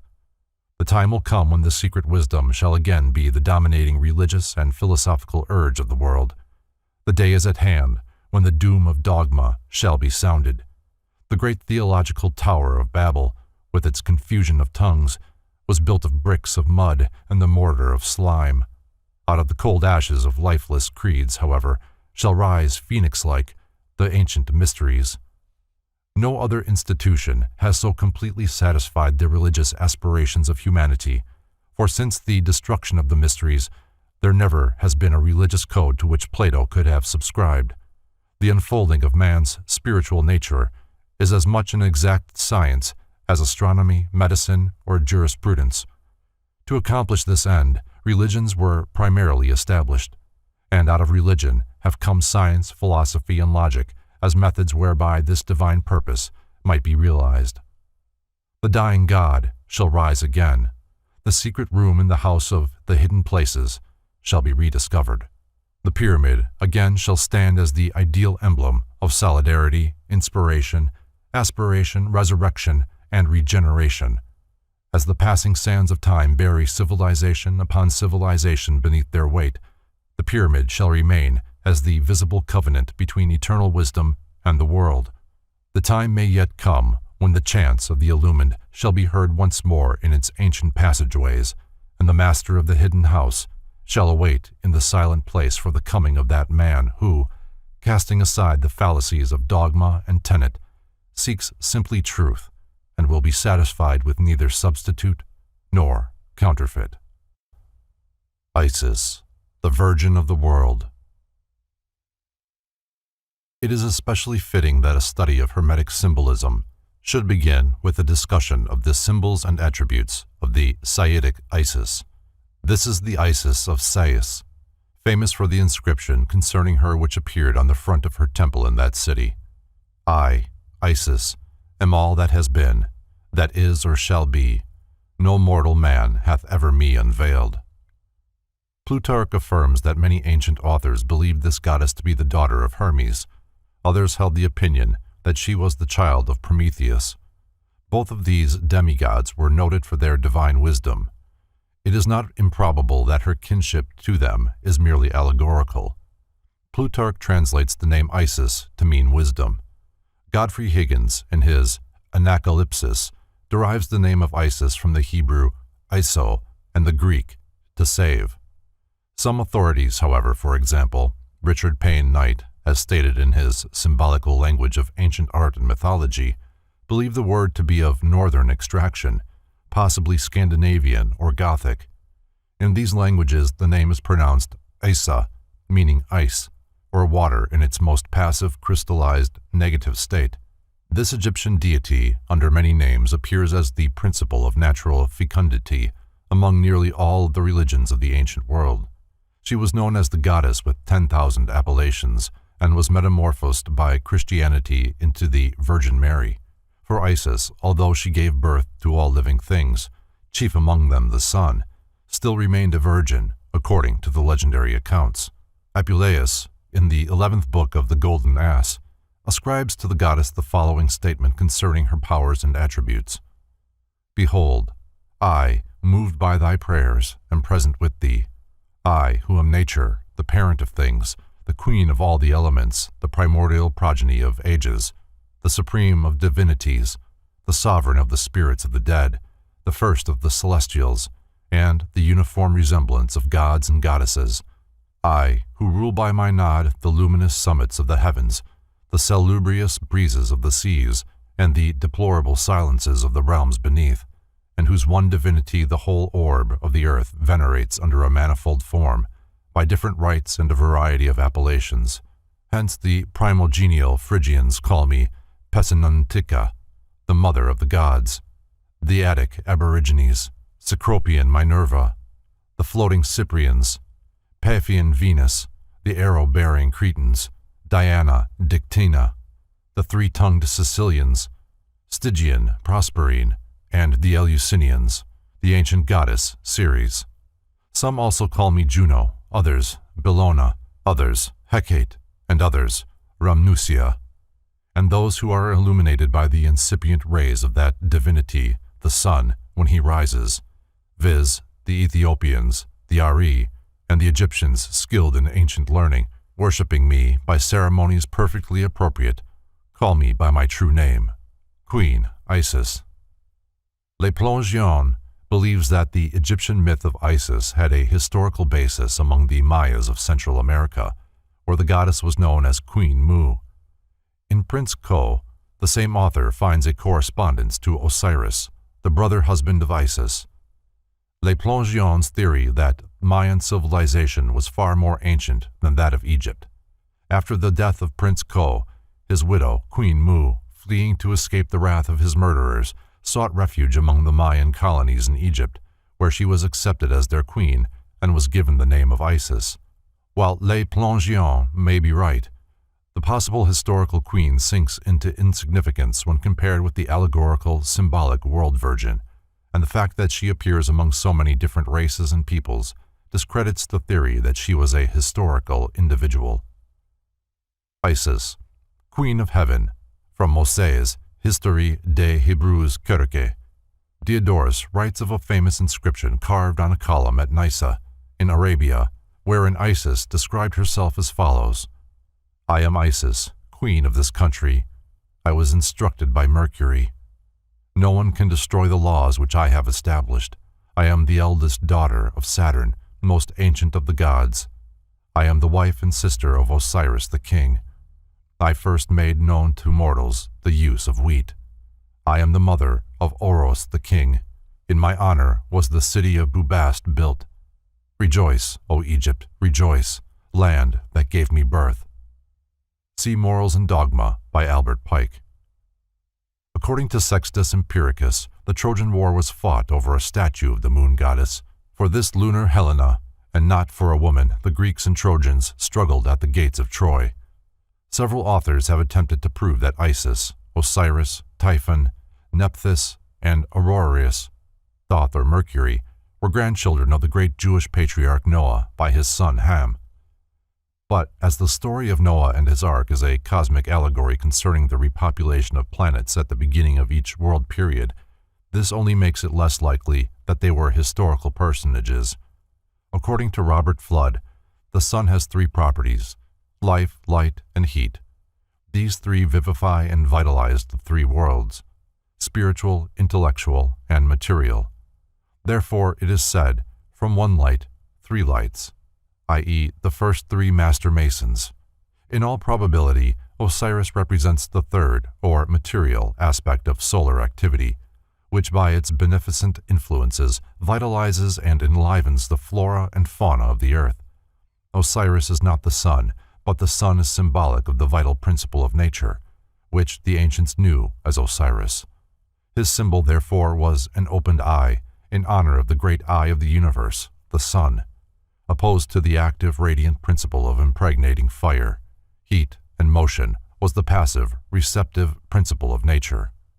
Modern science has proved that forms ranging in magnitude from solar systems to atoms are composed of positive, radiant nuclei surrounded by negative bodies that exist upon the emanations of the central life.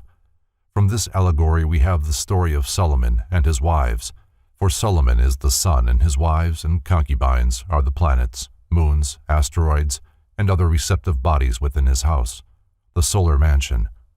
Isis, represented in the Song of Solomon by the dark maid of Jerusalem, is symbolic of receptive nature, the watery, maternal principle which creates all things out of herself after impregnation has been achieved by the virility of the sun. In the ancient world, the year had 360 days. The 5 extra days were gathered together by the god of cosmic intelligence to serve as the birthdays of the 5 gods and goddesses who are called the sons and daughters of Ham. Upon the first of these special days, Osiris was born, and upon the 4th of them, Isis. The number 4 shows the relation that this goddess bears to the earth and its elements. Typhon, the Egyptian demon or spirit of the adversary, was born upon the 3rd day. Typhon is often symbolized by a crocodile.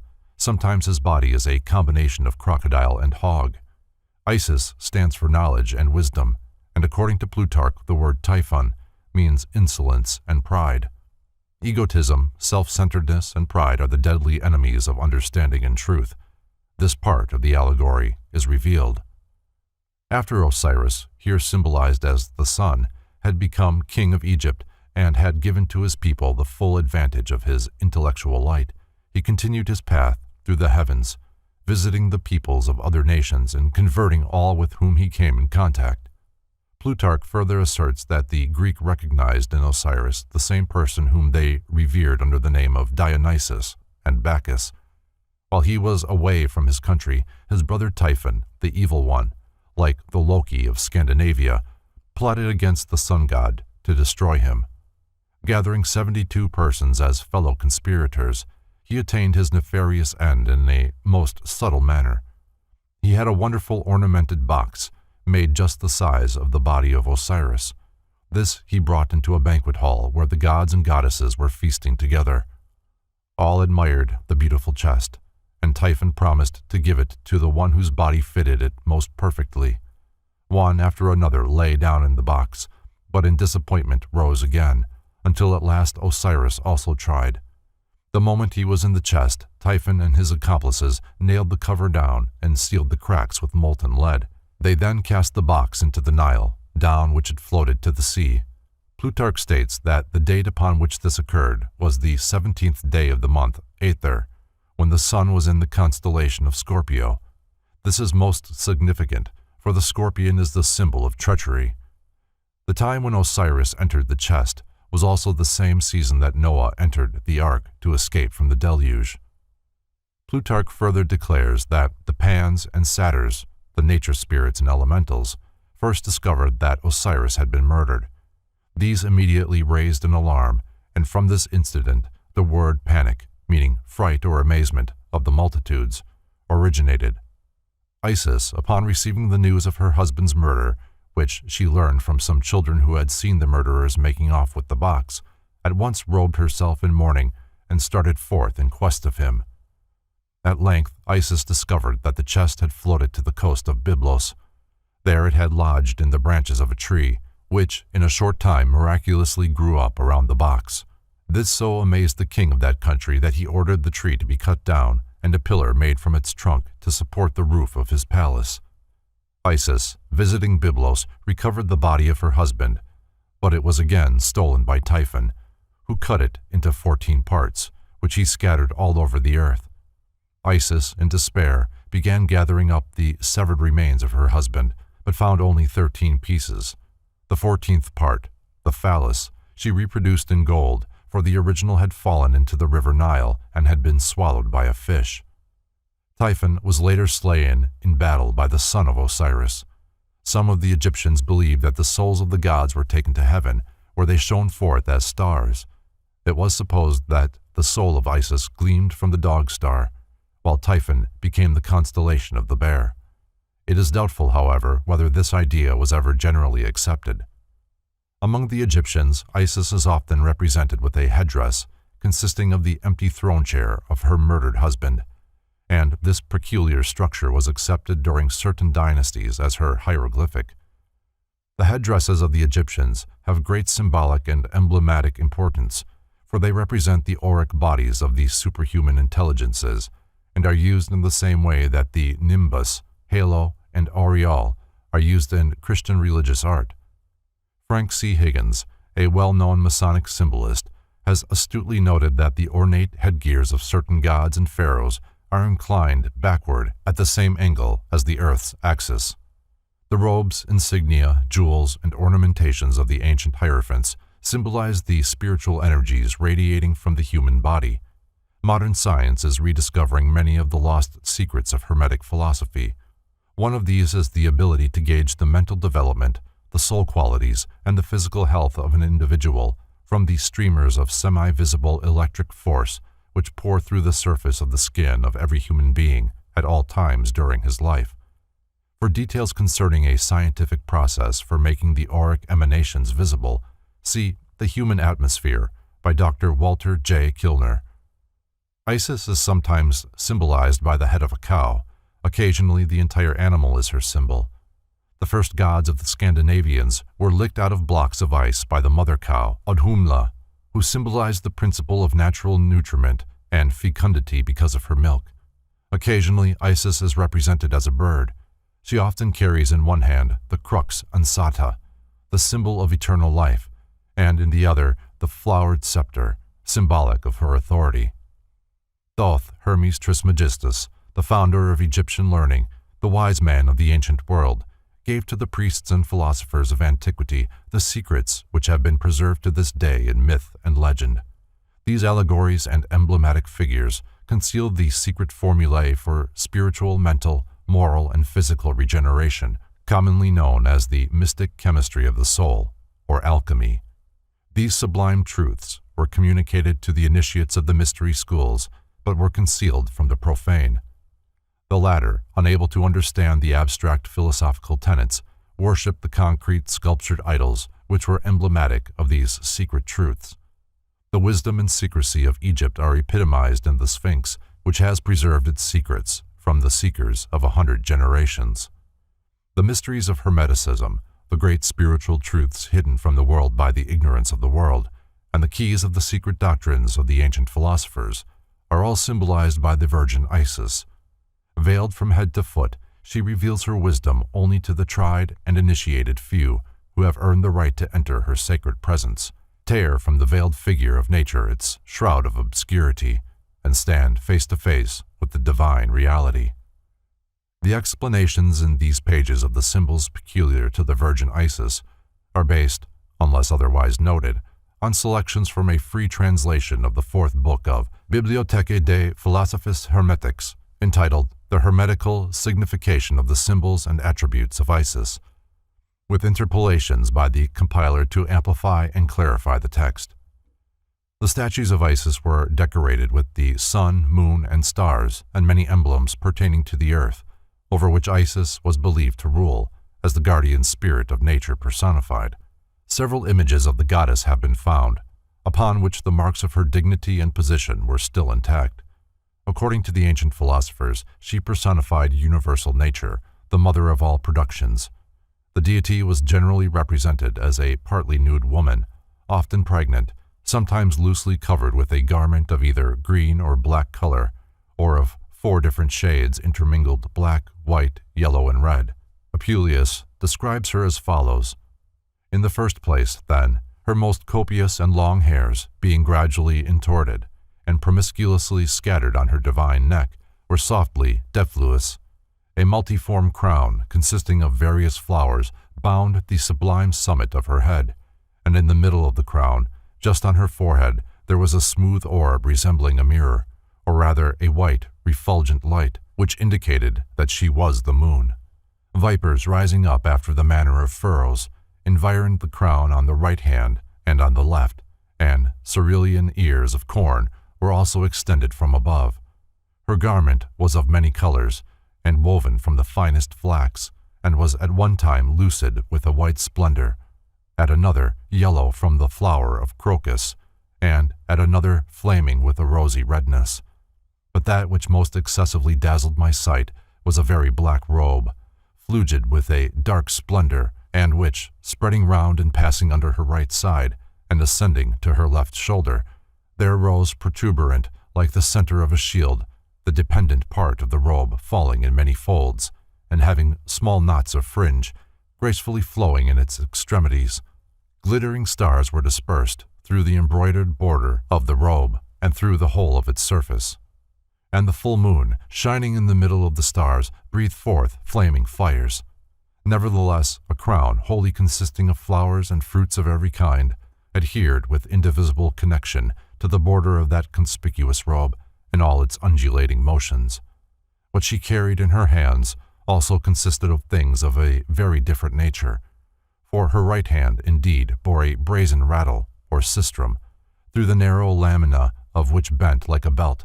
Certain rods passing produced a sharp triple sound through the vibrating motion of her arm. An oblong vessel in the shape of a boat depended from her left hand, on the handle of which, in that part in which it was conspicuous, an asp raised its erect head and largely swelling neck, and shoes, woven from the leaves of the victorious palm tree, covered her immortal feet. The sistrum. The sistrum is designed to represent to us that everything must be kept in continual agitation and never cease from motion, that they ought to be mused and well shaken whenever they begin to grow drowsy, as it were, and to droop in their motion. For, say they, the sound of these sistra averts and drives away typho, meaning hereby that as corruption clogs and puts a stop to the regular course of nature, so generation, by the means of motion, loosens it again and restores it to its former vigor. Now the outer surface of this instrument is of a convex figure, as within its circumference are contained those 4 cords or bars, only 3 shown, which make such a rattling when they are shaken. Nor is this without its meaning, for that part of the universe which is subject to generation and corruption is contained within the sphere of the moon, and whatever motions or changes may happen therein, they are all effected by the different combinations of the 4 elementary bodies, fire, earth, water, and air. Moreover, upon the upper part of the convex surface of the sistrum is carved the effigies of a cat with a human visage, as on the lower edge of it, under those moving cords, is engraved on the one side the face of Isis, and on the other that of Nephthys, by the faces symbolically representing generation and corruption, which, as has been already observed, is nothing but the motion and alteration of the 4 elements, one amongst another. From Plutarch's Isis and Osiris, the green color alludes to the vegetation which covers the face of the earth, and therefore represents the robe of nature. The black represents death and corruption as being the way to a new life and generation. Except a man be born again, he cannot see the kingdom of God. John 3:3. White, yellow, and red signify the 3 principal colors of the alchemical, hermetical, universal medicine after the blackness of its putrefaction is over. The ancients gave the name Isis to one of their occult medicines. Therefore, the description here given relates somewhat to chemistry.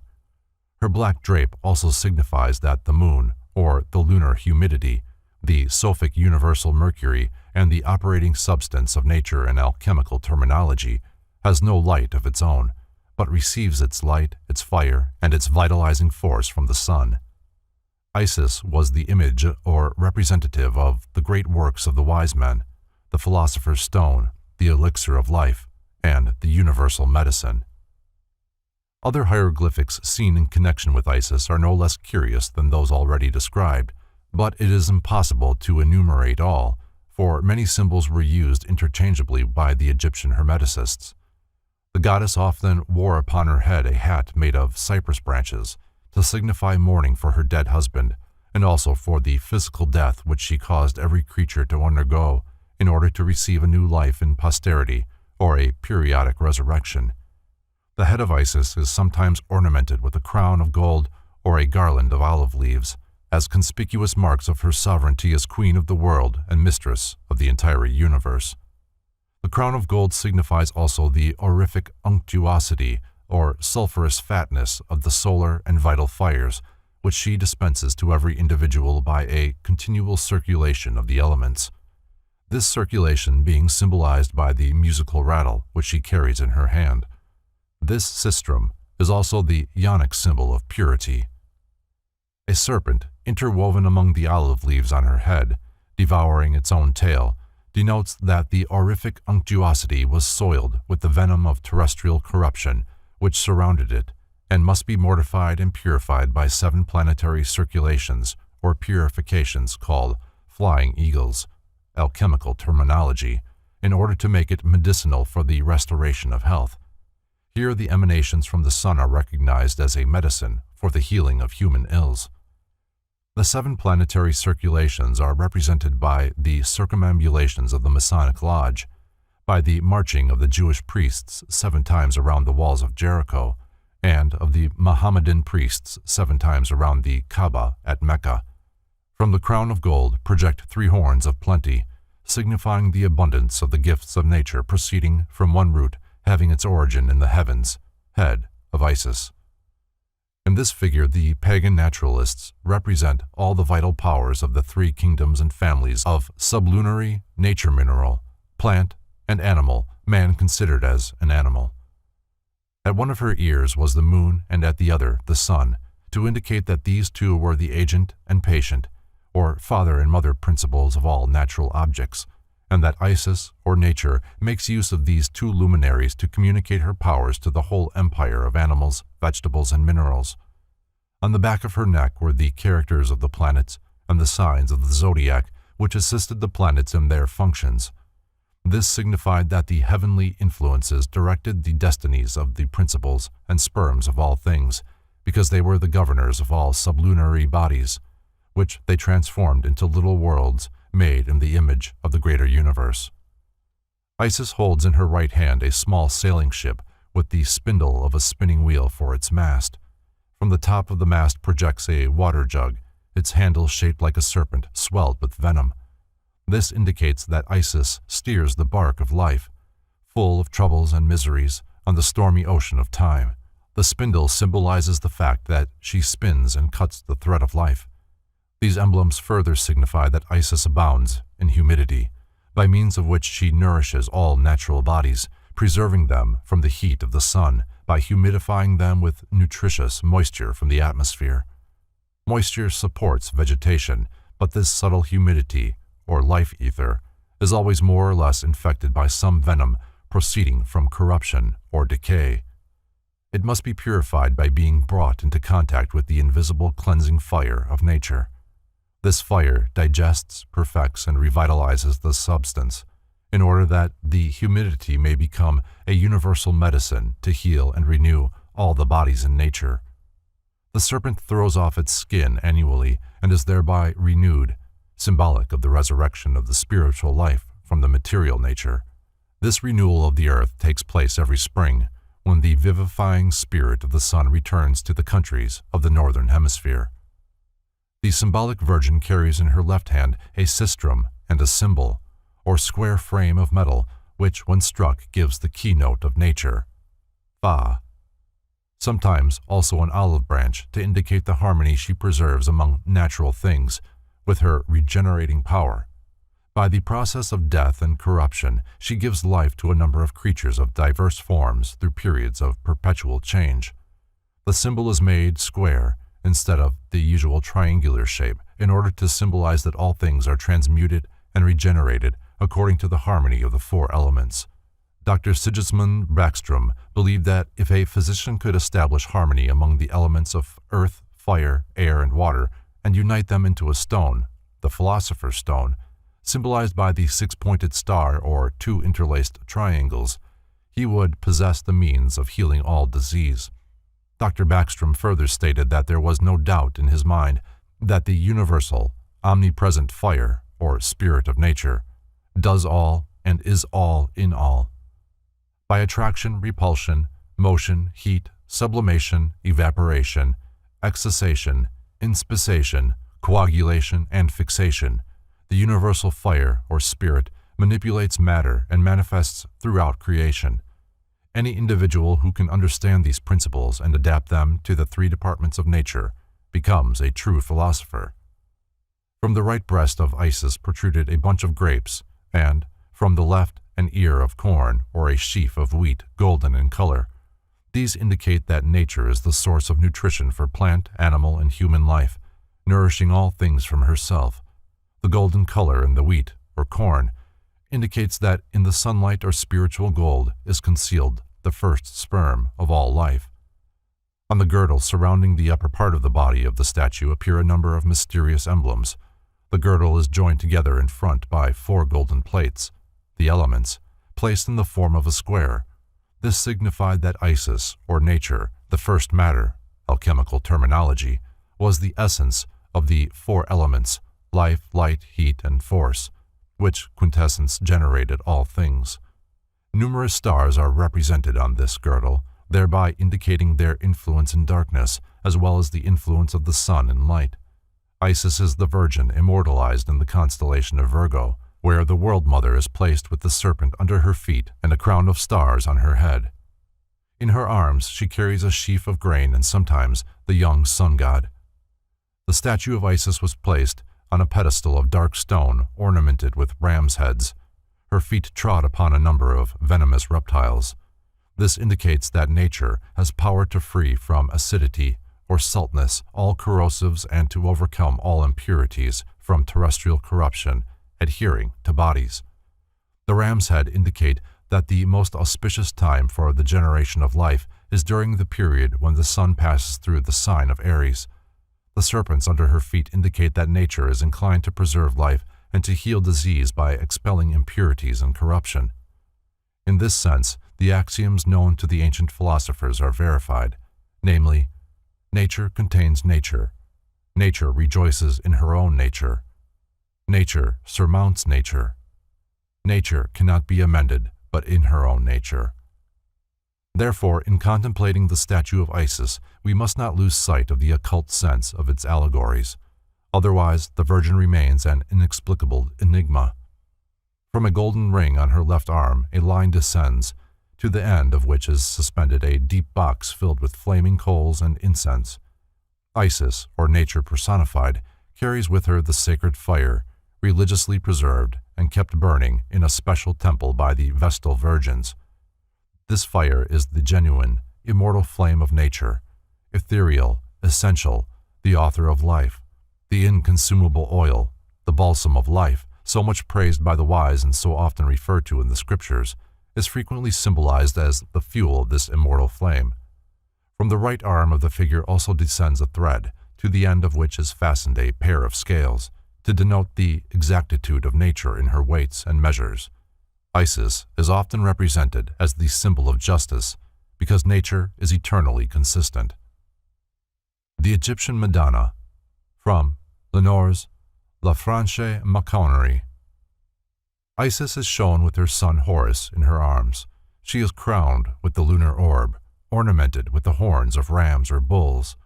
Horus, or Horus as he is more generally known, was the son of Isis and Osiris. He was the god of time, hours, days, and this narrow span of life recognized as mortal existence. In all probability, the 4 sons of Horus represent the 4 kingdoms of nature. It was Horus who finally avenged the murder of his father Osiris by slaying Typhon, the spirit of evil. The World Virgin is sometimes shown standing between 2 great pillars, the Akin and Boaz of Freemasonry, symbolizing the fact that nature attains productivity by means of polarity. As wisdom personified, Isis stands between the pillars of opposites, demonstrating that understanding is always found at the point of equilibrium, and that truth is often crucified between the 2 thieves of apparent contradiction. The sheen of gold in her dark hair indicates that, while she is lunar, her power is due to the sun's rays, from which she secures her ruddy complexion. As the moon is robed in the reflected light of the sun, so Isis, like the Virgin of Revelation, is clothed in the glory of solar luminosity. Apuleius states that while he was sleeping, he beheld the venerable goddess Isis rising out of the ocean. The ancients realized that the primary forms of life first came out of water, and modern science concurs with this view. H.G. Wells, in his Outline of History, describing primitive life on Earth, states, "But though the ocean and intertidal water already swarmed with life, the land above the high tide line was still, so far as we can guess, a stony wilderness without a trace of life."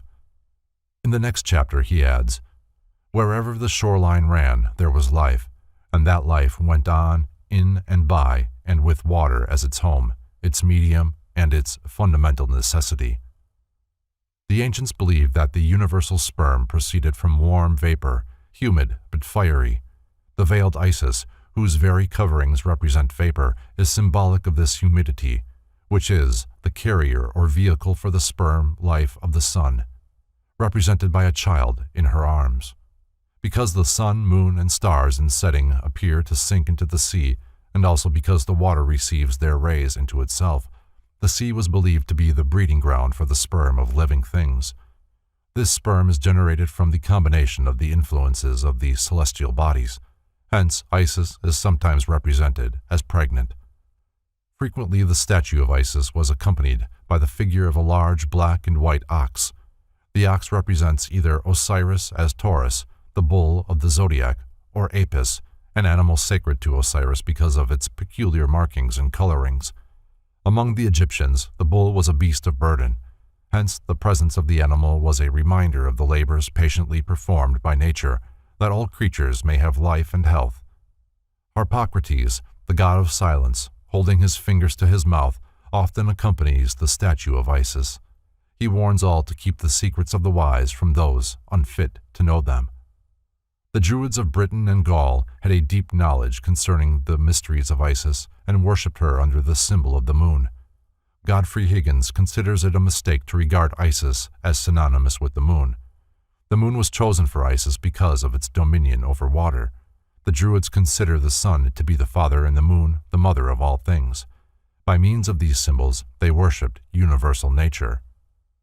The figure of Isis is sometimes used to represent the occult and magical arts, such as necromancy, invocation, sorcery, and thaumaturgy. In one of the myths concerning her, Isis is said to have conjured the invincible god of eternities, Ra, to tell her his secret and sacred name, which he did. This name is equivalent to the lost word of masonry.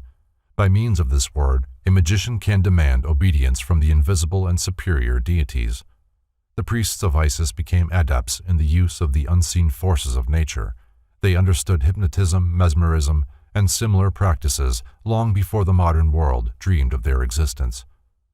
Plutarch describes the requisites of a follower of Isis in this manner. For as 'tis not the length of the beard or the coarseness of the habit which makes a philosopher, so neither will those frequent shavings or the mere wearing of a linen vestment constitute a votary of Isis. But he alone is a true servant or follower of this goddess, who, after he has heard and been made acquainted in a proper manner with the history of the actions of these gods, searches into the hidden truths which he concealed under them, and examines the whole by the dictates of reason and philosophy. During the Middle Ages, the troubadours of Central Europe preserved in song the legends of this Egyptian goddess. They composed sonnets to the most beautiful woman in all the world. Though few ever discovered her identity, she was Sophia, the Virgin of Wisdom, whom all the philosophers of the world have wooed. Isis represents the mystery of motherhood, which the ancients recognized as the most apparent proof of nature's omniscient wisdom and God's overshadowing power. To the modern seeker, she is the epitome of the great unknown, and only those who unveil her will be able to solve the mysteries of life, death, generation, and regeneration. Mummification of the Egyptian dead. Servius, commenting on Virgil's Aeneid, observes that the wise Egyptians took care to embalm their bodies and deposit them in catacombs, in order that the soul might be preserved for a long time in connection with the body, and might not soon be alienated, while the Romans, with an opposite design, committed the remains of their dead to the funeral pile, intending that the vital spark might immediately be restored to the general element or return to its pristine nature. From Pritchard's An Analysis of the Egyptian Mythology. No complete records are available which give the secret doctrine of the Egyptians concerning the relationship existing between the spirit, or consciousness, and the body which it inhabited.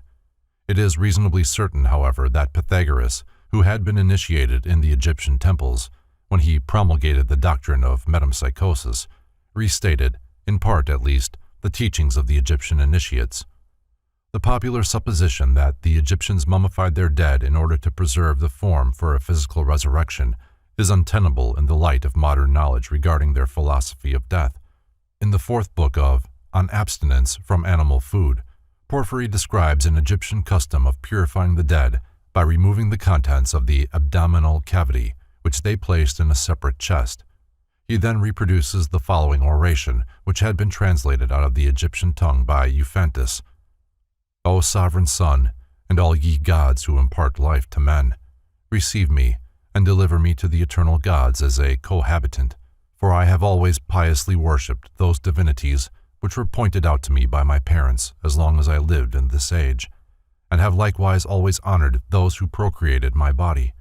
And, with respect to other men, I have never slain anyone, nor defrauded anyone of what he deposited with me, nor have I committed any other atrocious deed. If, therefore, during my life I have acted erroneously by eating or drinking things which it is unlawful to eat or drink, I have not erred through myself, but through these, pointing to the chest which contained the viscera. The removal of the organs identified as the seat of appetites was considered equivalent to the purification of the body from their evil influences. Osiris, king of the underworld. Osiris is often represented with the lower part of his body enclosed in a mummy case or wrapped about with funeral bandages. Man's spirit consists of three distinct parts, only one of which incarnates in physical form. The human body was considered to be a tomb or sepulchre of this incarnating spirit. Therefore, Osiris, a symbol of the incarnating ego, was represented with the lower half of his body mummified, to indicate that he was the living spirit of man enclosed within the material form symbolized by the mummy case. There is a romance between the active principle of God and the passive principle of nature. From the union of these two principles is produced the rational creation. Man is a composite creature. From this Father, the active principle, he inherits his divine spirit, the fire of aspiration, that immortal part of himself which rises triumphant from the broken clay of mortality, that part which remains after the natural organisms have disintegrated or have been regenerated. From his mother, the passive principle, he inherits his body, that part over which the laws of nature have control, his humanity, his mortal personality, his appetites, his feelings, and his emotions.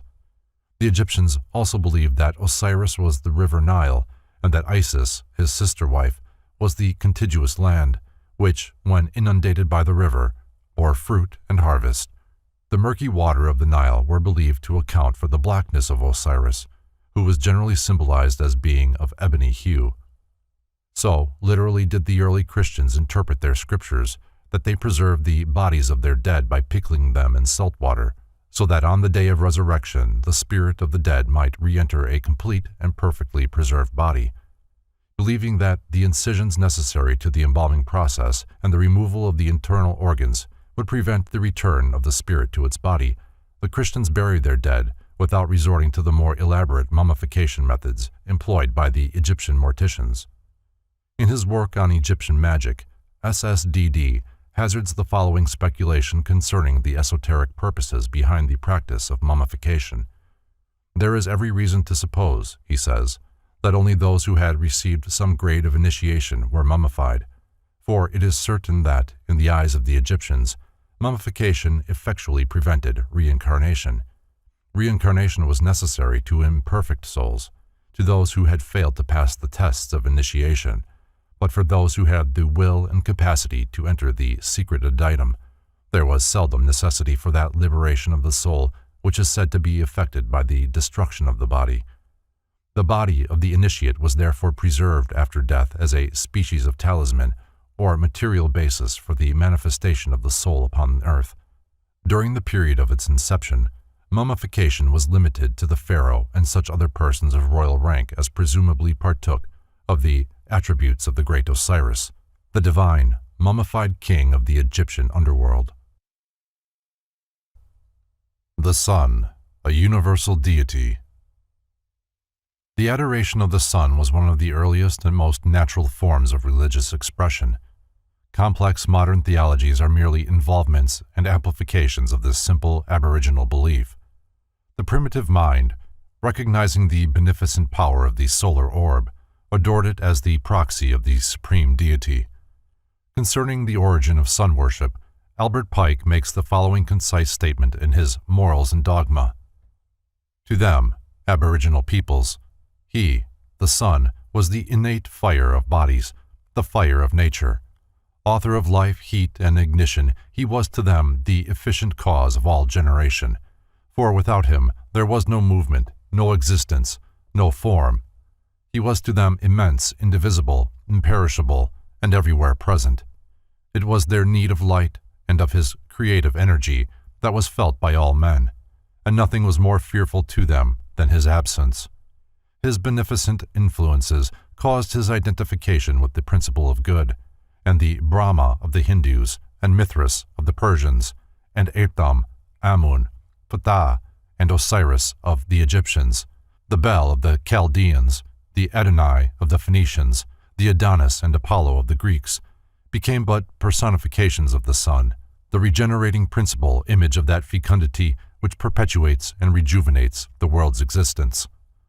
Among all the nations of antiquity, altars, mounds, and temples were dedicated to the worship of the orb of day. The ruins of these sacred places yet remain, notable among them being the pyramids of Yucatan and Egypt, the snake mounds of the American Indians, the ziggurats of Babylon and Chaldea, the round towers of Ireland, and the massive rings of uncut stone in Britain and Normandy. The Tower of Babel, which, according to the scriptures, was built so that man might reach up to God, was probably an astronomical observatory. Many early priests and prophets, both pagan and Christian, were versed in astronomy and astrology. Their writings are best understood when read in the light of these ancient sciences. With the growth of man's knowledge and the constitution and periodicity of the heavenly bodies, astronomical principles and terminology were introduced into his religious systems. The tutelary gods were given planetary thrones, the celestial bodies being named after the deities assigned to them. The fixed stars were divided into constellations, and through these constellations wandered the sun and its planets, the latter with their accompanying satellites. The Solar Trinity. The sun, as supreme among the celestial bodies visible to the astronomers of antiquity, was assigned the highest of the gods and became symbolic of the supreme authority of the Creator himself. From a deep philosophic consideration of the powers and principles of the sun has come the concept of the Trinity as it is understood in the world today. The tenet of a triune divinity is not peculiar to Christian or Mosaic theology, but forms a conspicuous part of the dogma of the greatest religions of both ancient and modern times. The Persians, Hindus, Babylonians, and Egyptians had their trinities. In every instance, these represented the threefold form of one supreme intelligence.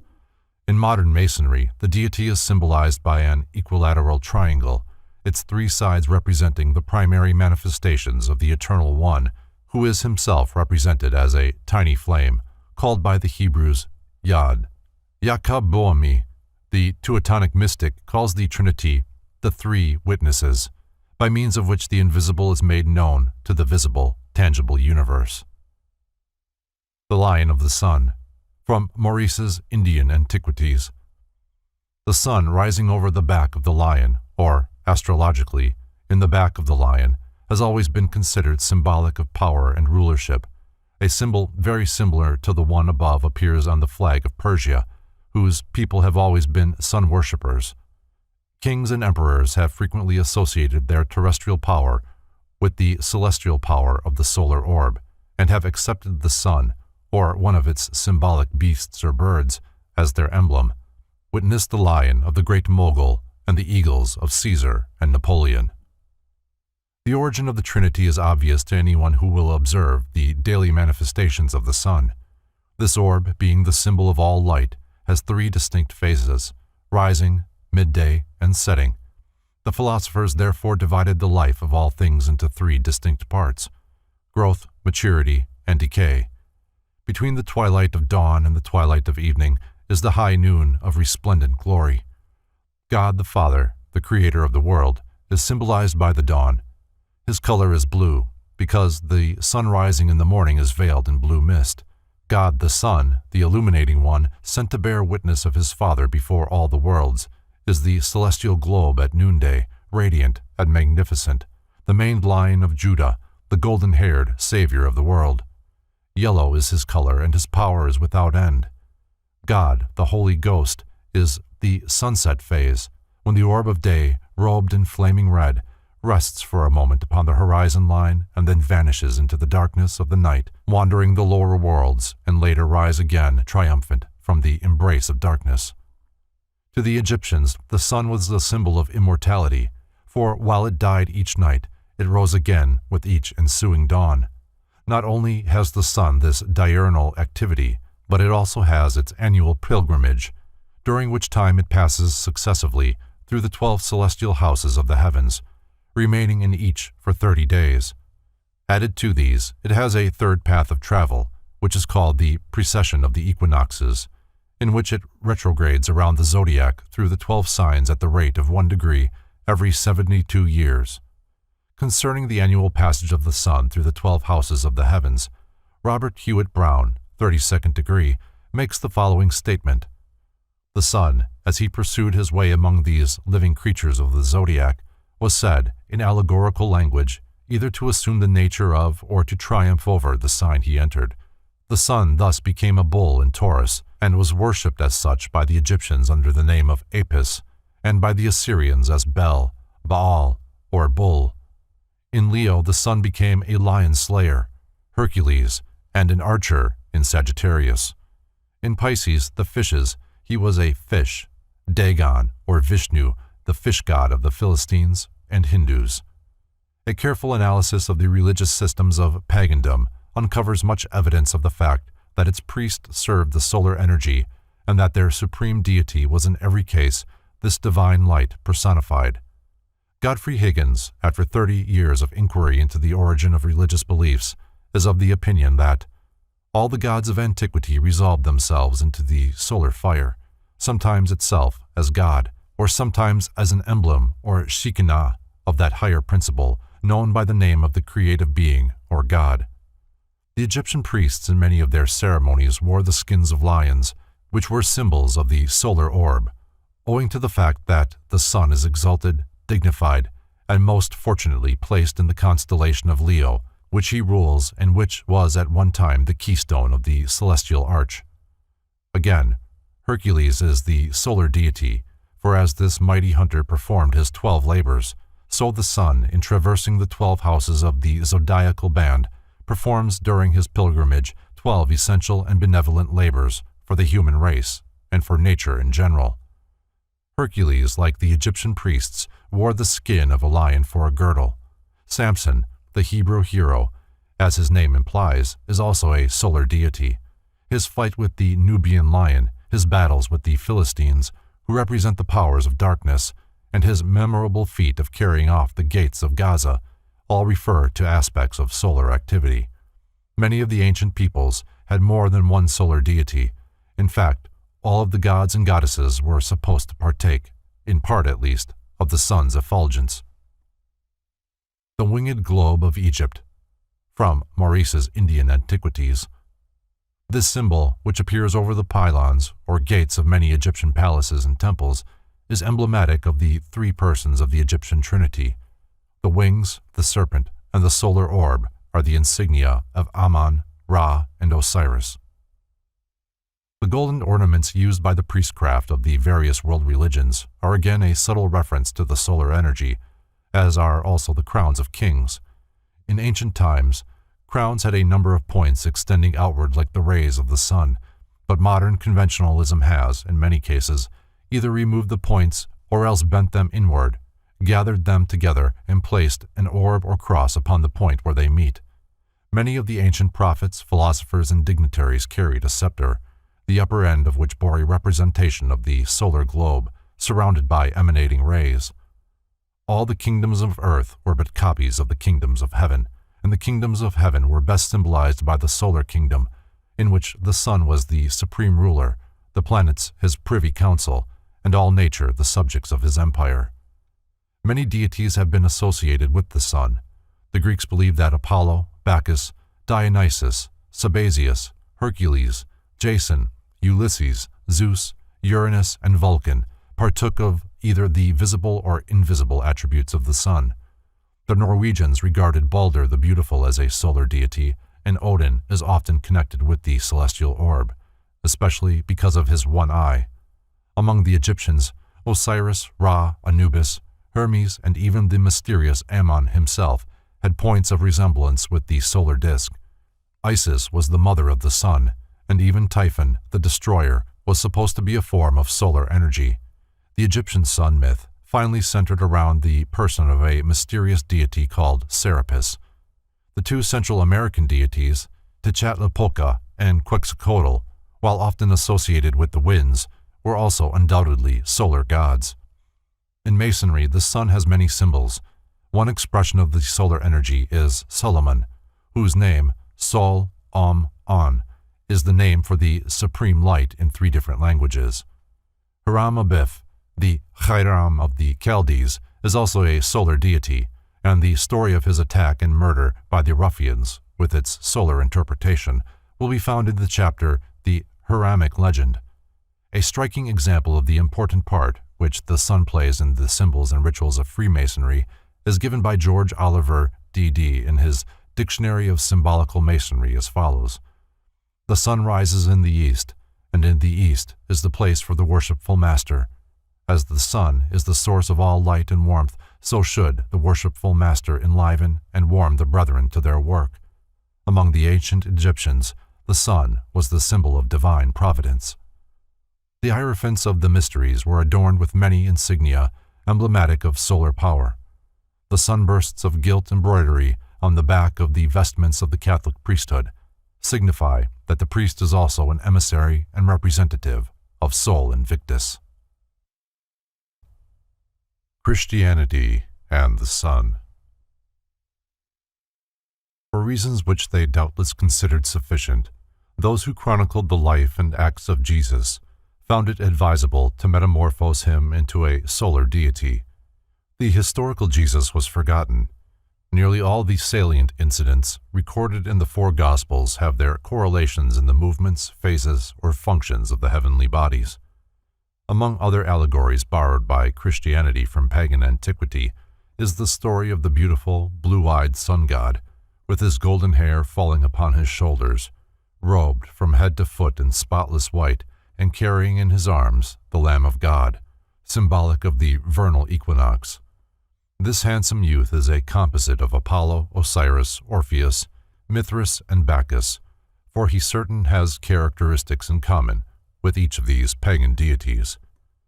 The philosophers of Greece and Egypt divided the life of the sun during the year into 4 parts. Therefore they symbolized the solar man by 4 different figures. When he was born in the winter solstice, the sun god was symbolized as a dependent infant who in some mysterious manner had managed to escape the powers of darkness, seeking to destroy him while he was still in the cradle of winter. The sun, being weak at this season of the year, had no golden rays or locks of hair, but the survival of the light through the darkness of winter was symbolized by one tiny hair which alone adorned the head of the celestial child. As the birth of the sun took place in Capricorn, it was often represented as being suckled by a goat. At the vernal equinox, the sun had grown to be a beautiful youth. His golden hair hung in ringlets on his shoulders, and his light, as Schiller said, extended to all parts of infinity. At the summer solstice, the sun became a strong man, heavily bearded, who, in the prime of maturity, symbolized the fact that nature at this period of the year is strongest and most fecund. At the autumnal equinox, the sun was pictured as an aged man, shuffling along with bended back and whitened locks into the oblivion of winter darkness. Thus, 12 months were assigned to the sun as the length of its life. During this period it circled the 12 signs of the zodiac in a magnificent triumphal march. When fall came, it entered, like Samson, into the house of Delilah, or Virgo, where its rays were cut off and it lost its strength. In Masonry, the cruel winter months are symbolized by 3 murderers who sought to destroy the God of light and truth. The coming of the sun was hailed with joy.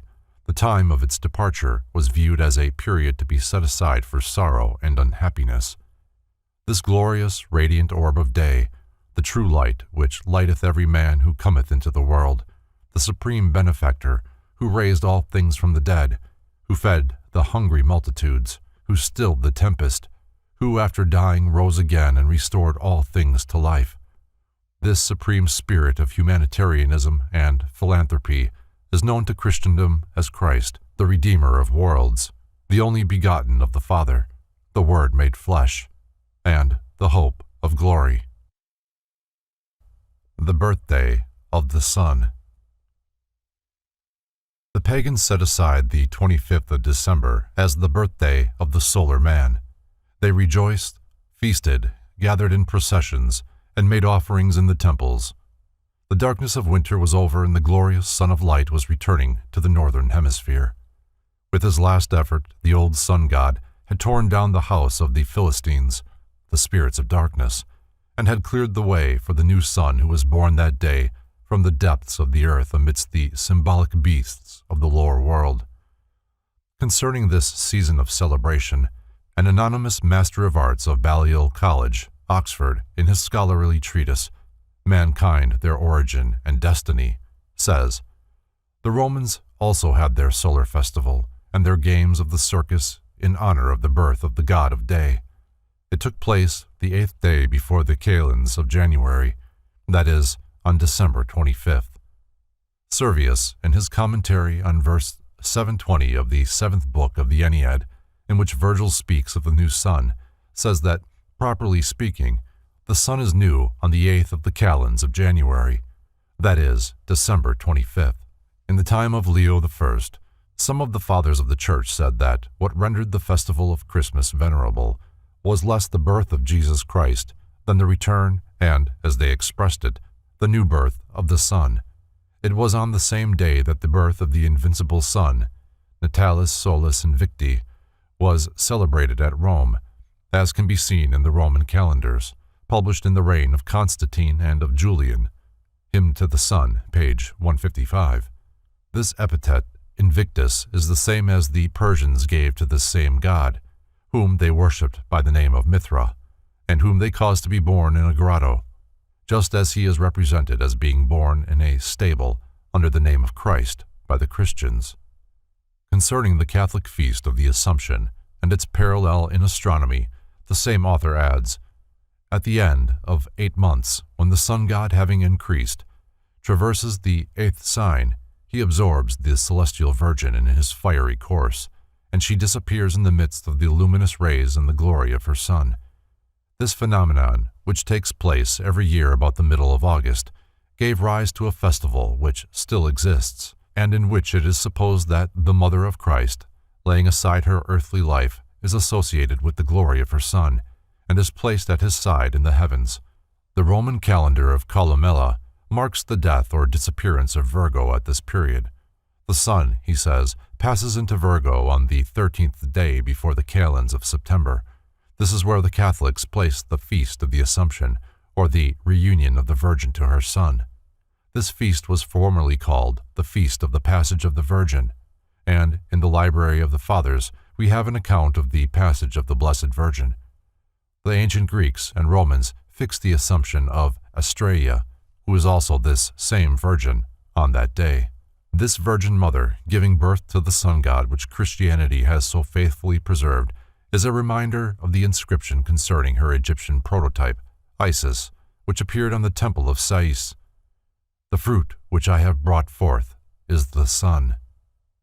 While the Virgin was associated with the moon by the early pagans, there is no doubt that they also understood her position as a constellation in the heavens, for nearly all the peoples of antiquity credit her as being the mother of the sun, and they realized that although the moon could not occupy that position, the sign of Virgo could, and did, give birth to the sun out of her side on the 25th day of December. Albertus Magnus states, "We know that the sign of the celestial Virgin rose over the horizon at the moment at which we fix the birth of our Lord Jesus Christ."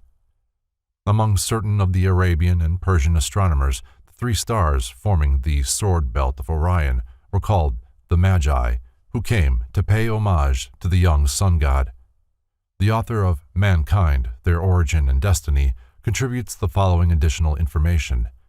In Cancer, which had risen to the meridian at midnight, is the constellation of the stable and of the ass. The ancients called it Praesepe Jovis. In the north, the stars of the bear are seen, called by the Arabians Martha and Mary, and also the coffin of Lazarus. Thus, the esotericism of pagandom was embodied in Christianity, although its keys are lost. The Christian church blindly follows ancient customs, and when asked for a reason, gives superficial and unsatisfactory explanations, either forgetting or ignoring the indisputable fact that each religion is based upon the secret doctrines of its predecessor. The Three Suns. The solar orb, like the nature of man, was divided by the ancient sages into three separate bodies. According to the mystics, there are three suns in each solar system, analogous to the three centers of life in each individual constitution. These are called the three lights: the spiritual sun, the intellectual or solar sun, and the material sun, now symbolized in Freemasonry by three candles. The spiritual sun manifests the power of God the Father, the solar sun radiates the life of God the Son, and the material sun is the vehicle of manifestation for God the Holy Spirit. Man's nature was divided by the mystics into three distinct parts: spirit, soul, and body. His physical body was unfolded and vitalized by the material sun. His spiritual nature was illuminated by the spiritual sun, and his intellectual nature was redeemed by the true light of grace, the solar sun. The alignment of these three globes in the heavens was one explanation offered for the peculiar fact that the orbits of the planets are not circular, but elliptical. The Three Suns, from Lilly's Astrological Predictions for 1648, 1649, and 1650. The following description of this phenomenon appears in a letter written by Jeremiah Shakerley in Lancashire, March 4th, 1648. On Monday, the 28th of February last, there arose with the sun two parelli, one on each side. Their distance from him was by estimation about 10 degrees. They continued still of the same distance from the zenith, or height above the horizon, that the sun did, and from the parts averse to the sun there seemed to issue out certain bright rays, not unlike those which the sun sendeth from behind a cloud, but brighter. The parts of these paralli, which were toward the sun, were a mixed color, wherein green and red were most predominant. A little above them was a thin rainbow, scarcely discernible, of a bright color, with the concave towards the sun, and the ends thereof seeming to touch the paralli. Above that, in a clear diaphanous air, appeared another conspicuous rainbow, beautified with diverse colors. It was as near as I could discern to the zenith. It seemed of something a lesser radius than the other, they being back to back, yet a pretty way was between. At or near the apparent time of the full moon, they vanished, leaving abundance of terror and amazement in those that saw them. See William Lilly. The pagan priests always considered the solar system as a grand man, and drew their analogy of these three centers of activity from the three main centers of life in the human body: the brain, the heart, and the generative system. The Transfiguration of Jesus describes three tabernacles, the largest being in the center, the heart, and a smaller one on either side, the brain and the generative system. It is possible that the philosophical hypothesis of the existence of the three suns is based upon a peculiar natural phenomenon which has occurred many times in history. In the 51st year after Christ, three suns were seen at once in the sky, and also in the 66th year. In the 69th year, two suns were seen together. According to William Lilly, between the years 1156 and 1648, 20 similar occurrences were recorded. Recognizing the sun as the supreme benefactor of the material world, Hermeticists believed that there was a spiritual sun which ministered to the needs of the invincible and divine part of nature, human and universal. Anent this subject, the great Paracelsus wrote, "There is an earthly sun, which is the cause of all heat, and all who are able to see may see the sun, and those who are blind and cannot see him may feel his heat. There is an eternal sun, which is the source of all wisdom, and those whose spiritual senses have awakened to life will see that sun and be conscious of his existence. But those who have not attained spiritual consciousness may yet feel his power by an inner faculty which is called intuition. Certain Rosicrucian scholars have given special appellations to these three phases of the sun. The spiritual sun they call Vulcan, the solar and intellectual sun, Christ and Lucifer respectively, and the material sun, the Jewish demiurgus, Jehovah. Lucifer here represents the intellectual mind without the illumination of the spiritual mind. Therefore it is the false light. The false light is finally overcome and redeemed by the true light of the soul, called the second Logos, or Christ. The secret processes by which the Luciferian intellect is transmuted into the Christly intellect constitute one of the great secrets of alchemy, and are symbolized by the process of transmuting base metals into gold. In the rare treatise, The Secret Symbols of the Rosicrucians, Franz Hartmann defines the sun alchemically as the symbol of wisdom, the center of power or heart of things. The sun is a center of energy and a storehouse of power. Each living being contains within itself a center of life, which may grow to be a sun. In the heart of the regenerated, the divine power, stimulated by the light of the Logos, grows into a sun which illuminates his mind. In a note, the same author amplifies his description by adding, the terrestrial sun is the image or reflection of the invisible celestial sun. The former is in the realm of spirit, what the latter is in the realm of matter. But the latter receives its power from the former.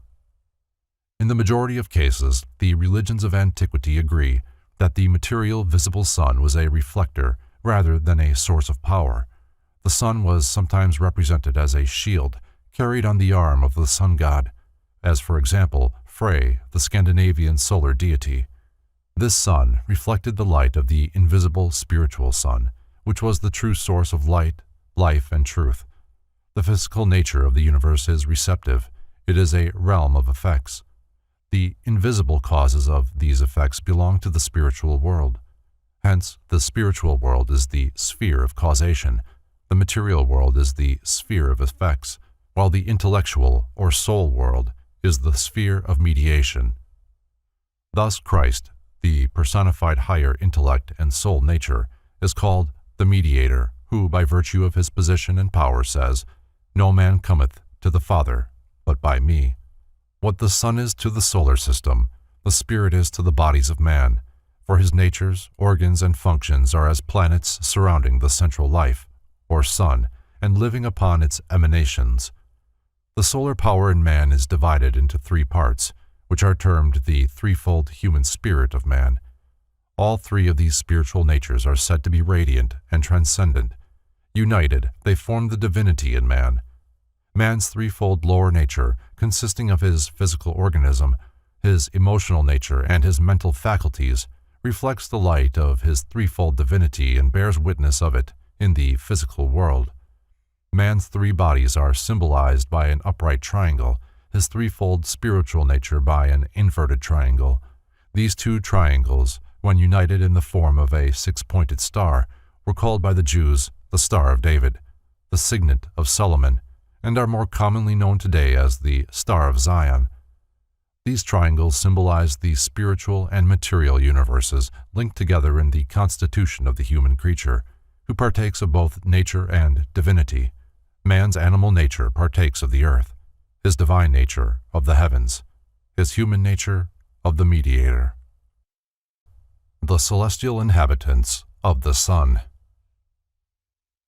The Rosicrucians and the Illuminati, describing the angels, archangels, and other celestial creatures, declared that they resembled small suns, being centers of radiant energy surrounded by streamers of Vrilic force. From these outpouring streamers of force is derived the popular belief that angels have wings. These wings are corona-like fans of light, by means of which the celestial creatures propel themselves through the subtle essences of the superphysical worlds. True mystics are unanimous in their denial of the theory that the angels and archangels are human in form, as so often pictured. A human figure would be utterly useless in the ethereal substances through which they manifest. Science has long debated the probability of the other planets being inhabited. Objections to the idea are based upon the argument that creatures with human organs could not possibly exist in the environments of Mars, Jupiter, Uranus, and Neptune. This argument fails to take into account nature's universal law of adjustment to environment. The ancients asserted that life originated from the sun, and that everything, when bathed in the light of the solar orb, was capable of absorbing the solar life elements and later radiating them as flora and fauna. One philosophical concept regarded the sun as a parent and the planets as embryos still connected to the solar body by means of ethereal umbilical cords, which served as channels to convey life and nourishment to the planets. Some secret orders have taught that the sun was inhabited by a race of creatures with bodies composed of a radiant, spiritual ether, not unlike in its constituency the actual glowing ball of the sun itself. The solar heat had no harmful effect upon them because their organisms were sufficiently refined and sensitized to harmonize with the sun's tremendous vibratory rate. These creatures resemble miniature suns, being a little larger than a dinner plate in size, although some of the more powerful are considerably larger. Their color is the golden white light of the sun, and from them emanate 4 streamers of vril. These streamers are often of great length and are in constant motion. A peculiar palpitation is to be noted throughout the structure of the globe and is communicated in the form of ripples to the emanating streamers. The greatest and most luminous of these spheres is the Archangel Michael, and the entire order of solar life which resemble him and dwell upon the sun are called by modern Christians the archangels, or the spirits of the light. Surya, the regent of the sun, from More's Hindu pantheon. More describes this figure as follows. The cast is 9 inches in height, representing the glorious god of day, holding the attributes of Vishnu, seated on a 7-headed serpent, his car drawn by a 7-headed horse, driven by the legless Arun, a personification of the dawn, or aurora. See Moore's Hindu pantheon. The sun in alchemical symbology. Gold is the metal of the sun and has been considered by many as crystallized sunlight. When gold is mentioned in alchemical tracts, it may be either the metal itself or the celestial orb, which is the source or spirit of gold. Sulfur, because of its fiery nature, was also associated with the sun. As gold was the symbol of spirit, and the base metals represented man's lower nature, certain alchemists were called miners, and were pictured with picks and shovels, digging into the earth in search of the precious metal, those finer traits of character buried in the earthiness of materiality and ignorance. The diamond concealed in the heart of the black carbon illustrated the same principle. The Illuminati used a pearl hidden in the shell of an oyster at the bottom of the sea to signify spiritual powers. Thus the seeker after truth became a pearl fisher. He descended into the sea of material illusion in search of understanding, termed by the initiates the pearl of great price. When the alchemists stated that every animate and inanimate thing in the universe contained the seeds of gold, they meant that even the grains of sand possessed a spiritual nature, for gold was the spirit of all things. Concerning these seeds of spiritual gold, the following Rosicrucian axiom is significant. A seed is useless and impotent unless it is put in its appropriate matrix. Franz Hartmann comments on this axiom with these illuminating words: a soul cannot develop and progress without an appropriate body, because it is the physical body that furnishes the material for its development. See in the Pronios of the Temple of Wisdom. The purpose of alchemy was not to make something out of nothing, but rather to fertilize and nurture the seed which was already present. Its process did not actually create gold, but rather made the ever-present seed of gold grow and flourish. Everything which exists has a spirit, the seed of divinity within itself, and regeneration is not the process of attempting to place something where it previously had not existed. Regeneration actually means the unfoldment of the omnipresent divinity in man, that this divinity may shine forth as a sun and illumine all with whom it comes in contact. The Midnight Sun. Apuleius said when describing his initiation, vid ante, "At midnight I saw the sun shining with a splendid light." The midnight sun was also a part of the mystery of alchemy. It symbolized the spirit in man shining through the darkness of his human organisms. It also referred to the spiritual sun in the solar system, which the mystic could see as well, at midnight as at high noon, the material earth being powerless to obstruct the rays of this divine orb. The mysterious lights which illuminated the temples of the Egyptian mysteries during the nocturnal hours were said by some to be reflections of the spiritual sun gathered by the magical powers of the priests. The weird light seen 10 miles below the surface of the earth by I Am the Man in that remarkable Masonic allegory at Adorpa, Aphrodite spelled backward, may well refer to the mysterious midnight sun of the ancient rites. Primitive conceptions concerning the warfare between the principles of good and evil were often based upon the alternations of day and night. During the Middle Ages, the practices of black magic were confined to the nocturnal hours, and those who served the spirit of evil were called black magicians, while those who served the spirit of good were called white magicians. Black and white were associated respectively with night and day, and the endless conflict of light and shadow is alluded to many times in the mythologies of various peoples. The Egyptian demon, Typhon, was symbolized as part crocodile and part hog because these animals are gross and earthy in both appearance and temperament.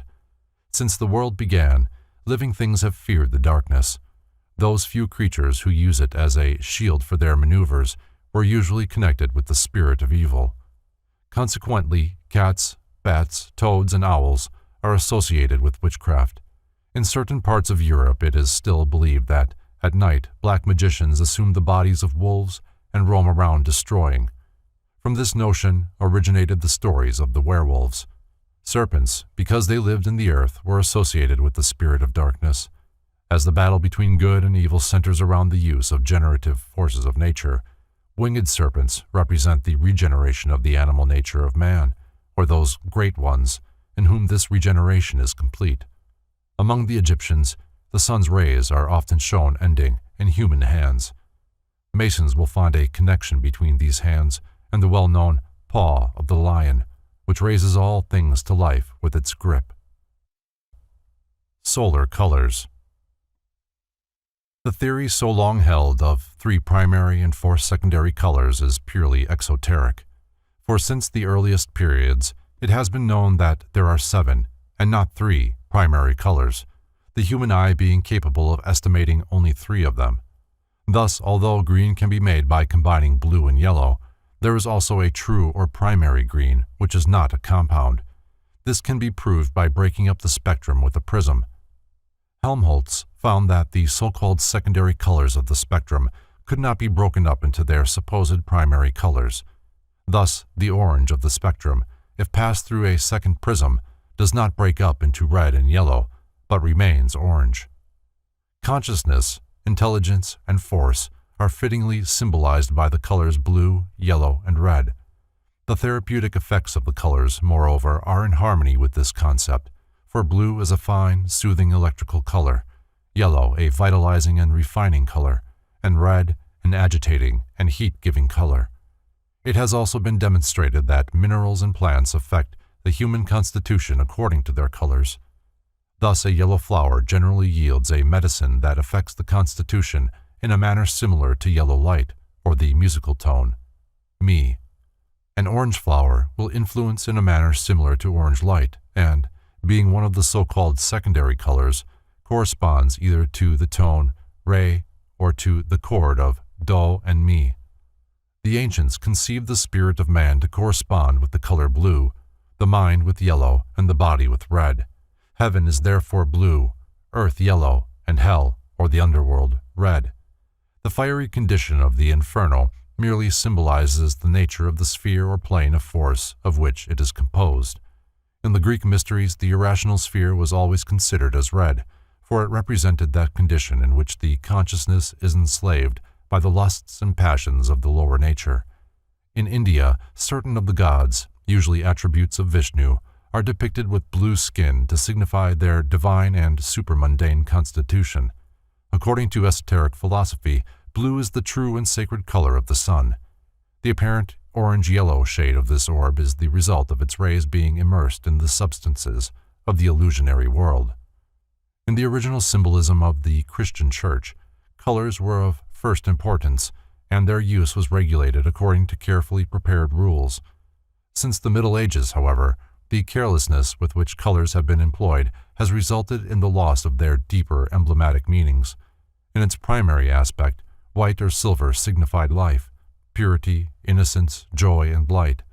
Red, the suffering and death of Christ and his saints, and also divine love, blood, and warfare, or suffering. Blue, the heavenly sphere and the states of godliness and contemplation. Yellow or gold, glory, fruitfulness, and goodness. Green, fecundity, youthfulness, and prosperity. Violet, humility, deep affection, and sorrow. Black, death, destruction, and humiliation. In early church art, the colors of robes and ornaments also revealed whether a saint had been martyred, as well as the character of the work that he had done to deserve canonization. In addition to the colors of the spectrum, there are a vast number of vibratory color waves, some too low and others too high to be registered by the human optical apparatus. It is appalling to contemplate man's colossal ignorance concerning these vistas of abstract space. As in the past man explored unknown continents, so in the future, armed with curious implements fashioned for the purpose, he will explore these little-known vastnesses of light, color, sound, and consciousness. The solar face, from Montfaucon's Antiquities. The corona of the sun is here shown in the form of a lion's mane. This is a subtle reminder of the fact that, at one time, the summer solstice took place in the sign of Leo, the celestial lion. The zodiac and its signs. It is difficult for this age to estimate correctly the profound effect produced upon the religions, philosophies, and sciences of antiquity by the study of the planets, luminaries, and constellations. Not without adequate reason were the Magi of Persia called the stargazers. The Egyptians were honored with a special appellation because of their proficiency in computing the power and motion of the heavenly bodies and their effect upon the destinies of nations and individuals. Ruins of primitive astronomical observatories have been discovered in all parts of the world, although, in many cases, modern archaeologists are unaware of the true purpose for which these structures were erected. While the telescope was unknown to ancient astronomers, they made many remarkable calculations with instruments cut from blocks of granite or pounded from sheets of brass and copper. In India, such instruments are still in use, and they possess a high degree of accuracy. In Jaipur, Rajputana, India, an observatory consisting largely of immense stone sundials is still in operation. The famous Chinese observatory on the wall of Peking consists of immense bronze instruments, including a telescope in the form of a hollow tube without lenses. The pagans looked upon the stars as living things, capable of influencing the destinies of individuals, nations, and races. That the early Jewish patriarchs believed that the celestial bodies participated in the affairs of men is evident to any student of biblical literature, as, for example, in the book of Judges. They fought from heaven, even the stars in their courses fought against Sisera. The Chaldeans, Phoenicians, Egyptians, Persians, Hindus, and Chinese all had zodiacs that were much alike in general character, and different authorities have credited each of these nations with being the cradle of astrology and astronomy. The Central and North American Indians also had an understanding of the zodiac, but the patterns and numbers of the signs differed in many details from those of the Eastern Hemisphere. The word zodiac is derived from the Greek zodiakos, which means a circle of animals, or, as some believe, little animals. It is the name given by the old pagan astronomers to a band of fixed stars about 16 degrees wide, apparently encircling the Earth. Robert Hewitt Brown, 32nd degree, states that the Greek word zodiakos comes from zoon, meaning an animal. He adds, This latter word is compounded directly from the primitive Egyptian radicals zo, life, and an, a being. The Greeks and later other peoples influenced by their culture divided the band of the zodiac into 12 sections, each being 16 degrees in width and 30 degrees in length. These divisions were called the houses of the zodiac. The sun, during its annual pilgrimage, passed through each of these in turn. Imaginary creatures were traced in the star groups bounded by these rectangles, and because most of them were animal or part animal in form, they later became known as the constellations, or signs, of the zodiac. There is a popular theory concerning the origin of the zodiacal creatures to the effect that they were products of the imagination of shepherds, who, watching their flocks at night, occupied their minds by tracing the forms of animals and birds in the heavens. This theory is untenable, unless the shepherds be regarded as the shepherd priests of antiquity. It is unlikely that the zodiacal signs were derived from the star groups which they now represent. It is far more probable that the creatures assigned to the 12 houses are symbolic of the qualities and intensity of the sun's power, while it occupies different parts of the zodiacal belt. On this subject, Richard Payne Knight writes, "The emblematical meaning which certain animals were employed to signify was only some particular property generalized, and therefore might easily be invested or discovered by the natural operation of the mind.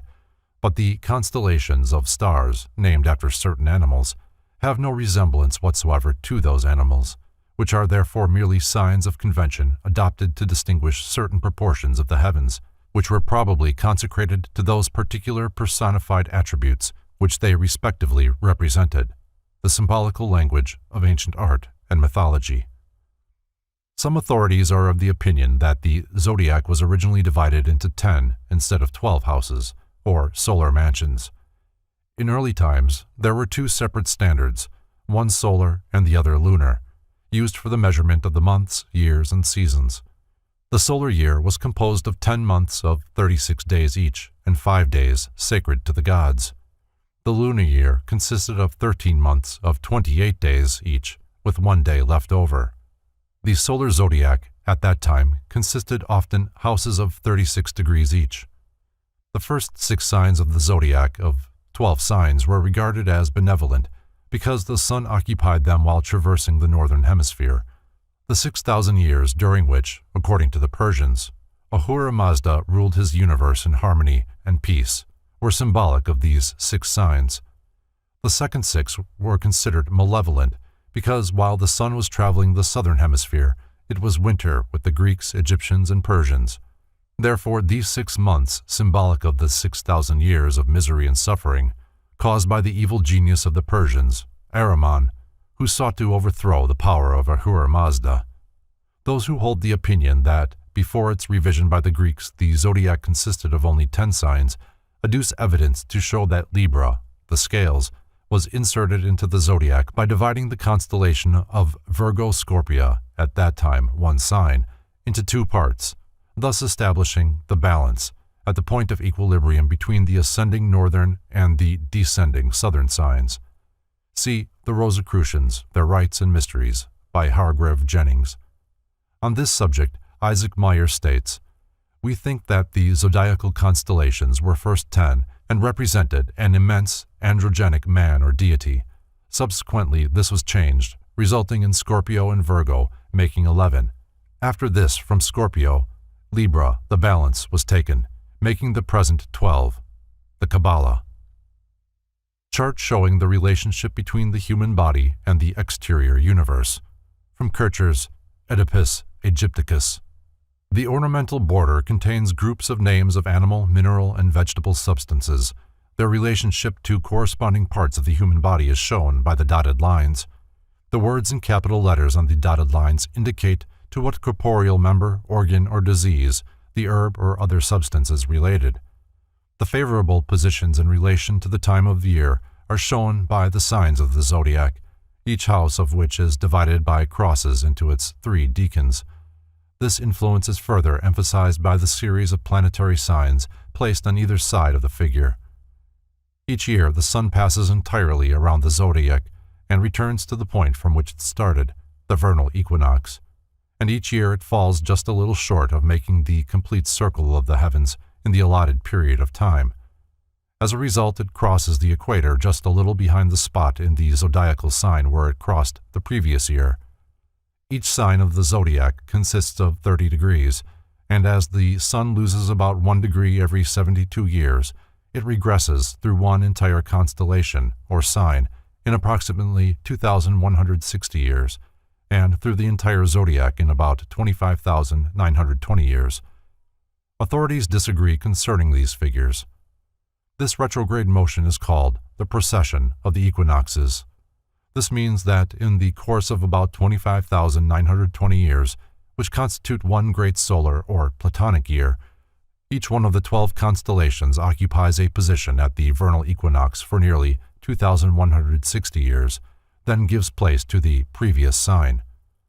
Among the ancients, the sun was always symbolized by the figure and nature of the constellation through which it passed at the vernal equinox. For nearly the past 2,000 years, the sun has crossed the equator at the vernal equinox in the constellation of Pisces, the two fishes. For the 2,160 years before that, it crossed through the constellation of Aries, the ram. Prior to that, the vernal equinox was in the sign of Taurus, the bull. It is probable that the form of the bull and the bull's proclivities were assigned to this constellation because the bull was used by the ancients to plow the fields, and the season set aside for plowing and furrowing corresponded to the time at which the sun reached the segment of the heavens named Taurus. Albert Pike describes the reverence which the Persians felt for this sign and the method of astrological symbolism in vogue among them thus. In Zoroaster's cave of initiation, the sun and planets were represented, overhead, in gems and gold, as was also the zodiac. The sun appeared, emerging from the back of Taurus. In the constellation of the bull are also to be found the Seven Sisters, the sacred Pleiades, famous to Freemasonry as the 7 stars at the upper end of the sacred ladder. In ancient Egypt, it was during this period, when the vernal equinox was in the sign of Taurus, that the bull, Apis, was sacred to the sun god, who was worshipped through the animal equivalent of the celestial sign which he had impregnated with his presence at the time of its crossing into the northern hemisphere. This is the meaning of an ancient saying that the celestial bull broke the egg of the year with its horns. Samson Arnold Mackay, in his Mythological Astronomy of the Ancients Demonstrated, makes note of 2 very interesting points concerning the bull in Egyptian symbolism. Mr. Mackay is of the opinion that the motion of the earth that we know as the alteration of the poles has resulted in a great change of relative position of the equator and the zodiacal band.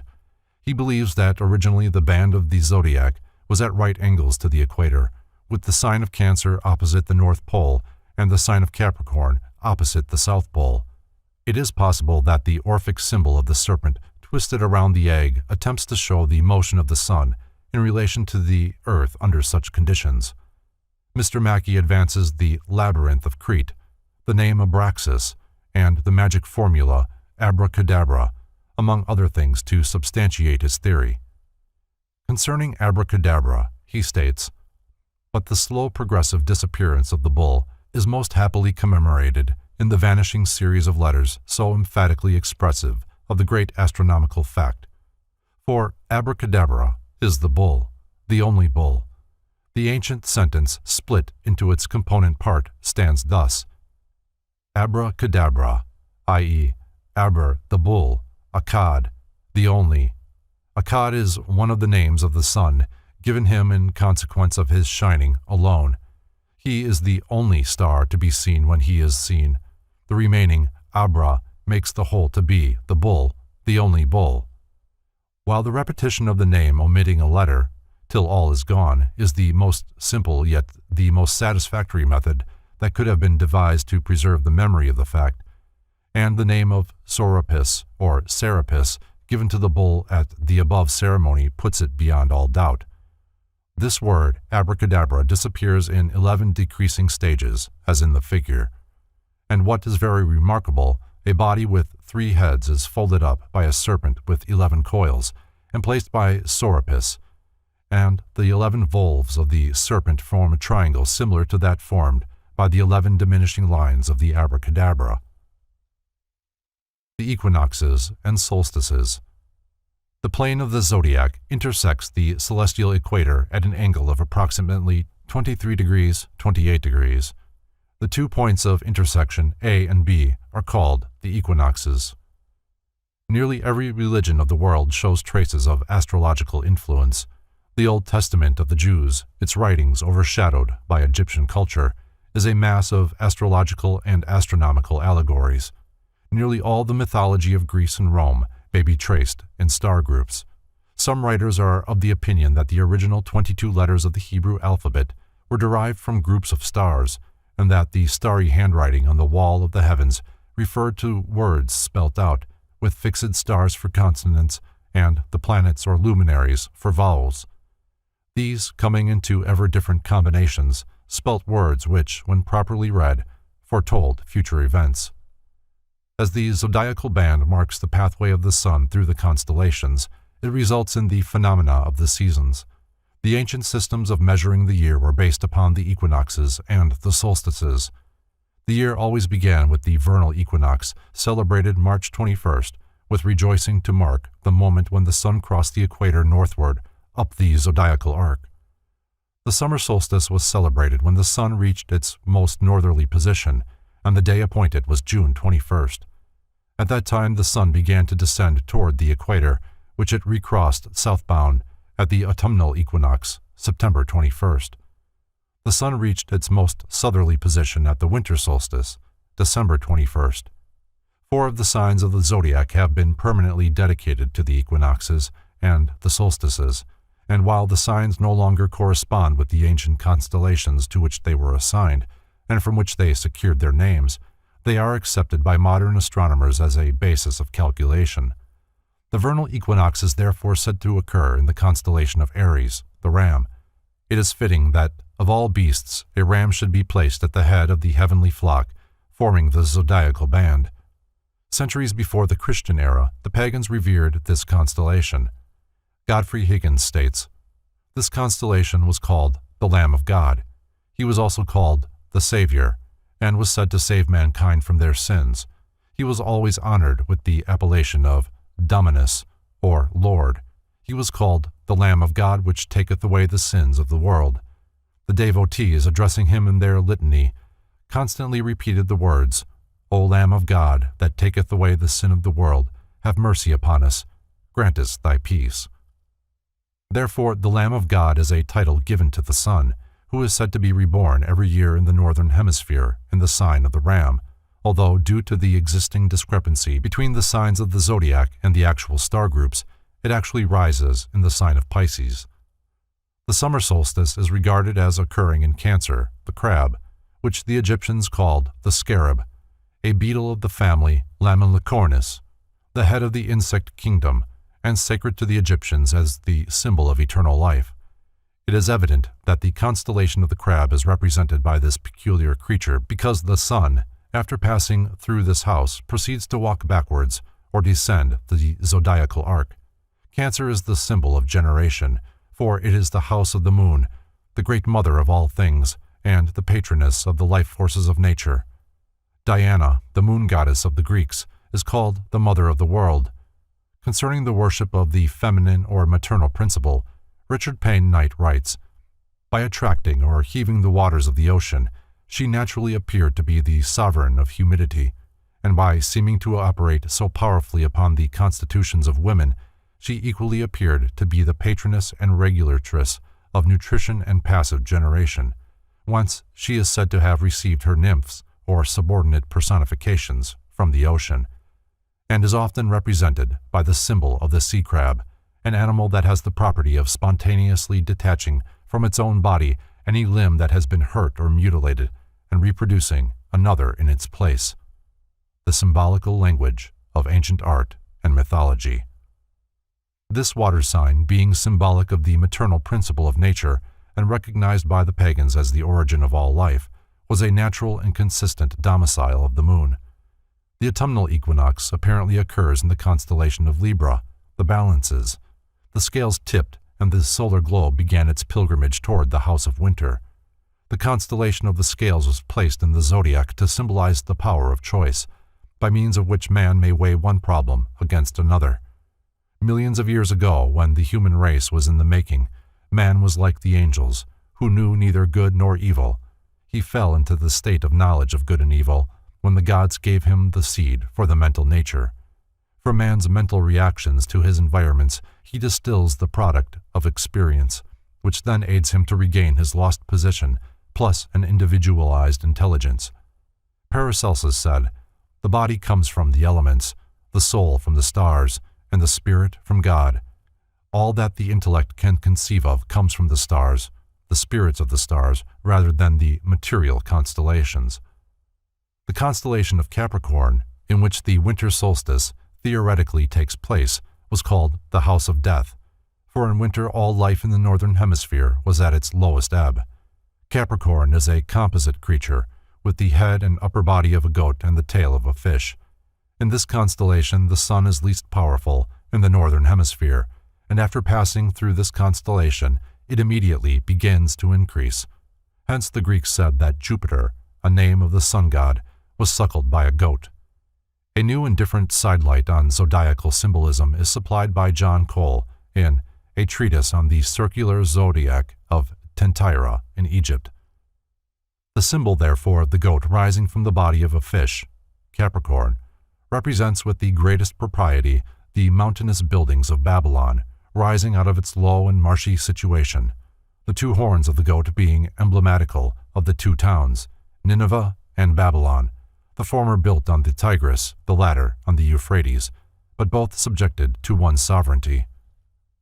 The period of 2,160 years required for the regression of the sun through one of the zodiacal constellations is often termed an age. According to this system, the age secured its name from the sign through which the sun passes year after year as it crosses the equator at the vernal equinox. From this arrangement are derived the terms the Taurian age, the Aryan age, the Piscean age, and the Aquarian age. During these periods or ages, religious worship takes the form of the appropriate celestial sign, that which the sun is said to assume as a personality in the same manner that a spirit assumes a body. These 12 signs are the jewels of his breastplate, and his light shines forth from them, one after the other. From a consideration of this system, it is readily understood why certain religious symbols were adopted during different ages of the Earth's history. For during the 2,160 years the sun was in the constellation of Taurus, it is said that the solar deity assumed the body of Apis, and the bull became sacred to Osiris. For details concerning the astrological ages as related to biblical symbolism, see The Message of the Stars by Max and Augusta Voss-Heindel. During the Aryan Age, the lamb was held sacred, and the priests were called shepherds. Sheep and goats were sacrificed upon altars, and a scapegoat was appointed to bear the sins of Israel. The Microcosm, from Schodas's Margarita Philosophica. The pagans believed that the zodiac formed the body of the grand man of the universe. This body, which they called the macrocosm, the great world, was divided into 12 major parts, one of which was under the control of the celestial powers, reposing in each of the zodiacal constellations. Believing that the entire universal system was epitomized in man's body, which they called the microcosm, the little world, they evolved that now familiar figure of the cut-up man in the almanac by allotting a sign of the zodiac to each of the 12 major parts of the human body.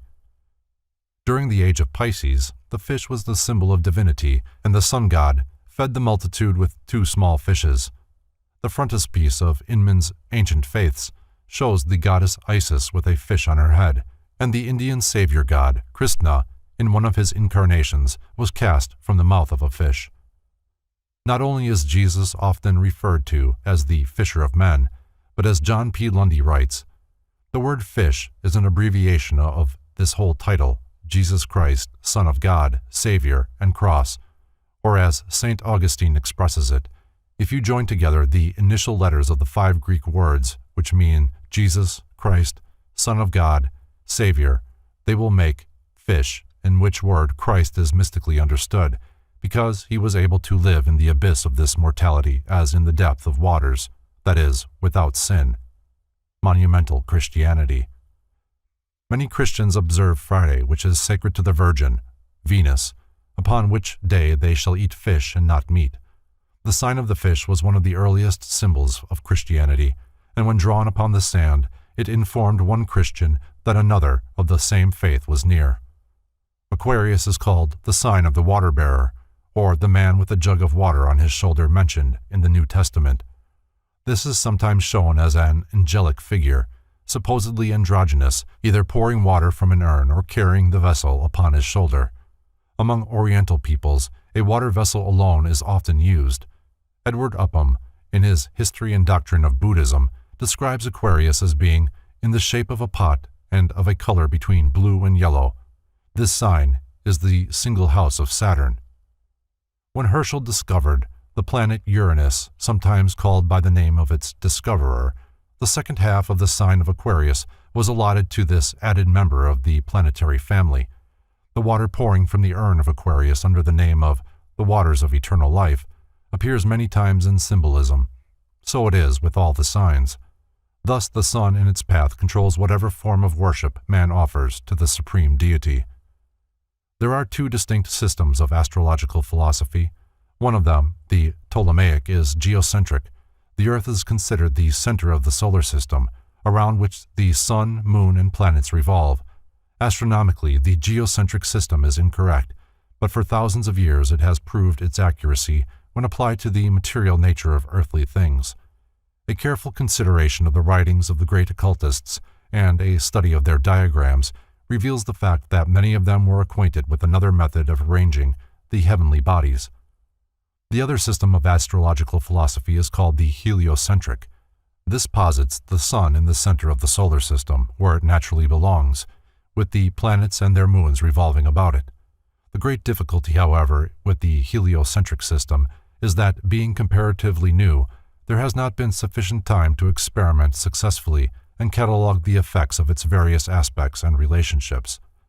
Geocentric astrology, as its name implies, is confined to the earthy side of nature, while heliocentric astrology may be used to analyze the higher intellectual and spiritual faculties of man. The important point to be remembered is that when the sun was said to be in a certain sign of the zodiac, the ancients really meant that the sun occupied the opposite sign and cast its long ray into the house in which they enthroned it.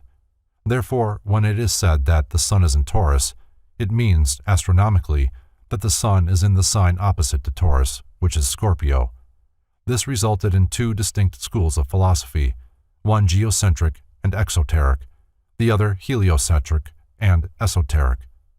While the ignorant multitudes worshipped the house of the sun's reflection, which in the case described would be the bull, the wise revered the house of the sun's actual dwelling, which would be the scorpion, or the serpent, the symbol of the concealed spiritual mystery.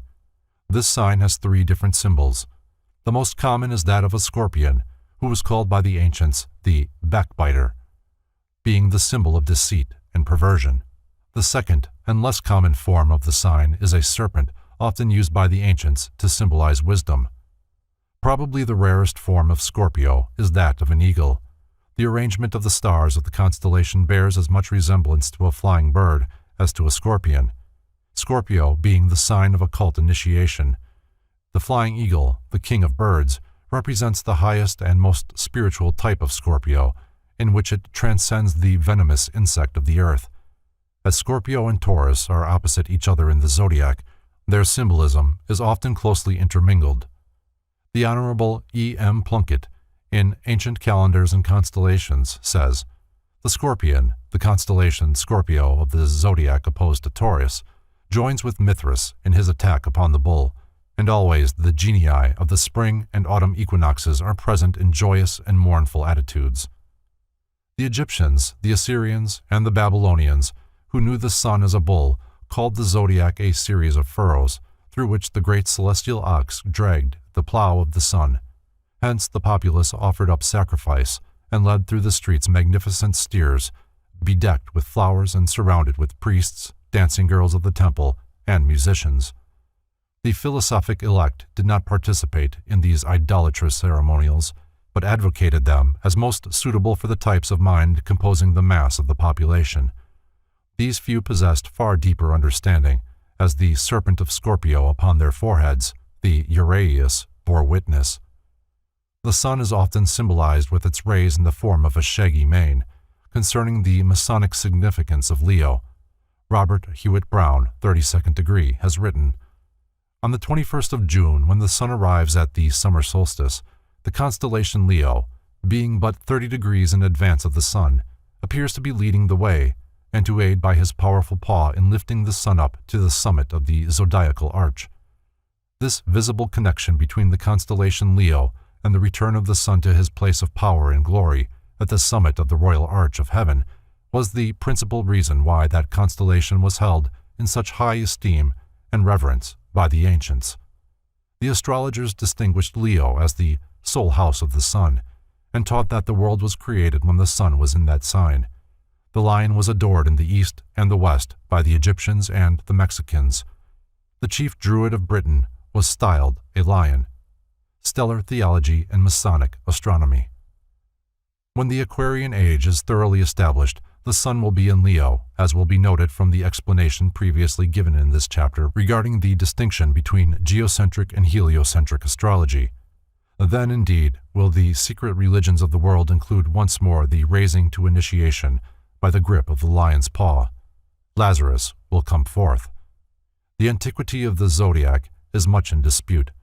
To contend that it originated but a mere few thousand years before the Christian era is a colossal mistake on the part of those who have sought to compile data concerning its origin.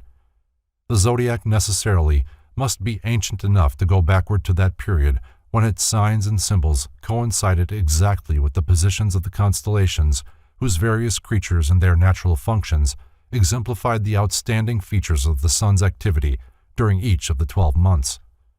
One author, after many years of deep study on the subject, believed man's concept of the zodiac to be at least 5 million years old. In all probability, it is one of the many things for which the modern world is indebted to the Atlantean or the Lemurian civilizations. About 10,000 years before the Christian era, there was a period of many ages when knowledge of every kind was suppressed, tablets destroyed, monuments torn down, and every vestige of available material concerning previous civilizations completely obliterated. Only a few copper knives, some arrowheads, and crude carvings on the walls of caves bear mute witness of those civilizations which preceded this age of destruction. Here and there a few gigantic structures have remained, which, like the strange monoliths on Easter Island, are evidence of lost arts and sciences and lost races. The human race is exceedingly old. Modern science counts its age in tens of thousands of years, occultism in tens of millions. There is an old saying that Mother Earth has shaken many civilizations from her back, and it is not beyond reason that the principles of astrology and astronomy were evolved millions of years before the first white man appeared. The Circular Zodiac of Tentira. From Cole's treatise, The Circular Zodiac of Tentira, in Egypt. The oldest circular zodiac known is the one found at Tentira, in Egypt, and now in the possession of the French government. Mr. John Cole describes this remarkable zodiac as follows. The diameter of the medallion in which the constellations are sculptured is 4 feet 9 inches, French measure. It is surrounded by another circle of much larger circumference, containing hieroglyphic characters. This second circle is enclosed in a square, whose sides are 7 feet 9 inches long. The asterisms, constituting the zodiacal constellations mixed with others, are represented in a spiral. The extremities of this spiral, after one revolution, are Leo and Cancer. Leo is no doubt at the head. It appears to be trampling on a serpent, and its tail to be held by a woman. Immediately after the lion comes the Virgin holding an ear of corn. Further on, immediately after the lion, comes the Virgin holding an ear of corn. Further on, we perceive 2 scales of a balance, above which, in a metal lion, is the figure of Harpocrates. Then follows the Scorpion and Sagittarius, to whom the Egyptians gave wings and 2 faces. After Sagittarius are successively placed Capricornus, Aquarius, Pisces, the Ram, the Bull, and the Twins. This zodiacal procession is, as we have already observed, terminated by Cancer, the Crab. The occultists of the ancient world had a most remarkable understanding of the principle of evolution. They recognized all life as being in various stages of becoming. They believed that grains of sand were in the process of becoming human in consciousness, but not necessarily in form. That human creatures were in the process of becoming planets, that planets were in the process of becoming solar systems, and that solar systems were in the process of becoming cosmic chains, and so on ad infinitum. One of the stages between the solar system and the cosmic chain was called the zodiac. Therefore, they taught that, at a certain time, the solar system breaks up into a zodiac. The house of the zodiac becomes the thrones for 12 celestial hierarchies, or as certain of the ancient state, 10 divine orders. Pythagoras taught that 10, or the unit of the decimal system, was the most perfect of all numbers, and he symbolized the number 10 by the lesser tetractys, an arrangement of 10 dots in the form of an upright triangle. The early stargazers, after dividing the zodiac into its houses, appointed the 3 brightest stars in each constellation to be the joint rulers of that house. Then they divided the house into 3 sections of 10 degrees each, which they called decans. These in turn were divided in half, resulting in the breaking up of the zodiac into 72 duodecans of 5 degrees each. Over each of these duodecans, the Hebrews placed a celestial intelligence, or angel, and from this system has resulted the Kabbalistic arrangement of the 72 sacred names, which correspond to the 72 flowers, knops, and almonds upon the 7-branched candlestick of the tabernacle, and the 72 men who were chosen from the 12 tribes to represent Israel. The only 2 signs not already mentioned are Gemini and Sagittarius. The constellation of Gemini is generally represented as 2 small children, who, according to the ancients, were born out of eggs, possibly the ones that the bull broke with his horns. The stories concerning Castor and Pollux, and Romulus and Remus, may be the result of amplifying the myths of these celestial twins. The symbols of Gemini have passed through many modifications. The one used by the Arabians was the peacock. 2 of the important stars in the constellation of Gemini still bear the names of Castor and Pollux. The sign of Gemini is supposed to have been the patron of phallic worship, and the 2 obelisks, or pillars, in front of temples and churches convey the same symbolism as the twins. The sign of Sagittarius consists of what the ancient Greeks called a centaur, a composite creature, the lower half of whose body was in the form of a horse, while the upper half was human. The centaur is generally known with a bow and arrow in his hands, aiming a shaft far off into the stars. Hence, Sagittarius stands for 2 distinct principles. First, it represents the spiritual evolution of man, for the human form is rising from the body of the beast. Secondly, it is the symbol of aspiration and ambition, for as the centaur aims his arrow at the stars, so every human creature aims at a higher mark than he can reach. Albert Churchward, in The Signs and Symbols of Primordial Man, sums up the influence of the zodiac upon religious symbolism in the following words. The division here is in 12 parts, the 12 signs of the zodiac, 12 tribes of Israel, 12 gates of heaven mentioned in Revelation, and 12 entrances or portals to be passed through in the Great Pyramid before finally reaching the highest degree, and 12 apostles in the Christian doctrines, and the 12 original and perfect points in Masonry. The ancients believed that the theory of man's being made in the image of God was to be understood literally.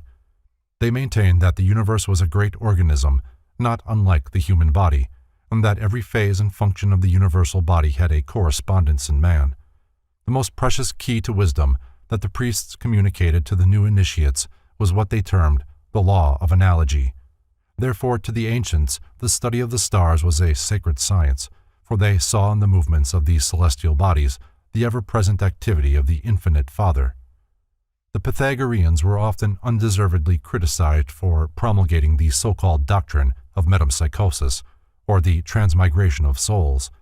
This concept, as circulated among the uninitiated, was merely a blind, however, to conceal a sacred truth. Greek mystics believed that the spiritual nature of man descended into material existence from the Milky Way, the seed ground of souls, through one of the 12 gates of the great zodiacal band. The spiritual nature was therefore said to incarnate in the form of the symbolic creature created by Magian stargazers to represent the various zodiacal constellations. If the spirit incarnated through the sign of Aries, it was said to be born in the body of a ram. if in Taurus, in the body of the celestial bull. All human beings were thus symbolized by 12 mysterious creatures through which the natures of which they were able to incarnate into the material world. The theory of transmigration was not applicable to the visible material body of man, but rather to the invisible immaterial spirit wandering along the pathway of the stars and sequentially assuming in the course of evolution the forms of the sacred zodiacal animals. In the third book of the Mathesis of Julius Firmicus Maternus appears the following extract concerning the positions of the heavenly bodies at the time of the establishment of the inferior universe. According to Aesculapius, therefore, and Anubius, to whom especially the divinity Mercury committed the secrets of the astrological science, the geniture of the world is as follows. They constituted the sun in the 15th part of Leo, the moon in the 15th part of Cancer, Saturn in the 15th part of Capricorn, Jupiter in the 15th part of Sagittarius, Mars in the 15th part of Scorpio, Venus in the 15th part of Libra, Mercury in the 15th part of Virgo, and the horoscope in the 15th part of Cancer.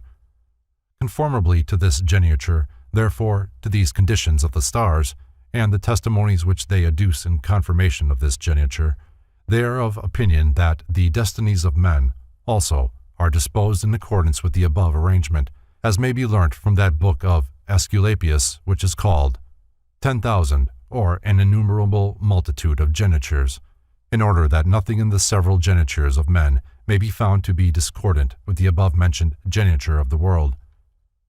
The 7 ages of man are under control of the planets in the following order: infancy, the moon; childhood, Mercury; adolescence, Venus; maturity, the sun; middle age, Mars; advanced age, Jupiter; and decrepitude and dissolution, Saturn. Hieroglyphic plan by Hermes of the ancient zodiac, from Kircher's Oedipus Egypticus. The inner circle contains the hieroglyphs of Hemphta, the triform and pantomorphic deity. In the 6 concentric bands surrounding the inner circle are, from within outward, 1. The numbers of the zodiacal houses in figures and also in words. 2. The modern names of the houses. 3. The Greek or Egyptian names of the Egyptian deities assigned to the houses. 4. The complete figures of these deities. 5. The ancient or the modern zodiacal signs, sometimes both. 6. The number of deacons or subdivisions of the houses. The Bembine Table of Isis. A manuscript by Thomas Taylor contains the following remarkable paragraph. Plato was initiated into the greater mysteries at the age of 49. The initiation took place in one of the subterranean halls of the Great Pyramid in Egypt. The Isaic table formed the altar, before which the divine Plato stood and received that which was always his, but which the ceremony of the mysteries enkindled and brought from its dormant state. With this ascent, after 3 days in the great hall, he was received by the Hierophant of the pyramid. The Hierophant was seen only by those who had passed the 3 days, the 3 degrees, the 3 dimensions, and given verbally the highest esoteric teachings, each accompanied with its appropriate symbol. After a further 3 months' sojourn in the halls of the pyramid, the initiate Plato was sent out into the world to do the work of the great order, as Pythagoras and Orpheus had been before him. Before the sacking of Rome in 1527, there is no historical mention of the Mensa Isaica, tablet of Isis. At that time the tablet came into possession of a certain locksmith or ironworker, who sold it at an exorbitant price to Cardinal Bembo, a celebrated antiquary, historiographer of the Republic of Venice, and afterwards librarian of St. Mark's. After his death in 1547, the Isaic tablet was acquired by the house of Mantua, in whose museum it remained until 1630, when troops of Ferdinand II captured the city of Mantua. Several early writers on the subject have assumed that the tablet was demolished by the ignorant soldiery for the silver it contained. The assumption, however, was erroneous. The tablet fell into the hands of Cardinal Pava, who presented it to the Duke of Savoy, who in turn presented it to the King of Sardinia. When the French conquered Italy in 1797, the tablet was carried to Paris. In 1809, Alexander Lenoir, writing of the Mensa Azaica, said it was on exhibition at the Bibliothèque Nationale. Upon the establishment of peace between the two countries, it was returned to Italy. In his guide to northern Italy, Karl Baedeker describes the Mensa Azaica as being in the center of Gallery 2 in the Museum of Antiquities at Turin. A faithful reproduction of the original tablet was made in 1559 by the celebrated Aeneas Vicus of Parma, and a copy of the engraving was given to the Chancellor of the Duke of Bavaria, to the Museum of Hieroglyphics. Athanasius Kircher describes the tablet as 5 palms long and 4 wide. W. Wynne Westcott says it measures 50 by 30 inches. It was made of bronze and decorated with encaustic or smalt enamel and silver inlay. Fosbrook adds, "The figures are cut very shallow, and the contour of most of them is encircled by threads of silver. The bases upon which the figures were seated or reclined, and left blank in the prints, were of silver and are torn away." See Encyclopedia of Antiquities. The Bembine Table of Isis. Concerning the theurgic or magic sense in which the Egyptian priests exhibited in the Bembine Table of Isis the philosophy of sacrifice, rites, and ceremonies by a system of occult symbols, Athanasius Kircher writes, "The early priests believed that a great spiritual power was invoked by correct and unabridged sacrificial ceremonies. If one feature were lacking, the whole was vitiated," says Iamblichus. Hence, they were most careful in all details, for they considered it absolutely essential for the entire chain of logical connections to be exactly according to ritual. Certainly, for no other reason did they prepare and prescribe for future use the manuals, as it were, for conducting the rites.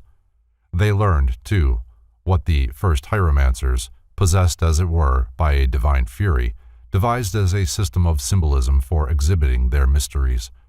These they placed in this tablet of Isis, before the eyes of those admitted to the sanctum sanctorum, in order to teach the nature of the gods and the prescribed forms of sacrifice. Since each of the orders of gods had its own peculiar symbols, gestures, costumes, and ornaments, they thought it necessary to observe these in the whole apparatus of worship, as nothing was more efficacious in drawing the benign attention of the deities and genii. Thus their temples, remote from the usual haunts of men, contained representations of nearly every form in nature. First, in the pavement, they symbolized the physical economy of the world, using minerals, stones, and other things suitable for ornaments, including little streams of water. The walls showed the starry world and the dome of the world of genii. In the center was the altar, to suggest the emanations of the Supreme Mind from its center. Thus the entire interior constituted a picture of the universe of worlds. The priests, in making sacrifices, wore raiment adorned with figures similar to those attributed to the gods. Their bodies were partially bare like those of the deities, and they themselves were divested of all material cares and practices the strictest chastity. Their heads were veiled to indicate their charge of earthly things. Their heads and bodies were shaved, for they regarded hair as a useless excrescence. Upon the head they bore the same insignia as those attributed to the gods. Thus arrayed, they regarded themselves to be transformed into that intelligence with which they constantly desired to be identified.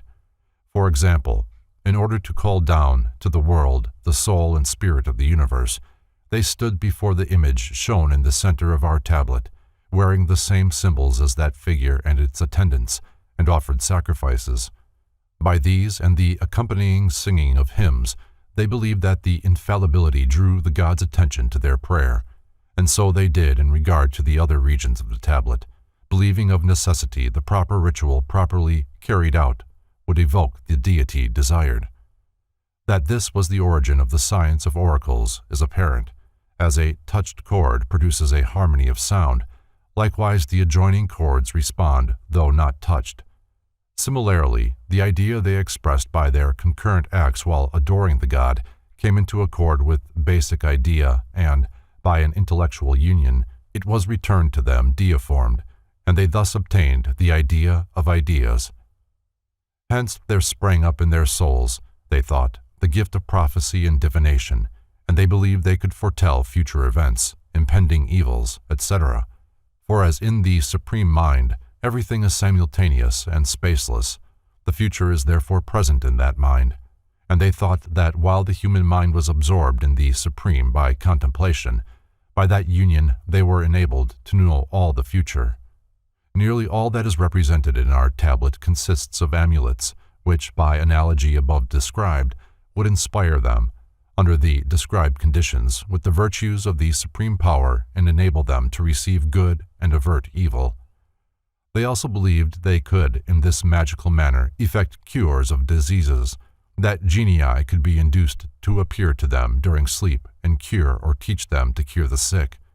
In this belief, they consulted the gods about all sort of doubts and difficulties, while adorned with the simulacra of the mystic rite and intently contemplating the divine ideas.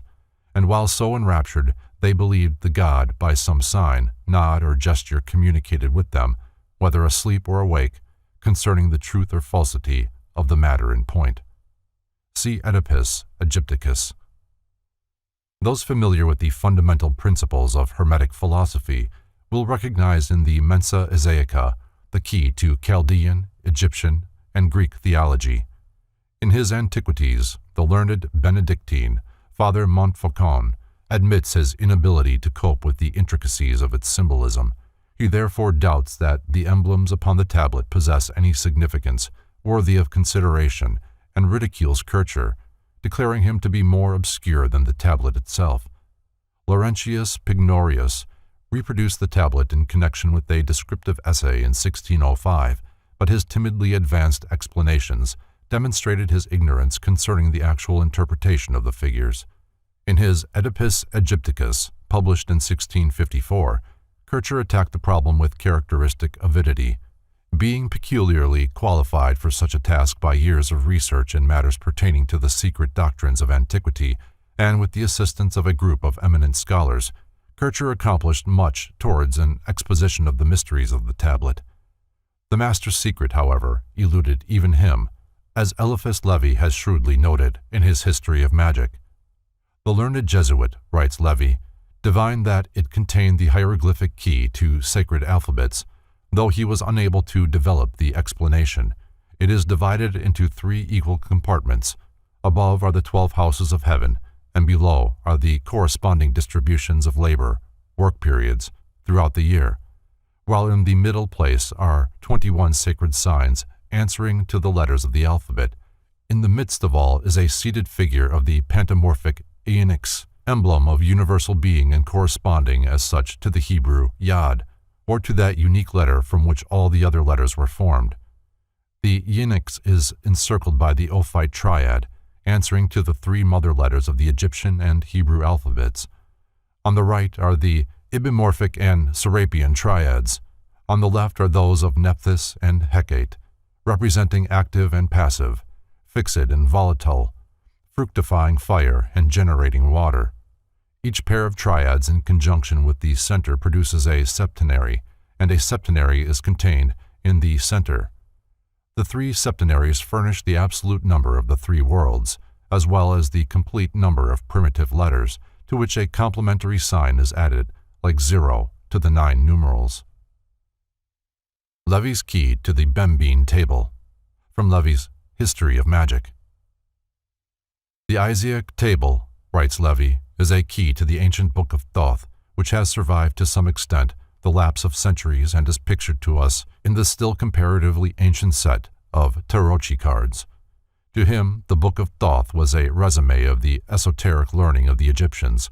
After the decadence of their civilization, this lore became crystallized in a hieroglyphic form as the tarot. This tarot, having become partially or entirely forgotten or misunderstood, its pictured symbols fell into the hands of the sham diviners and of the providers of the public amusement by games of cards. The modern tarot, or Tarotchi pack of cards, consists of 78 cards, of which 22 form a special group of trumps, of pictorial design. The remaining 56 are composed of 4 suits of 10 numerals and 4 court cards, king, queen, knight, and knave or valet. The suits are swords, militarism, cups, sacerdocy, clubs or wands, agriculture, and shekels or coins, commerce, answering respectively to our spades, hearts, clubs, and diamonds. Our purpose is with the 22 trumps. These form the special characteristic of the pack and are the lineal descendants of the hieroglyphics of the tarot. These 22 respond to the letters of the Hebrew and other sacred alphabets, which fall naturally into three classes of a trio of mothers, a heptad of doubles, and a duodecad of simple letters. They are also considered as a triad of heptads, and one apart, a system of initiation and an uninitiate. See Westcott's The Isaiah Tablet. Levy's hint may be construed to mean that the 21 figures in the center section of the table represent the 21 major trumps of the tarot cards. If this be so, is not the zero card, cause of so much controversy, the nameless crown of the supreme mind, the crown being symbolized by the hidden triad in the upper part of the throne in the center of the table? Might not the first emanation of this supreme mind be well symbolized by a juggler or magician with the symbols of the four lower worlds spread out on the table before him? The rod, the sword, the cup, and the coin? Thus considered, the zero card belongs nowhere among the others, but is in fact the fourth dimensional point from which they all emanated, and consequently is broken up into the 21 cards, or letters, which, when gathered together, produce the zero. The cipher appearing upon this card would substantiate this interpretation, for the cipher or circle is emblematic of the superior sphere from which issue the lower worlds, powers, and letters. Westcott carefully collected the all too meager theories advanced by various authorities, and in 1887 published his now extremely rare volume, which contains the only detailed description of the Isaiah Tablet published in English, since Humphreys translated Montfaucon's worthless description in 1721. After explaining his reticence to reveal that which Levy evidently felt was better left concealed, Westcott sums up his interpretation of the tablet as follows. The diagram of Levy, by which he explains the mystery of the tablet, shows the upper region divided into the 4 seasons of the year, each with 3 signs of the zodiac, and he has added the 4-lettered sacred name, the Tetragrammaton, assigning Yod to Aquarius, that is Canopus, He to Taurus, that is Apis, Vau to Leo, that is Mamphta, and He final to Typhon. Note the cherubic parallel, man, bull, lion, and eagle. The 4th form is found either as scorpion or eagle depending upon the occult good or evil intention. In the demotic zodiac, the snake replaces the scorpion. The lower region he ascribes to the 12 simple Hebrew letters, associating them with the 4 quarters of the horizon. Compare the Sefer Yetzirah. The central region he ascribes to the solar powers and the planetary.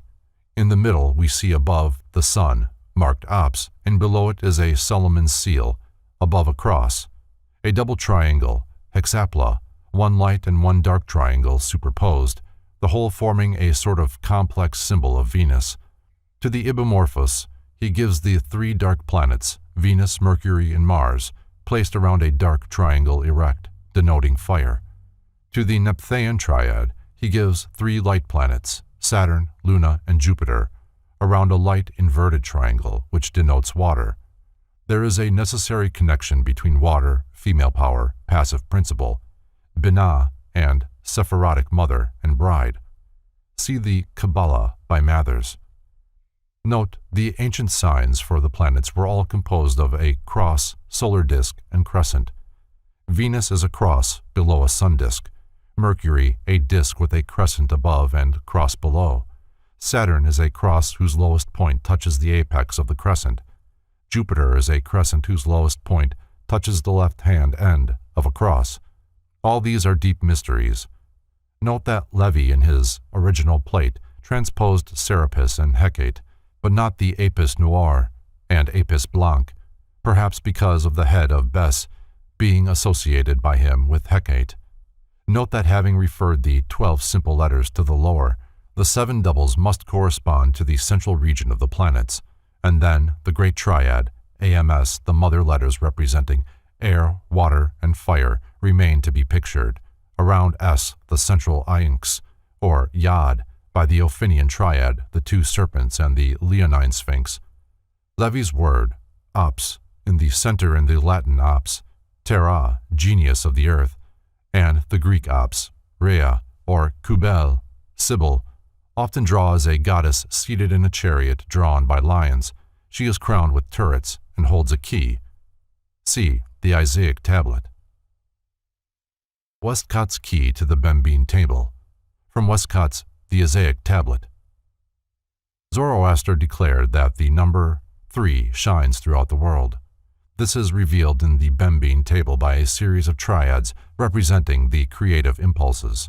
Of the Isaic table, Alexander Lenoir writes, "The Isaic table, as a work of art, is not of great interest. It is but a composition, rather cold and insignificant, whose figures, summarily sketched and methodically placed near each other, give but little impression of life. But if, on the contrary, after examining it, we understand the purpose of the author, we become soon convinced that the Isaic table is an image of the heavenly sphere, divided into small parts to be used very like for general teaching.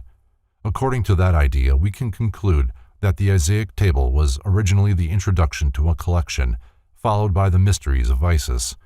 It was engraved on copper in order to be used in the ceremonial of initiation. See New Essay on the Isaic Table. The essay published in French by Alexandre Lenoir in 1809, while curious and original, contains little real information on the tablet, which the author seeks to prove was an Egyptian calendar or astrological chart. As both Montfaucon and Lenoir, in fact all writers on the subject since 1651, either have based their work upon that of Kircher or have been influenced considerably by him, a careful translation has been made of the latter's original article, 80 pages of 17th century Latin.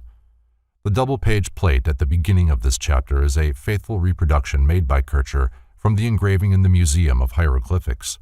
The small letters and numbers used to designate the figures were added by him to clarify his commentary and will be used for the same purpose in this work. Like nearly all religious and philosophical antiquities, the Bembeen table of Isis has been the subject of much controversy. In a footnote, A. E. Waite, unable to differentiate between the true and the purported nature of the origin of the tablet, echoes the sentiments of J. G. Wilkinson, another eminent exotericus. The original table is exceedingly late and is roughly termed a forgery. On the other hand, Edward Winckelmann, a man of profound learning, defends the genuineness and antiquity of the tablet. A sincere consideration of the Mensa Isaica discloses one fact of paramount importance, that although whoever fashioned the table was not necessarily an Egyptian, he was an initiate of the highest order, conversant with the most arcane tenets of Hermetic esotericism. Symbolism of the Bembeen table. The following necessarily brief elucidation of the Bembeen table is based upon a digest of the writings of Kircher supplemented by other information gleaned by the present author from the mystical writings of the Chaldeans, Hebrews, Egyptians, and Greeks. The temples of the Egyptians were so designed that the arrangement of chambers, decorations, and utensils was all of symbolic significance, as shown by the hieroglyphics that covered them. Beside the altar, which usually was in the center of each room, was the cistern of Nile water, which flowed in and out through unseen pipes. Here also were images of the gods in concatenated series, accompanied by magical inscriptions. In these temples, by use of symbols and hieroglyphics, neophytes were instructed in the secrets of the sacerdotal caste.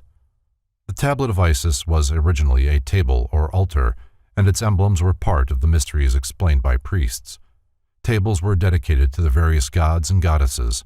In this case, Isis was so honored. The substances from which the tables were made differed according to the relative dignities of the deities. The tables consecrated to Jupiter and Apollo were of gold. Those to Diana, Venus, and Juno were of silver. Those to the other superior gods, of marble. Those to the lesser divinities, of wood.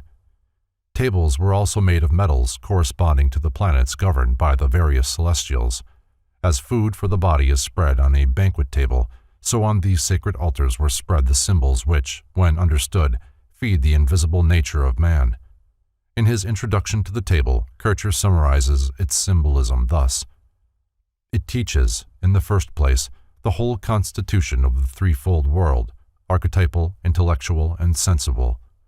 The supreme divinity is shown moving from the center to the circumference of a universe made up of both sensible and inanimate things, all of which are animated and agitated by the one supreme power which they call the Father Mind, and represented by a threefold symbol.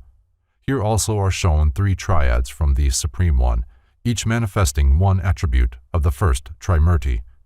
These triads are called the foundation, or the base of all things. In the table is also set forth the arrangement and distribution of those divine creatures that aid the Father Mind in the control of the universe.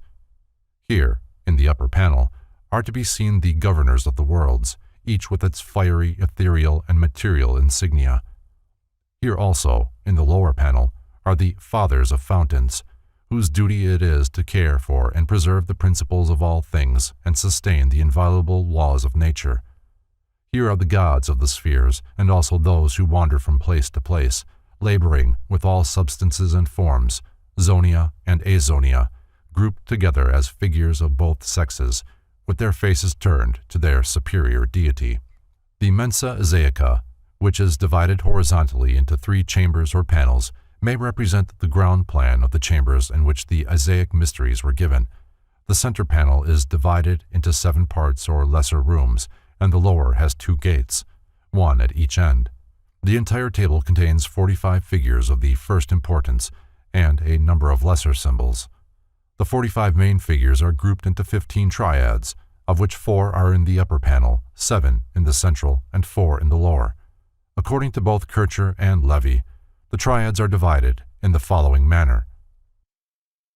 Of these 15 triads, Kircher writes, the figures differ from each other in 8 highly important aspects, such as according to form, position, gesture, act, raiment, headdress, staff, and lastly, according to the hieroglyphics placed around them, whether these be flowers, shrubs, small letters, or animals. These 8 symbolic methods of portraying the secret powers of the figures are subtle reminders of the 8 spiritual senses of cognition, by means of which the real self in man may be comprehended. To express this spiritual truth, the Buddhists used the wheel with 8 spokes and raised their consciousness by means of the Noble Eightfold Path. The ornamented border enclosing the 3 main panels of the table contains many symbols consisting of birds, animals, reptiles, human beings, and composite forms. According to one reading of the table, this border represents the 4 elements. The creatures are elemental beings. According to another interpretation, the border represents the archetypal spheres, and in its frieze of composite figures are the patterns of those forms which, in various combinations, will subsequently manifest themselves in the material world. The 4 flowers at the corners of the table are those which, because their blossoms always face the sun and follow its course across the sky, are sacred emblems of that finer part of man's nature, which delights in facing its Creator. According to the secret doctrine of the Chaldeans, the universe is divided into 4 states of being, planes or spheres: archetypal, intellectual, sidereal, and elemental. Each of these reveals the others, the superior controlling the inferior, and the inferior receiving influence from the superior. The archetypal plane was considered synonymous with the intellect of the triune divinity. Within this divine, incorporeal, and eternal sphere are included all the lower manifestations of life, all that is, has been, or ever shall be. Within the cosmic intellect, all things spiritual or material exist as archetypes, or divine thought forms, which is shown in the table by a chain of secret similes. In the middle region of the table appears the all-form containing personified spiritual essence, the source and substance of all things. From this proceed the lower worlds as 9 emanations in groups of 3, the Ophionic, Ibimorphous, and Nephtian triads. Consider in this connection the analogy of the Kabbalistic Sephiroth, or the 9 spheres issuing from Keter, the crown, the 12 governors of the universe, the Mendician, Ammonian, Momphthean, and Omphthean triads, vehicles for the distribution of the creative influences, and shown in the upper region of the table, are directed in their activities by the divine mind patterns existing in the archetypal sphere. The archetypes are abstract patterns formulated in the divine mind, and by them all the inferior activities are controlled.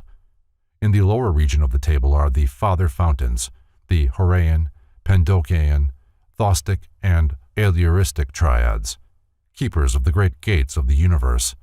These distribute to the lower worlds the influences descending from the governors shown above. In the theology of the Egyptians, goodness takes precedence, and all things partake of its nature to a higher or lower degree. Goodness is sought by all. It is the prime cause of causes. Goodness is self-diffused, and hence exists in all things, for nothing can produce that which it does not have in itself. The table demonstrates that all is in God, and God is in all, that all is in all, and each is in each. In the intellectual world are invisible spiritual counterparts of the creatures which inhabit the elemental world. Therefore the lowest exhibits the highest, the corporeal declares the intellectual, and the invisible, made manifest by its works.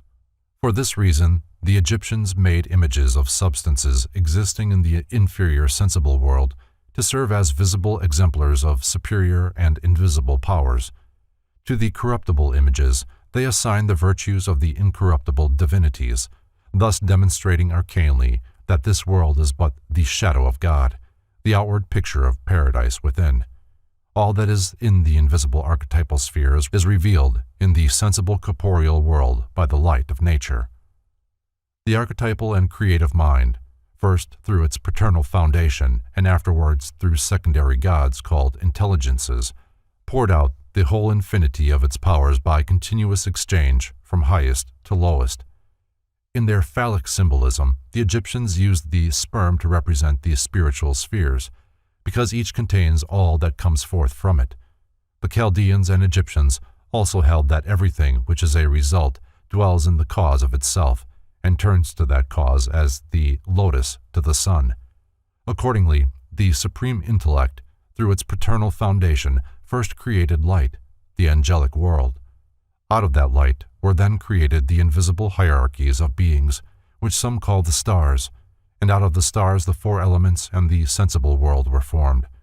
Thus all are in all, after their respective kinds. All visible bodies or elements are in the invisible stars or spiritual elements, and the stars are likewise in those bodies.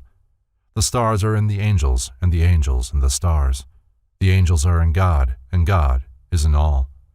Therefore all are divinely in the divine, angelically in the angels, and corporeally in the corporeal world, and vice versa. Just as the seed is the tree folded up, so the world is God unfolded. Proclus says, every property of divinity permeates all creation and gives itself to all inferior creatures. One of the manifestations of the Supreme Mind is the power of reproduction according to species which it confers upon, every creature of which it is the divine part. Thus, souls, heavens, elements, animals, planets, and stones generate themselves each according to its pattern, but all are dependent upon the one fertilizing principle existing in the Supreme Mind. The fecundative power, though of itself a unit, manifests differently through the various substances, for in the mineral it contributes to material existence, in the plant it manifests as vitality, and in the animal as sensibility.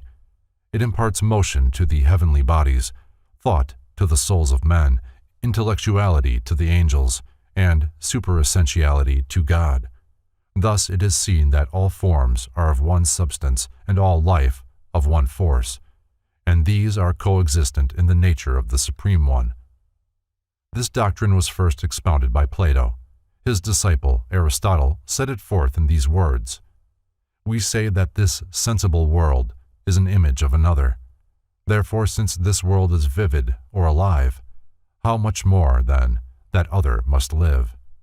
Yonder, therefore, above the stellar virtues, stand other heavens to be attained, like the heavens of this world.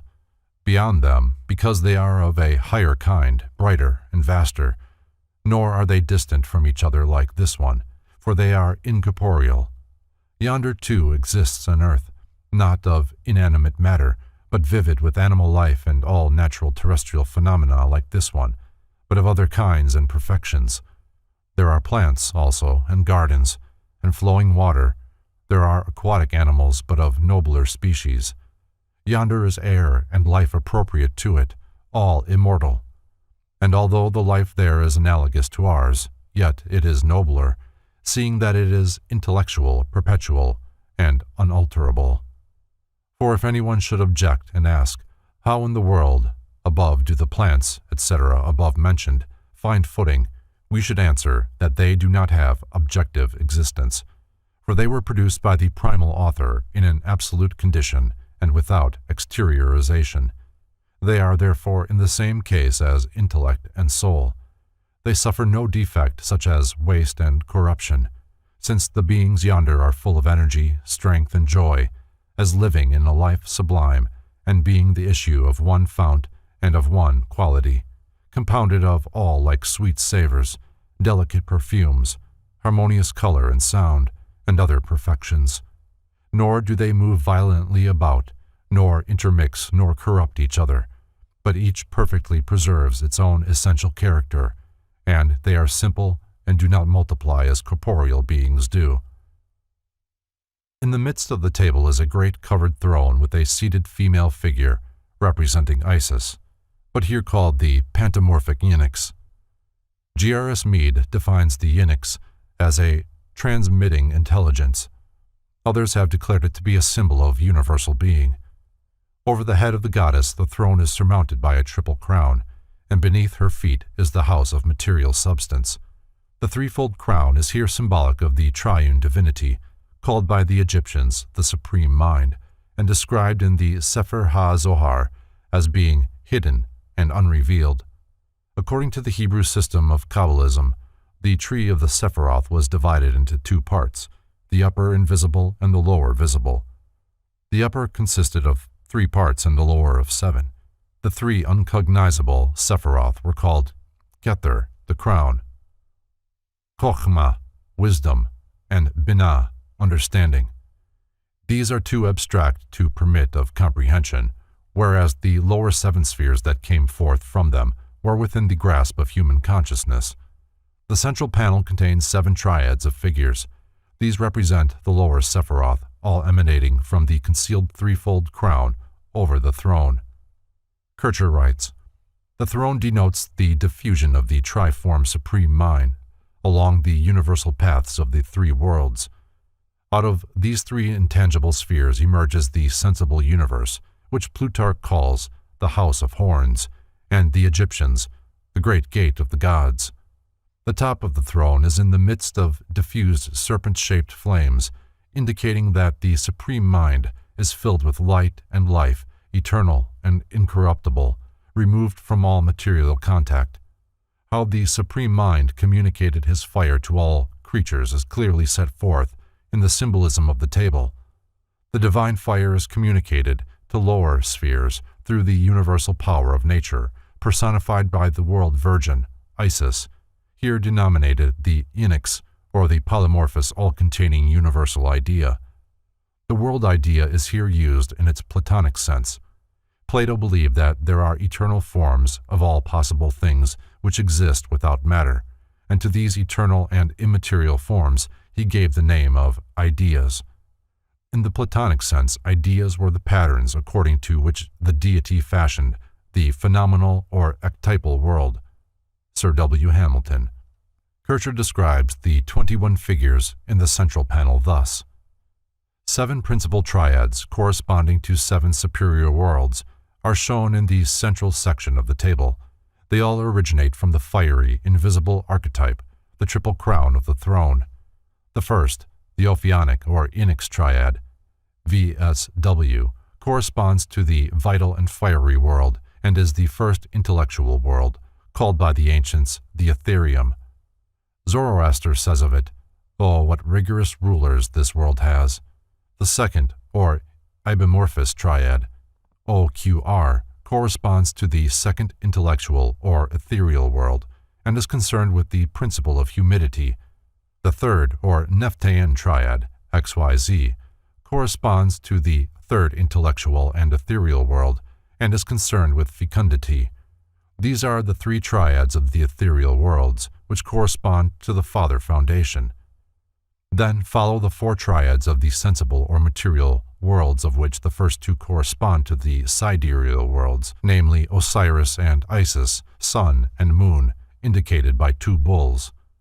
They are followed by two triads, the Hecatine and the Serapeian, corresponding to the sublunary and subterranean worlds. These complete the seven worlds of primary genii ruling the natural universe. Psellus quotes Zoroaster.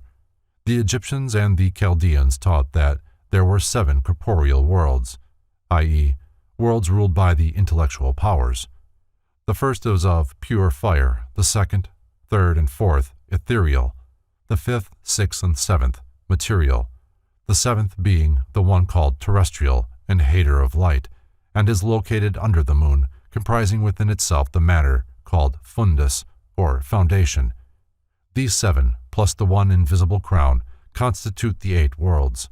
Plato writes that it is needful for the philosopher to know these 7 circles beneath the first one are arranged according to the Egyptians. The first triad of fire denotes life, the second, water, over which rule the ibomorphous divinities, and the third, air, ruled by Nephta. From the fire the heavens were created, from the water the earth, and air was the mediator between them.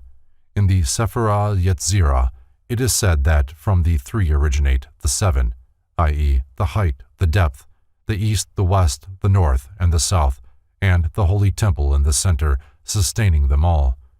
Is not the holy temple in the center the great throne of the many-formed spirit of nature, which is shown in the middle of the tablet? What are the 7 triads but the 7 powers that rule over the world?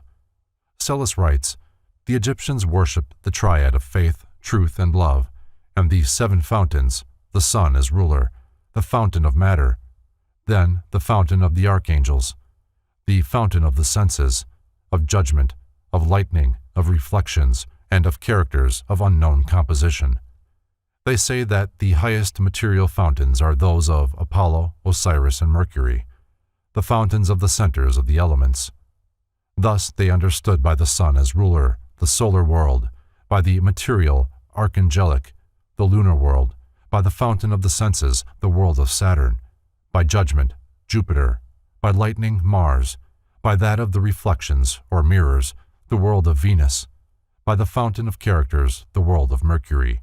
All these are shown by the figures in the center pane of the tablet. The upper panel contains the 12 figures of the zodiac arranged in 4 triads.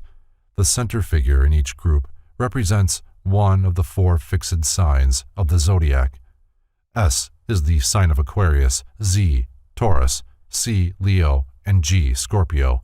These are called the Fathers. In the secret teachings of the Far East, these 4 figures, the man, the bull, the lion, and the eagle, are called the winged globes, or the 4 Maharajas, who stand upon the corners of creation. The 4 cardinal signs, P, Capricorn, X, Aries, B, Cancer, F, Libra, are called the powers. The 4 common signs, V, Pisces, A, Gemini, E, Virgo, H, Sagittarius, are called the minds of the 4 lords. This explains the meaning of the winged globes of Egypt, for the 4 central figures, Aquarius, Taurus, Leo, and Scorpio, called by Ezekiel the cherubim, are the globes. The cardinal and common signs on either side are the wings. Therefore, the 12 signs of the zodiac may be symbolized by 4 globes, each with 2 wings. The celestial triads are further shown by the Egyptians as a globe, the Father, from which issue a serpent, the mind, and wings, the power.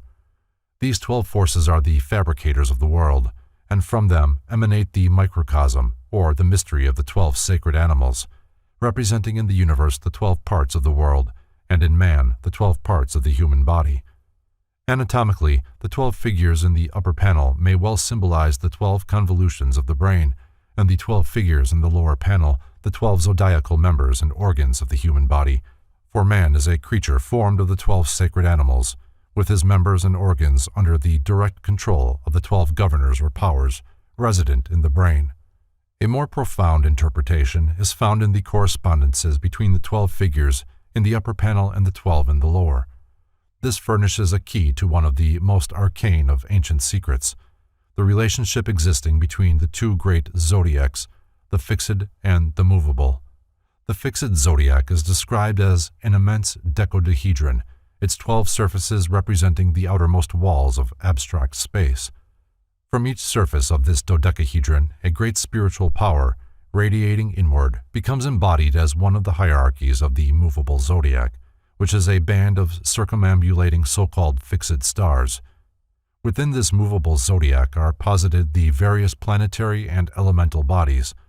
The relation of these two zodiacs to the subzodiacal spheres has a correlation in the respiratory system of the human body. The great fixed zodiac may be said to represent the atmosphere, the movable zodiac, the lungs, and the subzodiacal worlds, the body. The spiritual atmosphere containing the vivifying energies of the 12 divine powers of the great fixed zodiac is inhaled by the cosmic lungs, the movable zodiac, and distributed by them through the constitution of the 12 holy animals, which are the parts and members of the material universe. The functional cycle is completed when the poisonous effluvia of the lower worlds collected by the movable zodiac are exhaled into the fixed zodiac, there to be purified by passing through the divine natures of its 12 eternal hierarchies. The table as a whole is susceptible of many interpretations. If the border of the table with its hieroglyphic figures be accepted as the spiritual source, then the throne in the center represents the physical body within which human nature is enthroned. From this point of view, the entire table becomes emblematic of the auric bodies of man, with the border as the outer extremity or shell of the auric egg. If the throne be accepted as the symbol of the spiritual sphere, the border typifies the elements, and the various panels surrounding the central one become emblematic of the worlds or planes emanating from the one divine source. If the table be considered from a purely physical basis, the throne becomes symbolic of the generative system, and the table reveals the secret processes of embryology as applied to the formation of the material worlds. If a purely physiological and anatomical interpretation be desired, the central throne becomes the heart, the ibimorphous triad, the mind, the Nephtheian triad, the generative system, and the surrounding hieroglyphics, the various parts and members of the human body. From the evolutionary viewpoint, the central gate becomes the point of both entrance and exit. Here also is set forth the process of initiation, in which the candidate, after passing successfully through the various ordeals, is finally brought into the presence of his own soul, which he alone is capable of unveiling. If cosmogony be the subject of consideration, the central panel represents the spiritual worlds, the upper panel the intellectual worlds, and the lower panel the material worlds. The central panel may also symbolize the 9 invisible worlds and the creature marked T, the physical nature, the footstool of Isis, the spirit of universal life. Considered in the light of alchemy, the central panel contains the metals and the borders of the alchemical processes. The figure seated on the throne is the universal Mercury, the stone of the wise. The flaming canopy of the throne above is the divine sulfur, and the cube of earth beneath is the elemental salt. The 3 triads, or the paternal foundation, in the central panel represent the silent watchers, the 3 invisible parts of the nature of man. The 2 panels on either side are the quaternary lower nature of man. In the central panel are 21 figures. This number is sacred to the sun, which consists of 3 great powers, each with 7 attributes, and by Kabbalistic reduction, 21 becomes 3, or the Great Triad. It will yet be proved that the table of Isis is directly connected with Egyptian Gnosticism, for in a Gnostic papyrus preserved in the Bodleian Library, there is a direct reference to the 12 fathers or paternities, beneath whom are 12 fountains. See Egyptian Magic by SSDD. That the lower panel represents the underworld is further emphasized by the 2 gates, the Great Gate of the East and the Great Gate of the West, for in the Chaldean theology, the sun rises and sets through the gates in the underworld, where it wanders during the hours of darkness. As Plato was for 13 years, under the instruction of the Magi, Parthenius, Ochoaps, Secnophus, and Etemen of Sebennythus, His philosophy consequently is permeated with the Chaldean and Egyptian system of triads. The Bembine table is a diagrammatic exposition of the so-called Platonic philosophy, for in its design is epitomized the entire theory of mystic cosmogony and generation. The most valuable guide to the interpretation of this table is the Commentaries of Proclus on the Theology of Plato. The Chaldean oracles of Zoroaster also contains many allusions to the theogonic principles which are demonstrated by the table. The Theogony of Hesiod contains the most complete account of the Greek cosmogony myth. Orphic cosmogony has left its impress upon the various forms of philosophy and religion, Greek, Egyptian, and Syrian, which it contacted. Chief of the Orphic symbols was the mundane egg, from which Phanes sprang into light. Thomas Taylor considers the Orphic egg to be synonymous with the mixture from bound and infinity mentioned by Plato in the Philebus. The egg is furthermore the third intelligible triad and the proper symbol of the Demiurgus, whose auric body is the egg of the inferior universe. Eusebius, on the authority of Porphyry, declared that the Egyptians acknowledged one intellectual author or creator of the world under the name of Kneph, and that they worshipped him in a statue of human form and dark blue complexion, holding in his hand a girdle and a scepter, wearing on his head a royal plume, and thrusting forth an egg out of his mouth. See an analysis of the Egyptian mythology. While the Bembine table is rectangular-shaped, it signifies philosophically the Orphic egg of the universe with its contents. In the esoteric doctrines, the supreme individual achievement is the breaking of the Orphic egg, which is equivalent to the return of the spirit to the nirvana, the absolute condition of the Oriental mystics. The New Pantheon by Samuel Boyce contains 3 plates showing various sections of the Bembine table. The author, however, makes no important contribution to the knowledge of the subject. In the mythology and fables of the ancients explained from history, the Abbé Bagnière devotes a chapter to a consideration of the Mensa Isaica. After reviewing the conclusions of Montfaucon, Kircher, and Pignorius, he adds, "I am of the opinion that it was a votive table, which some prince or private person had consecrated to Isis as an acknowledgment for some benefit which he believed she had conferred upon him." Wonders of Antiquity. It was a common practice among the early Egyptians, Greeks, and Romans to seal lighted lamps in the sepulchres of their dead as offerings to the god of death. Possibly it was also believed that the deceased could use these lights in finding his way through the valley of the shadow. Later, as the custom became generally established, not only actual lamps, but miniatures of them in terracotta were buried with the dead.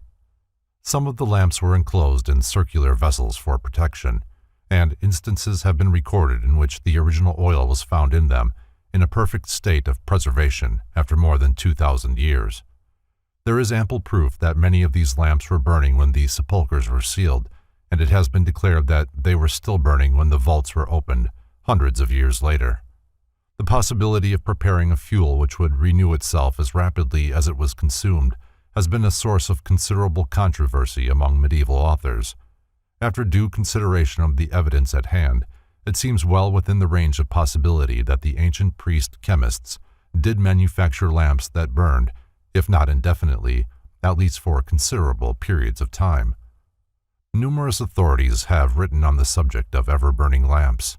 W. Wynne Westcott estimates the number of writers who have given the subject consideration as more than 150, and H. P. Blavatsky as 173.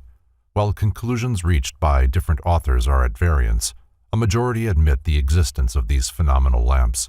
Only a few maintained that the lamps would burn forever, but many were willing to concede that they might remain alight for several centuries without replenishment of the fuel.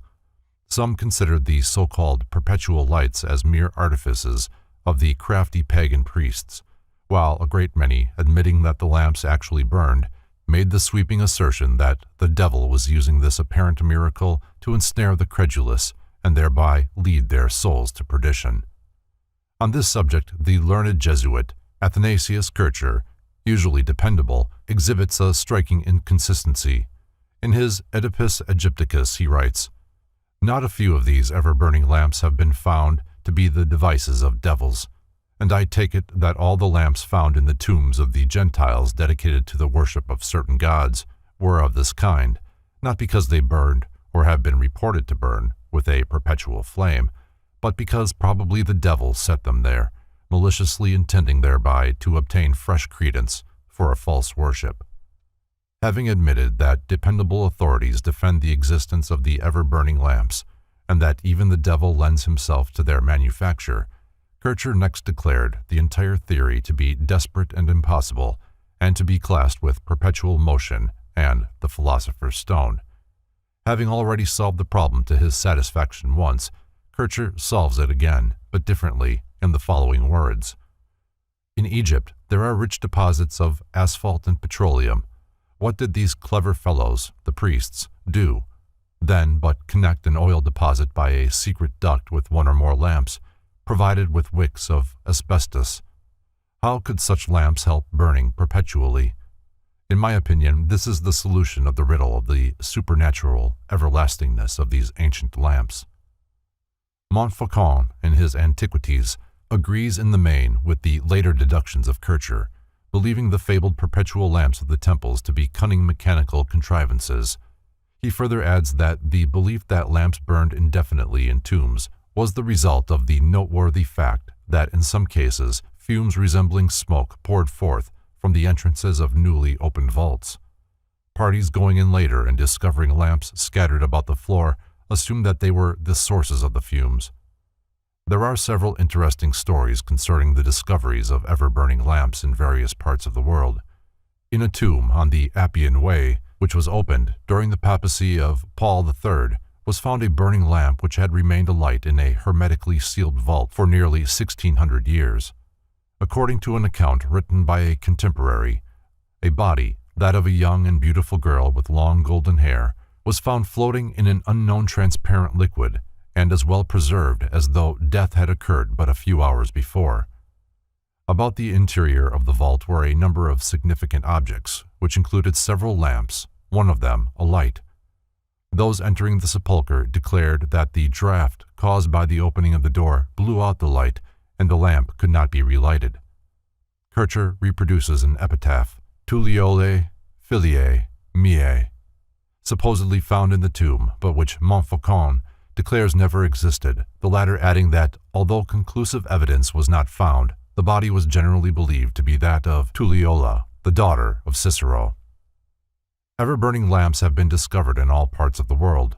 Not only the Mediterranean countries, but also India, Tibet, China, and South America have contributed records of lights which burned continuously without fuel. The examples which follow were selected at random from the imposing list of perpetual lamps found in different ages.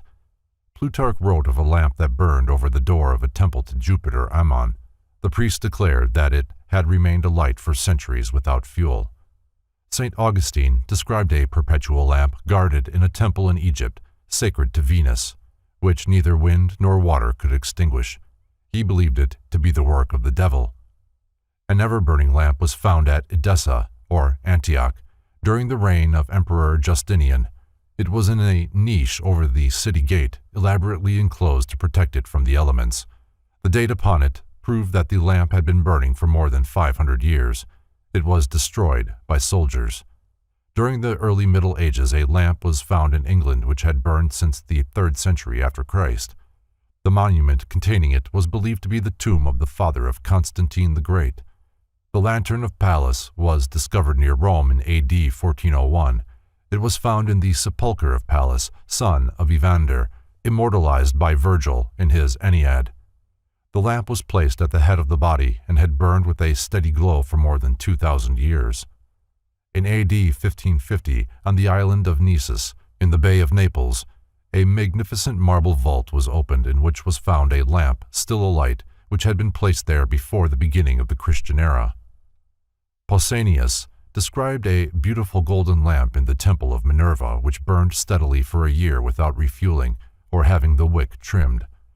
The ceremony of filling the lamp took place annually, and time was measured by the ceremony.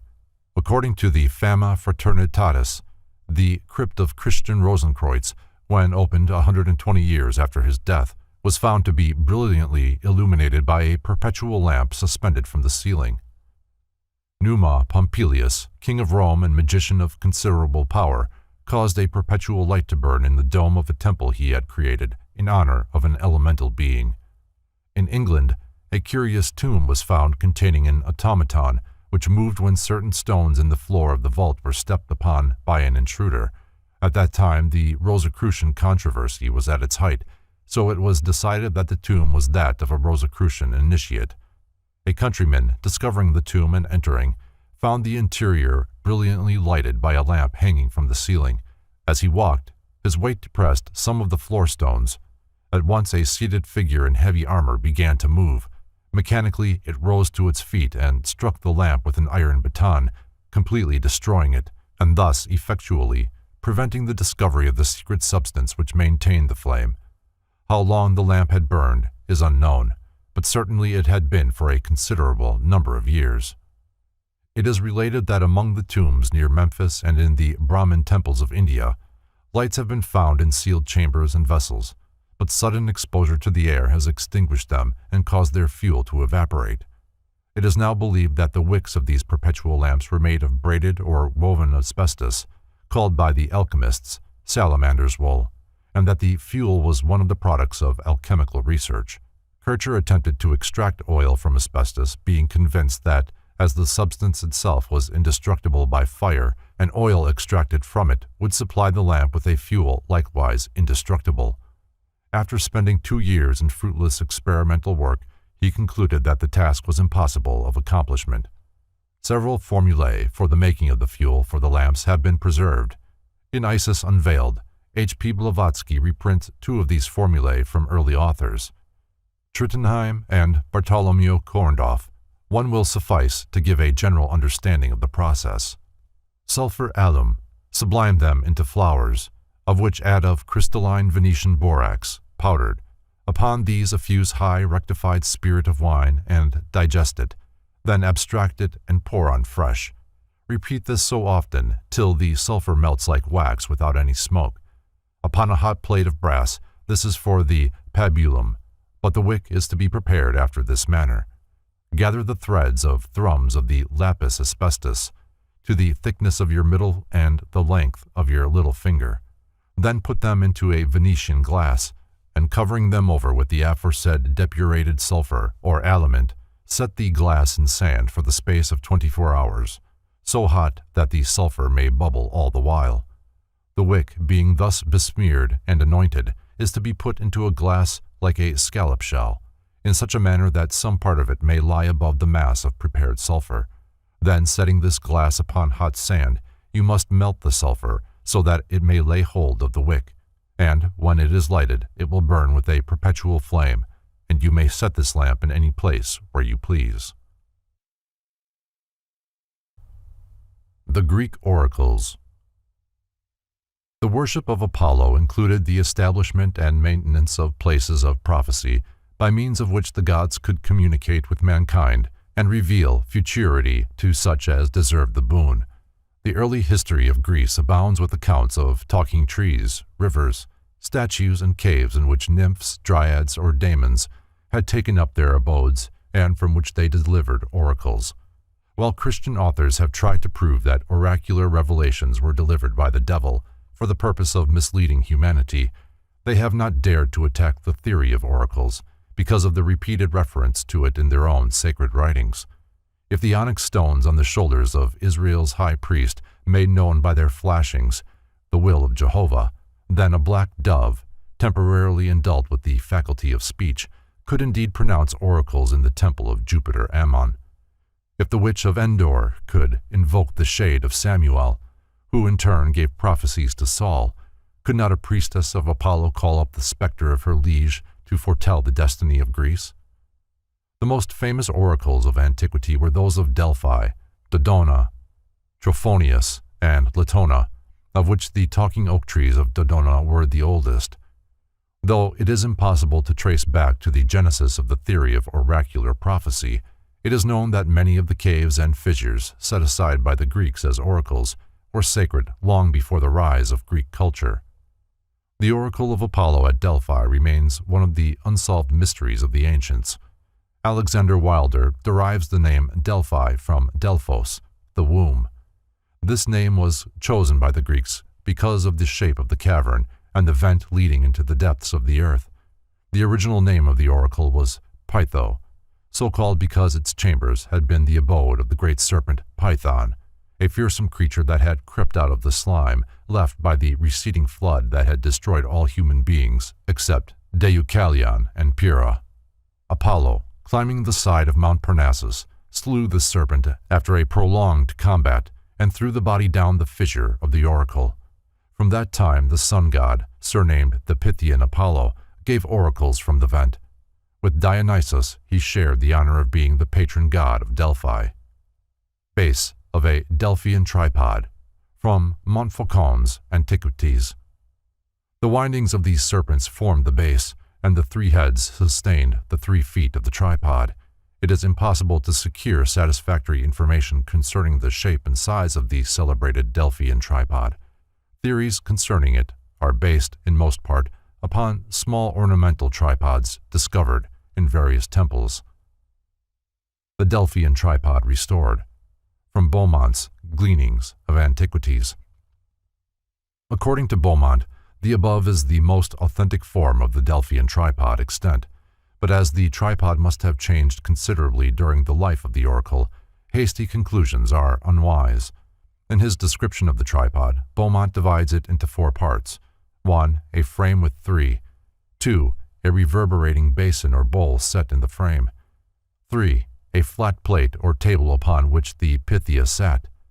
And 4. A cone-shaped cover over the table, which completely concealed the priestess, and from beneath which her voice sounded forth in weird and hollow tones. Attempts have been made to relate the Delphian tripod with the Jewish Ark of the Covenant.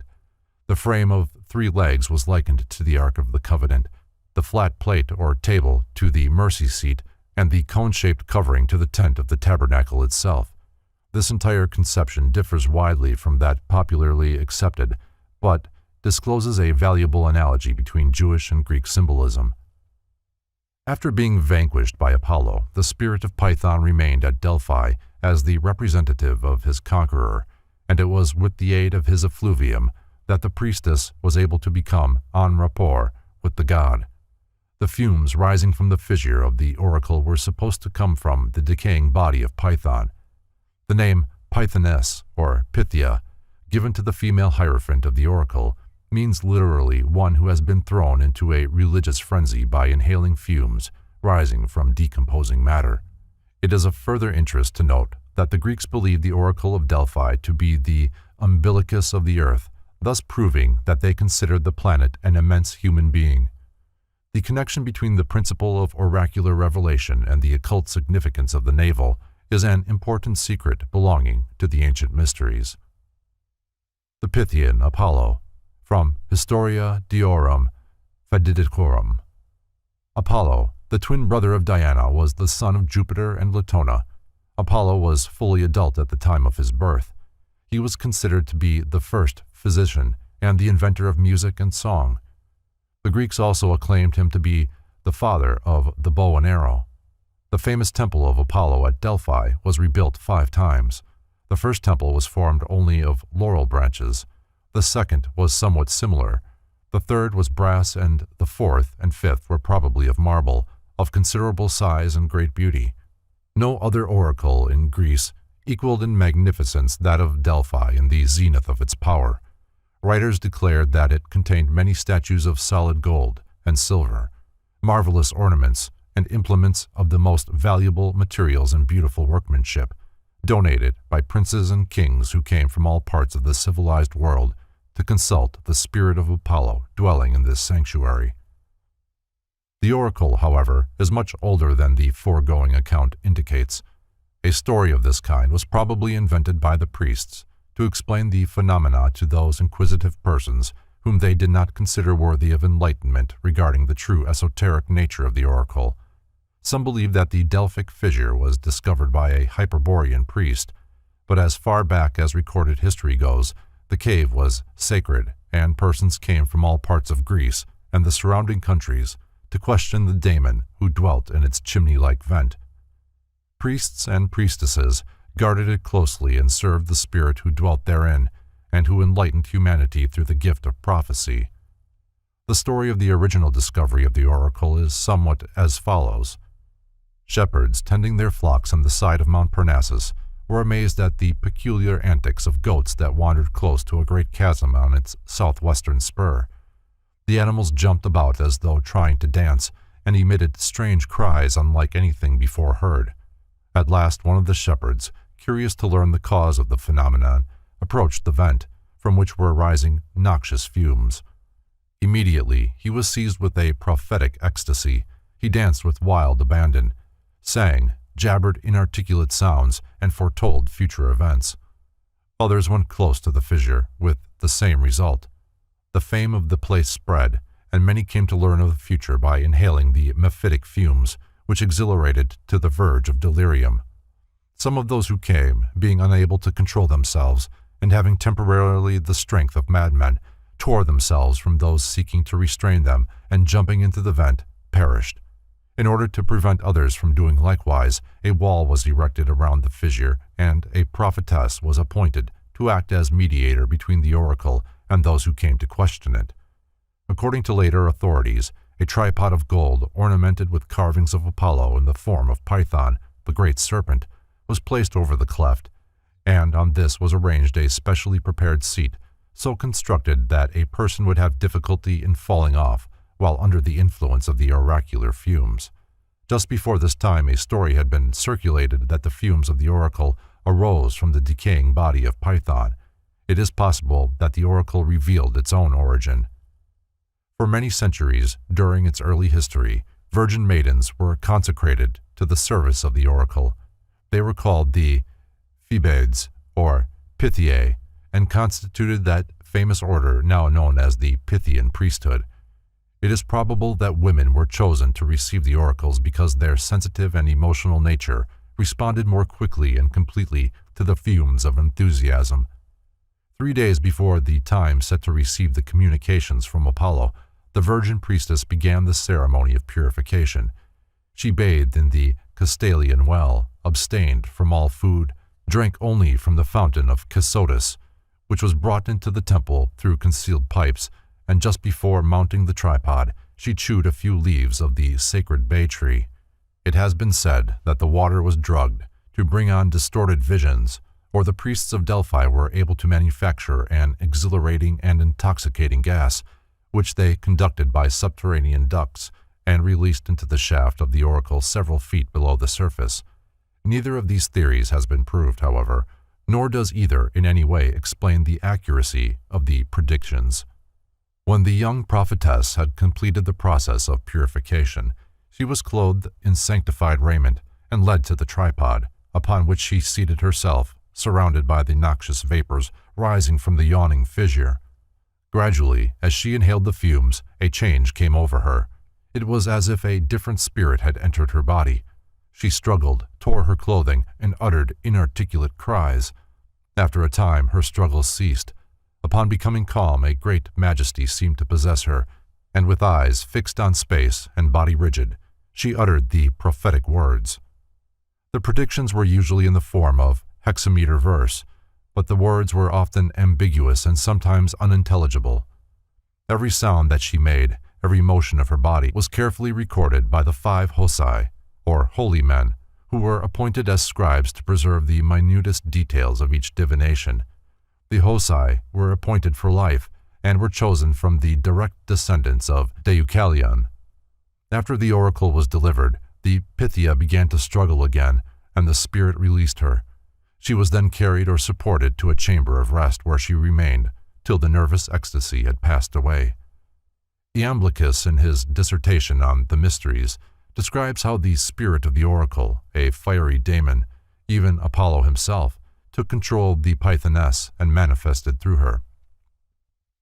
But the prophetess in Delphi, whether she gives oracles to mankind through an attenuated and fiery spirit bursting from the mouth of the cavern, or whether being seated in the adytum on a brazen tripod, or on a stool with 4 feet, she becomes sacred to the god.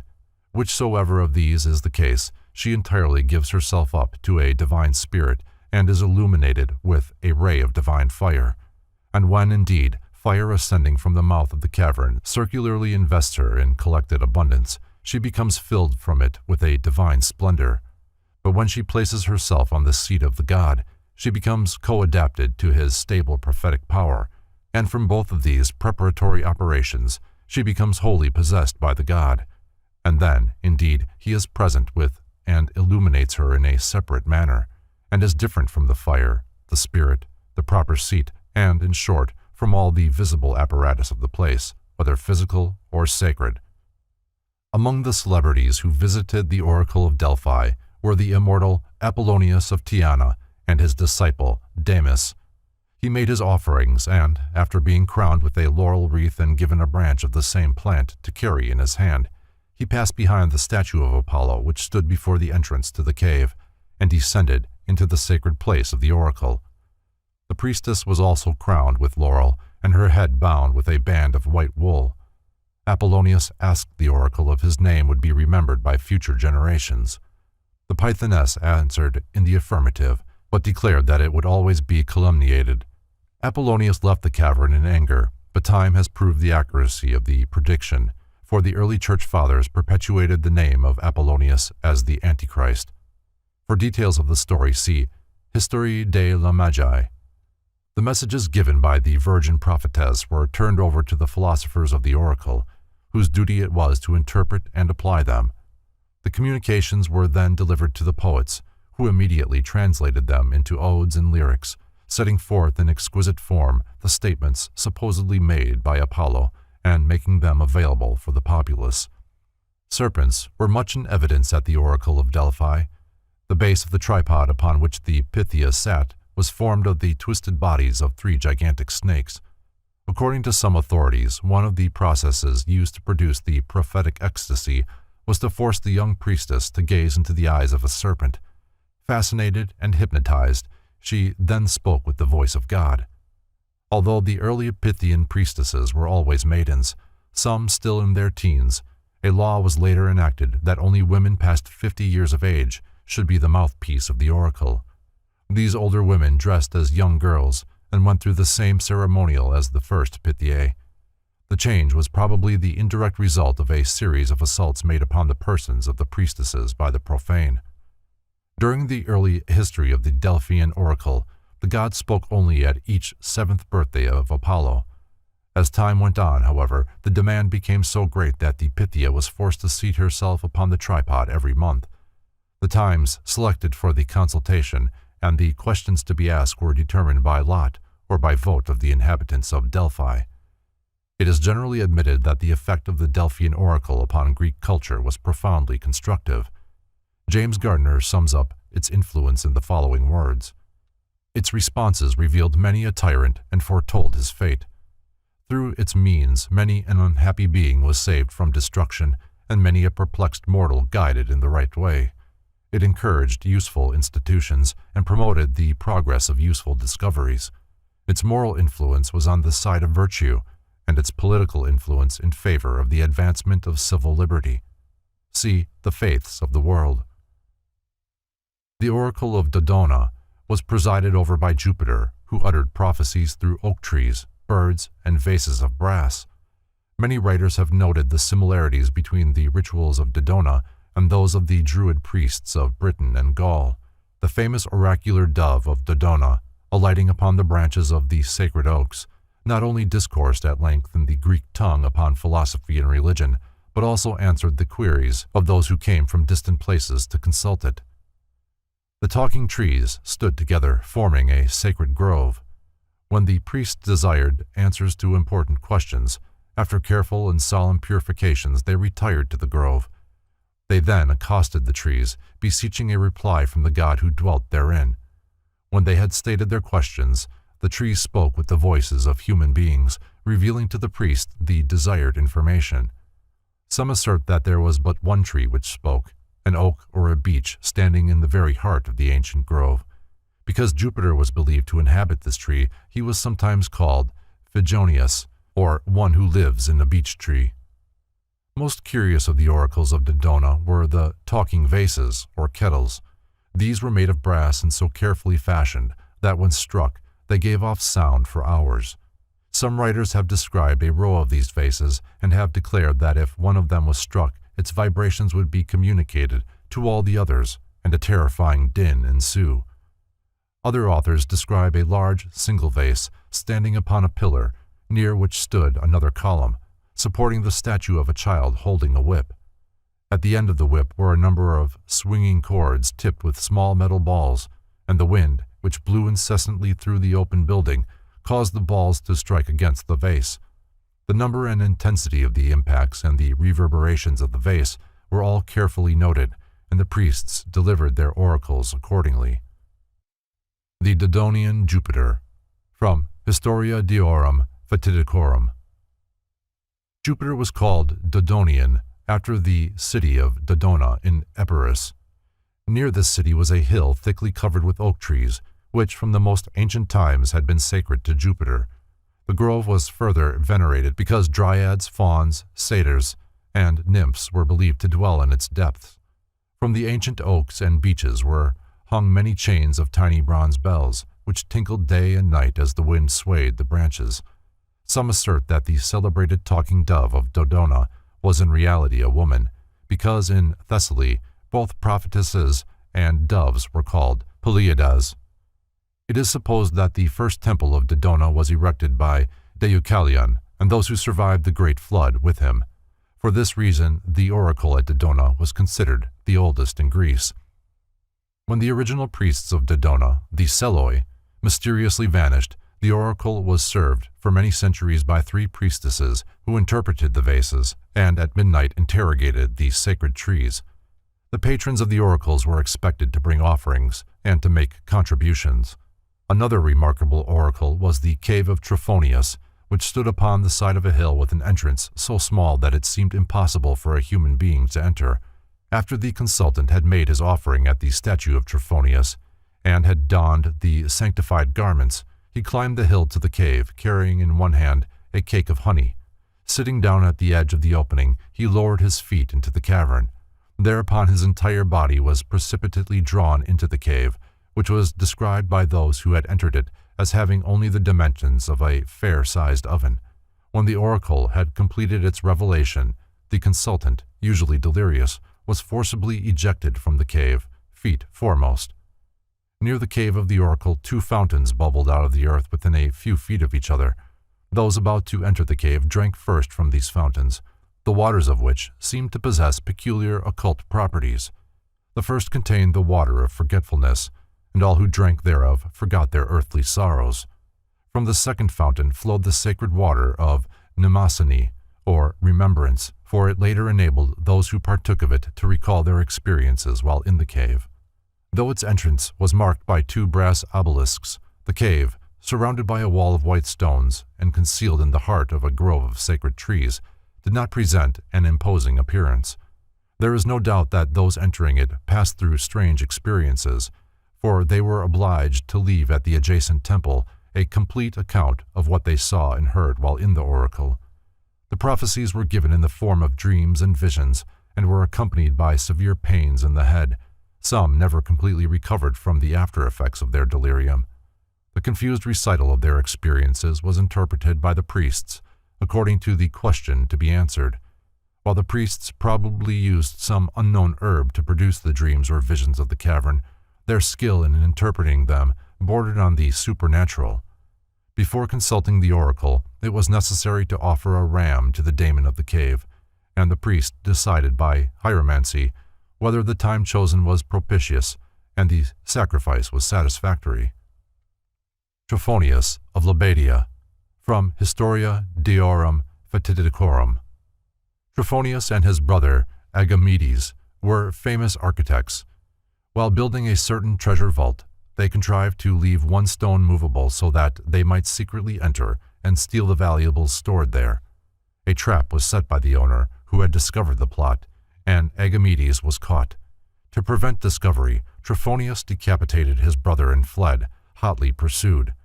He hid in the grove of Lebadia, where the earth opened and swallowed him up. The spirit of Trophonius thereafter delivered oracles in the grove and its caverns. The name Trophonius means to be agitated, excited, or roiled. It was declared that the terrible experiences through which consultants passed in the oracular caverns so affected them that they never smiled again. The bees which accompany the figure of Trophonius were sacred because they led the first envoys from Boeotia to the site of the oracle. The figure above is said to be a production of a statue of Trophonius, which was placed on the brow of the hill above the oracle and surrounded with sharply pointed stakes, that it could not be touched. The Seven Wonders of the World. Many of the sculptors and architects of the ancient world were initiates of the mysteries, particularly the Eleusinian rites. Since the dawn of time, the truers of stone and the hewers of wood have constituted a divinely overshadowed caste. As civilization spread slowly over the earth, cities were built and deserted, monuments were erected to heroes at present unknown. Temples were built to gods who lie broken in the dust of the nations they inspired. Research has proved not only that the builders of these cities and monuments and the sculptors who chiseled out the inscrutable faces of the gods were masters of their crafts, but that in the world today there are none to equal them. The profound knowledge of mathematics and astronomy embodied in ancient architecture, and then equally profound knowledge of anatomy revealed in Greek statuary, proved that the fashioners of both were masterminds, deeply cultured in the wisdom which constituted the arcana of the mysteries. Thus was established the Guild of the Builders, progenitors of modern Freemasons. When employed to build palaces, temples, or combs, or to carve statues for the wealthy, those initiated architects and artists concealed in their works the secret doctrine, so that now, long after their bones have returned to dust, the world realizes that those first artisans were indeed duly initiated and worthy to receive the wages of master masons. The seven wonders of the world, while apparently designed for diverse reasons, were really monuments erected to perpetuate the arcana of the mysteries. They were symbolic structures, placed in peculiar spots, and the real purpose of their erection can be sensed only by the initiated. Eliphas Levi has noted the marked correspondence between these seven wonders and the seven planets. The seven wonders of the world were built by widows' sons in honor of the seven planetary genii. Their secret symbolism is identical with that of the seven seals of Revelation and the seven churches of Asia. 1.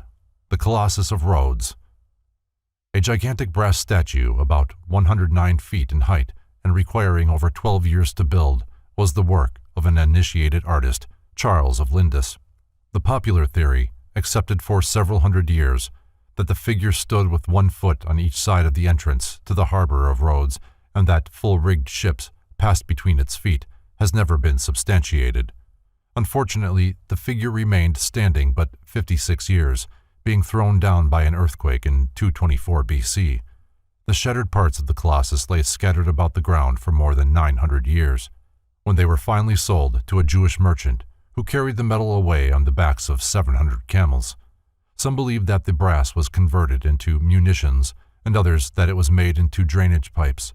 This gigantic gilded figure, with its crown of solar rays and its upraised torch, signified, occultly, the glorious Son-Man of the mysteries, the universal Savior. 2. The architect Ctesiphon, in the 5th century BC, submitted to the Ionian cities a plan for erecting a joint monument to their patron goddess Diana. The place chosen was Ephesus, a city south of Smyrna. The building was constructed of marble. The roof was supported by 127 columns, each 60 feet high and weighing over 150 tons. The temple was destroyed by black magic about 356 BC, but the world fixes the odious crime upon the tool by means of which the destruction was accomplished, a mentally deranged man named Herostratus. It was later rebuilt, but the symbolism was lost. The original temple, designed as a miniature of the universe, was dedicated to the moon, the occult symbol of generation. 3.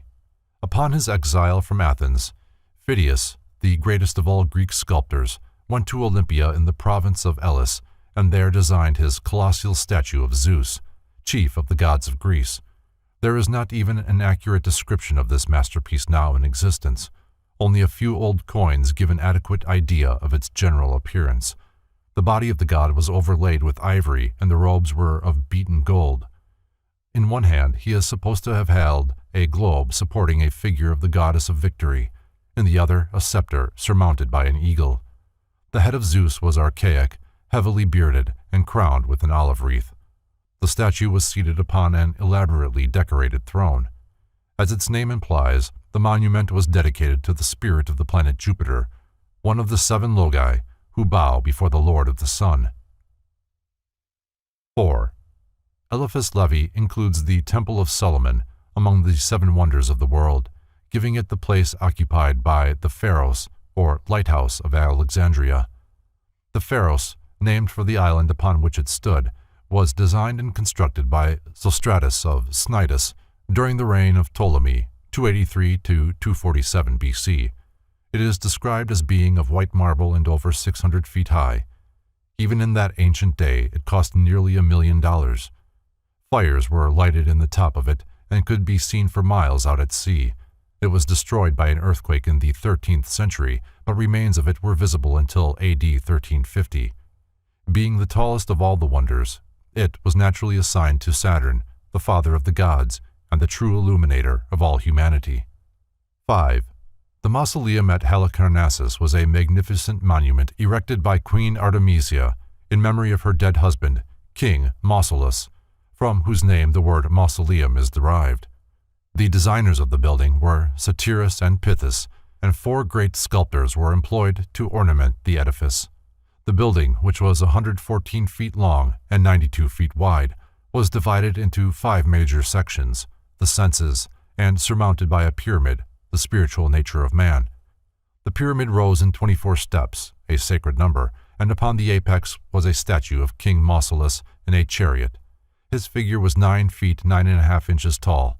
Many attempts have been made to reconstruct the monument, which was destroyed by an earthquake, but none has been altogether successful. This monument was sacred to the planet Mars and was built by an initiate for the enlightenment of the world. 6. The Gardens of Semiramis at Babylon, more commonly known as the Hanging Gardens, stood within the palace grounds of Nebuchadnezzar, near the Euphrates River. They rose in a terrace-like pyramid, and on the top was a reservoir for the watering of the gardens. They were built about 600 BC, but the name of the landscape artist has not been preserved. They symbolized the plains of the invisible world and were consecrated to Venus as the goddess of love and beauty. 7. The Great Pyramid was supreme among the temples of the mysteries. In order to be true to its astronomical symbolism, it must have been constructed about 70,000 years ago. It was the tomb of Osiris and was believed to have been built by the gods themselves, and the architect may have been the immortal Hermes. It is the monument of Mercury, the messenger of the gods, and the universal symbol of wisdom and letters. The life and philosophy of Pythagoras. While Nisarchus, the father of Pythagoras, was in the city of Delphi on matters pertaining to his business as a merchant, he and his wife, Parthenis, decided to consult the oracle of Delphi as to whether the fates were favorable for their return voyage to Syria. When the Pythoness, prophetess of Apollo, seated herself on the golden tripod over the yawning vent of the oracle, she did not answer the question they had asked, but told Nisarchus that his wife was then with child and would give birth to a son who was destined to surpass all men in beauty and wisdom, and throughout the course of his life would contribute much to the benefit of mankind. Nisarchus was so deeply impressed by the prophecy that he changed his wife's name to Pythasis in honor of the Pythian priestess. When the child was born at Sidon in Phoenicia, it was, as the oracle had said, a son. Nisarchus and Pythasis named the child Pythagoras, for they believed that he had been predestined by the oracle. Many strange legends have been preserved concerning the birth of Pythagoras. Some maintained that he was no mortal man, that he was one of the gods who had taken a human body to enable him to come into the world and instruct the human race. Pythagoras was one of the many sages and saviors of antiquity for whom an immaculate conception is asserted. In his Anacalypsis, Godfrey Higgins writes, The first striking circumstance in which the history of Pythagoras agrees with the history of Jesus is that they were natives of nearly the same country, the former being born at Sidon, the latter at Bethlehem, both in Syria. The father of Pythagoras, as well as the father of Jesus, was prophetically informed that his wife should bring forth a son, who should be a benefactor to mankind. They were both born when their mothers were from home on journeys, Joseph and his wife having gone up to Bethlehem to be taxed, and the father of Pythagoras having traveled from Samos, his residence, to Sidon, about his mercantile concerns. Pythasus, the mother of Pythagoras, had a connection with an Apolloniacal specter or ghost, the god of Apollo, or god, soul. Of course, this must have been a holy ghost, and here we have the Holy Ghost, which afterward appeared to her husband, and told him that he must have no connection with his wife during her pregnancy, a story evidently the same as that relating to Joseph and Mary. From these peculiar circumstances, Pythagoras was known by the same title as Jesus, namely, the Son of God, and was supposed by the multitude to be under the influence of divine inspiration. This most famous philosopher was born sometime between 600 and 590 BC, and the length of his life has been estimated at nearly 100 years.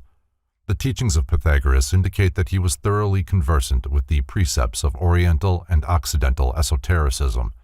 He traveled among the Jews and was instructed by the rabbins concerning the secret traditions of Moses, the lawgiver of Israel. Later, the school of the Essenes was conducted chiefly for the purpose of interpreting the Pythagorean symbols. Pythagoras was initiated into the Egyptian, Babylonian, and Chaldean mysteries, although it is believed that by some he was a disciple of Zoroaster. It is doubtful whether his instructor of that name was the God-man, now revered by Parsis. While accounts of his travels differ, historians agree that he visited many countries and studied at the feet of many masters. After having acquired all which it was possible for him to learn of the Greek philosophers, and presumably become an initiate in the Eleusinian mysteries, he went to Egypt, and after many rebuffs and refusals, finally succeeded in securing initiation in the mysteries of Isis at the hands of the priests of Thebes. Then this intrepid joiner wended his way into Phoenicia and Syria, where the mysteries of Adonis were conferred upon him, and crossing to the valley of the Euphrates, he tarried long enough to become versed in the secret lore of the Chaldeans, who still dwelt in the vicinity of Babylon. Finally, he made his greatest and most historic venture through Media and Persia into Hindustan, where he remained several years as a pupil and initiate of the learned Brahmins of Elephanta and Ellora. See Ancient Freemasonry by Frank C. Higgins, 32nd degree. The same author adds that the name of Pythagoras is still preserved in the records of the Brahmins as Yavankarya, the Ionian teacher. Pythagoras was said to have been the first man to call himself a philosopher. In fact, the world is indebted to him for the word philosopher. Before that time, the wise men had called themselves sages, which was interpreted to mean those who know. Pythagoras was more modest. He coined the word philosopher, which he defined as one who is attempting to find out. After returning from his wanderings, Pythagoras established a school, or, as it had been sometimes called, a university, at Crotona, a Dorian colony in southern Italy. Upon his arrival at Crotona, he was regarded askance, but after a short time those holding important positions in the surrounding colonies sought his counsel in matters of great moment. He gathered around him a small group of sincere disciples, whom he instructed in the secret wisdom which had been revealed to him, and also in the fundamentals of occult mathematics, music, and astronomy, which he considered to be the triangular foundation of all the arts and sciences. When he was about 60 years old, Pythagoras married one of his disciples, and 7 children resulted from the union.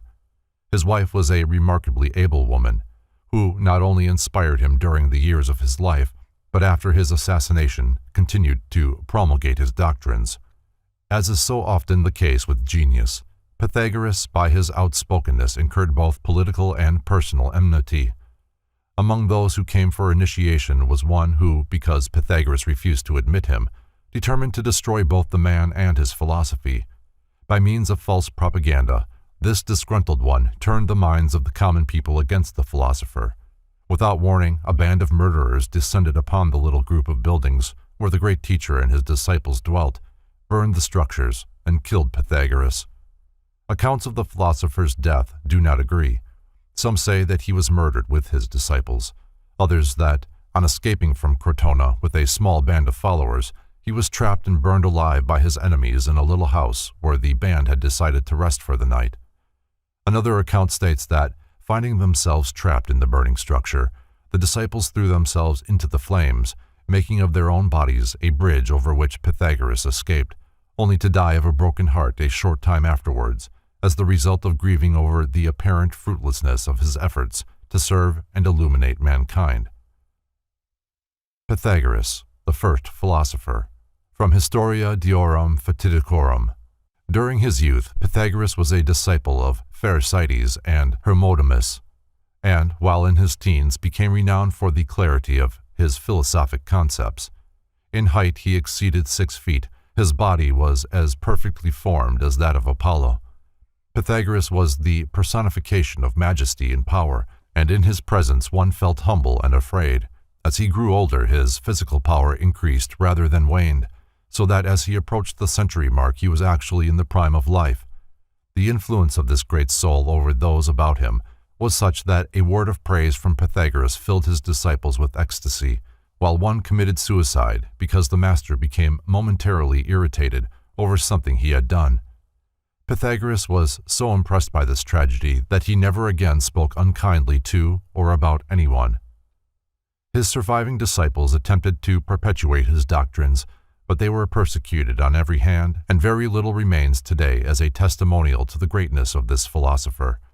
It is said that the disciples of Pythagoras never addressed him or referred to him by his own name, but always as the master or that man. This may have been because of the fact that the name Pythagoras was believed to consist of a certain number of specially arranged letters with great sacred significance.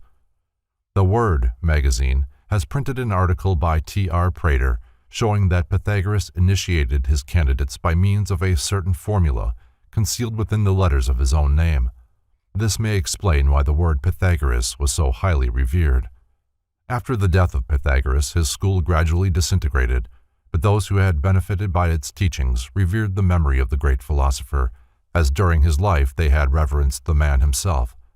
As time went on, Pythagoras came to be regarded as a god rather than a man, and his scattered disciples were bound together by their common admiration for the transcendent genius of their teacher. Edward Schur, in his Pythagoras and the Delphic Mysteries, relates the following incident as illustrative of the bond of fellowship uniting the members of the Pythagorean school. One of them, who had fallen upon sickness and poverty, was kindly taken in by an innkeeper. Before dying, he traced a few mysterious signs, the pentagram, no doubt, on the door of the inn, and said to the host, "Do not be uneasy, one of my brothers will pay my debts." A year afterwards, as a stranger was passing by this inn, he saw the signs and said to the host, "I am a Pythagorean. One of my brothers died here. Tell me what I owe you on his account." Frank C. Higgins, 32nd degree, gives an excellent compendium of the Pythagorean tenets in the following outline. Pythagoras' teachings are of the most transcendental importance to Masons, inasmuch as they are the necessary fruit of his contact with the leading philosophers of the whole civilized world of his own day, and must represent that in which all were agreed, shorn of all weeds of controversy. Thus, the determined stand made by Pythagoras in defense of pure monotheism is sufficient evidence that the tradition to the effect that the unity of God was the supreme secret of all the ancient initiations is substantially correct. The philosophical school of Pythagoras was, in a measure, also a series of initiations, for he caused his pupils to pass through a series of degrees and never permitted them personal contact with himself until they had reached the higher grades. According to his biographers, his degrees were 3 in number. The first, that of mathematicus, assuring his pupils proficiency in mathematics and geometry, which was then, as it would be now if masonry were properly inculcated, the basis upon which all other knowledge was erected. Secondly, the degree of theoreticus, which dealt with superficial applications of the exact sciences, and lastly the degree of electus, which entitled the candidate to pass forward into the light of the fullest illumination which he was capable of absorbing. The pupils of the Pythagorean school were divided into exoterici, or pupils in the outer grades, and esoterici, after they had passed the third degree of initiation and were entitled to the secret wisdom. Silence, secrecy, and unconditional obedience were cardinal principles of this great order. See Ancient Freemasonry. Pythagorean Fundamentals. The study of geometry, music, and astronomy was considered essential to a rational understanding of God, man, or nature, and no one could accompany Pythagoras as a disciple who was not thoroughly familiar with these sciences. Many came seeking admission to his school. Each applicant was tested on these 3 subjects, and if found ignorant, was summarily dismissed. Pythagoras was not an extremist. He taught moderation in all things rather than excess in anything, for he believed that an excess of virtue was in itself a vice. One of his favorite statements was, "We must avoid with our utmost endeavor and amputate with fire and sword, and by all other means, from the body, sickness, from the soul, ignorance, from the belly, luxury, from a city, sedition, from a family, discord, and from all things, excess." Pythagoras also believed that there was no crime equal to that of anarchy. All men know what they want, but few know what they need.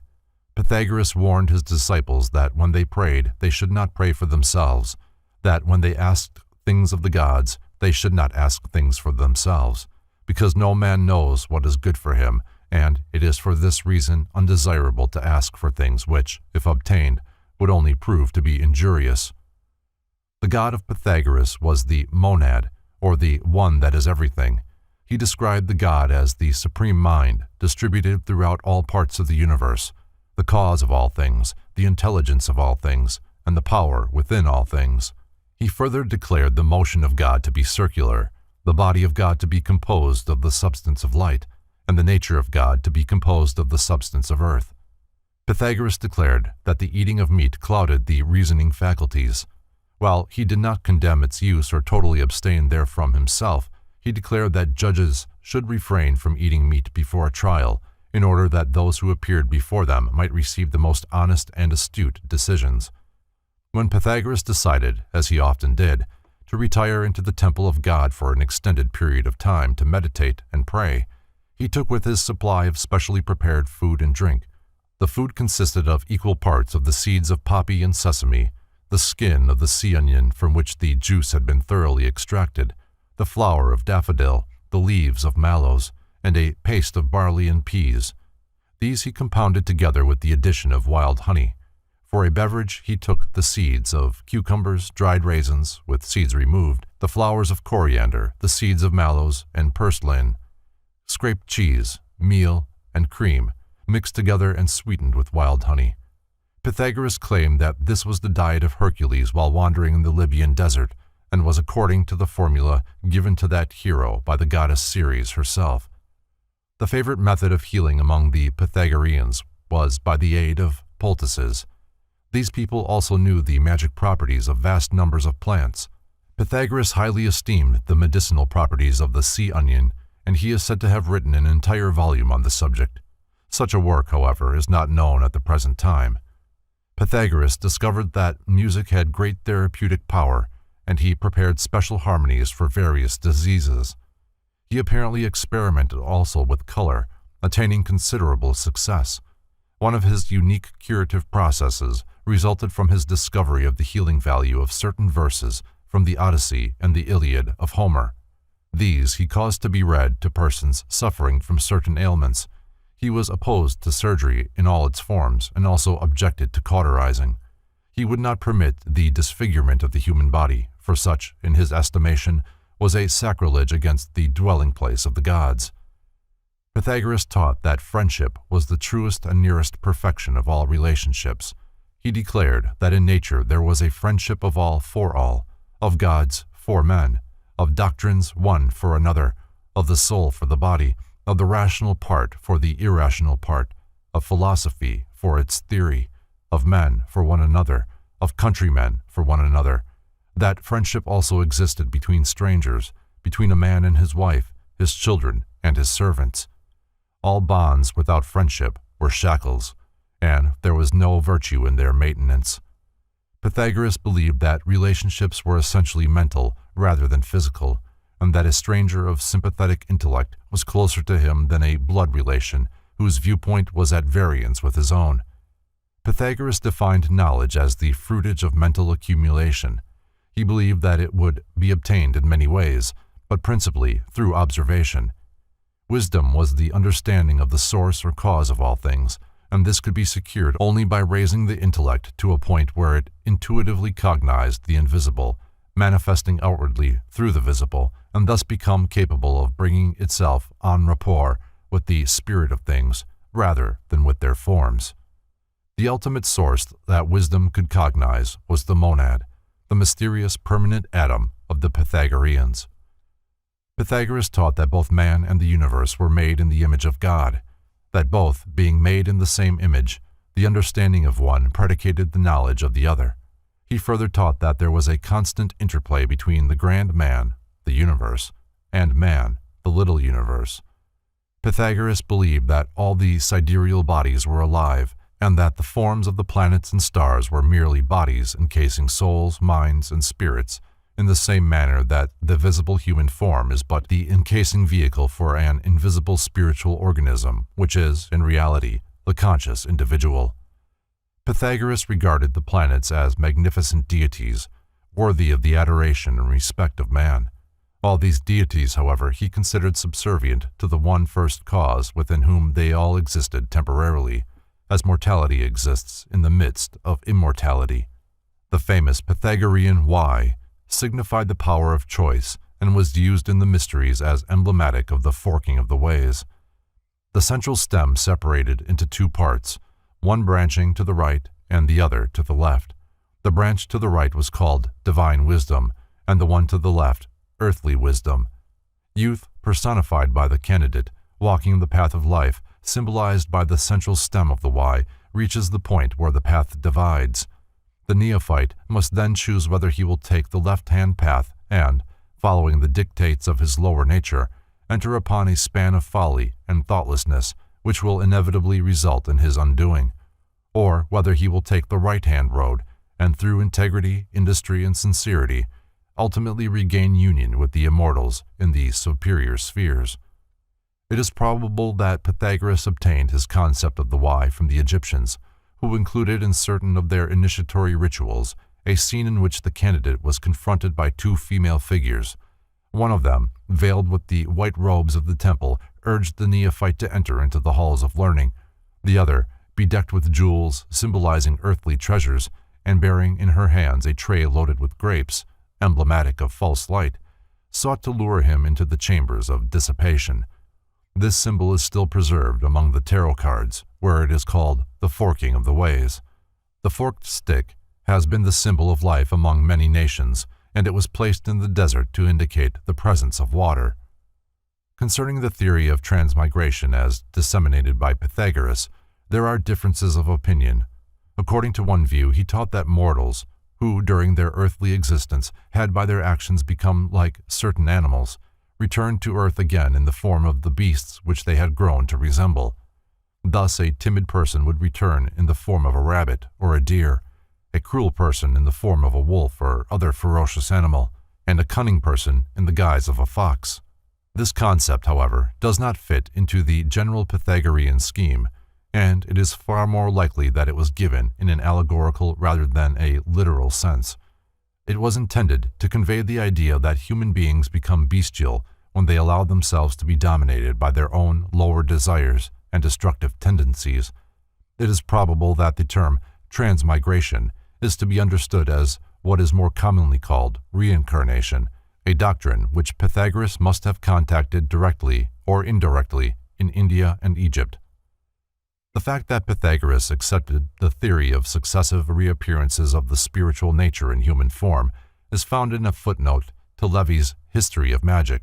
He was an important champion of what used to be called the doctrine of metempsychosis, understood as the soul's transmigration into successive bodies. He himself had been Athalides, a son of Mercury; Euphorbus, son of Panthus, who perished at the hands of Menelaus in the Trojan War; Hermodamus, a prophet of Clazomene, a city of Ionia, a humble fisherman; and finally the philosopher of Samos. Pythagoras also taught that each species of creatures had what he termed a seal, given to it by God, and that the physical form of each was the impression of this seal upon the wax of physical substance. Thus each body was stamped with the dignity of its divinely given pattern. Pythagoras believed that ultimately a man would reach a state where he would cast off his gross nature and function in a body of spiritualized ether, which would be in juxtaposition to his physical form at all times, and which might be the eighth sphere, or antichthon. From this he would ascend into the realm of the immortals, where by divine birthright he belonged.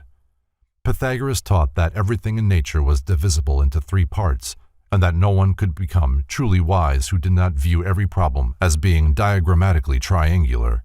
He said, "Establish the triangle and the problem is 2/3 solved." Further, all things consist of three. In conformity with this viewpoint, Pythagoras divided the universe into three parts, which he called the supreme world, the superior world, and the inferior world. The highest or supreme world was a subtle interpretive spiritual essence, pervading all things and therefore the true plane of the supreme deity itself. The deity, being in every sense omnipresent, omniactive, omnipotent, and omniscient, both of the lower worlds existed within the nature of this supreme sphere. The superior world was the home of the immortals. It was also the dwelling place of the archetypes, or the seals. Their natures in no manner partook of the material of earthiness, but they, casting their shadows upon the deep, the inferior world, were cognizable only through their shadows. The third, or inferior world, was the home of those creatures who partook of material substance, or were engaged in labor with or upon material substance. Hence, this sphere was the home of the mortal gods, the demiurgi, the angels who labor with men, also the daemons who partake of the nature of the earth, and finally mankind and the lower kingdoms, those temporarily of the earth but capable of rising above that sphere by reason and philosophy. The digits 1 and 2 are not considered numbers by the Pythagoreans because they typify the two supermundane spheres. The Pythagorean numbers therefore begin with 3, the triangle, and 4, the square. These added to the 1 and the 2 produce the 10, the great number of all things, the archetype of the universe. The three worlds were called receptacles. The first was the receptacle of principles, the second was the receptacle of intelligences, and the third, or lowest, was the receptacle of quantities. The symmetrical solids were regarded by Pythagoras and by the Greek thinkers after him as of the greatest importance. To be perfectly symmetrical or regular, a solid must have an equal number of faces meeting at each of its angles, and these faces must be equal regular polygons, i.e., figures whose sides and angles are all equal. Pythagoras, perhaps, may be credited with the great discovery that there are only 5 such solids. Now, the Greeks believed the world, or material universe, to be composed of 4 elements: earth, air, fire, water, and to the Greek mind the conclusion was inevitable that the shapes of the particles of the elements were those of the regular solids.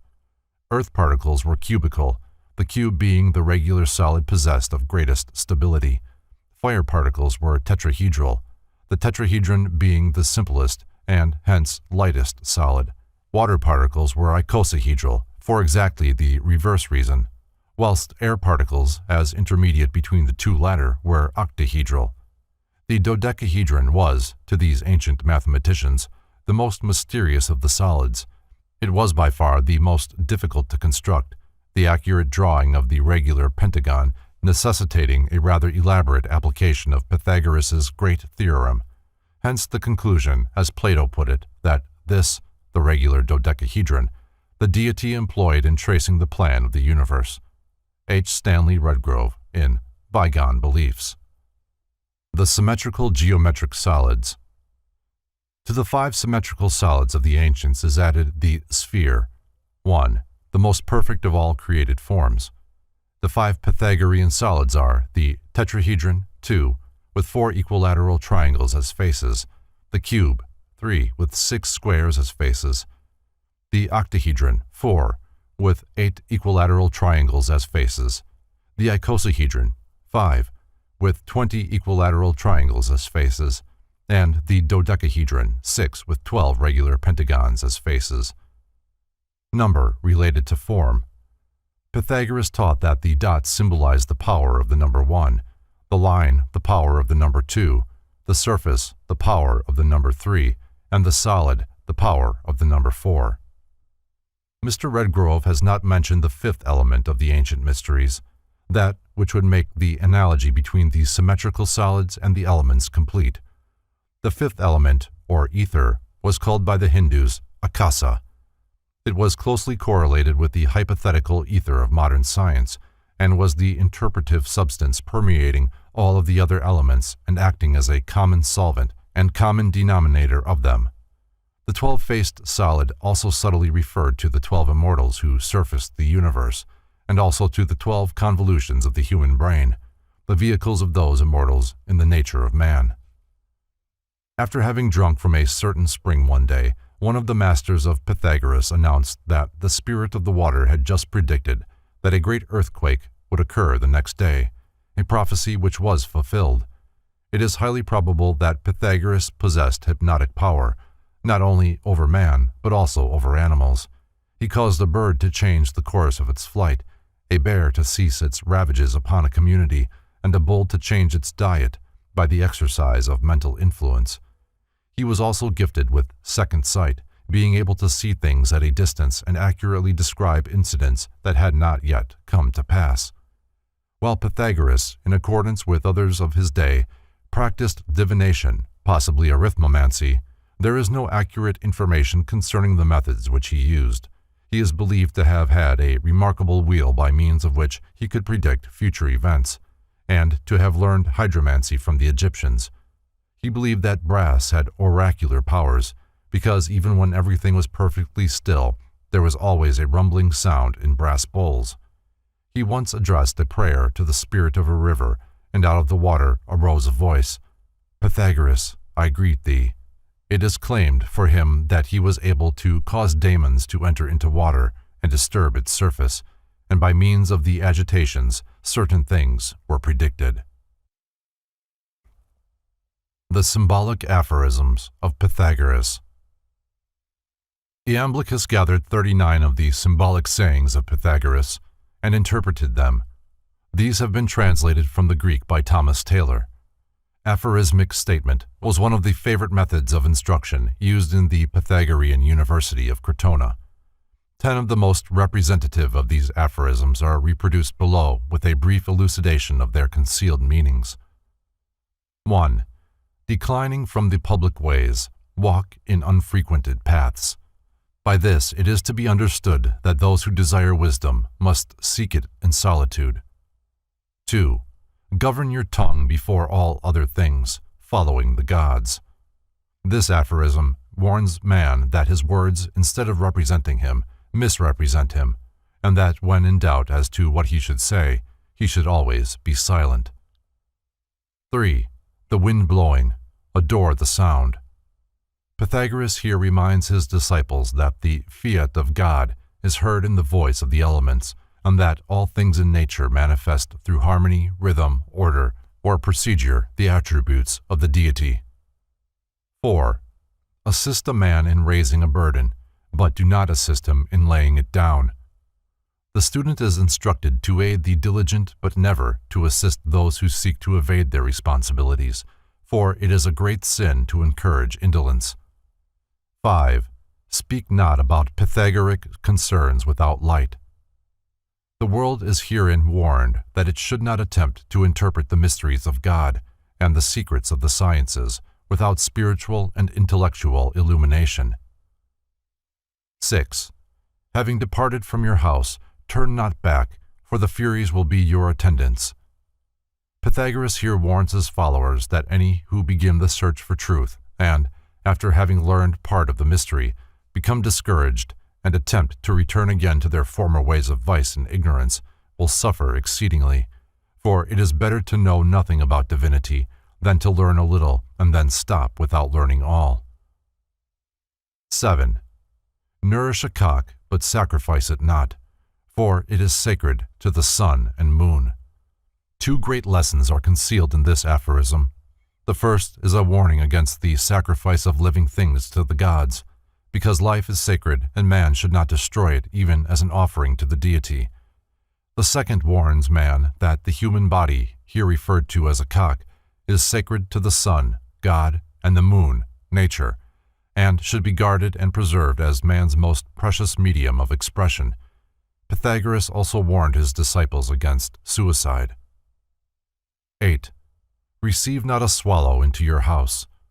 This warns the seeker after truth not to allow drifting thoughts to come into his mind, nor shiftless persons to enter into his life. He must ever surround himself with rationally inspired thinkers and with conscientious workers. 9. Offer not your right hand easily to anyone. This warns the disciple to keep his own counsel and not offer wisdom and knowledge, his right hand, to such as are incapable of appreciating them. The hand here represents truth, which raises those who have fallen because of ignorance. But as many of the unregenerate do not desire wisdom, they will cut off the hand that is extended in kindness to them. Time alone can effect the redemption of the ignorant masses. 10. When rising from the bedclothes, roll them together and obliterate the impression of the body. Pythagoras directed his disciples, who had awakened from the sleep of ignorance into the waking state of intelligence, to eliminate from their recollection all memory of their former spiritual darkness. For a wise man, in passing, leaves no form behind him which others, less intelligent, seeing, shall use as a mold for the casting of idols. The most famous of the Pythagorean fragments are the Golden Verses, ascribed to Pythagoras himself, but concerning whose authorship there is an element of doubt.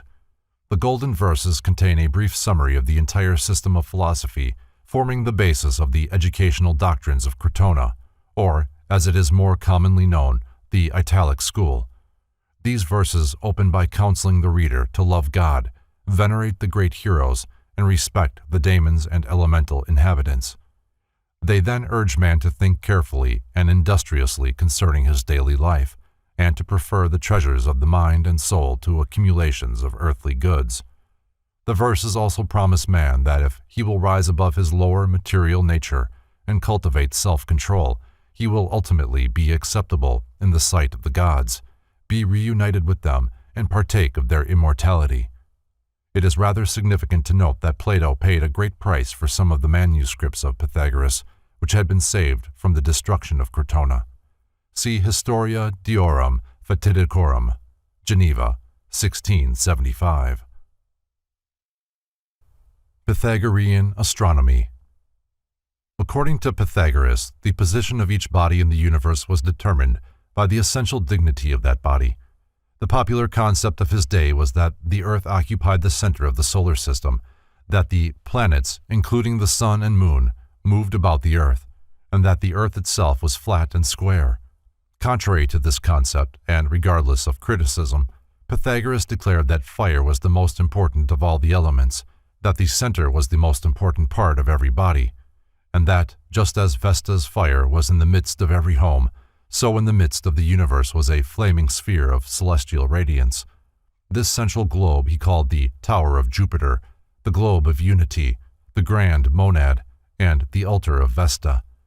As the sacred number 10 symbolized the sum of all parts and the completeness of all things, it was only natural for Pythagoras to divide the universe into 10 spheres, symbolized by 10 concentric circles. These circles began at the center with the globe of divine fire. Then came the 7 planars, the Earth, and another mysterious planet called Antichthon, which was never visible. Opinions differ as to the nature of Antichthon. Clement of Alexandria believed that it represented the mass of the heavens. Others held the opinion that it was the moon. More probably, it was the mysterious 8th sphere of the ancients, the dark planet which moved in the same orbit as the Earth, but which was always concealed from the Earth by the body of the sun, being in exact opposition to the Earth at all times. Is this the mysterious Lilith, concerning which astrologers have speculated so long? Isaac Meyer has stated, "The Pythagoreans held that each star was a world having its own atmosphere, with an immense extent surrounding it of ether." See the Kabbalah. The disciples of Pythagoras also highly revered the planet Venus because it was the only planet bright enough to cast a shadow. As the morning star, Venus is visible before sunrise. As the evening star, it shines forth immediately after sunset. Because of these qualities, a number of names have been given to it by the ancients.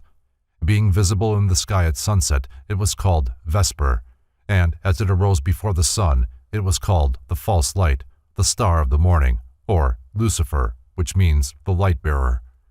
Because of this relation to the sun, the planet was also referred to as Venus, Astarte, Aphrodite, Isis, and the mother of the gods. It is possible that, at some seasons of the year in certain latitudes, the fact that Venus was a crescent could be detected without the aid of a telescope. This would account for the crescent which is often seen in connection with the goddesses of antiquity, the stories of which do not agree with the phases of the moon. The accurate knowledge which Pythagoras possessed concerning astronomy he undoubtedly secured in the Egyptian temples, for their priests understood the true relationship of the heavenly bodies many thousands of years before that knowledge was revealed to the uninitiated world.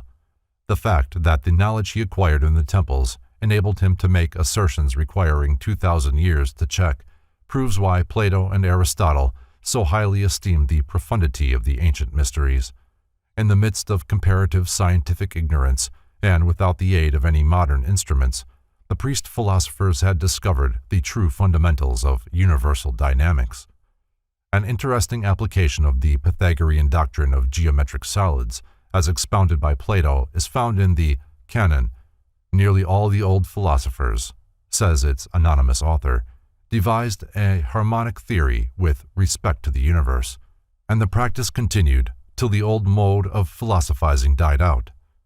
Kepler, 1596, in order to demonstrate the Platonic doctrine that the universe was formed of the 5 regular solids, proposed the following rule: the earth is a circle, the measurer of all.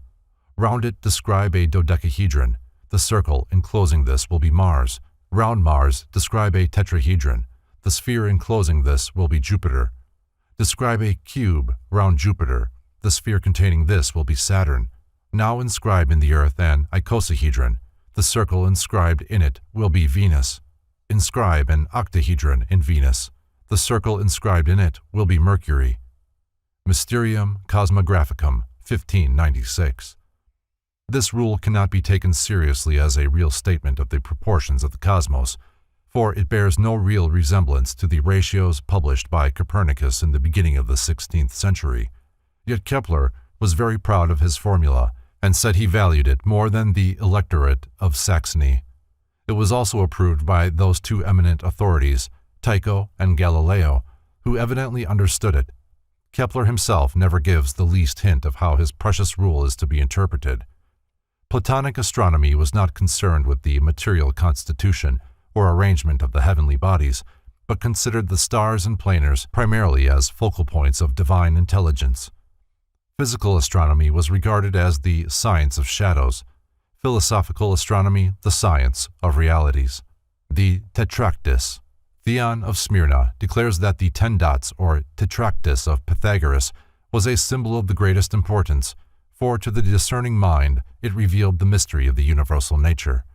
The Pythagoreans bound themselves by the following oath: by him who gave to our soul the Tetractys, which hath the fountain and root of ever-springing nature.